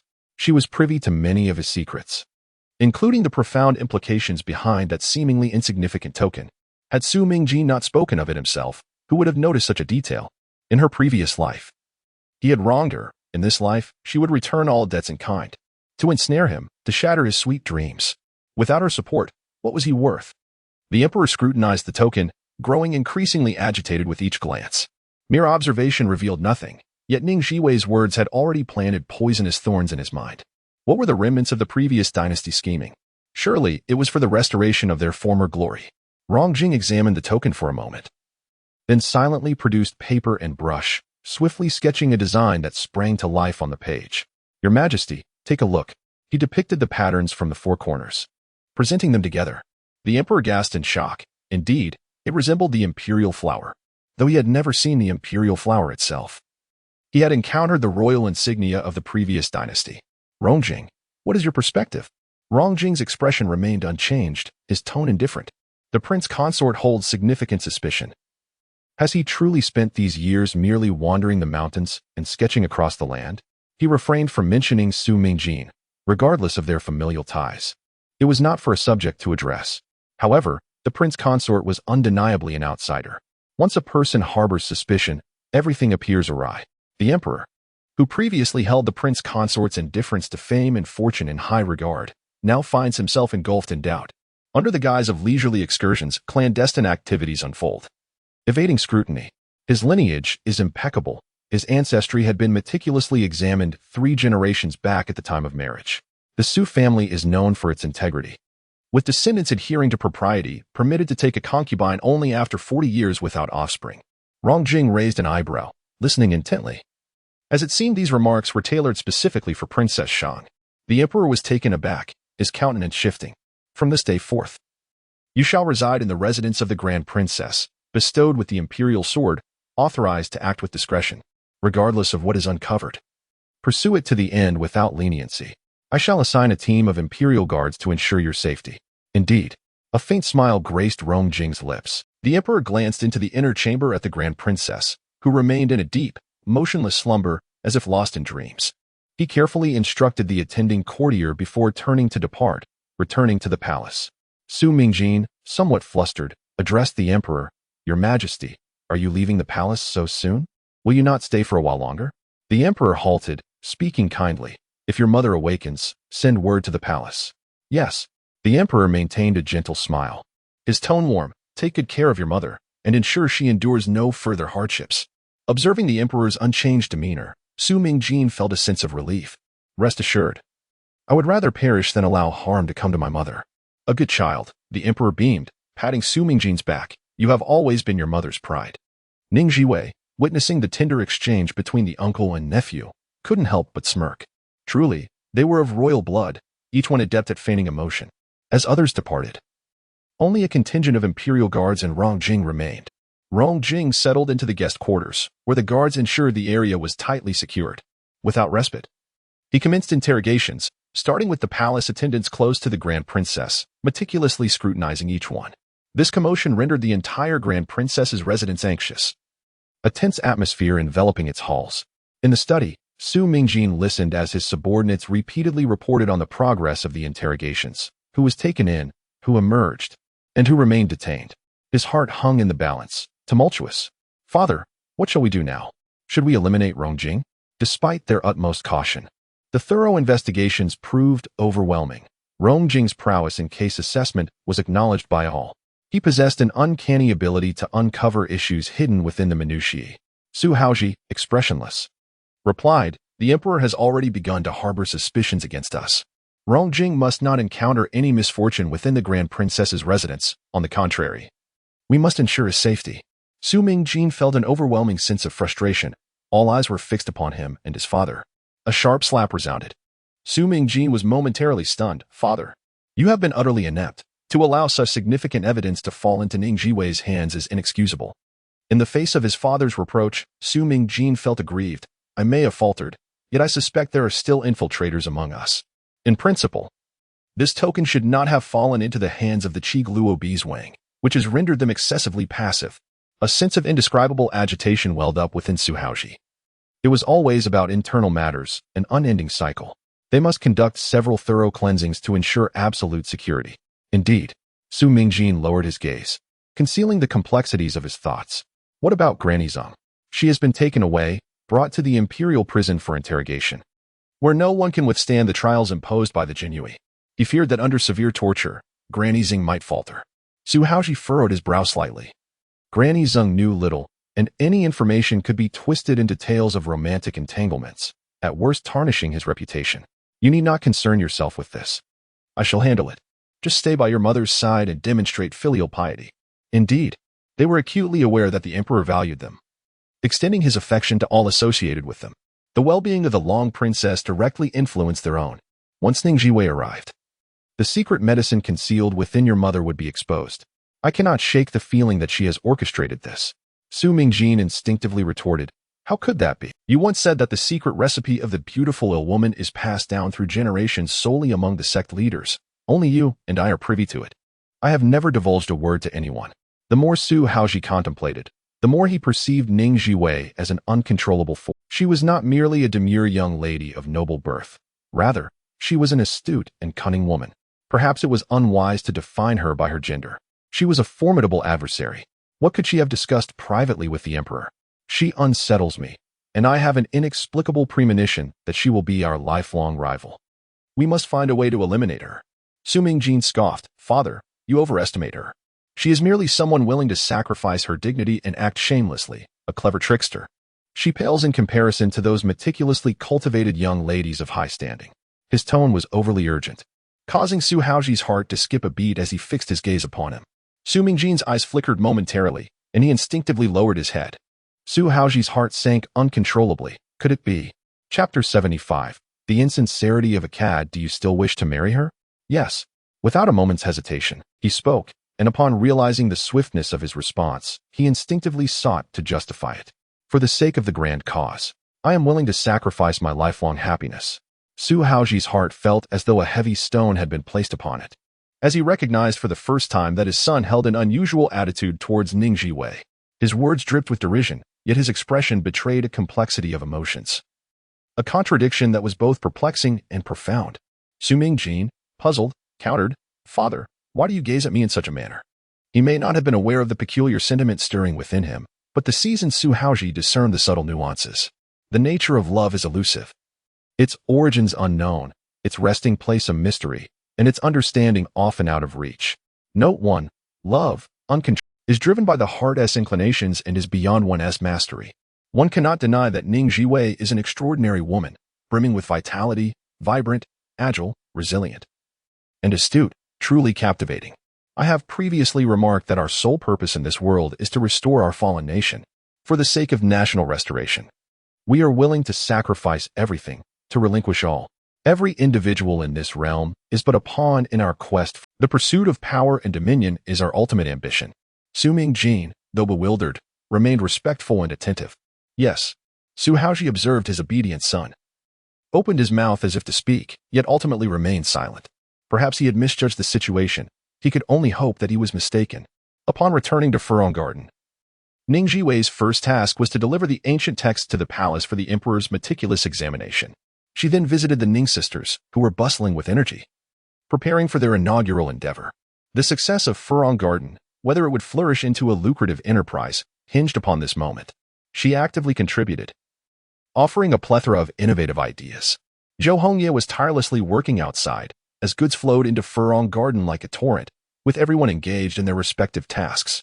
Time flew by, and in the blink of an eye, only 3 days remained until Ning Zhiwei's coming-of-age ceremony. The attire sent from the palace was ready, relieving her of any need for preparation. Master, the matriarch of the Dingyuan Marquisate has arrived and wishes to see you. Ning Zhiwei frowned. The matriarch was notoriously difficult, lacking any sense of propriety, both in the past and present. Do not let her. Inform her that she must submit a visitation request 2 days in advance and receive permission to enter. It is the custom. She had severed ties with the Dingyuan family and would not indulge those shameless individuals. The servant, treading cautiously, conveyed, she merely wishes to say a few words. I have no time. Ning Zhiwei was acutely aware of the family's rotten nature. Not a single one among them was worthy. They were sycophants, climbing the social ladder while trampling on others, selfish and callous, willing to betray anything for their own gain. Master, news has arrived from the northwest. The subordinate handed over a letter. Ning Zhiwei took it, her brow furrowing as her expression darkened. The Ning family's forces in the northwest had received only 1/3 of their rations this month, severely delayed. The soldiers were going hungry. How could they wage war under such conditions? Inquire at the Ministry of Revenue about the situation. Is this intentional? The subordinate who went to inquire about the situation swiftly returned, addressing the master of the house, stating that military funds had been temporarily appropriated to host a coming-of-age ceremony for her. Ning Zhiwei was filled with uncontrollable rage, her blood boiling, feeling utterly disgusted. What nonsense is this? Is it her desire to hold such a ceremony? It is the court that insists on it. They cruelly withhold military funding, placing all the blame upon her, attempting to sow discord between her and the Ning family army. They seek to ruin her reputation and diminish her influence. Truly, a multifaceted scheme. The problem is, do they completely disregard the intense situation at the borders? Are they genuinely unconcerned about the prospect of defeat? Do they plan to first deplete the forces of the Ning family army, rendering them non-existent?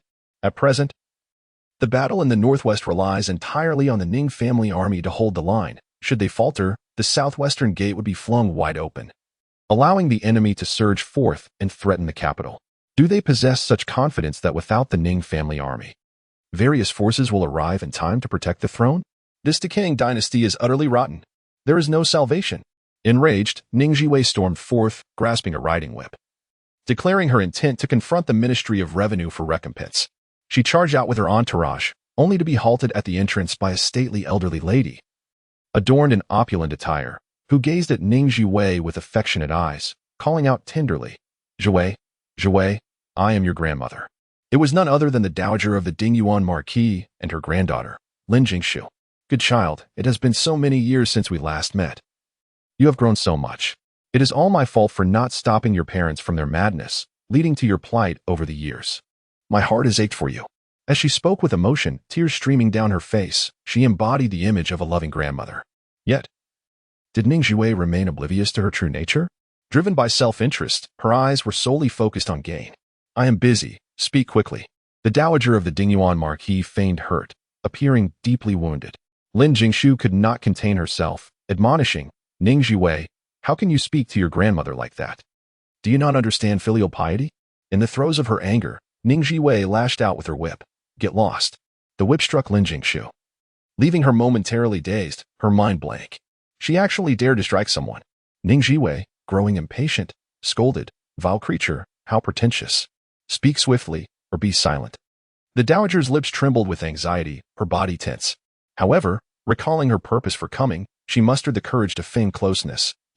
You are about to come of age. Your grandmother has come to present you with a gift, to congratulate you on reaching adulthood. Upon opening the gift, Ning Zhiwei discovered a smoky-colored glass cup, one of the 3 treasured heirlooms of the Dingyuan Marquis estate. How could they be willing to part with such a valuable item? Clearly, their ambitions were grand. Nevertheless, she would not turn down a good thing offered so readily. If it was free, she would gladly accept it. Oh, thank you. Lady Lin, seeing her swiftly accept the gift, the dowager of the Dingyuan Marquis breathed a silent sigh of relief, yet simultaneously felt pity and disdain, thinking this girl too shallow, too greedy, willing to accept anything. However, her facade remained brilliantly cheerful. At your coming-of-age ceremony, I wish to personally crown you as the honored guest, to make amends for the sufferings you have endured over the years. Ning Zhiwei raised an eyebrow, sensing the sinister intentions behind the situation. The role of a formal guest was not one to be taken lightly. It could only be held by esteemed elders or individuals of great repute. How dared one compete with the Empress Dowager? This was the first encounter between the matriarch of the Dingyuan Marquis and Ning Zhiwei, who emanated a formidable aura that rendered the elder uncomfortable. As long as you agree, the Empress Dowager is willing to foster our grandparent-grandchild bond. Ning Zhiwei keenly sensed something amiss. Did the Empress Dowager truly utter such words? Indeed, her benevolence is renowned. She delights in facilitating the happiness of others. Ning Zhiwei's eyes narrowed dangerously. Some individuals simply refuse to relent. However, there is one condition you must fulfill. The Dingyuan Marquis' matriarch could hardly contain her joy, astonished by the ease of the negotiation. One condition? I could acquiesce to 10 or even 100. Provide me with 100,000 taels of silver. The Dingyuan matriarch was left speechless. Lin Jingshu had never encountered anyone so greedily obsessed with wealth. Yet she felt unable to voice her indignation. Once the money is provided, I shall grant you the privilege of being a formal guest. Without the funds, you must leave at once. Ning Zhiwei maintained a stern expression, her tone laced with condescension. You wish to scheme against me? Ha! You shall find yourselves at a loss. We are bound by blood. The letter severing our ties remains in my possession. Her words rendered the Dingyuan matriarch utterly speechless. You have 3 days to ponder this. After that, the opportunity will be lost. With that, Ning Zhiwei turned on her heel, departing with an air of authority. Lin Jingshu and her grandmother exchanged incredulous glances, their eyes wide with fury. Ning Zhiwei, accompanied by her loyal followers, approached the Ministry of Revenue with an imposing presence. Master, this is the location. Guards barred their entry, stating, "This is the ministry. No idle persons may enter." With a horsewhip in hand, Ning Zhiwei unleashed her full might, commanding, "Charge forward. A battle is upon us." Chapter 76. Bring the arrows. Ning Zhiwei led the charge, dashing to the forefront. Bring the arrows. With a long arrow in hand, she aimed and released it. The arrowhead soaring like the wind, striking the center of the plaque of the Ministry of Revenue. With a resounding crash, the plaque fell, narrowly missing the fleeing officials, crashing heavily to the ground. The officials turned pale, staring in shock at the shattered remnants of the plaque. Had it struck them, it could have cost them their lives. The Vice Minister of Revenue, enraged, exclaimed, "Princess of Jingning, how dare you trespass upon the ministry, and to smash our plaque? Do not act recklessly. Put down the bow." Ning Zhiwei aimed her arrow at him, causing his face to turn green with fear. This princess was truly reckless. She smiled cheerfully and replied, "Do not worry, my archery skills are quite average. My aim may not be precise." Upon hearing this, the vice minister grew even more anxious. "Very well. If you miss, could the emperor possibly punish her? That seems implausible. Let us speak civilly," he urged. Ning Zhiwei toyed with her bow, her expression icy and resolute. "I have but one question. On what grounds do you justify slashing 2/3 of the military salaries for the Northwest Army? The soldiers at the border are starving and yet must continue to fight. Do you possess no conscience?" The vice minister, aware of her intent, sighed helplessly. "Princess of Jingning, you cannot blame us. That money has been spent on your coming-of-age banquet, leaving the soldiers at the border to suffer.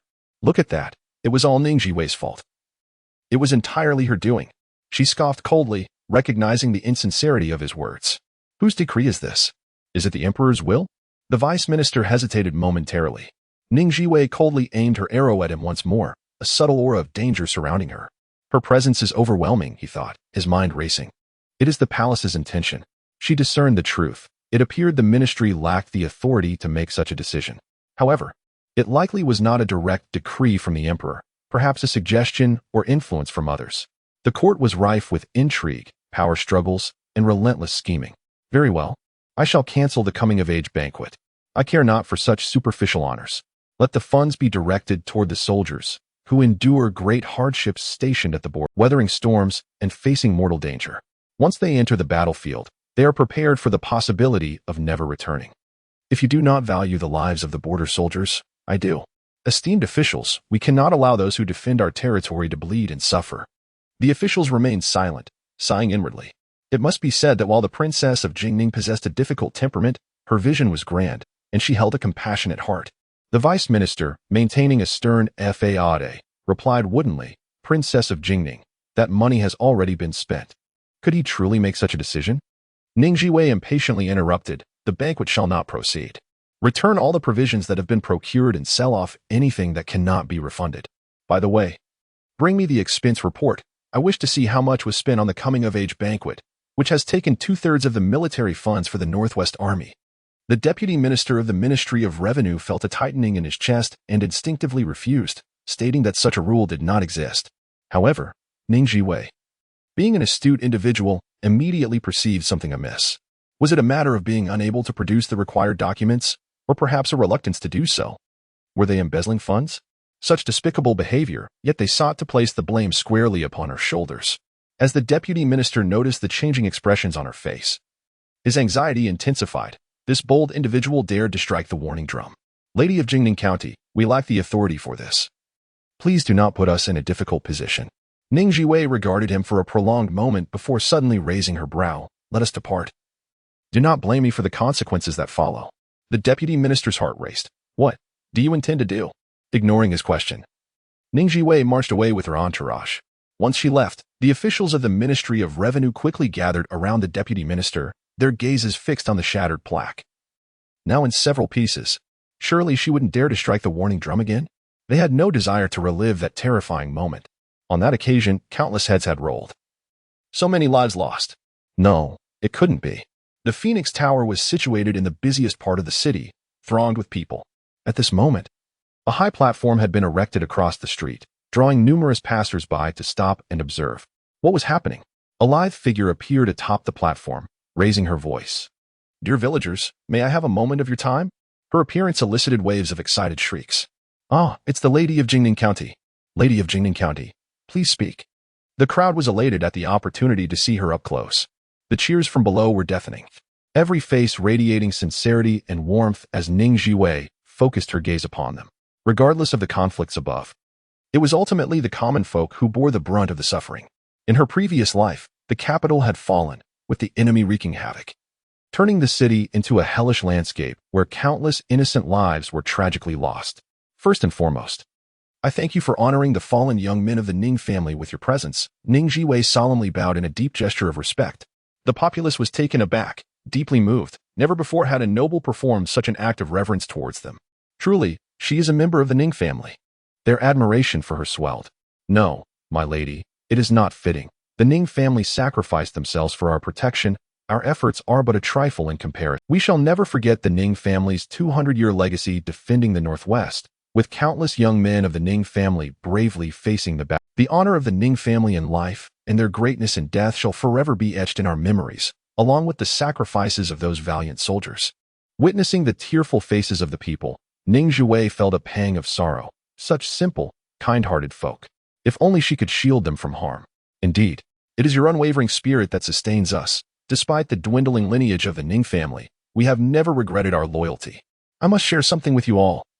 The court, under the pretense of hosting my coming-of-age banquet, has drastically reduced the military funds for the frontier soldiers by 2/3. The coming-of-age banquet is a royal favor for which I am grateful, yet if it comes at the expense of the soldiers defending our borders, I would prefer it not to be held.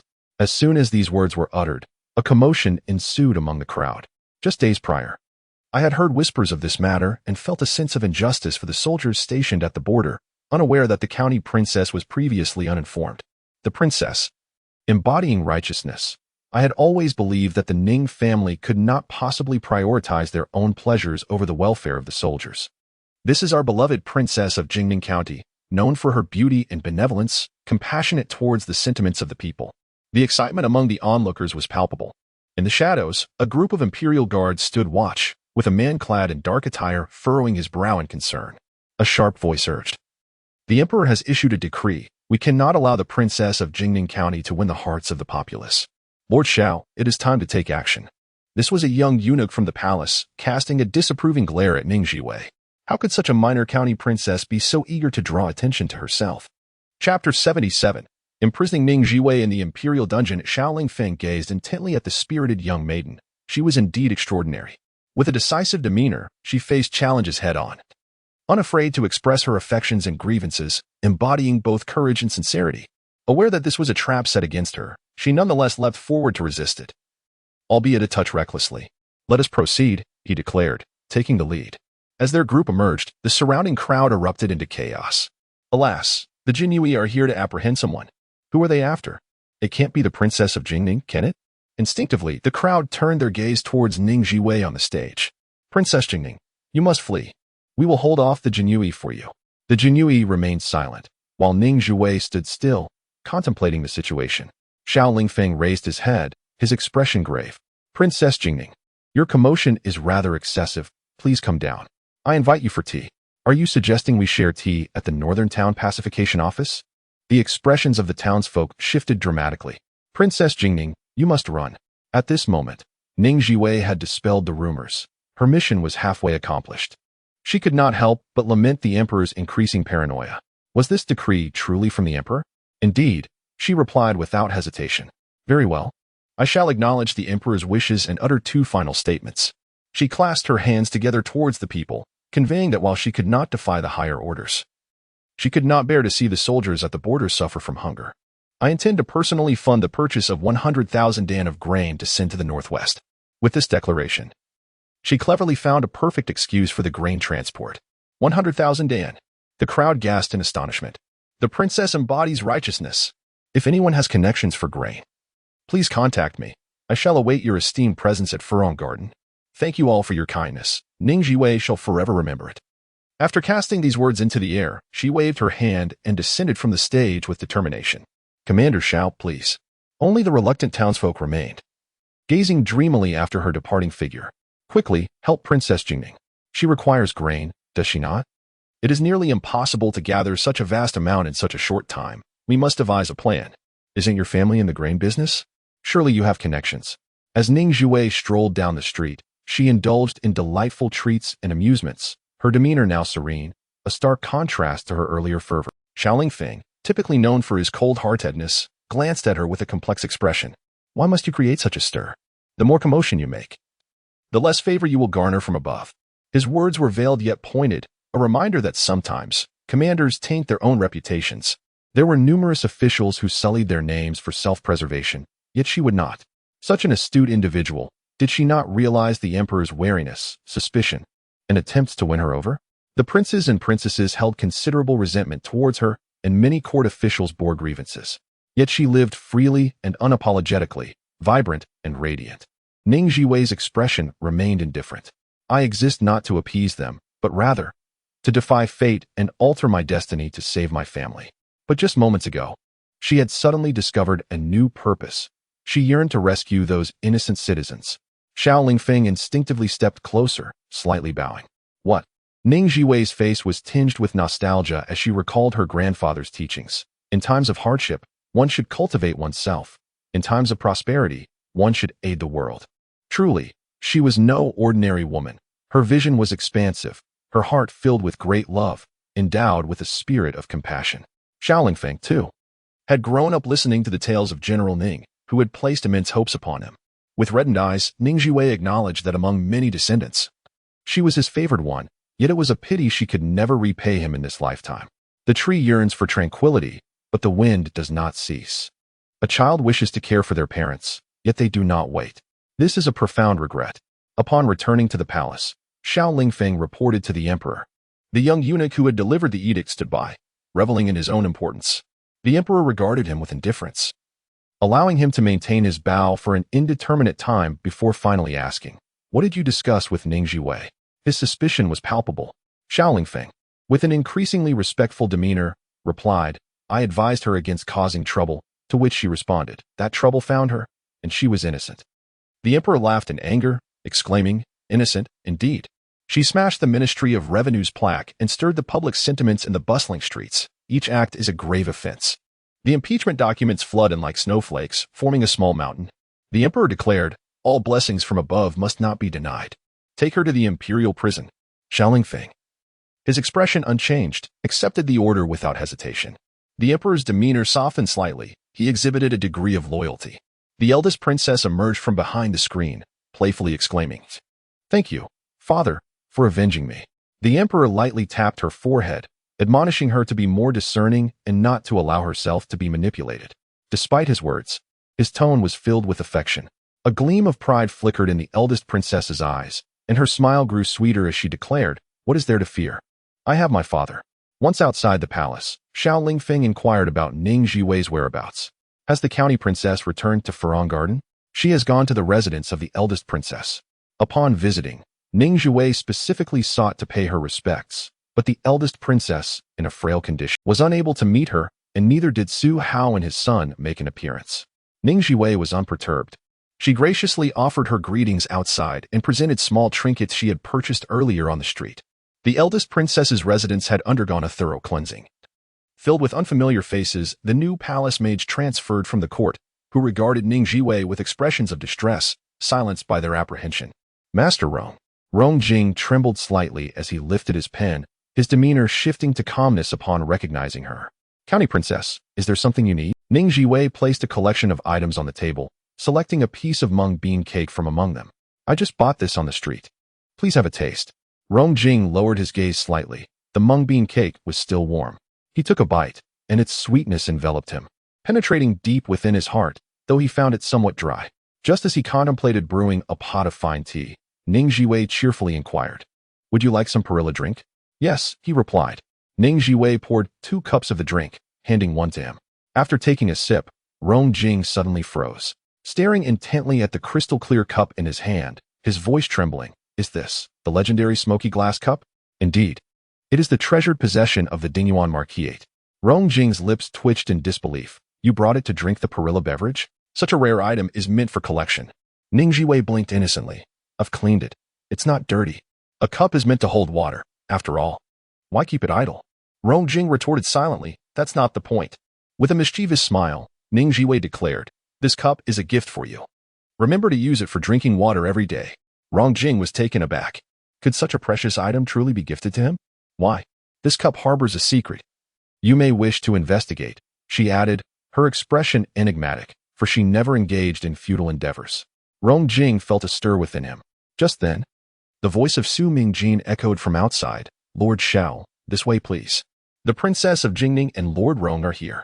Without hesitation, Rong Jing swiftly concealed the cup in a drawer, his speed astonishing. Ning Zhiwei's lips curled into a subtle smile, her eyes sparkling with delight. When Su Mingjin entered with Xiao Linfeng, Rong Jing had already composed himself. "Lord Xiao, what brings you here?" Xiao Linfeng, maintaining his composure, clasped his hands in greeting. "Princess of Jingning, I come on behalf of His Majesty's decree, requesting your presence at the imperial prison." A profound silence enveloped the room, all eyes turning towards Ning Zhiwei. Trouble loomed. She had finally incurred the emperor's wrath. This was the end. Chapter 78. The execution of the military supervisor. The emperor sat languidly upon his lofty dragon throne, listlessly listening to the officials below engage in their petty squabbles. The discussions revolved around trivial matters, requests for funds, the latest mischief caused by some wayward noble's son, and how to address the recent fatalities among the royal family. In such frigid weather, one would much prefer to remain ensconced in a warm bed. Alas, even as an emperor, he found himself constrained, unable to act upon his whims. Suddenly, the Minister of Revenue stepped forward, inquiring whether the coming-of-age banquet for the Princess of Jingning would still take place. With merely 2 days remaining, he sought a definitive answer, as his department was responsible for organizing the festivities. An awkward silence fell over the assembly, and all eyes turned towards the emperor. Given the princess's imprisonment, the suggestion of holding a banquet seemed absurd. However, if the event were to be cancelled, a plausible excuse would need to be fabricated to placate the populace. The emperor's thoughts drifted to Ning Zhiwei. A smirk graced his lips. The banquet would be held once she completed her lengthy letter of contrition. He had dispatched her to the imperial prison, providing her with pen and paper to compose her apology. A young girl in such a dismal place would inevitably be frightened, regardless of whether she was subjected to physical or verbal abuse. He desired her submission, to be molded and controlled by him. Go. Inquire whether the princess has finished her writing, he commanded a young eunuch. After a considerable time, the eunuch returned, his expression peculiar. The princess remained ensconced in her blankets, stubbornly refusing to rise, even claiming. The emperor's countenance stiffened. He had anticipated that Ning Zhiwei would be tirelessly laboring through the night. What do you mean, sleeping? I rise for court at dawn. The chief minister inquired with a calm demeanor. What was said? The eunuch, too timid to look up, replied. I dare not suggest to the esteemed officials that they emulate her, sleeping like dogs and rising with the roosters, laboring more than donkeys yet feasting less than swine. They might as well be imprisoned. The civil and military officials felt subtly insulted, but upon reflection, they recognized the truth in his words. In such icy conditions, rising at the third watch only to brave the biting winds was indeed a hardship. Who wouldn't wish to remain indoors, sheltered from the winter's chill? One censor, consumed with envy, exclaimed, Your Majesty, what audacity does this prisoner possess? She ought to be punished severely, perhaps even hung and beaten to teach her proper behavior. Another official concurred, urging the emperor not to coddle the princess, insisting that reprimands and punishments were in order. If one beating is insufficient, then two shall suffice. Surely she will yield in the end. They seemed to forget that Ning Zhiwei had previously endured a considerable punishment without yielding. Just then, a eunuch hurriedly presented a memorial. Your Majesty, a most urgent report from the silver-faced general. As winter set in and peace reigned between the two nations, the court felt emboldened to withhold military funds. The emperor, upon reading the report, erupted in fury, his face flushed with rage. What audacity! He seethed. The chief minister, alarmed, inquired, Your Majesty, what has transpired? The emperor hurled the memorial towards him, and as the chief minister read it, his expression darkened. The general had executed the military supervisor sent by the court. Every military force is accompanied by a military supervisor tasked with vigilance and directly reporting to the emperor, wielding considerable power. The military supervisor can be regarded as the court's eyes and ears, and even a commanding general dares not offend them lightly. What? The civil and military officials were taken aback, subsequently incensed, feeling that the authority of the court had been challenged. How dare he? Your Majesty, why has he taken such actions? The situation of the silver-masked general is quite peculiar. He has taken in the remnants of the Ning family army, raising their banner rather than that of the court-sanctioned Northwest Army. Although these may appear similar, they are worlds apart. One is a private militia, the other is state army. The emperor's edict reaches the Ning family army. They heed what is favorable and disregard what is not, feigning ignorance to the extent that no water can penetrate. The military supervisor is merely a puppet on display, ineffectual in reality. Yet, regardless of the circumstances, the military supervisor represents the court. How dare one execute without permission? Is this an act of rebellion? The expression of the deputy was complex and unspeakable. The military supervisor had berated the princess of Jingning. The crowd fell silent, acknowledging that the princess of Jingning was beyond reproach. However, some felt discomfort. This was excessively brazen. Your Majesty, I implore you to dismiss him and appoint a capable general to take over the Northwest Army. Upon utterance of these words, a heavy silence enveloped the assembly. Efforts had been made, yet to no avail. The Ning family army had shown signs of detachment, with only Ning Zhiwei tethering them to the court.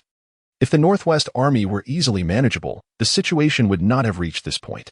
Unbeknownst to all, the Northwest Army had gradually distanced itself from the court. Thus, the court was reluctant to disburse military funds. However, allowing Ning Zhiwei to deliver provisions would signify complete allegiance to the Ning family. The silver-masked general exhibited unwavering loyalty to the princess of Jingning, urging her to intervene. Would the princess comply? She was headstrong and resolute, heeding only her own counsel. Suddenly, a minister from the Ministry of Revenue conceived a plan. Your Majesty, why not summon the silver-masked general back to the capital under the pretext of promoting him? This would serve to draw the tiger from its mountain lair, allowing for his removal to the capital while sending others to take command. The assembly's eyes brightened. This notion held merit, for who could resist the allure of power? Indeed, the assembly engaged in lively discourse, exchanging strategies and refining details. Launching a brainstorming session with over a dozen proposals prepared, creating an atmosphere of camaraderie. Yet, no one dared mention the overdue military pay. Do not inquire. The answer is simply that it has been exhausted, with all sharing the burden. As the court adjourned, the emperor departed swiftly, intending to retreat to the inner palace for respite, yet a sudden thought crossed his mind, leading him to alter his course. Let us pay a visit to the princess of Jingning. Xiao Linfeng silently followed, accompanied by a flurry of palace attendants. The imperial prison, a place that instills dread in countless souls, exuded an eerie aura upon entry. The deeper one ventured, the more sinister and terrifying it became. The anguished cries of torture echoed throughout, sending shivers down the spine. A putrid stench pervaded the air, so foul that it induced nausea. The emperor pinched his nose, filled with disdain. If Ning Zhiwei had possessed even a modicum of sensibility, she would not have had to endure such suffering. Causing a commotion at the Ministry of Revenue and lamenting about military pay arrears. Could such significant state affairs truly be managed by a mere girl? She declared that there would be no coming-of-age ceremony, and so it was. She has certainly garnered a commendable reputation, casting others in a poor light. Moreover, she had the audacity to loudly proclaim this in the bustling marketplace, slapping the court in the face. Had she not borne the surname Ning, she would have long since met her demise 1,000 times over. It is my own weakness that has led to this, alas. I can only hope that this hardship teaches her a lesson. His murmurs abruptly ceased as he gazed in disbelief at the prison cell before him, his countenance darkening with each passing moment. Ning Zhiwei, how brazen you are. Is this what imprisonment looks like? Chapter 79. The unlawful seizure. Ning Zhiwei awaited in the innermost cell, a modest space of merely a few dozen square feet. However, it was exquisitely adorned, divided by a screen crafted from golden Namu wood. On one side, a set of tables and chairs was arranged, the seats upholstered in white tiger skin, exuding warmth and comfort, while the table displayed the 4 treasures of the study, meticulously arranged. A horn lantern hung high, illuminating the dim confines of the prison with a radiant clarity. Within, a small bed was covered with thick bedding, accompanied by a petite table holding a 4-tiered box of delicacies. At the foot of the bed, 2 small red stoves burned with silver charcoal, odorless and smokeless, providing a warmth reminiscent of spring. Ning Zhiwei lounged lazily beneath the covers, curled into a small ball, her head peeking out. Xiao Yao fed her treats, first candied fruits, then sweets, followed by pastries. This was the scene that met the emperor's eyes, rendering him quite unsettled. She had been sent here to endure hardship, not to indulge in luxury. He scoffed. Xiao Linfeng, the treatment in the imperial prison is truly exceptional. Simple, yet not austere. Every item was of exquisite quality. The white fox fur robe draped over the bed alone was worth a fortune. All of this, he had granted her. Xiao Linfeng could not contain his grievance. Your Majesty. All these items were brought in by her. We dare not carelessly damage the imperial gifts. If she were not permitted to bring them, she would feign an intent to destroy them, presenting a scene where they would all perish together if anyone dared to intervene. With no specific charges against her, nor any torture inflicted, how could they deal with a dignified county princess, the head of the Ning family, and the figure behind the 100,000-strong Ning army? He found himself in a precarious position. Ning Zhiwei cheerfully rose from her bed, her attire neat, hair tied with silk ribbons, embodying a clean and radiant presence. Your Majesty, you did not say it was forbidden. Xiao Yao promptly draped the white fox robe over Ning Zhiwei's shoulders, placing a small hand furnace shaped like 5 butterflies in her hands, attending to her with meticulous care. In the face of the emperor's ire, Ning Zhiwei appeared at ease, suddenly catching a whiff of something delectable. Oh, the peanuts are roasted. Xiao Yao, please offer His Majesty a few to taste. Do not hold back. Treat it as if at home. The emperor replied. I shall not partake. Embracing the small hand furnace, radiating warmth, she responded, very well, then you may watch me enjoy. The steaming peanuts, fragrant and crispy, were devoured with delight. So delicious. So fragrant, she relished each bite. The emperor glared in frustration. She was as unyielding as a copper pea, refusing to be crushed or cooked. Yet, Ning Zhiwei paid him no mind, indulging in her feast. Xiao busied herself around Ning Zhiwei, her attention solely on her. A delightful aroma filled the room, inadvertently stirring appetites. Xiao approached the red stove, where a small pot simmered. Lifting the lid, the enticing scent intensified. Miss, the yellow soybean and pig's trotter soup is perfectly stewed. Would you like to have a bowl? Ning Zhiwei joyfully nodded. Yes, it is best enjoyed hot. This soup, flavorful and nourishing, was ideal for winter replenishment. The very thought of savoring a warm bowl in the heart of winter brought her joy. Your Majesty, would you care for a bowl? She asked, though lacking genuine sincerity. Merely offering the courtesy. Somehow, an inexplicable rebellious spirit was ignited within the emperor. Why not eat? He was wealthy enough to encompass the four seas. The entire world was his dominion. Yet, he found himself with no way to retreat. Just then, Xiao Linfeng timely stepped forward. Your Majesty, allow me to taste the dish for you. During the emperor's meals, there were designated eunuchs to sample the food, essentially, to test for poison. The broth was a rich, creamy white. Upon taking a sip, Xiao Linfeng was momentarily stunned. It was incredibly fresh, astonishingly delightful. His lost sense of taste had seemingly returned. He could discern the flavors of the dish. No one knew that the commander of the Jinui had once suffered from poisoning, resulting in a loss of taste. His reaction was too peculiar, causing the emperor to grow anxious. What is it? Is something wrong? Is it poisoned? Xiao Linfeng gently shook his head and sighed softly. Surprisingly exquisite, the broth is rich and flavorful. I have never tasted such a delightful yellow soybean and pig trotter soup. He scooped up a piece of yellow soybean. It was tender and fragrant, perfectly melding the essence of meat and beans, drawing forth all the deliciousness. The pig trotter was gelatinous, rich yet not greasy, pleasantly chewy. He took a hearty bite of the pig trotter and was instantly taken aback by the familiar taste. How could this be?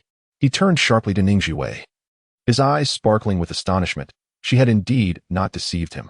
This successfully piqued the emperor's curiosity. How delectable could it be to elicit such a reaction from the normally reserved Xiao Linfeng? He yearned to taste it. Was it even better than the imperial kitchen? Xiao Linfeng took another piece of pig trotter. The familiar flavor nearly brought him to tears, prompting him to bow his head to conceal his emotions. Ning Zhiwei discreetly cast him a glance and spoke up to divert attention. Your Majesty, please wait a moment for the tasting results.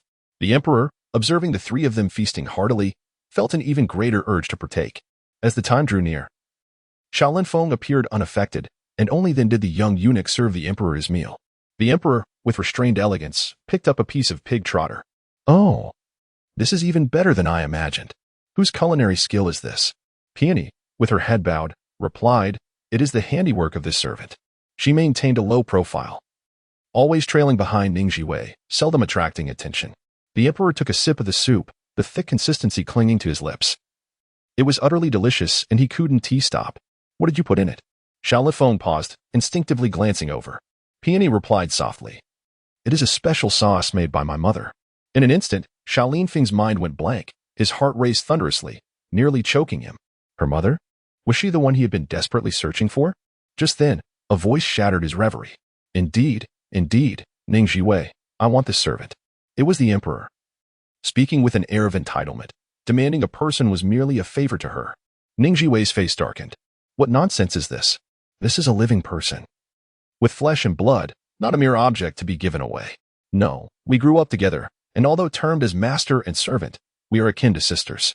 This is nothing short of coercive appropriation. Do you think it appropriate to have my sister enter the palace as a kitchen maid? Upon hearing this, the emperor's desire only intensified. Possessing such a person in his grasp would serve to undermine Ning Zhiwei, which he found utterly delightful. I have been remiss in my considerations. Therefore, let her not serve as a kitchen maid, but rather bestow upon her the title of Ning Pin, a rank of the 5th grade. A veritable ascent to the heavens. The tone of grace exuded an abundance of self-satisfaction. A thunderous silence enveloped the room, leaving all present in utter bewilderment. I do not wish to enter the palace. Xiao was utterly terrified, collapsing to her knees with a thud. I only wish to follow my young mistress. In life, I am hers, and in death, I shall be her spirit. As for that voracious imperial palace, let those who desire to enter do so. She has no intention of stepping foot inside. No matter how virtuous one may be, upon entering that place, they inevitably undergo a transformation beyond recognition. The emperor stood in stunned silence, incredulous that anyone would dare refuse the honor of becoming his concubine. How could one have the audacity? His masculine pride suffered a grievous blow, the dignity of the sovereign trampled underfoot. His countenance darkened, fury igniting within him. Boldly, you dare to defy my command? Do you not realize that the consequence of such defiance is singular, complete extermination of your kin? Are you truly prepared to allow the Ning family to pay the price for your insolence? Chapter 80. She contemplates rebellion. Xiao trembled all over. Her complexion is pale as paper, Consumed by despair and contemplating death, she truly did not wish to enter the palace, for fear enveloped her. Yet, how could she allow the Ning family to perish for her own selfish desires? She bit her lip, the taste of blood filling her mouth. The maidservant. Before she could finish, Ning Zhiwei anticipated her intention to sacrifice herself and interjected, "Your Majesty, it should be celebrated as the glory of the Ning family." A moment for universal jubilation. However, is there a truth that ought to be spoken? Seeing the lack of goodwill in the emperor's eyes, it was clear that he did not wish to engage. Yet, unexpectedly, Ning Zhiwei diverged from the anticipated course. If it were solely for my selfish interests, I would conceal this matter. However, my unwavering loyalty to the throne forbids me. Your Majesty, should you wish for Xiaoao to enter the palace, you must be prepared for the possibility of an heirless future. The audacity of her words sent shivers through the palace attendants, their faces drained of color. How could she dare to curse the emperor with such words? This clearly crossed a line, inciting his wrath. How dare you? Do not presume I would hesitate to execute you. Seize her. Startled, Xiaoao clutched Ning Zhiwei tightly, tears streaming down her face. No, I will go to the palace. A warm hand covered her mouth, and Ning Zhiwei gently shook her head, signaling that her sacrifice was unnecessary. If she could not protect those dear to her, what significance would her second chance at life hold? Xiaoao was not only skilled in the culinary arts, but also possessed medical knowledge. Ning Zhiwei meaningfully reminded her, medicine and poison are intertwined. In the palace, it is perilous for a consort to possess healing skills. Jealousy could drive one to quietly poison several princes or princesses without a trace. What if she were to lose control and poison the emperor? The revelation struck the emperor like a bucket of cold water, chilling him to the core. Was she speaking the truth? As an emperor, he was exceedingly proud and resistant to others' counsel, yet when his life was at stake, he had to take her words seriously.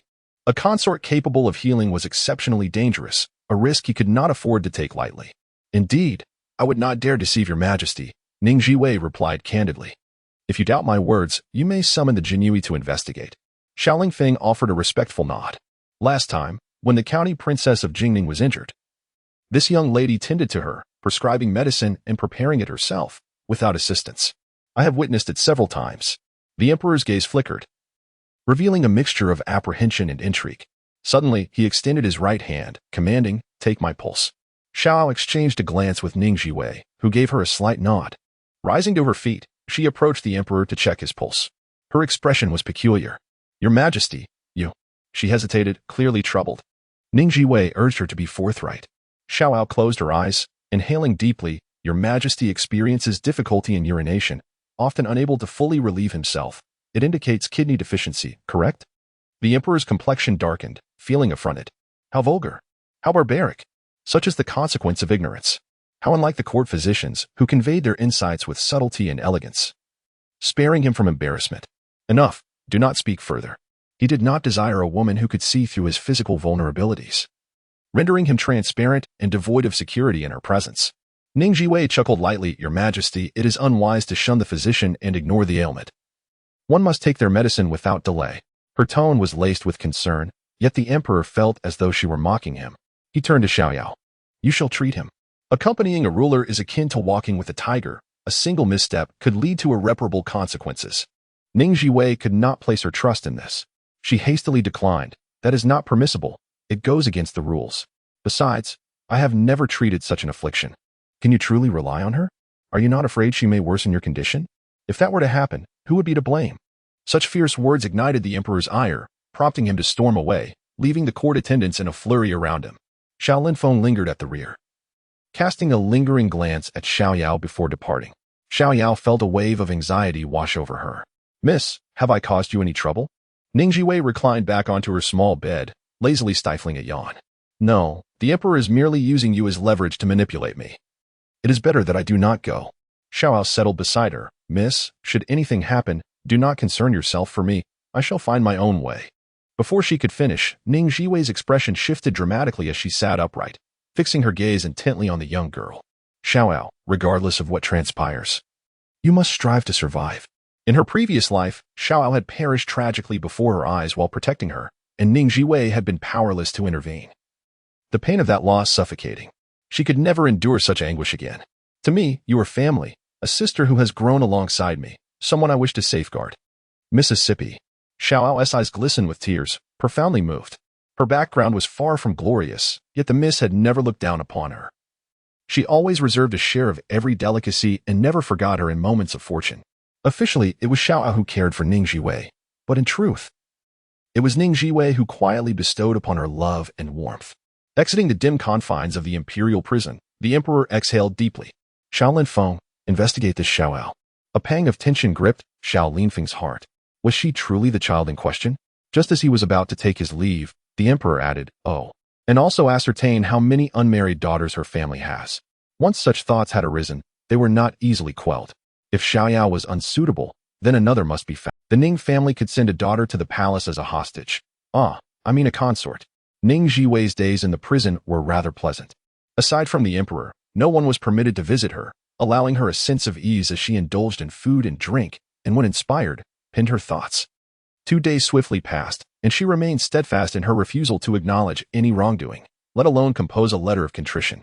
On the day of her coming-of-age ceremony, she awoke early, savoring a bowl of steaming longevity noodles, accompanied by a creamy bone broth, delicate dragon whisk noodles, and a perfectly fried golden egg. Just as she relished her meal, Xiao Linfeng arrived. "Miss, the emperor summons you to the palace." Without lifting her gaze, Ning Zhiwei replied, "I shall not go. I intend to sit here until the walls wear thin." Xiao Linfeng could only respond with a silent pause. The matriarch of the Ning family awaits the decree outside the palace. Ning Zhiwei, in a fit of rage, cast aside her chopsticks and muttered a curse of disdain. How could they torment an elderly individual in this frigid winter? It was precisely her desire to spare the elderly matriarch of the Ning family from such suffering that had led her to withhold assistance. Those of royal lineage, perched high upon their thrones, display an arrogance that blinds them to the plight of others, caring solely for their own desire, trampling upon the lives of the common folk without a second thought. In that moment, she felt a surge of murderous intent. Upon witnessing the Ning family women trembling in the biting wind, their faces adorned with frost, her resolve to avenge only intensified. At that instant, a singular thought consumed her. This wretched court, this despicable emperor, have they truly gone too far? However, before seeking retribution on a grand scale, she yearned to exact immediate vengeance, her icy gaze directed toward the palace. Chapter 81. The Tragedy of Lady Jingning. The women of the Ning family, already frail in constitution, huddled together, trembling violently, their lips turning a shade of purple from the cold. The elderly matriarch, Lady Ning, had her weathered face flushed crimson, her feet sinking into the snow, her body swaying precariously, barely able to stand. Had it not been for the support of her kin, she would have surely collapsed. Ning Zhiwei harbored a deep resentment within, though her exterior remained composed as she approached the matriarch, performing a courteous bow. "My lady, I apologize for your distress." Since receiving news of her imprisonment, the old matriarch had not found respite, dreading the arrival of any ill tidings. At her advanced age, she could scarcely endure the anguish of losing a beloved child. Seeing Ning Zhiwei in reasonably good spirits, the old lady sighed in relief. "We are family, and thus we shall share both joy and hardship." As Ning Zhiwei grasped her hand, it felt as cold as ice. She then noticed the matriarch's garments were damp. How long had she been standing there? This was a recipe for illness. Anxiety surged within her. Why not wait in the carriage? The guards stationed at the gate coldly barked orders. The emperor has decreed that the women of the Ning family await instructions at the palace gates. And Lady Jingning must also stand ready. How dared he act without proper orders? A flicker of anger ignited in Ning Zhiwei's eyes as she assisted the matriarch towards the nearby carriage. "Come, let us return home." This guard, facing her for the first time, found her even more formidable than he had anticipated. Yet, he had pledged to his superior to dutifully attend to the Ning family. "Lady Jingning, do you dare defy the emperor's command?" Ning Zhiwei feigned ignorance, helping the matriarch into the carriage. Once inside, warmed by, she felt the sharp contrast of temperature and could not help but sneeze, while the frost on the old lady's face melted into discomfort. A pang of regret struck Ning Zhiwei's heart. She had failed to protect her family. "It is my fault," she mused, perhaps having overestimated the moral integrity of certain individuals. She had believed that allowing the women of the Ning family to remain at Qi Luo Villa would afford them a peaceful existence, but under heaven, all land belongs to the emperor. If he wished to stir trouble, tranquility would elude them. Thus, she resolved to carve a new path for her family, ensuring their safety with her own hands. Lady Ning gently patted her shoulder. "Do not be disheartened. I can endure. The Ning family cannot be defeated. You must change your garments," she urged. How could Ning Zhiwei not feel sorrow? With a soft sigh, she felt a profound sense of loss. From birth, the descendants of the Ning family had been instilled with loyalty to the emperor and love for their country, a tenet that had permeated their very bones, never once harboring rebellious thoughts. Yet, the royal family's relentless machinations had extinguished her hope. They had forced her hand. Initially, her intention had been to follow in the wake of treacherous ministers to seize opportunities, but now, her plans had shifted. Get down, quickly! A guard had unexpectedly blocked their path, menacingly brandishing his sword at the coachman. Ning Zhiwei drew back the carriage curtain, her expression icy. What do you intend to do? Defying the emperor's will means death. The guard sneered, lunging at the coachman with his sword, eagerly anticipating the chaos that would ensue as the carriage careened, sending the Ning family tumbling. He had not personally slain a member of the Ning family. It would merely be an accident. If they were to break their necks, it would be a death without consequence. As the words fell, a flash of white light pierced through the air, and the guard found a gaping wound in his throat. His eyes widened in disbelief as he collapsed, his final sight a flurry of falling snowflakes. It was cold, so very cold. How foolish he had been, driven by greed, ultimately sacrificing his own life. Murder, murder. A terrified scream shattered the silence, heralding the beginning of Ning Zhiwei's coming-of-age ceremony and the commencement of her grand imperial journey.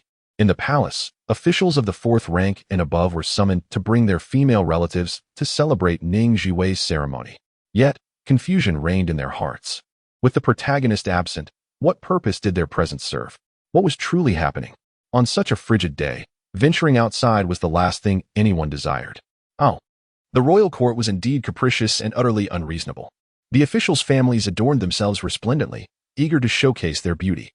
The noble ladies of the capital divided into two factions, one led by Duan Xinyu, the granddaughter of the prime minister, surrounded by the daughters of civil officials, the other, led by Lin Jingshu from the Dingyuan Marquisate, representing the families of military nobility. The divide was stark, each side exchanging barbed words. Jiang Yudi, the youngest daughter of the Minister of Rights, was particularly sharp-tongued, deliberately taunting Lin Jingshu. Your sister, Princess Jingning, is your flesh and blood. Why are you not by her side in such a moment? Everyone knew of the sister's discord, and her intent was to embarrass Lin Jingshu. Dressed in a striking pink gown that accentuated her porcelain complexion, Lin Jingshu radiated beauty. The five-tailed phoenix hairpin she wore, a gift from the palace, evoked envy among onlookers. Only those of noble birth could adorn such a treasure. She envies me, and finds me displeasing. Perhaps I should just keep my distance, Lin Jingshu thought. Jiang Yuding chuckled. What could she possibly envy about you? Lin Jingshu, with a gentle smile, retorted, jealousy arises from my having a loving father, a doting mother, a cherished grandmother, and countless admirers. Silence enveloped the crowd, who truly praised her for her beauty and kindness. Jiang Yuding looked down on her hypocrisy. Yet Lin Jingshu was indeed the princess of Jingning, holding rank and wealth that surpassed her own. She had to pay her respects. Lin Jingshu's eyes suddenly glistened with unshed tears, on the verge of sorrow. A firm voice rang out. Why do you all conspire to ostracize Miss Lin?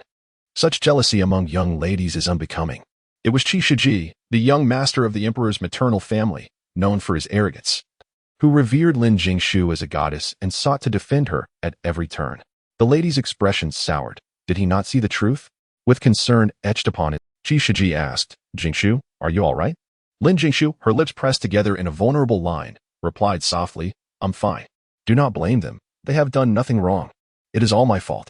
The tea served was bitter, leaving everyone at a loss, prompting them to disperse to engage in hushed conversations. Whispers circulated about the crown prince's impending marriage. Who would be the fortunate bride? Who else could it be? The crown prince has eyes for Lin Jingshu. Men are often drawn to those who feign delicacy and gentility. Is the Dingyuan Marquisate truly capable of producing another princess consort? Surely not. Why not? The court's favored consort is not to be underestimated. Someone reminded them, have you forgotten the emperor's words regarding Lin Jingshu? It cannot possibly be her. It is difficult to say. Until the dust settles, anyone could be involved. At that moment, the emperor arrived, accompanied by the empress dowager and the empress. The three esteemed figures of the court entered together, followed by a long procession of concubines, their fragrant presence filling the air. Everyone returned to their places and respectfully knelt to pay their respects. The empress dowager, adorned in resplendent elegance, bore a stern expression. Which one is the princess of Jingning? Step forward, she commanded. An eerie silence enveloped the assembly. The emperor cast a fleeting glance, but she was absent.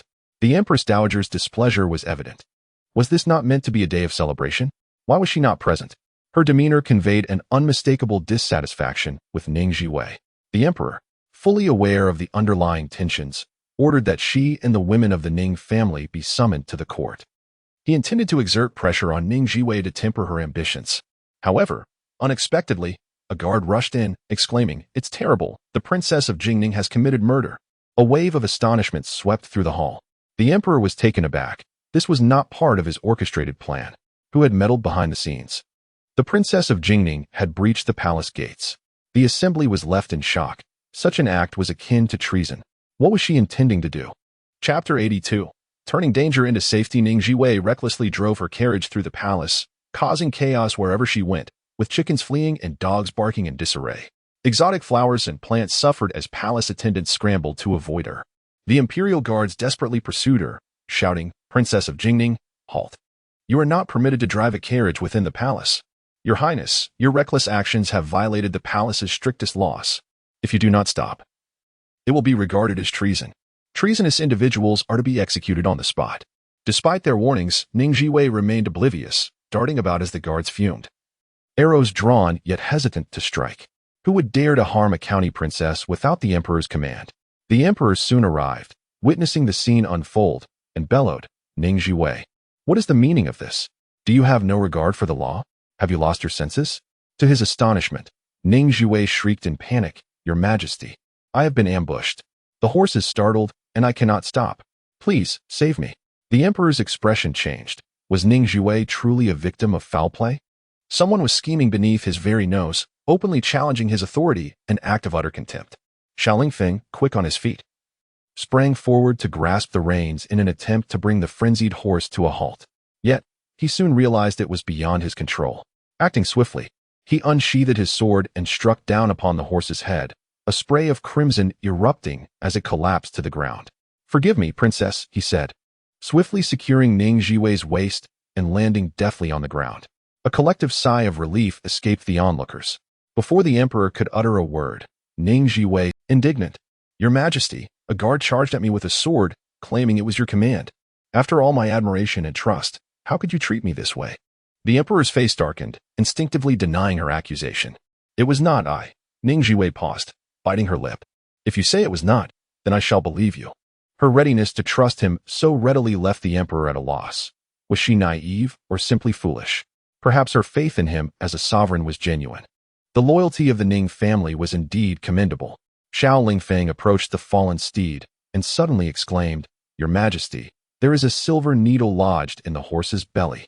The emperor's heart sank at the sight of the small needle, a chill creeping down his spine. Ning Zhiwei gazed mournfully at the lifeless horse and sighed. "In this vast palace, who knows how many malevolent spirits lurk, ready to strike at any moment? You must be on your guard." Suddenly, her expression tightened. Could it be remnants of the previous dynasty's royal family? The emperor harbored the same suspicion, worry gnawing at him, yet he could not voice it. "Do not speak such nonsense. There are no remnants. Such rumors would only incite fear." Ning Zhiwei pondered silently for a moment before asking, "Your Majesty, why did you order my elderly matriarch to stand in the snow? What crime has she committed? She has fallen ill. Please, have mercy on her." "What? Standing punishment?"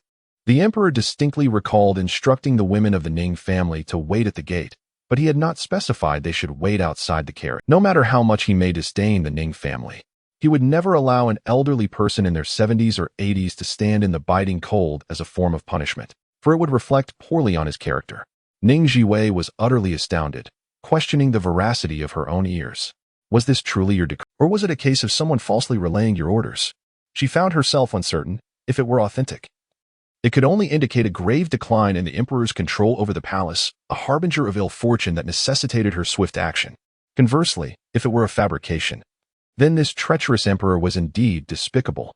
The emperor was in a foul mood, tormented by the thought that the palace was rife with spies and informants, any of whom could strike at any moment, leaving him with little strength to contend with Ning Zhiwei. Although she was unruly, she was candid, unreservedly voicing her words, lacking in grace but devoid of treachery. Most importantly, she belonged to the Ning family, whose unwavering loyalty was universally acknowledged. He had never harbored doubts regarding that. Yet, he felt a twinge of suspicion regarding Ning Zhiwei's honesty and resolved to investigate further. A young man clad in blue braved the snow, moving with urgency, a sheen of perspiration glistening on his brow. Your Majesty, I have uncovered the truth. A guard named Ning Zhiwei forced the women of the Ning family to stand in the snow for over half an hour, and when Princess Jingning arrived, he drew his sword against her, startling her horse. It was Rong Jing, accompanied by several witnesses. Yesterday, a maid from the cold palace secretly contacted Ning Zhiwei. I have dispatched men to capture her. In such a brief span, the efficiency displayed was commendable, and the emperor was pleased. As expected of the chief justice he had chosen. However, he soon learned, Sir Rome, we arrived too late. The maid has already committed suicide by throwing herself into a well. The emperor's countenance darkened considerably. Very well, imprison all those involved for a thorough investigation. Eradicate Ning Zhiwei's family, and expel all on duty today from the palace, never to be employed again. Turning his gaze, he softened his demeanor, inquiring about Madame Ning. His sudden concern for her took Ning Zhiwei by surprise. Not well, Your Majesty. I have sent someone to escort the old matriarch to the medical hall for urgent care. I humbly request that you appoint a physician. Summon physician Xian Li and ensure he treats Madame Ning with utmost diligence. The emperor scanned the vicinity. Where are the others? It was evident that this was a trap, and Ning Zhiwei would not dare allow those without the means for self-defense to enter the palace. Taking advantage of this opportunity, they were all sent away. They have gone to attend to the old matriarch. They are quite worried. By the way, my sixth sister and Xiao Yao are waiting outside the palace. She possessed the ability to protect herself and two others, allowing for a safe retreat. The emperor recognized her subtle intentions. However, her reasoning was sound, leaving him with little ground to contest. Let her enter. Only then did Ning Zhiwei smile and follow, murmuring, Your Majesty, I have discovered a secret. I am not particularly inclined to hear it. Very well, Ning Zhiwei fell silent. Her sudden compliance left the emperor feeling uneasy. Ning Zhiwei leaned closer, as if to share a secret, whispering, Prince Jin bears no resemblance to the Grand Princess. Her voice was so soft that only the emperor could hear. He is like a father. The moment those words escaped her lips, a thought flashed through the emperor's mind, and his expression shifted drastically. Ning Zhiwei feigned ignorance, casually inquiring if he had arrived, eager to discern which of her relatives he resembled more. Her words, delivered with a nonchalance that seemed genuine, nonetheless piqued the emperor's interest. The two exchanged whispers, prompting Rong Jing, who trailed behind, to admire Ning Zhiwei's cunning ability to navigate perilous situations and alter the course of events. Xiao Lingfeng leaned closer, lowering his voice. Rong Darren, your dedication is commendable. I have never witnessed such fervor from you. Rong Jing merely cast him a sidelong glance, remaining noncommittal. In the banquet hall, all eyes were fixated on the entrance, anticipating the return of the Jingning County princess. Would she be executed in front of them? Lin Jingshu, are you worried? Lin Jingshu could hardly contain her elation, a smile threatening to break forth. I had warned her long ago against excessive arrogance, yet she refused to heed my counsel. Now, she reaps the consequences. I can only imagine the sorrow my grandmother will endure. My grandmother, in her benevolence, wished to host her as a guest of honor. Yet she audaciously demanded 100,000 taels of silver. Can you believe it? The crowd was astonished. What? Is this not an outrageous demand? Such avarice, devoid of any noble virtue befitting a lady of high birth, fills me with shame to be associated with her. A woman with a tainted reputation, having once been imprisoned. I find her presence revolting. Fear not. She shall not tarnish your eyes. She will not survive the night. Lin Jingshu's companions reveled in her misfortune, relishing the opportunity to strike while she was down, and Lin Jingshu basked in their shared delight. What does it matter if she is titled a county princess? She will inevitably meet her demise today. Just then, a voice resonated through the hall. His Majesty has arrived, and the Jingning County princess is here. The emperor entered with a grave demeanor, followed closely by Ning Zhiwei, garbed in simple attire, the hem of her clothing stained with a hint of blood. Yet her eyes sparkled with mirth. The emperor, visibly impatient, admonished the assembly. Why do you stand there in silence? Quickly pay your respects to the Jingning County princess. A hushed awe enveloped the room, disbelief etched on every face. How could she, after committing such a heinous act, remain unharmed? Why does she not ascend to the heavens? As if doused with icy water, Lin Jingshu's smile faltered. How is it possible? Why is she still alive? Chapter 83. Unveiling Lin Jingshu's origins. A bastard daughter, Lin Jingshu, was consumed by an overwhelming sense of injustice, her mind teetering on the brink of madness. Sister, whom did you kill? How dare you storm the palace? Are you plotting a rebellion? Each word was a dagger aimed at Ning Zhiwei's heart. With a swift motion, Ning Zhiwei delivered a resounding slap, sending Lin Jingzhu sprawling to the ground. I abhor underhanded tactics. I prefer to confront matters openly and directly. Her fierce demeanor struck terror into the hearts of many, who instinctively recoiled in fear, whispering of her terrifying presence. Qi Shiji rushed forward to assist the weeping Lin Jingzhu, his heart breaking for her. Your Majesty, please punish the county princess of Jingning. She has recklessly trespassed into the palace and publicly assaulted the esteemed eldest daughter of the Dingyuan Marquis, showing utter disregard for the law. Tears streamed down Lin Jingzhu's face as she interrupted. Stop it. My sister was merely disciplining me. It was my fault for provoking her anger. Qi Shiji felt an even deeper pang of sympathy. Jingzhu, you must not be so feeble. You must rise up and resist. He exclaimed loudly, Your Majesty. Failing to hold the county princess accountable will not quell the public's outrage. Ning Zhiwei recognized him, Qi Shiji, a fool who had once been manipulated by Lin Jingzhu, leading to the downfall of the Qi family. Your Majesty, he is threatening you. Qi Shiji remained oblivious to her accusations, opting instead for a complaint without argument. No, I am not, he retorted weakly. Ning Zhiwei raised an eyebrow.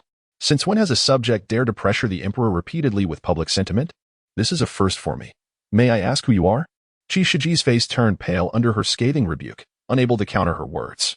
The empress, too, was alarmed but dared not intervene. Lin Jingzhu bit her lip and spoke softly, Sister, you discipline me, and I dare not protest, but you must not bully the heir.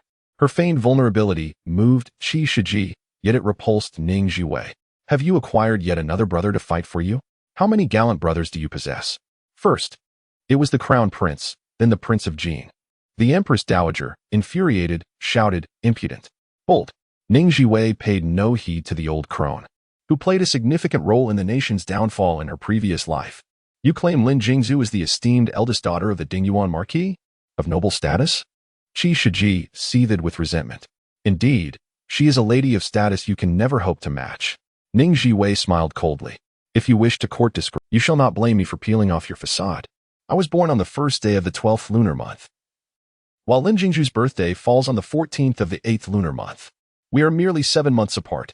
The Lin family's expressions shifted simultaneously, and Lin Jingzhu's eyes flared with desperation. Why is this fire burning upon me? Qi Shiji, still bewildered, retorted mockingly. And so what? You, a discarded daughter, are only worthy of kneeling before the noble eldest daughter. His words were harsh, drawing frowns from several ladies present. All too aware of the tumultuous past that had transpired, Ning Zhiwei smiled faintly. The day my mother divorced was the very day Lin Jingzhu's mother entered the Dingyuan Marquis' household. On that day, I had just celebrated my first month. And 6 months later, Lin Jingzhu was born. The Dingyuan Marquis, fraught with rage, shouted, Ning Zhiwei, silence yourself. Ning Zhiwei, with a faint smile gracing her, proclaimed that the current Madame Dingyuan, who entered marriage while pregnant, is indeed a lady of dubious origin. The atmosphere fell into a hushed silence, as the young elites could scarcely believe their ears. Could it be true? If so, how could Lin Jingzhu be so highly esteemed? They turned to their parents for confirmation. Yet their subtle expressions revealed that the truth was far more complex. The Lin family was engulfed in a wave of humiliation and rage, particularly Lin Jingzhu and her mother, whose faces turned as pale as death. Qi Shiji bellowed in indignation, claiming, You speak nonsense. Jingzhu was born on the 14th of September. She is a premature child. This is slander. I implore the emperor to punish you. Ning Zhiwei was not one to be easily intimidated. Since you insist on this, I shall seek the truth. Your Majesty, I humbly request an investigation into Lin Jingzhu's birth registration. According to the laws of the realm, every newborn must be registered at the local authority immediately upon birth. Delays were permissible, but concealing the birth date was strictly forbidden. Should the marriage information later contradict the birth details, it would constitute a grave offense. In this era, exchanging marriage dates required matching birth information. Any falsification discovered would breed enmity. Years ago, the Dingyuan Marquis' household had deliberately postponed the registration by a month, claiming the child was newly born. Yet they dared not deceive the authorities about the actual date of birth, knowing full well that officials would come to verify. The Lin family seethed with resentment towards Qi Shiji for provoking such turmoil. Why did he have to incite her wrath? The Empress Dowager, unable to maintain her composure, interjected urgently, Your Majesty, today is a joyous occasion. Let us not dwell on such disheartening matters. Ning Zhiwei, I am your dear aunt, and I shared a close bond with your mother, who cared for me deeply. I shall protect you. In her previous life, Ning Zhiwei had trusted her words implicitly, harboring a sense of admiration for her. Yet, this woman had dealt her a treacherous blow. Ning Zhiwei, unfazed by the past, remarked, Your Majesty, I suspect that Lin Jingzhu has concealed her birth date, harboring a secret that could either confirm her illegitimacy or suggest a calculated deception. The Empress Dowager was taken aback, her face flushed with anger. Ning Zhiwei, I am conversing with you. Unperturbed, Ning Zhiwei retorted, The Ning family heeds only the emperor's decree, all else is disregarded. This statement struck a chord with the emperor, who smiled, his mood visibly lifted. Indeed, the Ning family need only heed the sovereign's command. Xiaolin Feng, did you not recently investigate Lin Jingzhu? Please enlighten us with her birth date. Xiaolin Feng promptly replied, Lin Jingzhu, born on the 14th of August. Lin Jingzhu collapsed to the ground, trembling uncontrollably, realizing her fate was sealed. The Dingyuan Marquis' wife clutched her heart in agony, overwhelmed by despair. Once, she had ascended to power on the back of the Ning family. Today, the daughter of the Ning family had thrust her own daughter into the depths of disgrace. What goes around comes around. Qi Shiji stood frozen, as if struck by a bolt from the blue, his complexion ashen. The goddess he had fervently defended turned out to be a lowly, illegitimate child. The youth were equally astonished, deeply shaken. Those who once revered Lin Jingzhu, the noble woman, wished fervently to erase their memories and feign ignorance of her existence. How utterly mortifying. In contrast to Lin Jingzhu's true birth date, the civil and military officials were far more intrigued by the reason behind the Jinyui's investigation into her. The emperor observed with a cold gaze, declaring, Very well. Let the ceremony commence. Upon hearing this, the elderly matriarch of the Dingyuan Marquis trembled in shock, exchanging a glance with the Empress Dowager, a silent communication passing between them. Your Majesty, I wish to personally place a hairpin on Princess Jingning, she stated. I consent to this, the Empress Dowager replied, her expression one of disdain. A glint of ferocity flickered in the eyes of the Dingyuan matriarch as she retrieved a brocade box from her robe, unveiling an exquisitely crafted jade hairpin of exceptional quality. Jingning, grandmother has brought you a treasured family heirloom, a jade hairpin symbolizing the arrival of 5 blessings and good fortune, a most auspicious omen. Under the flickering lights, the jade hairpin gleamed with a strange, cold radiance, hinting ominously at something foreboding. Chapter 84, The Coming of Age Ceremony. The Empress Dowager exerts pressure. Ning Zhiwei narrowed her eyes and addressed the emperor, Your Majesty, I beseech you to grant me the honor of a coronation. The emperor was taken aback, suspecting a miscommunication. A coronation was traditionally reserved for men. What? He exclaimed. Ning Zhiwei, with unwavering confidence, retorted, If you can bestow a coronation upon a man, why may you not do the same for me? I am not merely the princess of Jingning. I am the head of the Ning family. Our clan acknowledges only the sovereign as our lord. If the sovereign can crown his ministers, what is inappropriate about this? She produced a white jade crown, resplendent in its understated elegance that exuded opulence and refinement. The emperor, having encountered a multitude of personalities, found himself astounded by this extraordinary woman. Her reasoning was compelling. One could not perceive her solely through the lens of femininity. The Minister of Rites could not restrain himself, admonishing her, This is contrary to propriety. You are a woman. Unfazed and serene, Ning Zhiwei replied, I am the head of the Ning family. The minister, overwhelmed, pondered how she differed so markedly from ordinary women. Her assertiveness, creativity, and potential for danger were palpable. You were raised on the frontier and are unfamiliar with many customs. Let me explain. Ning Zhiwei boldly countered, Customs are established by humans and can likewise be dismantled. As the head of the Ning family, if I can break the norm once, I can do so again. She clasped her hands in a gesture of respect, imploring the emperor to grant her request. Various individuals attempted to dissuade her. A mere woman must not publicly challenge male authority. Lin Guifei vehemently opposed the idea, even citing her contributions to the preparations for the coming-of-age ceremony. After a moment of contemplation, the emperor acquiesced, permitting the Minister of Rites to personally oversee the proceedings. The onlookers were incredulous. Why did the emperor treat her so differently? Although it was a coronation, the ritual followed the coming-of-age ceremony's protocol. The emperor presided. Ning Lu acted as the sponsor, and Xiaoyao served as the officiant, their eyes sparkling with excitement. 3 bows followed by 3 prostrations marked the initial crowning. Ning Zhiwei donned a simple robe and skirt, her hair styled in a youthful bun, standing gracefully and radiantly, confidently displaying her attire to all. The emperor proclaimed a blessing. On this auspicious day, the time has come for your formal investiture. Cast aside your youthful aspirations and embrace your virtuous destiny. May you enjoy longevity and boundless fortune. As Xiao and Ning Lu stood by with a tray, the emperor took a hairpin and personally affixed it to her hair. During the ceremonial bows, the Empress Dowager interjected, "Your Majesty, according to tradition, the Princess of Jingning must express her gratitude to her parents and elders. In my humble opinion, she should bow to the Duke of Dingyuan and the matriarch, for though they are estranged, their blood ties remain an undeniable reality that cannot be altered." The assembly exchanged glances. Others echoed the sentiment. The Duke of Dingyuan adjusted his attire, pride illuminating his expression as he supported his mother to step before Ning Zhiwei, ready to accept her homage. Should she bow, it would signify an acknowledgement of their familial bond, effectively reinstating their relationship and nullifying the severance of ties. Once recognized, she would be shackled by the Duke of Dingyuan's influence. The matriarch raised her head high, exuding triumph and satisfaction. Lin Jingzhu, witnessing the scene, seethed with resentment, vowing to leverage her father's influence for a fierce retaliation. If she suffered, Ning Zhiwei would not find solace either. All eyes were fixed on the spirited young woman, awaiting her capitulation. Who would have known? Ning Zhiwei smiled faintly, expressing that her distant kinship was indeed a regret of life. Yet, fortunate was she to encounter a wise ruler. "Your Majesty, my sovereign and my father, the mother of the nation, I humbly bow before you both," she stated with solemnity, performing a grand gesture of respect. In this manner, she skillfully extricated herself from peril, evading a deep pit, and won the favor of the emperor and empress. The emperor, feeling a sense of ease, recognized her discernment and loyalty, and in his delight, he generously bestowed upon Princess Jingning a jade ruby and 100 taels of gold.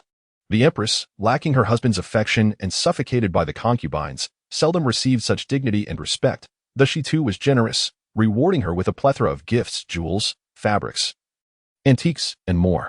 The mother and son of the Duke of Dingyuan stood there, frozen, as if struck by an invisible slap, desperately wishing to vanish.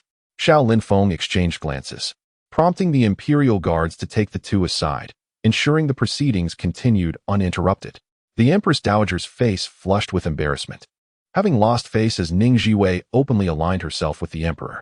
The Empress Dowager was not the emperor's biological mother, and the rivalry between them was fierce. However, Ning Zhiwei's reasoning was so compelling that the Empress Dowager found herself at a loss for rebuttal.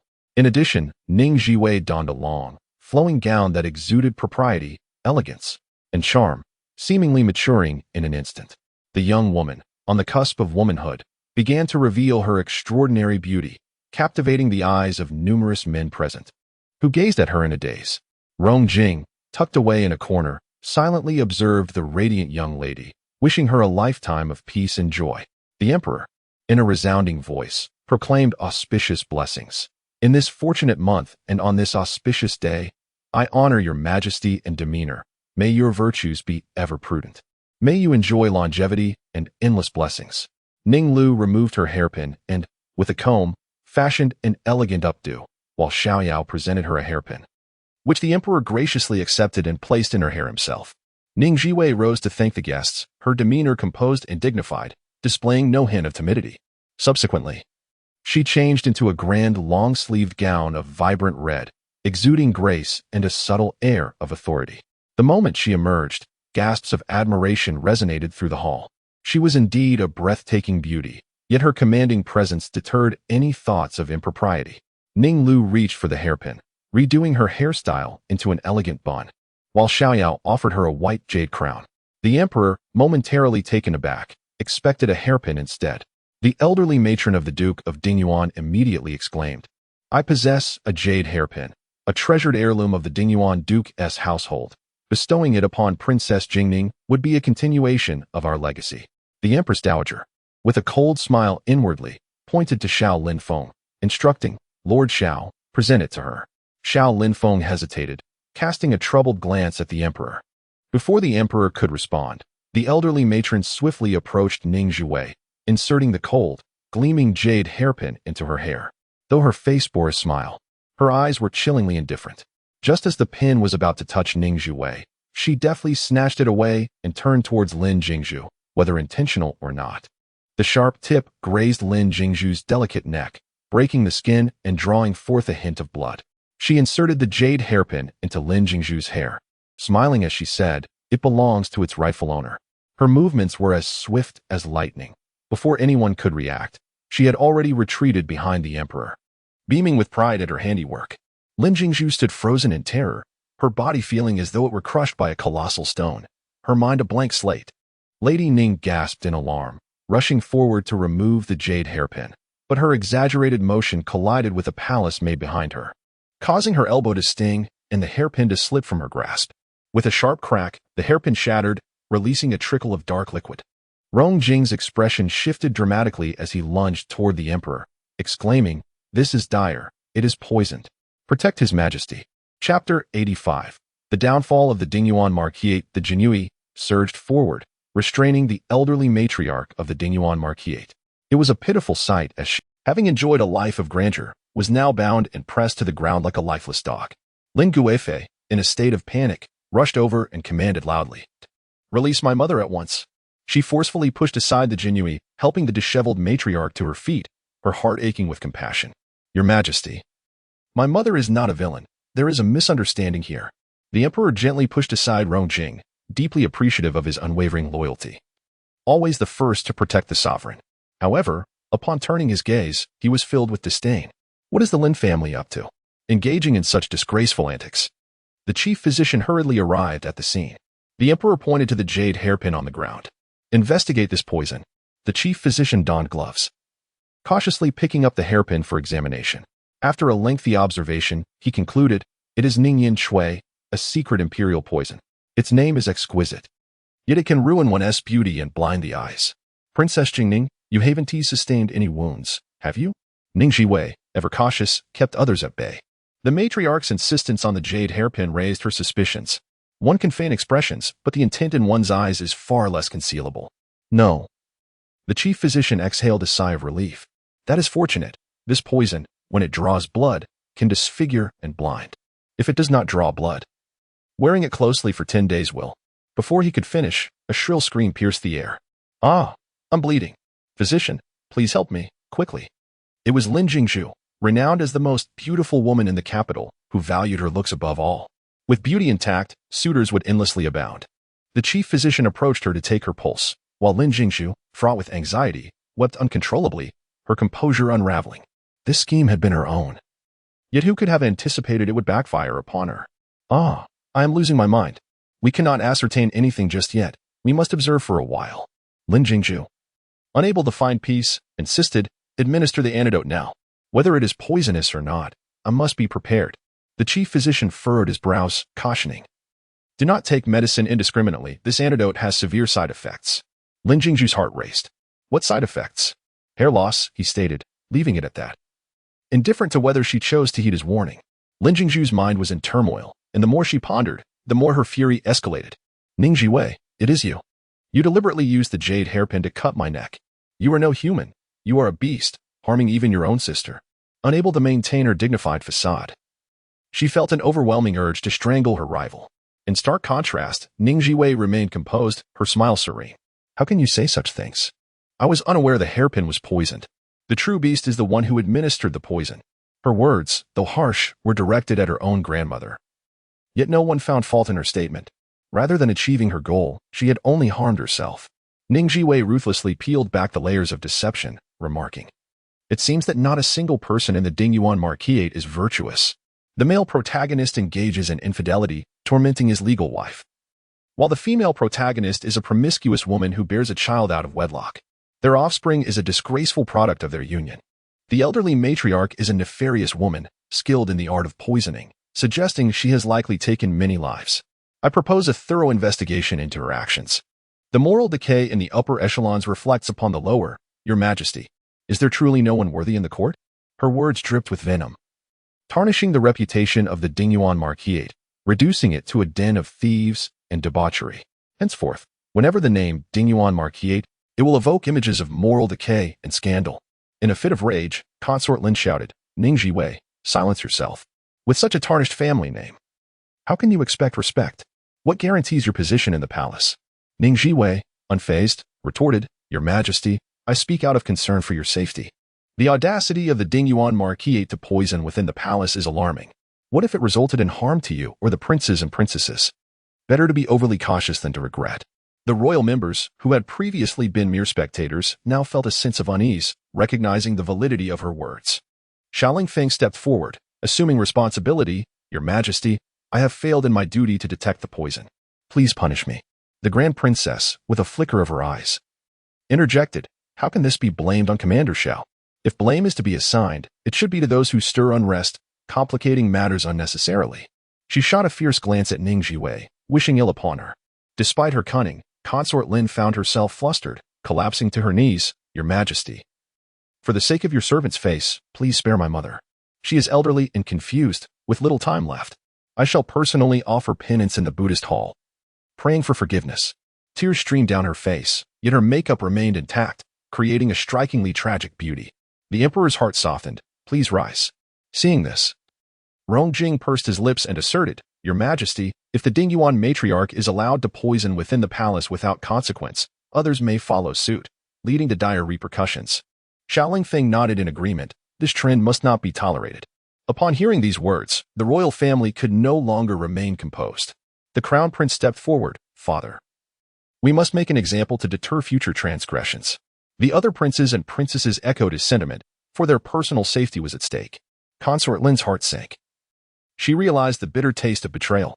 Strangely, she recalled her strong-willed sister-in-law, Ning. After much deliberation, the emperor resolved to heed public opinion. The Dingyuan matriarch, with her malevolent heart, was stripped of her title and reduced to commoner status. The Dingyuan marchioness, for her indiscretions, faced a similar fate. The housekeeper's negligence led to a demotion, lowering him to the rank of a second-grade general. The members of the Dingyuan Marquis felt darkness envelop them. Nearly fainting from the shock, their titles were lost.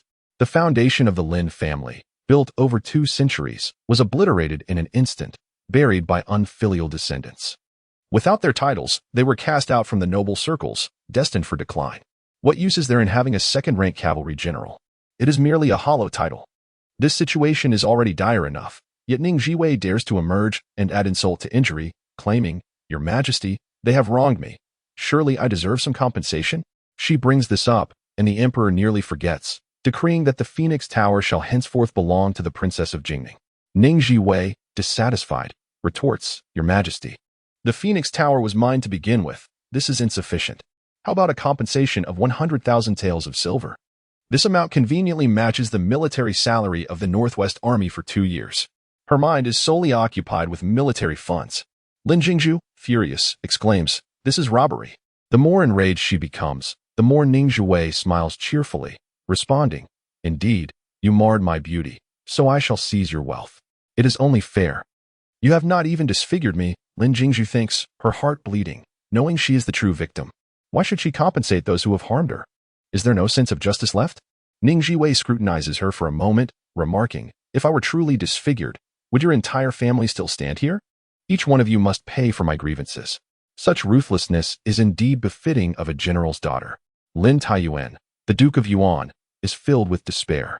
He has spent a lifetime scheming to elevate his family, yet now, he cannot even secure his title. How can he avoid collapsing under such pressure?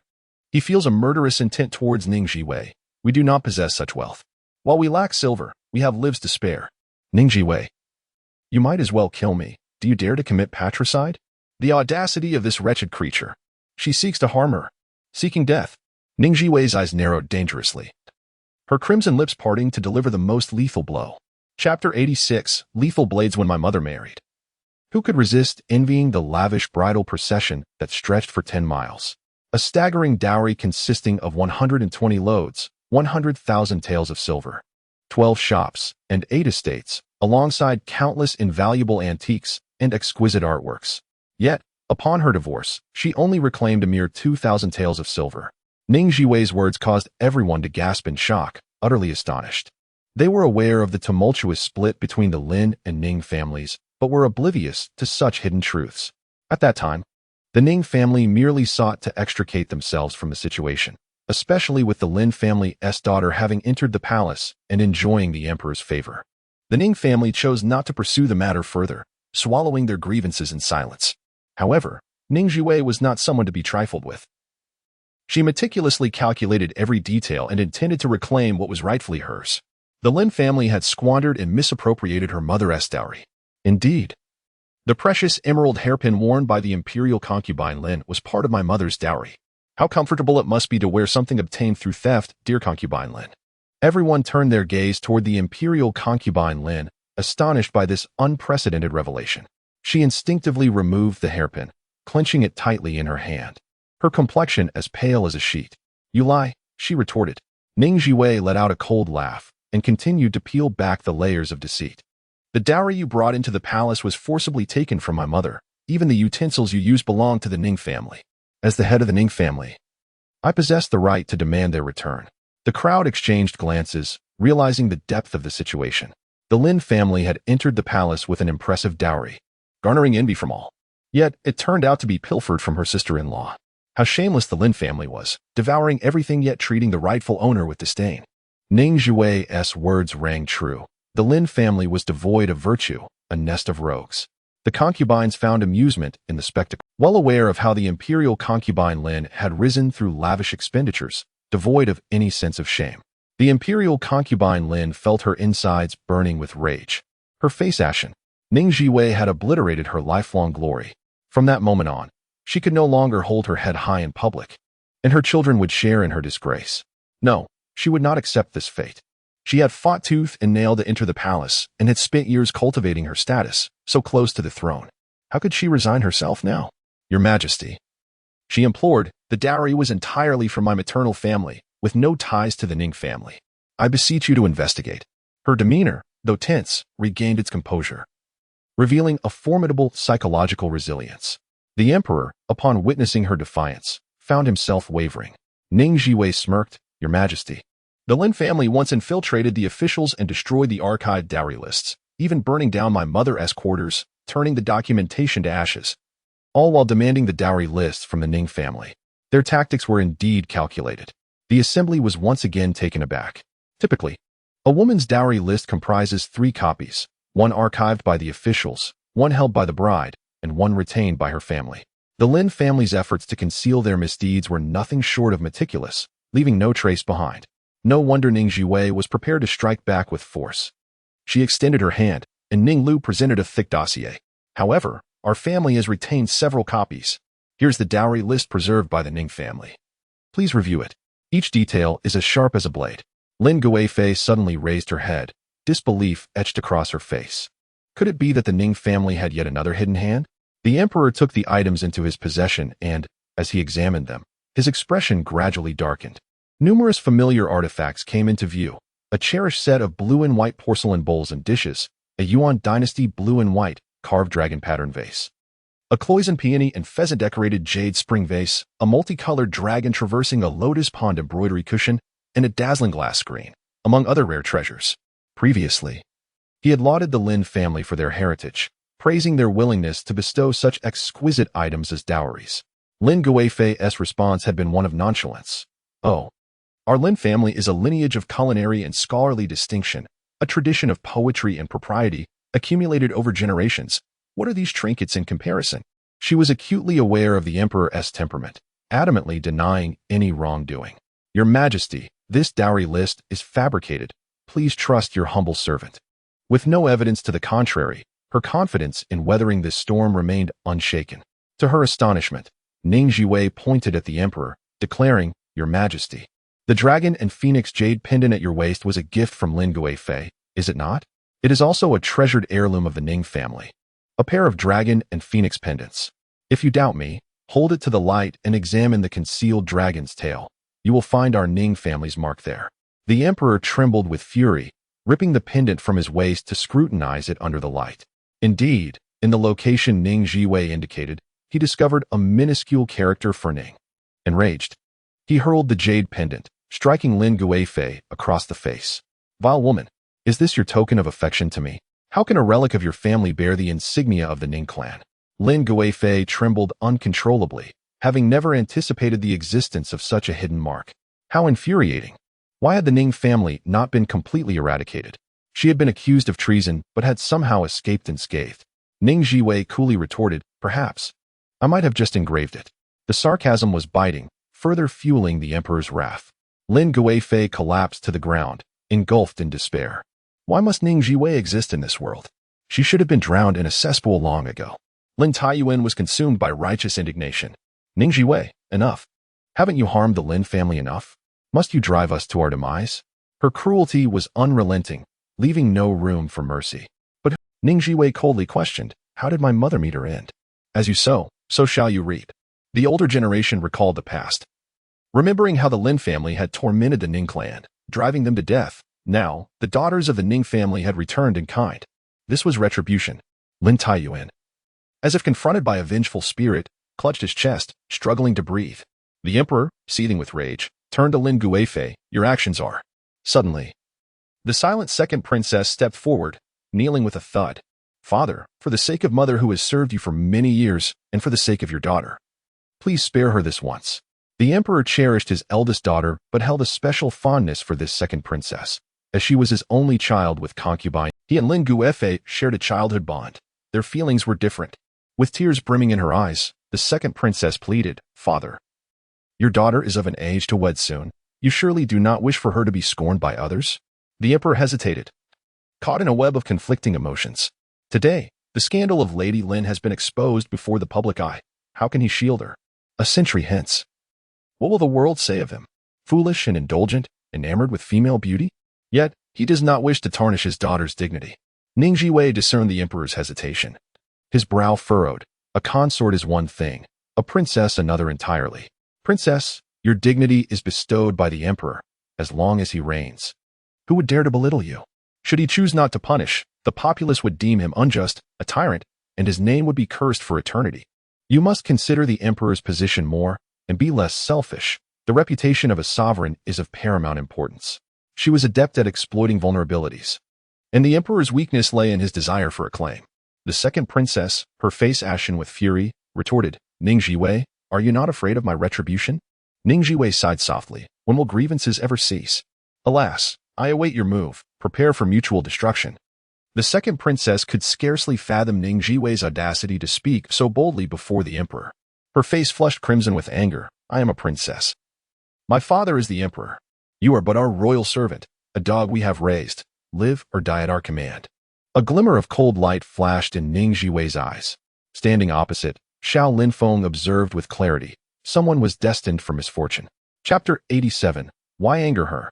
As the conversation grew increasingly acrimonious, the atmosphere soured, and the expressions of those present darkened. Servants? Dogs. What of? While it is true that one may cultivate both literary and martial arts, ultimately serving the imperial family, they too possess. Who among them has sold their soul to you? Some matters are best left unspoken. To expose them would be to cause discomfort for all. Observing the unfolding scene, the emperor cleared his throat, admonishing the outbursts. Ning Zhiwei remained the most composed, speaking with a dispassionate tone. Even a cornered rabbit may bite, and a dog, facing death, may gamble all it has. A mere man, incensed, can spill blood in 5 paces. Her words, though casually expressed, carried an undercurrent of lethal intent. The second princess, visibly shaken, paled and took a step back, exclaiming to her father, she is threatening me. You must imprison her at once. Before the emperor could unleash his wrath, Ning Zhiwei interjected, Your Majesty, I am merely reminding her to consider the consequences of her actions. No one in this world will indulge her unconditionally, not even her parents. Imprison me? Very well, it is not my first experience in confinement. Shall I return home now? She turned defiantly, her rebellious silhouette causing great vexation. The emperor noted that his tolerance for her was waning. As long as she did not stir trouble, all would be well. Yet, it proved to be an arduous. The ceremony had not concluded, yet she wandered aimlessly. Come back, he commanded. Ning Zhiwei stood at the threshold, neither entering nor retreating, firmly planted in place. Many disapproved, yet none dared voice their concerns. Why provoke her? She is a madwoman. Have you not witnessed the utter destruction of the grand 100-year-old Dingyuan Marquise? Ah, and let us not forget the demise of the Jinan Marquise as well. She is a walking weapon of mass destruction. The emperor's icy voice broke through. Lady Lin is demoted to Lin Marin, effective immediately. She shall be confined to the palace. In the end, he retained a semblance of affection for the past and for his daughter, leaving a sliver of mercy. Lin Guifei, or rather Lin Marin, with reddened eyes yet maintaining her composure, bowed respectfully in gratitude. She had plummeted from the exalted status of a favored concubine to that of an inconsequential beauty. A fall from grace that was nothing short of catastrophic, yet she stood firm. It must be said, her character and cunning were indeed rare. Lin Marin cast a cold glance at Ning Zhiwei, her eyes brimming with murderous intent. This enmity was irreconcilable. As long as she lived, there remained hope. Ning Zhiwei met her gaze without fear, offering a taunting smile. Come at me. She could dismantle her once. She could do so countless times. The emperor may have shown leniency towards his wife and daughter, but he was merciless when it came to others. Lin Taiyuan. You were granted 1 month to return the items listed in the dowry. Your Majesty, this Lin Taiyuan struggled to articulate his plight. Half of it had been given to Lin Guifei as a dowry. Another portion had sustained them for over a decade, including the capital for the Phoenix Tower. What funds remained? Ning Zhiwei, with a sly smile, reminded him, Your Majesty, there is still a sum of 100,000 taels of silver.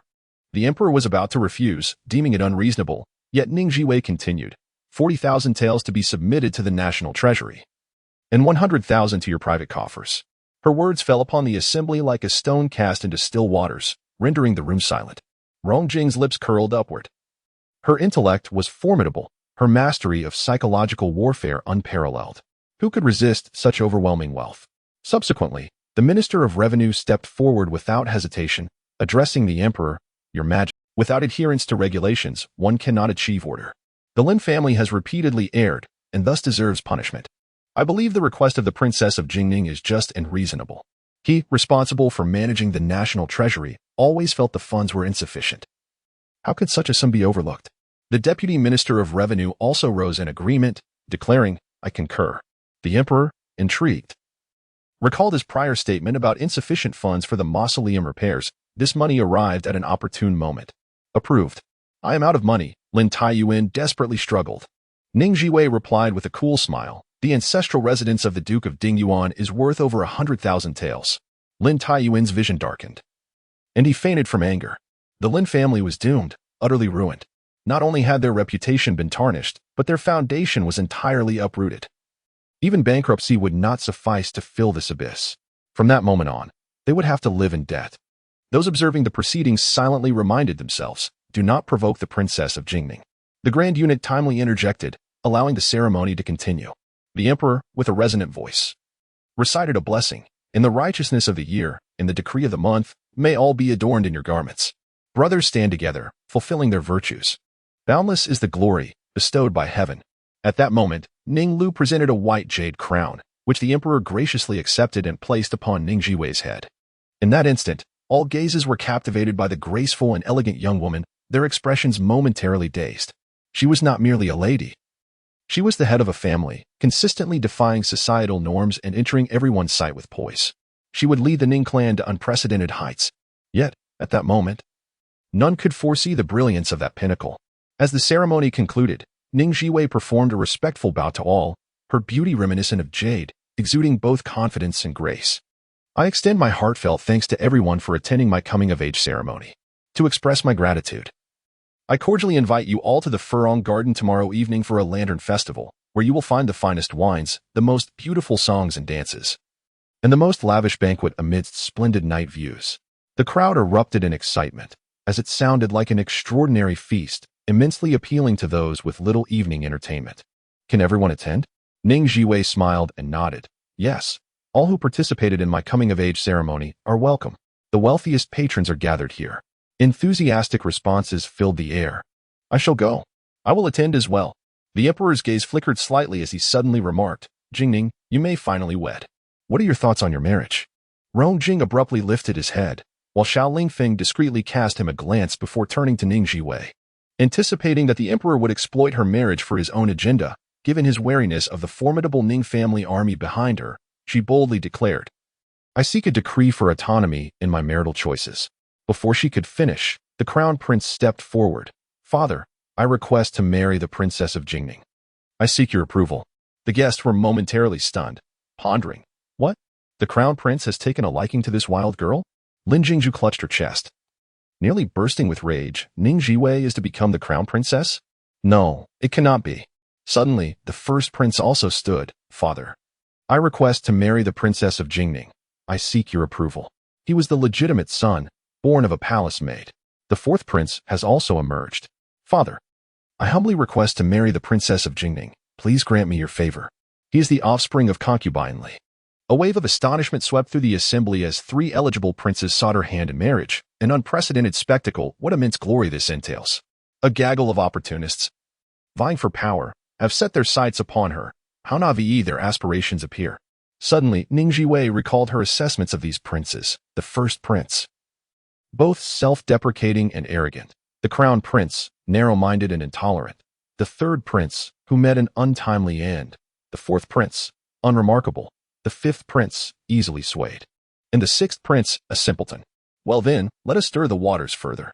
Lin Jingshu let out a cold laugh. What good fortune is this? Sibling rivalry within the royal family is a grave taboo. She then called out loudly, Ning Zhiwei, what remarkable prowess you possess, to have three princes vying for your affection. Just how many esteemed brothers do you have? Her words returned like a sharp rebuke, delivering a stinging humiliation. Ning Zhiwei maintained her composure, replying, what can I say? It is merely a reflection of my capabilities. After all, women of beauty, wealth, power, and influence are few and far between, and one as venomous as you. A fallen noble can hardly aspire to such envy. Ah, you may yet become an eyesore. Ah, why haven't you been cast out yet? Cherish this moment. It is your final revelry. After today, you shall vanish from this circle, unworthy even to approach me. Such words pierced deeply. Lin Jingshu, reduced to tears from fury, declared, I swear we shall not coexist. The emperor surveyed the scene, his gaze flickering with a glint of coldness, before announcing a decision that left the audience in shock and prompted Ning Zhiwei to roll up her sleeves in readiness for a fight. Chapter 88. A fool's desire. The princess of Jingning is free to choose her consort, yet her selection is confined to members of the royal family. Upon hearing this proclamation, the assembly exchanged glances, realizing that the pool of candidates had dwindled to a mere handful of princes, leaving little room for choice. However, it raises the question of when it became customary for others to select a prince. This was indeed an exceptional circumstance. The emperor cleared his throat and added that Lin Jingzhu would serve as a concubine, marrying alongside you to share a husband, thus continuing the tale of a Huang and Ning. A concubine, in this context, refers to a maid of honor, whose status surpasses that of a typical concubine, allowing her to attend formal occasions.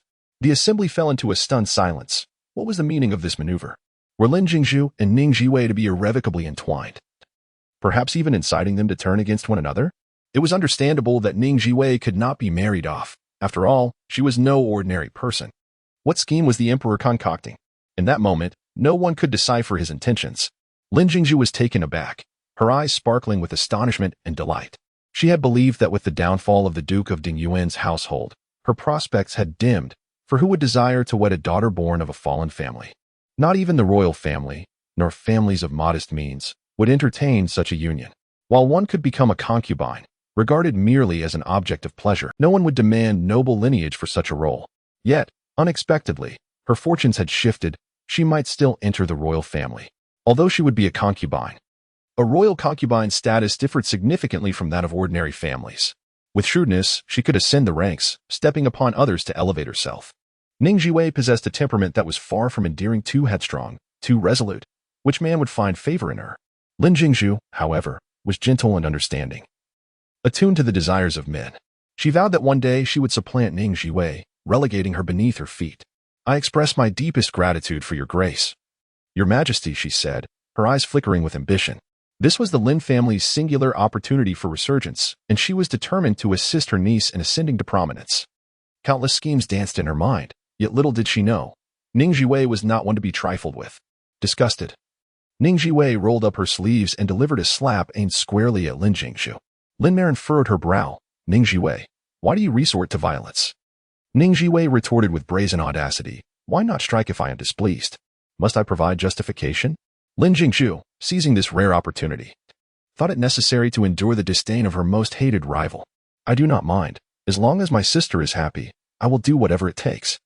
She feigned fragility, her demeanor teetering on the edge of tears, evoking a man's instinct to protect. Indeed, even the crown prince's gaze shifted towards Ning Zhiwei, filled with disdain. Were it not for the formidable Ning family army in the Phoenix Tower behind her, would he truly consider marrying such a fierce woman? Once she was within his household, he would impose rules, transforming her into a docile wife who revered her husband above all else. And regarding whether Ning Zhiwei would choose him, was there even a question? He was the crown prince, the heir apparent, the future emperor. Who could rival him? The Empress Dowager's chilling voice pierced the air. Princess of Jingning, why do you not express your gratitude? Do not let your schadenfreude be too overt. All eyes were fixed on her, awaiting her response. Ning Zhiwei merely curled her lip in disdain and, with utmost seriousness, raised her right hand. Fingers pointed skyward. Your Majesty, due to the tragic fate of my mother, I once swore to the heavens that I would never share a husband with another in this lifetime, desiring only a singular bond for eternity. Should I violate this vow? May all men perish, leaving no descendants and ensuring that my lineage comes to an end. Your Majesty, she is a fierce individual. The crowd. Her disposition is ruthless. The crown prince. Is it still possible to marry her? Rong Jing suddenly lowered his head, concealing the amusement in his eyes. She is indeed a genius. In this era, people are superstitious, often burning incense and praying, and when things go awry, they become suspicious and paranoid, preferring to believe in the existence of the supernatural rather than its absence. Those of royal descent hold esteemed positions, and the more elevated their status, the more they value their lives. Who would dare gamble with their existence? Even if one were willing to take such a risk, their family would not. For what if the vow were fulfilled? The entire family could perish. Truly, it is outrageous. The eldest prince could not restrain his curiosity and inquired, why must men swear? Why not swear oneself? Is this the behavior of a rational individual? Ning Zhiwei confidently replied, a man should bear greater responsibilities. This perspective was difficult to contest, and it effortlessly resolved the predicament. To suggest that members of the royal family should remain devoted to a single woman? Madness. The foremost duty of royal heirs is to expand their lineage and ensure the continuation of their bloodline. It is impossible for them to confine themselves to one woman. Seeing the expressions of the princes shift, Lin Jingshu realized the situation was dire and began to fidget anxiously. Ning Zhiwei, how could you make such a reckless vow? Ning Zhiwei scoffed. Blame your parents for their misdeeds, committing acts that shock the heavens and move the spirits. I believe in cause and effect. Witnessing the Lin family's fall from grace, everyone became convinced. Alas, this matter should be set aside for now. It shall be discussed again in the spring of the coming year. Given the emperor's tone, he is not yet willing to abandon it. Ning Zhiwei obediently responded. Spring of the coming year? You are overly optimistic. The coming-of-age banquet concluded abruptly, yet Ning Zhiwei received several carts of gifts. Everyone, to varying degrees, presented offerings, for they were individuals who valued their reputation. Xiao Linfeng and his subordinates conformed to the trend of gifting. Rong Jing also presented a gift, a small brocade box, congratulating her on her auspicious day, wishing her that all her desires be fulfilled, her path be smooth, and her life be filled with peace and joy. Ning Zhiwei was momentarily taken aback, then broke into a bright smile. Thank you. Her radiant smile dazzled countless onlookers. On the way home, Ning Zhiwei opened the brocade box, revealing a white jade plum blossom hairpin, simple yet elegant, though the craftsmanship was rather ordinary. As she caressed the pin's head, she noticed a small, intricate character engraved in an inconspicuous spot, displaying a flourish that unmistakably bore Rong Jing's handwriting. He must have carved this himself. She fell silent for a moment, letting out a silent sigh, her myriad thoughts encapsulated within that single exhale. Upon returning to Furong Garden, Ning Zhiwei went directly to the residence of the matriarch, Ning Laofu. The place was brightly lit, with everyone gathered around her. Ning Laofu lay partially reclined on the bed, her complexion somewhat pale. Seeing their safe return, everyone heaved a sigh of relief. Ning Zhiwei inquired about the matriarch's health. Have you caught a chill? After taking the medicine, do you feel any better? Yes, I feel fine, she replied. But why haven't you rested properly after taking your medicine? Today, the venerable matriarch Ning is beset by worry and fear, her complexion notably pallid. How can I find repose without witnessing your safe return? Are you unharmed? All is well, ha ha ha. Upon returning home, Ning Liuyi became lively and animated, recounting the myriad events that transpired within the palace. Her narrative was filled with dramatic twists and turns, leaving everyone spellbound. When the downfall of the Dingyuan Marquis's household was revealed, excitement surged among the listeners, their exhilaration unmistakable. The venerable matriarch Ning felt a profound sense of vindication, exclaiming, "Wonderful! Splendid! Zhiwei, you have finally avenged your mother. She can now rest in peace beneath the 9 springs." Memories of past grievances flooded back, yet the world has irrevocably changed. I still recall how the Lin family once humiliated our Ning family. This resentment has festered for a full 16 years. Lady Ning's face bore a shadow of concern. The emperor would not let this matter rest easily, and come spring of the next year, it may prove troubling. A mysterious smile played at the corners of Ning Zhiwei's lips, for by then, he will no longer concern himself with me. His demise approaches swiftly. Chapter 89. Self-recommendation for the pillow. Curiosity filled the air as everyone wondered about the meaning behind it. Ning Zhiwei merely smiled in silence. Noticing her reticence, no one pressed further. She had her reasons. Lady Ning recalled the matter and cautioned, "Be wary of Lady Lin. She is the most cunning member of the Lin family. With her intellect and her rapport with the emperor, she could easily turn the tables." Ning Zhiwei nodded, fully aware that Lady Lin was the strategist behind many schemes. Lady Ning reminisced, filled with nostalgia. It was she who had fervently advocated for your mother to marry that scoundrel. She had also persuaded her brother to take a Ning woman as his wife, seeking wealth, power, and beauty. How meticulously she had plotted. Originally, the Ning family was in discussions with another suitor, but the Lin family had set their sights on them. Lady Lin deliberately befriended the Ning family, gaining their trust before orchestrating a scheme that led the Ning family to fall into the river, from which Lin Taiyuan heroically rescued them. Much to the spectacle of many onlookers. Although the ploy was somewhat cliché, it proved effective. The Ning family was left with no choice but to concede. I understand. The Lin family married my mother to curry favor with the third prince and garner military support. Once the prince ascended the throne, Lady Lin would seize the opportunity to become a favored concubine and would not hesitate to sever ties, she noted. It could be said that the Lin family had risen to prominence on the backs of the Ning clan. Is such a thing possible? The younger generation listened, aghast, their anger boiling over. How could such shameless individuals exist? They deserve their comeuppance. Ning Lu slammed her hand on the table, furious. That wicked woman has done so much harm, yet continues to thrive. Fifth sister, let us find a way to eliminate her. Ning Zhiwei's lips twitched. Ning Lu had taken a turn for the worse, resorting to violence. No need to rush. We shall see what spring brings next year. Lady Lin's protector was the emperor. Once he was gone, she would be like a toothless tiger. Despite her myriad schemes, they would amount to nothing. Lady Ning gently took Ning Zhiwei's hand. Worry etched on her face. The emperor will not spare you. Having experienced the brutal power struggles of the imperial court, she understood the emperor's narrow-minded and ruthless nature. Having eliminated all rivals to his claim, Ning Zhiwei dismissed her concerns. Do not fret, the marriage will not materialize. Who among the royal family would dare to marry her? It would be tantamount to courting death. A woman favored by the imperial court is safe from other suitors. The following day, when the plaque of the Dingyuan Marquisate was taken down, the Lin family wept bitterly, as if mourning a death. The century-old Marquisate had vanished. Lin Taiyuan was particularly distraught. The loss of the title weighed heavily on him, making him feel like an unfilial descendant, unworthy of his ancestors. He loathed the fact that such a venomous daughter as Ning Zhiwei had been born.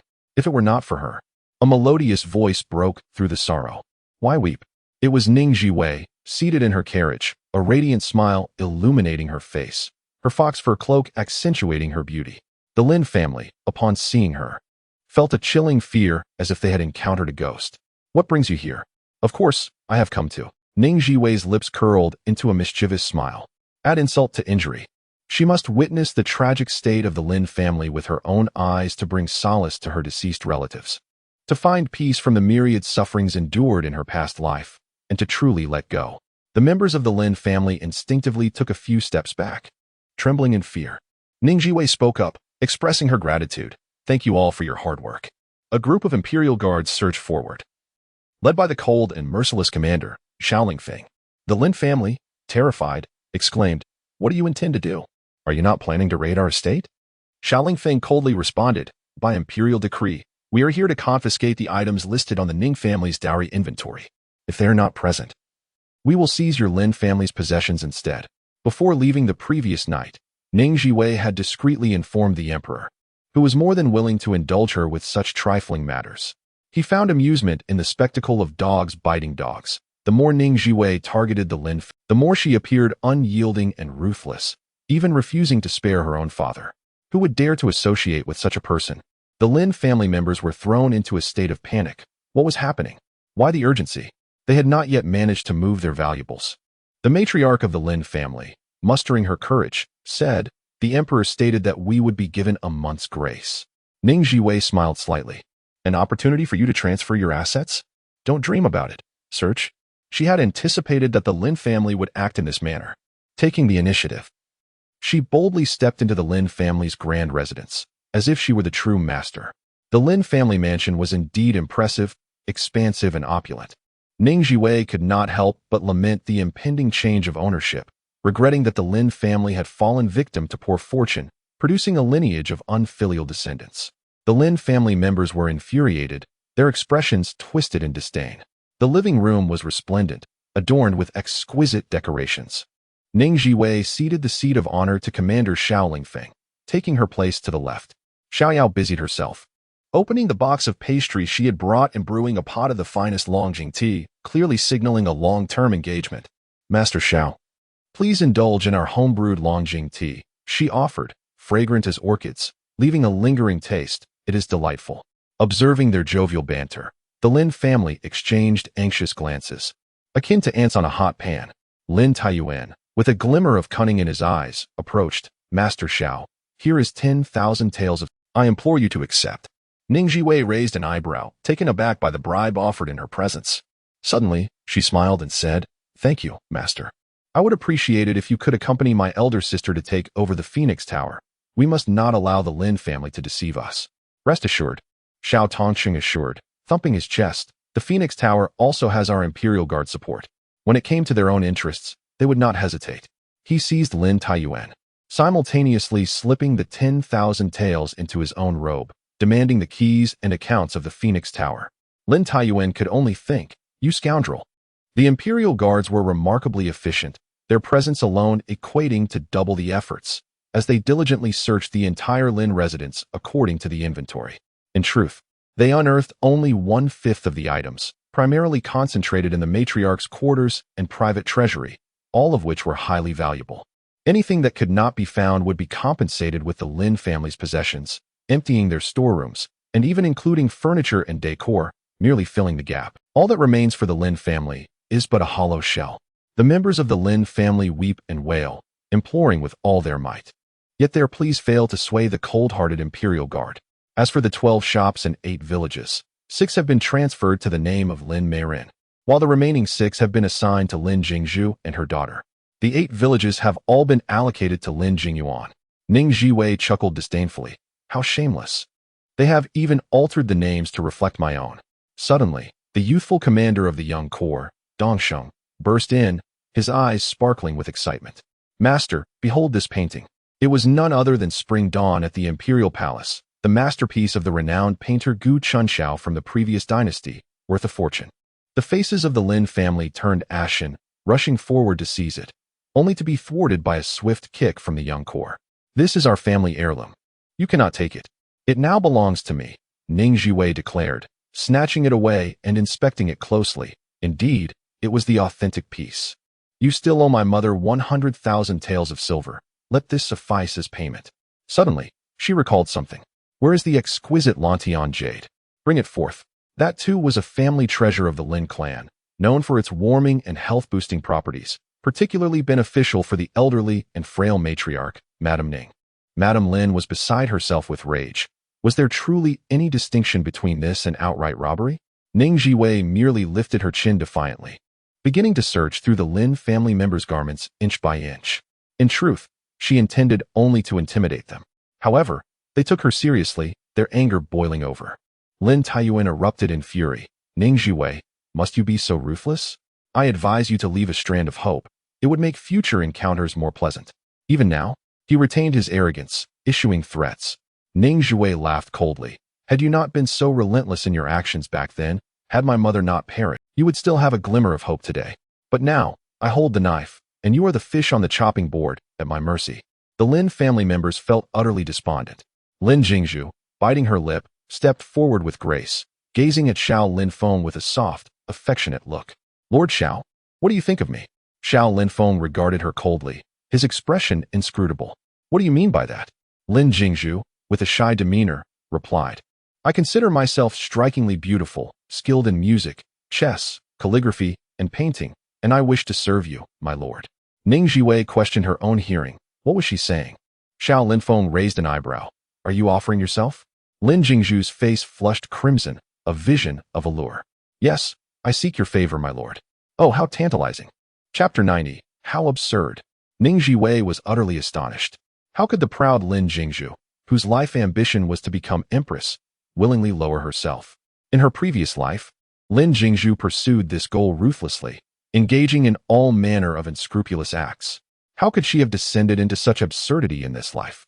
Upon reflection, it was her rebirth that thwarted Lin Jingzhu's fortunes, exposing the sordid affairs behind the Lin family's glamorous faade, resulting in their loss of nobility. In other words, the Lin family now merely held a nominal position of a second-rank general, devoid of real power, burdened with debts, and their reputation tarnished.